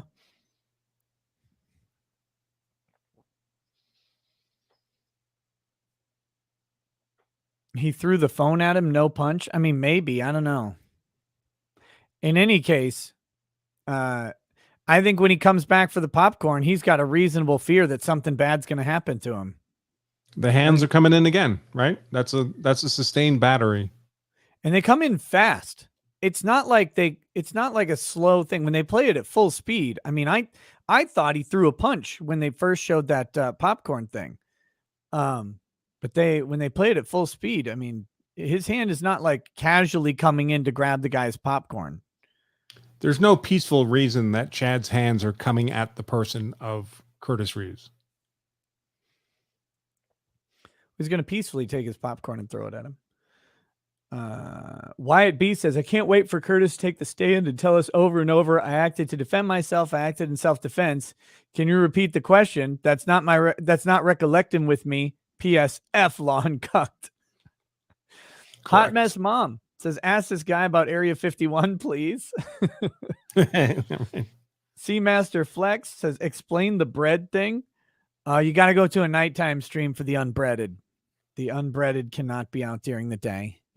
It's only available at night. Cloud9 Ninja says, I heard that Canadian First Nations are mobilizing and heading to Ottawa. Some Algonquin chief said that when the music starts, Trudeau will find the dance fast. Wait, did he really say that? So I guess the Indigenous peoples of Canada carry a lot more political weight there than our Native Americans do here. Yeah, well, that's why we put them on the res. Like, we don't really want to listen to you that much. But you don't have to pay taxes, so... Here, we'll give you Oklahoma. Yeah. Open casinos or something. God, just get out of the way. Robin Sage says, no, she's 100% Judge Harry T. Stone from Night Court. Torgo the White says, Funderburgs are Funderburgs are go. Not applicable. Hey, Law and Crime. Sup, faggots? See, Dad's mad at you. What? Pacific Highlander says, chinless prosecutor sounds like Neil Breen. Judge is Dauber from Coach. Not applicable. What's the Latin for no fat chicks? I don't know. Steve says we should call the clerk's office. Is it no feminatus corpus? Wait, who should? Oh, Steve did. Steve, yeah, yeah. Or contact the defense directly. But I think it'll be posted up on the. Yeah, it looks like they'll publish things. But they update that page pretty regularly. Britt Kormeyer says, working title to Nick's movie, The Fabulous Funderburgs, but it gives away the ending. Lol. El Gonzo 1000 says, touchdown. On paper, unbreaded. NGE fan 76 says, you finally getting use out of those screenwriting classes, Nick. Yep, it's about time. My time has come. Crazy Warrior says, he said, I love you. She said, speak clearly into the microphone. From across the room, objection. Judge, sidebar. Now, only judge returns. Stogies and Boomsticks. Objection. This testimony is in direct violation of the 8th Amendment of the U.S. Constitution. CC says, hey, Joe, what's Purim? I tried Googling it, but all I'm getting is crazy results. This can't be right, right? Ladies and gentlemen, I think we've reached a stopping point for today. There's a bit more to go, and it would take us way past the time when we can stay for today. So I'm going to let you go now. Oh, God. Please remember all my instructions. Hang on, I can't see everyone. Please remember all my instructions during the recess. Don't do any independent research of any sort. Don't discuss the facts of the case amongst yourselves or with anyone else. And I will see you back, report back to the jury pool room about 8, whatever time you need to be there. We want to start at 8:30. And if possible, could you check and see or make arrangements? We may work a little later tomorrow night. Is that going to be a problem for anyone? Yes, Your Honor. I don't want to work at all tomorrow. Be able to do that tomorrow night if possible. Okay. All right. Any questions for today? Yeah, she's worried now. Thank you for your continued. She wants to get this done by Friday. All right, we're in the recess till 8:30. Down. On paper, unbreaded.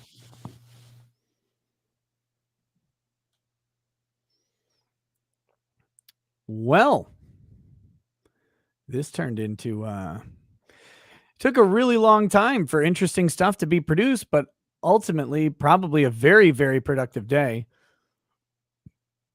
Abe Lincoln says Steve spelled it. Yes, Your Honor, if we can have Mr. Coney go back tomorrow at 8 o'clock. All right. Thank you. Thank you. You're free to go. At 8 o'clock. They'll have him back tomorrow. So I guess that gives them time to get the court ready. Tammy, what about? Oh, we just learned the court reporter's name. All those 1 through 4 need to go with the clerk at this point.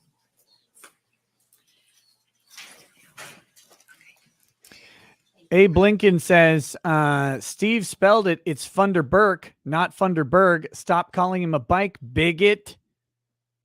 Okay. Michael Curran says, did you watch the Jodi Arias trial when it happened? No. Juan Martinez was a great prosecutor to watch. Keep up the good work. Dave Bradshaw says, Nick, can you switch to a different feed for a better angle? No, I guess not. Nova Amp says, this guy still stabbed me with the judge's pen. Murder Bits, his movie, she caught him cheating with a judge in Yes, You're on Her. Koi 540 says, if you dropped a box of toothpicks, this guy would give you a dissertation on each one that fell to the ground.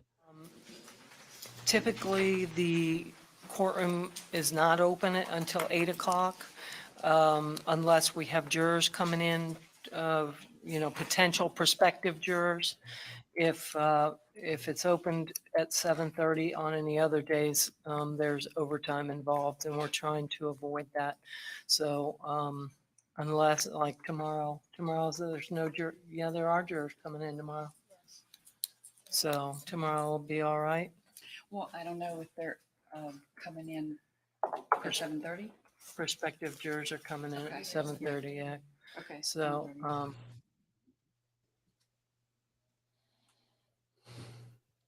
Okay, so apparently normally they don't start at 7:30, except when they've got prospective jurors in another case. Aware of that one. But after tomorrow, I don't think there's going to be any other jurors brought the rest of the week. So it'll be 8 o'clock.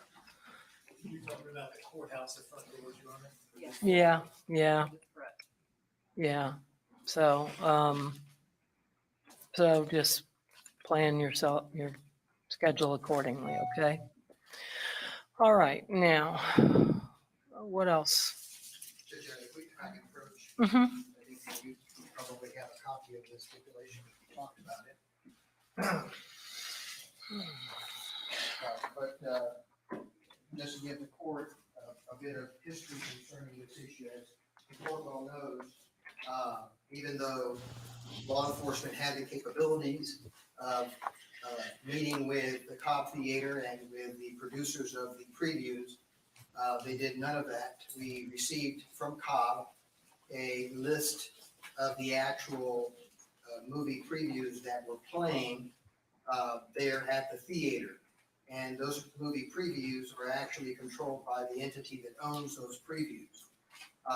Both Mr. Martin and myself got a copy of that list and acknowledged that that's what was playing at the Cobb Theater on January the 13th of 2014.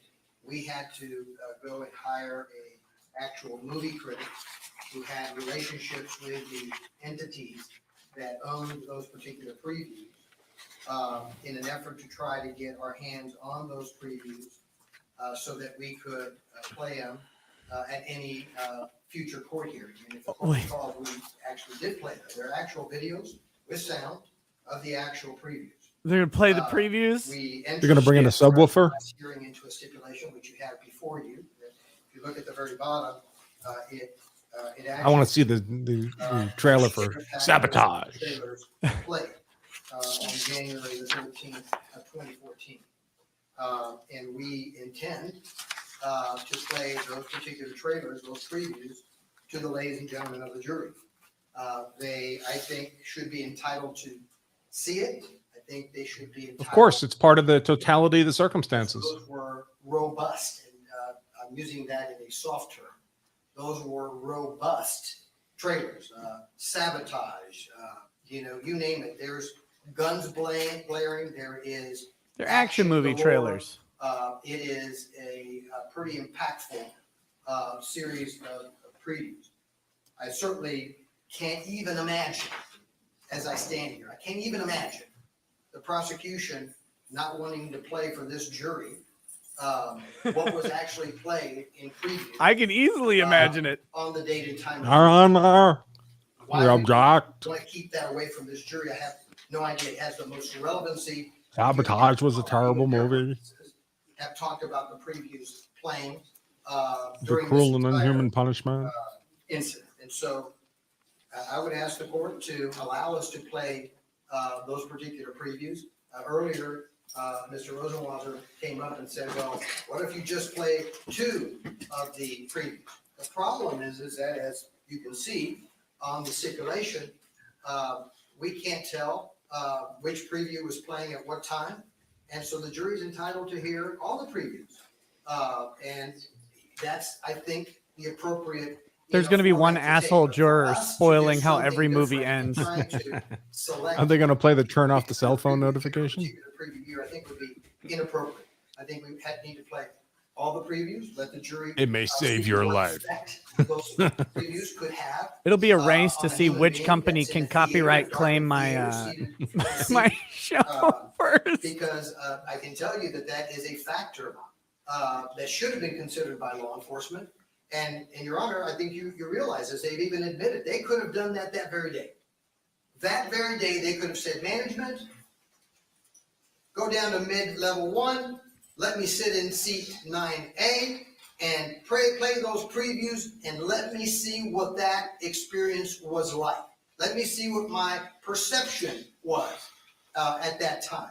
They had control of that theater. They failed to do it. And so now we had to go out and do what we did in order to find these previews. Mr. Rosenwasser? I mean, as always, and I do not mean this as a slight to Mr. Escobar, I do appreciate how he advocates for his client. Having said that, as when he makes a statement, how I can't believe that the state wouldn't want to play these trailers, it actually, like, as I'm hearing it, I literally can't believe it, because there is actually no more prejudicial and irrelevant information that could come through the playing of these videos than probably anything in this entire case. So maybe we just look at it completely opposite, but the reasons for not allowing this are many. So when I read how is it prejudicial? The ground transcript where there was an objection to this was the reason that Mr. Escobar. I mean, it's damaging. That's not to the state. It's not the same as being prejudicial. And the actual hearing. In other words, to actually simulate the actual experience that the defendant was having while these trailers were being played. Otherwise, it has absolutely no bearing whatsoever in this case at all. Zero. It's not relevant because there's no way in the world to recreate what happened in that theater. Even if we have the best law enforcement in the entire world, you can't recreate it. You can't recreate where everyone was in the theater. You can't recreate anyone's movements in the theater. You can't recreate an angle in the theater where, let's just You say, can't do it perfectly, but witness testimony doesn't perfectly capture things either. Yeah, this is nonsensical. Eyewitness testimony and the video, however anyone wants to perceive that video depicts the event. You can never recreate Mother that moment F. ever. No matter who you are, if you're the best agency in the world, you can't. What the defense Fucking wants to Edge do window is just play ran out of a memory. series of, I don't know the number, let's say it's 7 videos showing all these action-packed movies, okay? We have absolutely no idea what video was playing at the time at all. Doesn't matter. So not only is it completely irrelevant, even if there can be an argument made that it's irrelevant, it is a 403 textbook. Like, if you can think of a 403 argument that's any better, I'd be glad to hear it. This is the most prejudicial. Probative value is substantially outweighed by the prejudicial effect of any evidence at all in this trial. There is absolutely no way that this does not fall under 90.403. We have no idea, even based on the stipulation, what movie was playing. We don't know what part of the movie was playing, because that would have an impact on anything. There could be dialogue where it doesn't mean anything. It could be a gun went off, it might mean something. A grenade went off, it meant something. It might be in a lull where there's some romantic scene, because it doesn't mean that there's not a romantic scene. We don't know, which is the whole point of this objection. They might be kissing, there might be nice music. The best evidence is what the witnesses have said during the course of this trial. Well, you can cover all that on cross. Previews were Right? playing. You can tell the jury, hey, we don't know when this event occurred. There were quiet parts in these previews. It's not randomly playing 7 trailers for some possible effect that would have on the jury, only to argue it was loud and crazy in there. Look at these 7 trailers. It is a textbook 90.403 where any relevance is substantially outweighed by the prejudicial effect. We don't know what the lighting conditions were. Playing this on a TV in the courtroom, what is the purpose of that? There's absolutely no purpose in it. It is only We could lower their lights and bring in some popcorn. mislead the jury about what was happening in the theater. Very dangerous around Curtis. It is absolutely 100% speculation. There is no way in the world that this could be viewed as relevant, but even if it could be considered to be relevant, What was the judge's decision on the last objection? Because she'll just there is nothing flip more the coin this time the other jury way. than playing all those I don't know. It was Even if it was sidebar. one video, let's say we picked out one, it would still be the exact same argument because you don't know what was happening at that exact moment in time, which is really the issues in this case. So You haven't focused on the exact moment in time ever in the case. law enforcement fails to preserve what they could have preserved that day, meaning they could have preserved, we would have known exactly what preview was playing. Not one of the Because they witnesses could have remembers done what the it trailer right was when the there. shot went So off. Mr. Rosenzweig's statement is, okay, listen, yeah, we screwed up. We didn't preserve them the way we should have.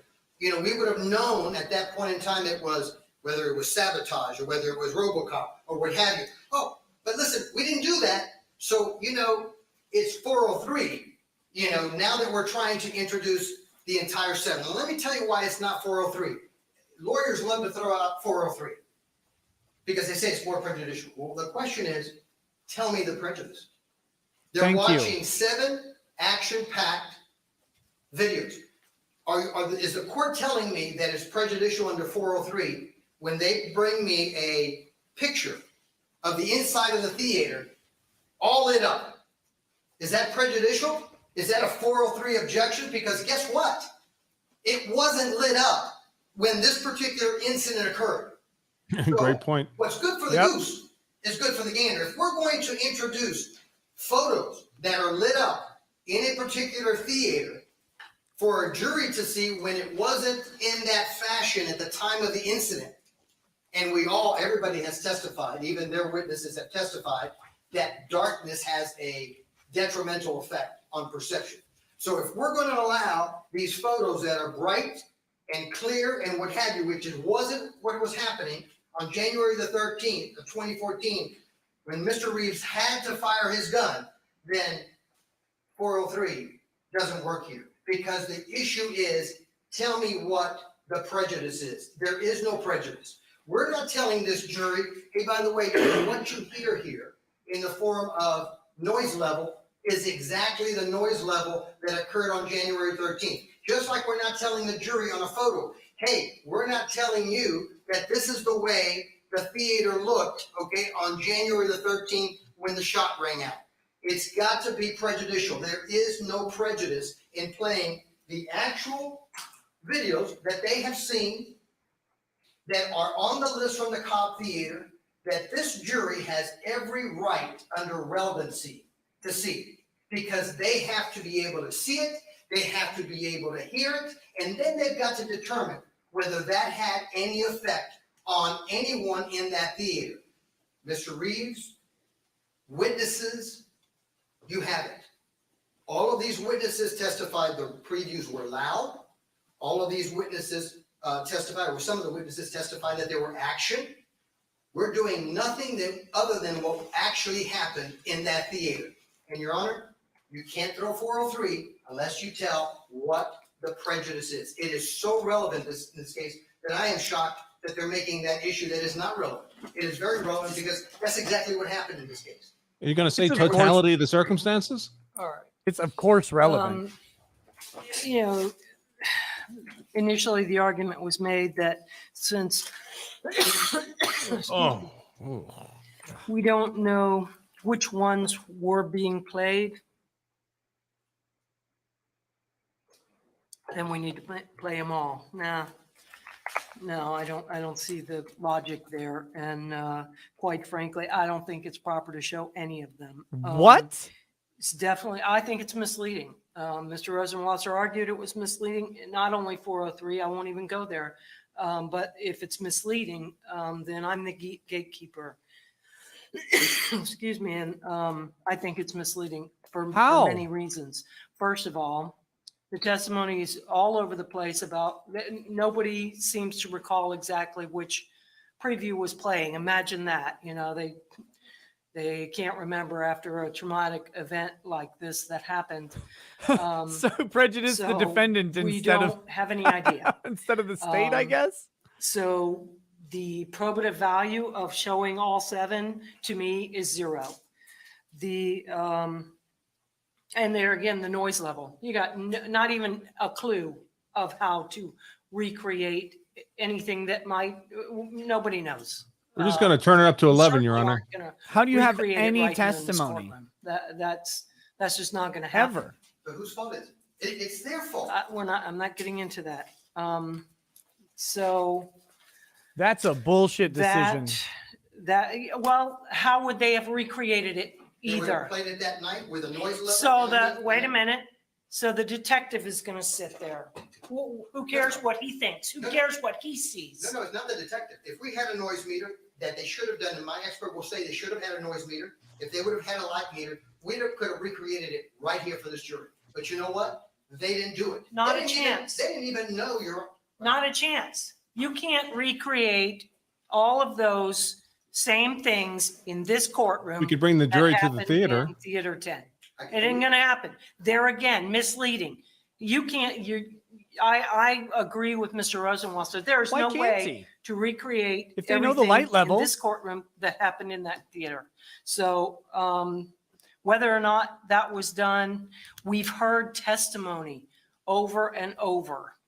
And that's what we've got. That's the best evidence that we have here as But you far could have as the better noise evidence. and the light. And to play 7 or 6 or 8 trailers that they might not have seen 3/4 of them. We don't know, but we certainly don't know which one was on at the time. So no, we don't get to play all of them because we don't know. We get Remember to play that none this of is a them because criminal we don't defendant where if something prejudices him, he goes to prison forever. We could give that disc and give it to the clerk for preservation of error. All right, that'll be the first one, I guess. Have we admitted any court exhibits yet actually in? Do we have one? I know there's at least 3 pending.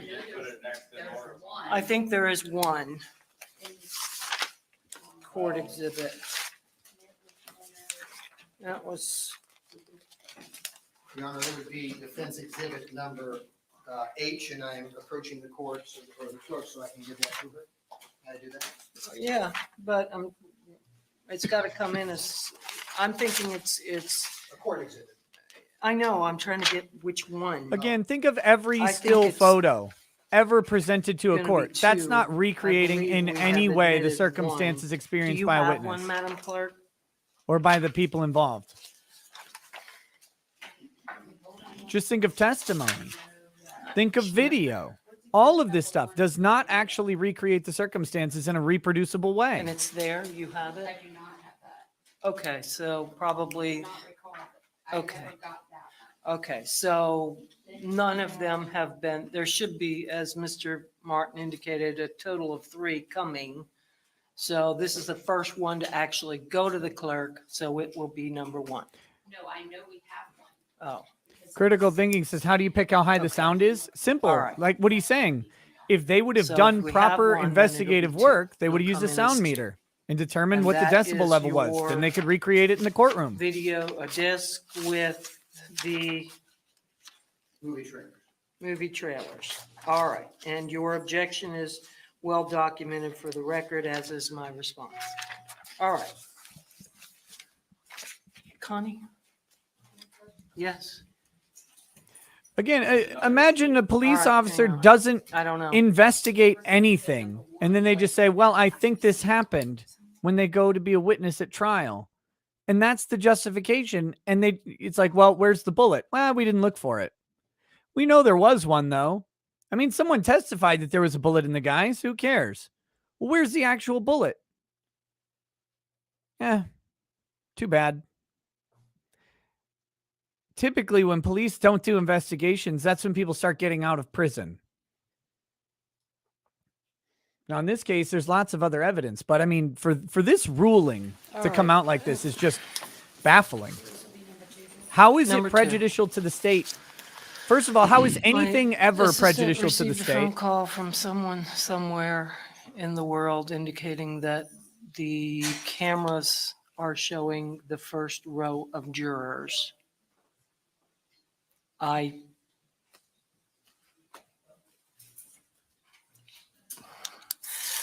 My assistant indicated that she also was looking at it on the court TV and she didn't see any. Maybe they saw the jurors, reflection of so- the jurors in the TV screen. Or they don't know what they're looking at. I don't know. but Most likely that one. I think we would have heard more from more people. Your Honor, they're indicating that it's the defendant and the people sitting behind them, like whoever's behind the defendant. Okay, That is. okay, okay. That makes sense. All right, thank you. There's an Okay, idiot on screen for um, significant parts of Mr. this Rosenwasser, trial, Judge. what else you got? I can go to 5:15. This one's easy. I've noticed that the defense has a bunch of binders here, which is a full view of the jury that has a whole bunch of writing about potential witnesses that, let's say there's 100 people because, there's 100 people on the witness list. It's almost, it reminds me of, I had a trial once where the lead homicide detective brought a notebook up, and on the front of the notebook was the victim's picture. And that's how they denote the homicide case. And the defense made an objection. I said, I never really thought of that, but I can kind of see it. So, I was okay with it. So it's kind of like the same objection I'm making now. I don't think they can turn their notebooks around. I just don't think it's necessary for the jury to see that. All right, I'm looking at them. Yeah, they're pretty big and pretty, there's a lot of writing that is aimed right at the jury box for all intents and purposes. If we could turn it sideways towards you guys when no one's walking through those doors anyways, except for you guys, right?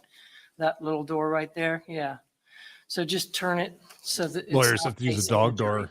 Please. That was an easy one. And that was just a side issue. The other issue was in looking at the defense witness list, they want to introduce into evidence the full written statements of witnesses. And I have a case I can present to the court. We can do this tomorrow. It's up to the court. But the state's position is going to be those statements are not admissible as evidence. What these cases say is that if someone's going to be impeached by their written statement, they show them the written statement, which is what happened during the course of the trial. They have an opportunity to deny it or say what happened. For example, most of the witnesses are saying, I really wasn't told what to fill out in this witness statement. And, lay people, they don't know what the elements of the crime There's the are. redhead. Being interviewed, they wrote things down. Mhm. They were asking cross-examination about it. No one said, well, I see that document, and although it's mine, I never said that. No one's denying it. They all said, I see what you're saying, and they kind of went with the defense attorney almost every time, to be honest with you. So the actual statements themselves are not admissible, and I can give the court and the defense copies of some case law. The first one is Spring, Florida, Jennings v. State. Patriot King, you dumb fucker. I'm on Rumble right now. 169. And the other one is, again, from the Spring. Try pulling your head out of your fucking rectum, you idiot. Versus Florida. That one's in 2004. 880 Southern Second. No, they're panning away. Talks about the proper procedure. Goodbye, redhead. Thank you. All right. Defense. We warned you. When and if we. Jump off a introduce those bridge, you statements, weirdo. we will certainly abide by them. Okay. I don't, I mean, this is a complicated case, but I can't remember in any other cases where witness statements have been introduced as evidence for various reasons, but I'm all ears. If Yeah, for we some. will certainly lay the proper predicate for the court's consideration. Okay. And likewise, as far as the CVs, I've, kind of indicated my ruling on that. So if I know some of the nuances, if defense is going to persist in wanting those admitted, we're going to have to talk about that some more too. Judge, we will, and we'll provide the court whatever the court needs in order to make the decision. All right. I feel pretty comfortable about that. Okay. All right. That's about it. Anything else that we can address quickly? 5 minutes? All right. All right. Well, another well done day. We'll see you all in the morning. Thanks. Well, there was one person who didn't do well Yes. today. Man, I very much disagree with that ruling. obviously. Like that should be clear from anyone listening, but holy shit. Again, no evidence can perfectly replicate anything that was done. That's the nature of all evidence. That was actually John Black's entire purpose in testifying at the Rittenhouse trial, was that video is imperfect because video shows us what we can see, not what the people involved can see. So this idea of how do you perfectly recreate the theater conditions in the room? You don't have to. Hell, you can play the videos at full light and at normal volume, and still they'll have value because they can see what kind of commotion is going on the screen. They can put themselves in a movie theater and know, hey, I've been there when they've played a preview. Those previews are loud. Those previews are flashing lights and attention drawing. I may not hear someone screaming at someone else or talking to someone else, or may not see someone leaning over if I'm enraptured in whatever trailers on the screen. That's the purpose of showing them. And to say that it's prejudicial to the state, two things. One, almost nothing can be prejudicial to the state. And two, fuck the state. Like, what a nonsensical approach. Well, it's prejudicial to the state. Too fucking bad. You're trying to take liberty away from people. You have a hard job. It's supposed to be hard. It always was. That's my soapbox. The acoustics in the courtroom are completely different. Decibel levels are irrelevant. It doesn't. It doesn't matter. It's not about recreating the exact situation, although they can try and get a close approximation, and it can be useful and probative, certainly. But the ultimate question that he had is, what prejudice is there? How does it hurt the state? Because that was the argument, that it's more prejudicial than probative. Probative value means something that makes any fact at all more or less likely to be true. More or less likely to be true. So if you think that the preview makes it more likely that people could hear, or less likely that people could hear, it doesn't matter. That's probative. So then, does the prejudicial value outweigh the probative value? This is rule 403. The first thing that has to happen is you have to identify what prejudice exists in the scenario. What about this is so unfair that it outweighs making the fact more or less true? And please, Andrew, do you have any idea what the prejudice would be of showing those videos? I've got nothing to add. I'm on exactly the same page you are. That's an insane ruling, based on the reasoning given there. Okay, well, with that said, we've concluded the day. By the way, just so people are clear, I'm pretty sure this is a court TV feed that Long Crime is using here. It's the pooled feed, and it's court TV cameras that are in the courtroom. The judge also referenced court TV when they were talking about being able to see the jurors. So that's what's going on over there. All right, let's see. Well, I guess I should go ahead and finish up the super chats, which I've been mostly keeping up with them, although I have to go and find where we left off before, because my stupid browser ran out of memory, which is great.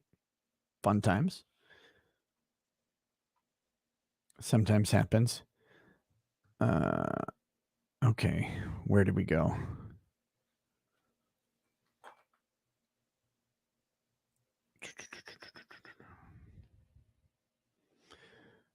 All right. Okay, stop that. Almost to where we were.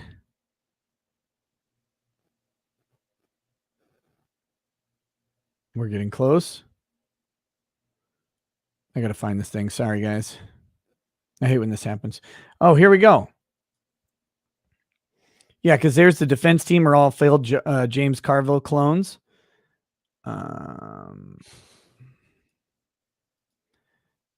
No, here we go. Free Lucas.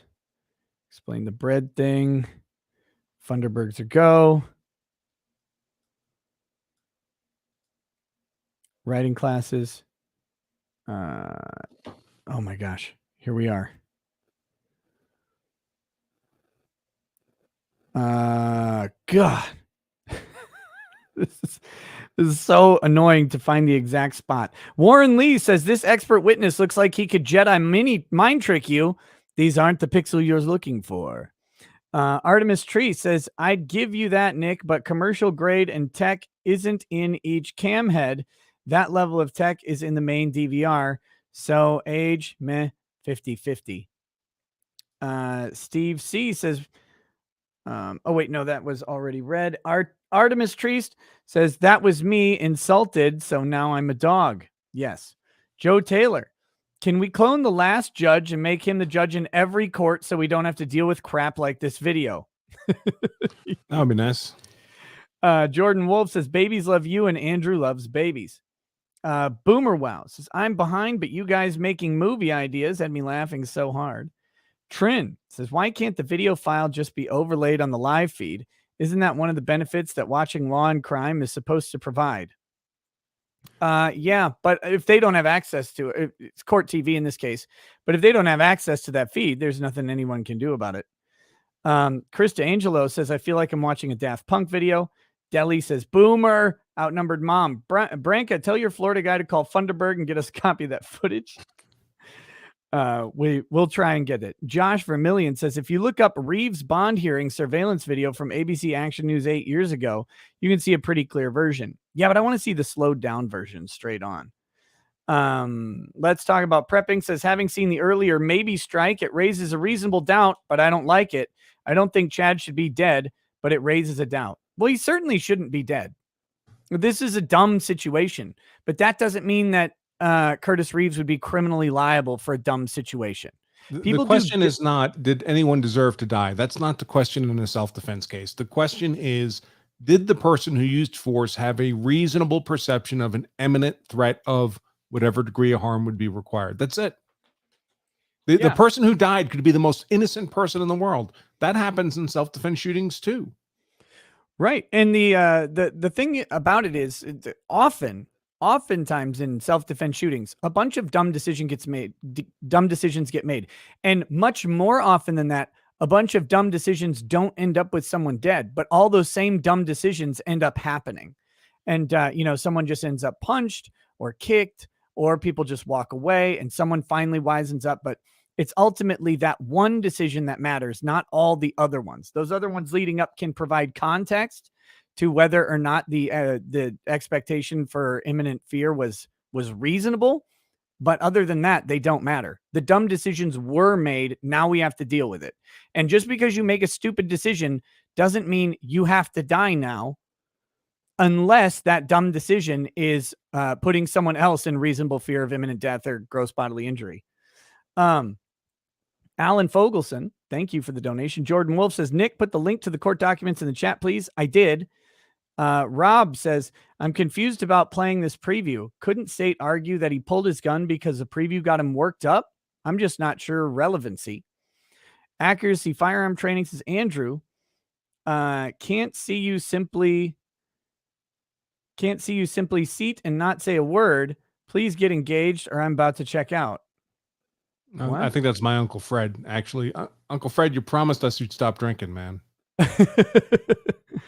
Nikki Giannopoulos says the moviegoers never saw all the previews. Again, it doesn't matter. They could have found out. All they had to do was ask any witness what preview was playing. Any one witness what preview was playing 8 years ago when they did the investigation and investigated all these people minutes after the shooting happened. They could have done that. Or they could have gotten the log right away and found out what it was. They could have checked out what the roll time would have been and matched it up to the theater itself, to the theater clock. They could have done all sorts of things to do this. The fact that the state didn't do it doesn't somehow make it prejudicial against the state. That's actually prejudicial against the defendant. Eric Allen says, this judge seems to already be prejudiced against the defendant. I've always just thought the judge was lazy. Yeah, not very bright. Britt Cormier says, Nick, are you actually saying infrared video is not what we see in real life with our own eyes? We have all kinds of that evidence in this case. Yeah, there you go. That's true. Both sides have introduced infrared video from up in the corner of the theater, by the way. So unless your seat is up in the balcony box that no one knew existed, you're not seeing that angle anyway.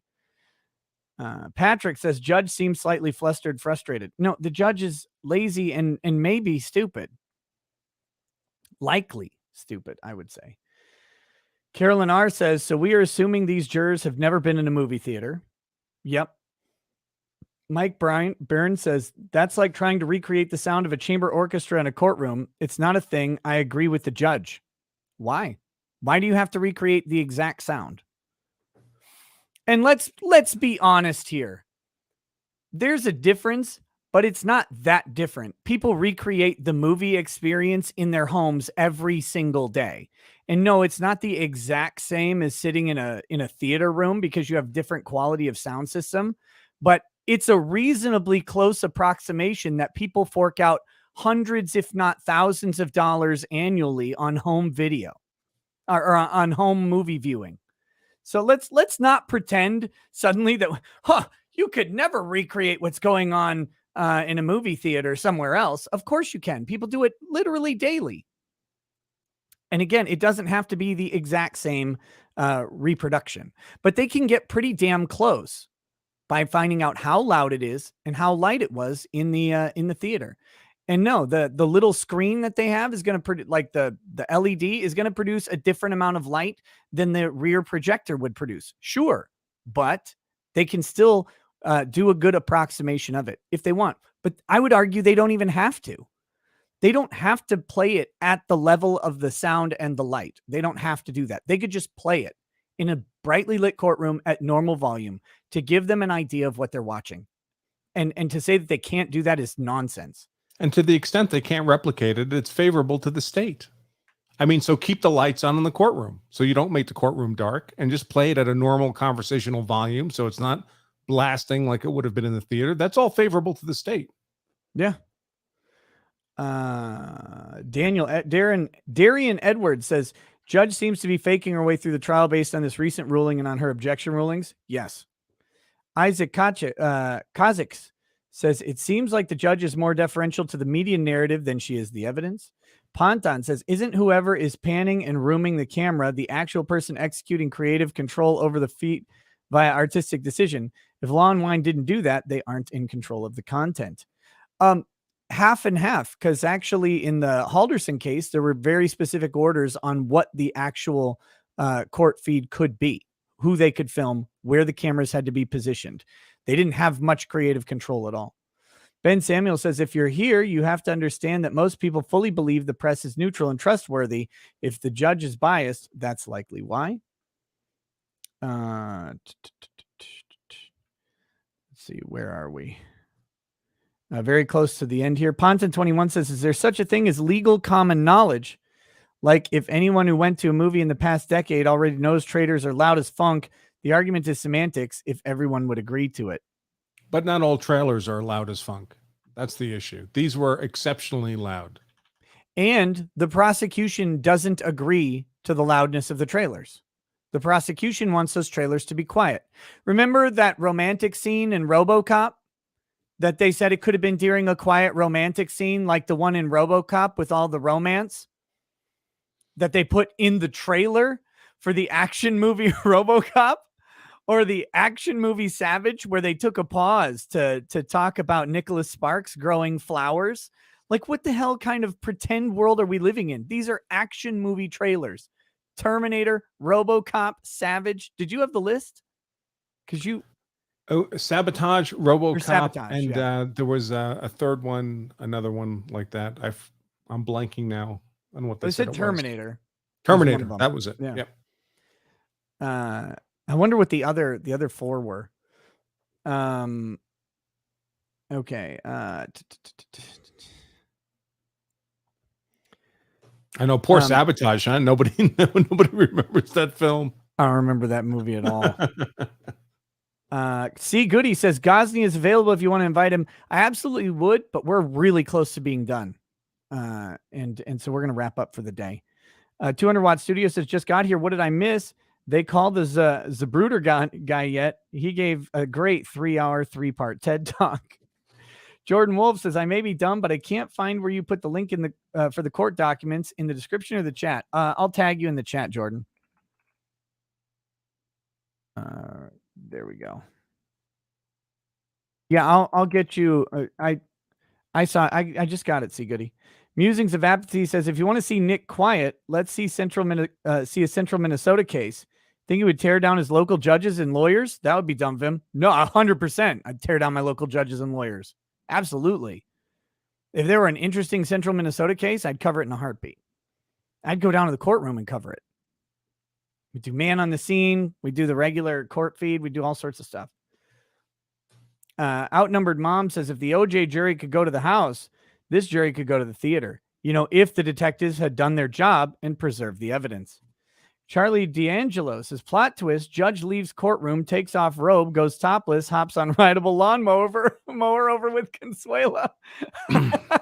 People might want to remember that during the self-defense immunity hearing, the judge went to the theater. She sat in the seats. This judge. Yeah, because she wanted to get a better feel for what was going on. So she went to the theater and sat down. Evan S. says, Statler and Waldorf saw everything. I didn't know we were going to a play. This 40 experience sure is lifelike. Oh, very good. And I think that's it. Oh, I might have missed. I got a couple over here on Odyssey that I missed. So, this is from Great US. Says, hello, 12K strangers. I've gained 15 pounds. That was just from the last witness taking so long and boring that I ate out of boredom. Congrats on Rumble, but I'll never join it because they demand a phone number. YouTube mods still suck balls. They demand a phone number? I didn't know you had to give one. The Potato says, did you hear about Antifa picking a fight with a Portland homeowner Saturday night and 4 of them got shot, one fatally? Whoops. Rusty something says, it's snowing outside my apartment now and it's 25 degrees. El Gonza 1 says, touchdown. On paper, unbreaded. Rusty A Blinken. trombone? What? Rusty trombone? Was that it? Toaster maybe? Okay. It just cuts off after TOA. El Gonzo says he basically just said nothing for 2 minutes. Oh, dude, that guy just said nothing for like an hour. Yeah, you want to marry someone who looks at you like that guy looks at his own CV. Let's see. G Soap says, sent you an email on Thursday with subject, court website live stream links with links for 20 states, some at county level. By the way, you should do a dishonorable segment on former Judge Donald Thompson from Oklahoma, got disbarred and arrested for using a penis pump during trials back in 2005. Look, you got to get your pump in. Imagine him. You mean that's wrong? I'm not supposed to do that? It was under the robe. 1, 2, 3, 4, 5 just sent YOLO. All right. And that is it. That's the whole, that's the show. So very cool. All right. Well, good luck with the whole YouTube thing. I assume we'll be back on StreamYard tomorrow morning. Yes. Either way, I'll be on StreamYard. And if it's broadcasting to YouTube, if it is, and if it's not, then it'll be broadcast to Rumble and Odyssey. I'll have to play it by ear. Guys, I'll be back tonight, 11 p.m. Central for some good old nighttime shenanigans and our daily unbreaded.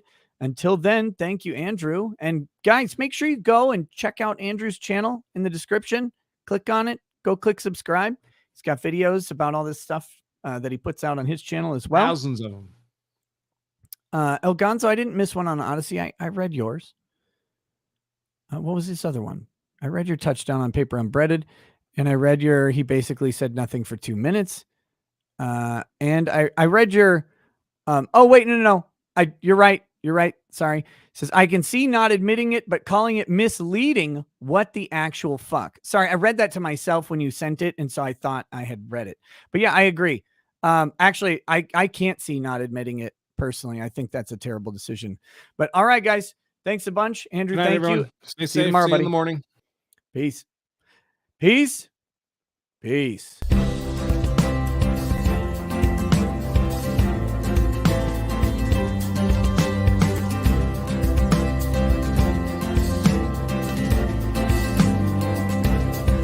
Oh, he drinks a fair bit, but you realize that it just helps get his noggin jogging along. With his glass by his side and his kids asleep tight, we'll hear some law-splaining tonight. With his microphone muted, we'll laugh at this boomer until he explains it's all part of the plan. Watch his face become redder as he becomes meta, raging at idiots from Twitterland. From the white shores of Maine to the hills of Glenlivet, there's no one who explains the law better than Nick. So pour out a glass for the ones who have passed, make the law what we have now. Oh, his lady is fair, and she handles herself with the grace of one who has borne many children. As the wife of a lawman, she makes sure that he has the time and the place to provide for them there. So pour out an Ardbeg, a Balmore, a Lubrock, the spirits flow as the ones who get unemployed. So pour out a glass for the tea post on Twitter, as we hear law-splaining tonight. From the white shores of Nan to the hills of Glenlivet, there's no one who explains the law better than Nick. So pour out a glass for the ones who have passed, to make the law what we have now. Oh, the guests are all plentiful, from Dante to Drexel. They bring their perspective and spice to the mix. But the reason we're here and the one that we cheer is the one who is showcasing us his career.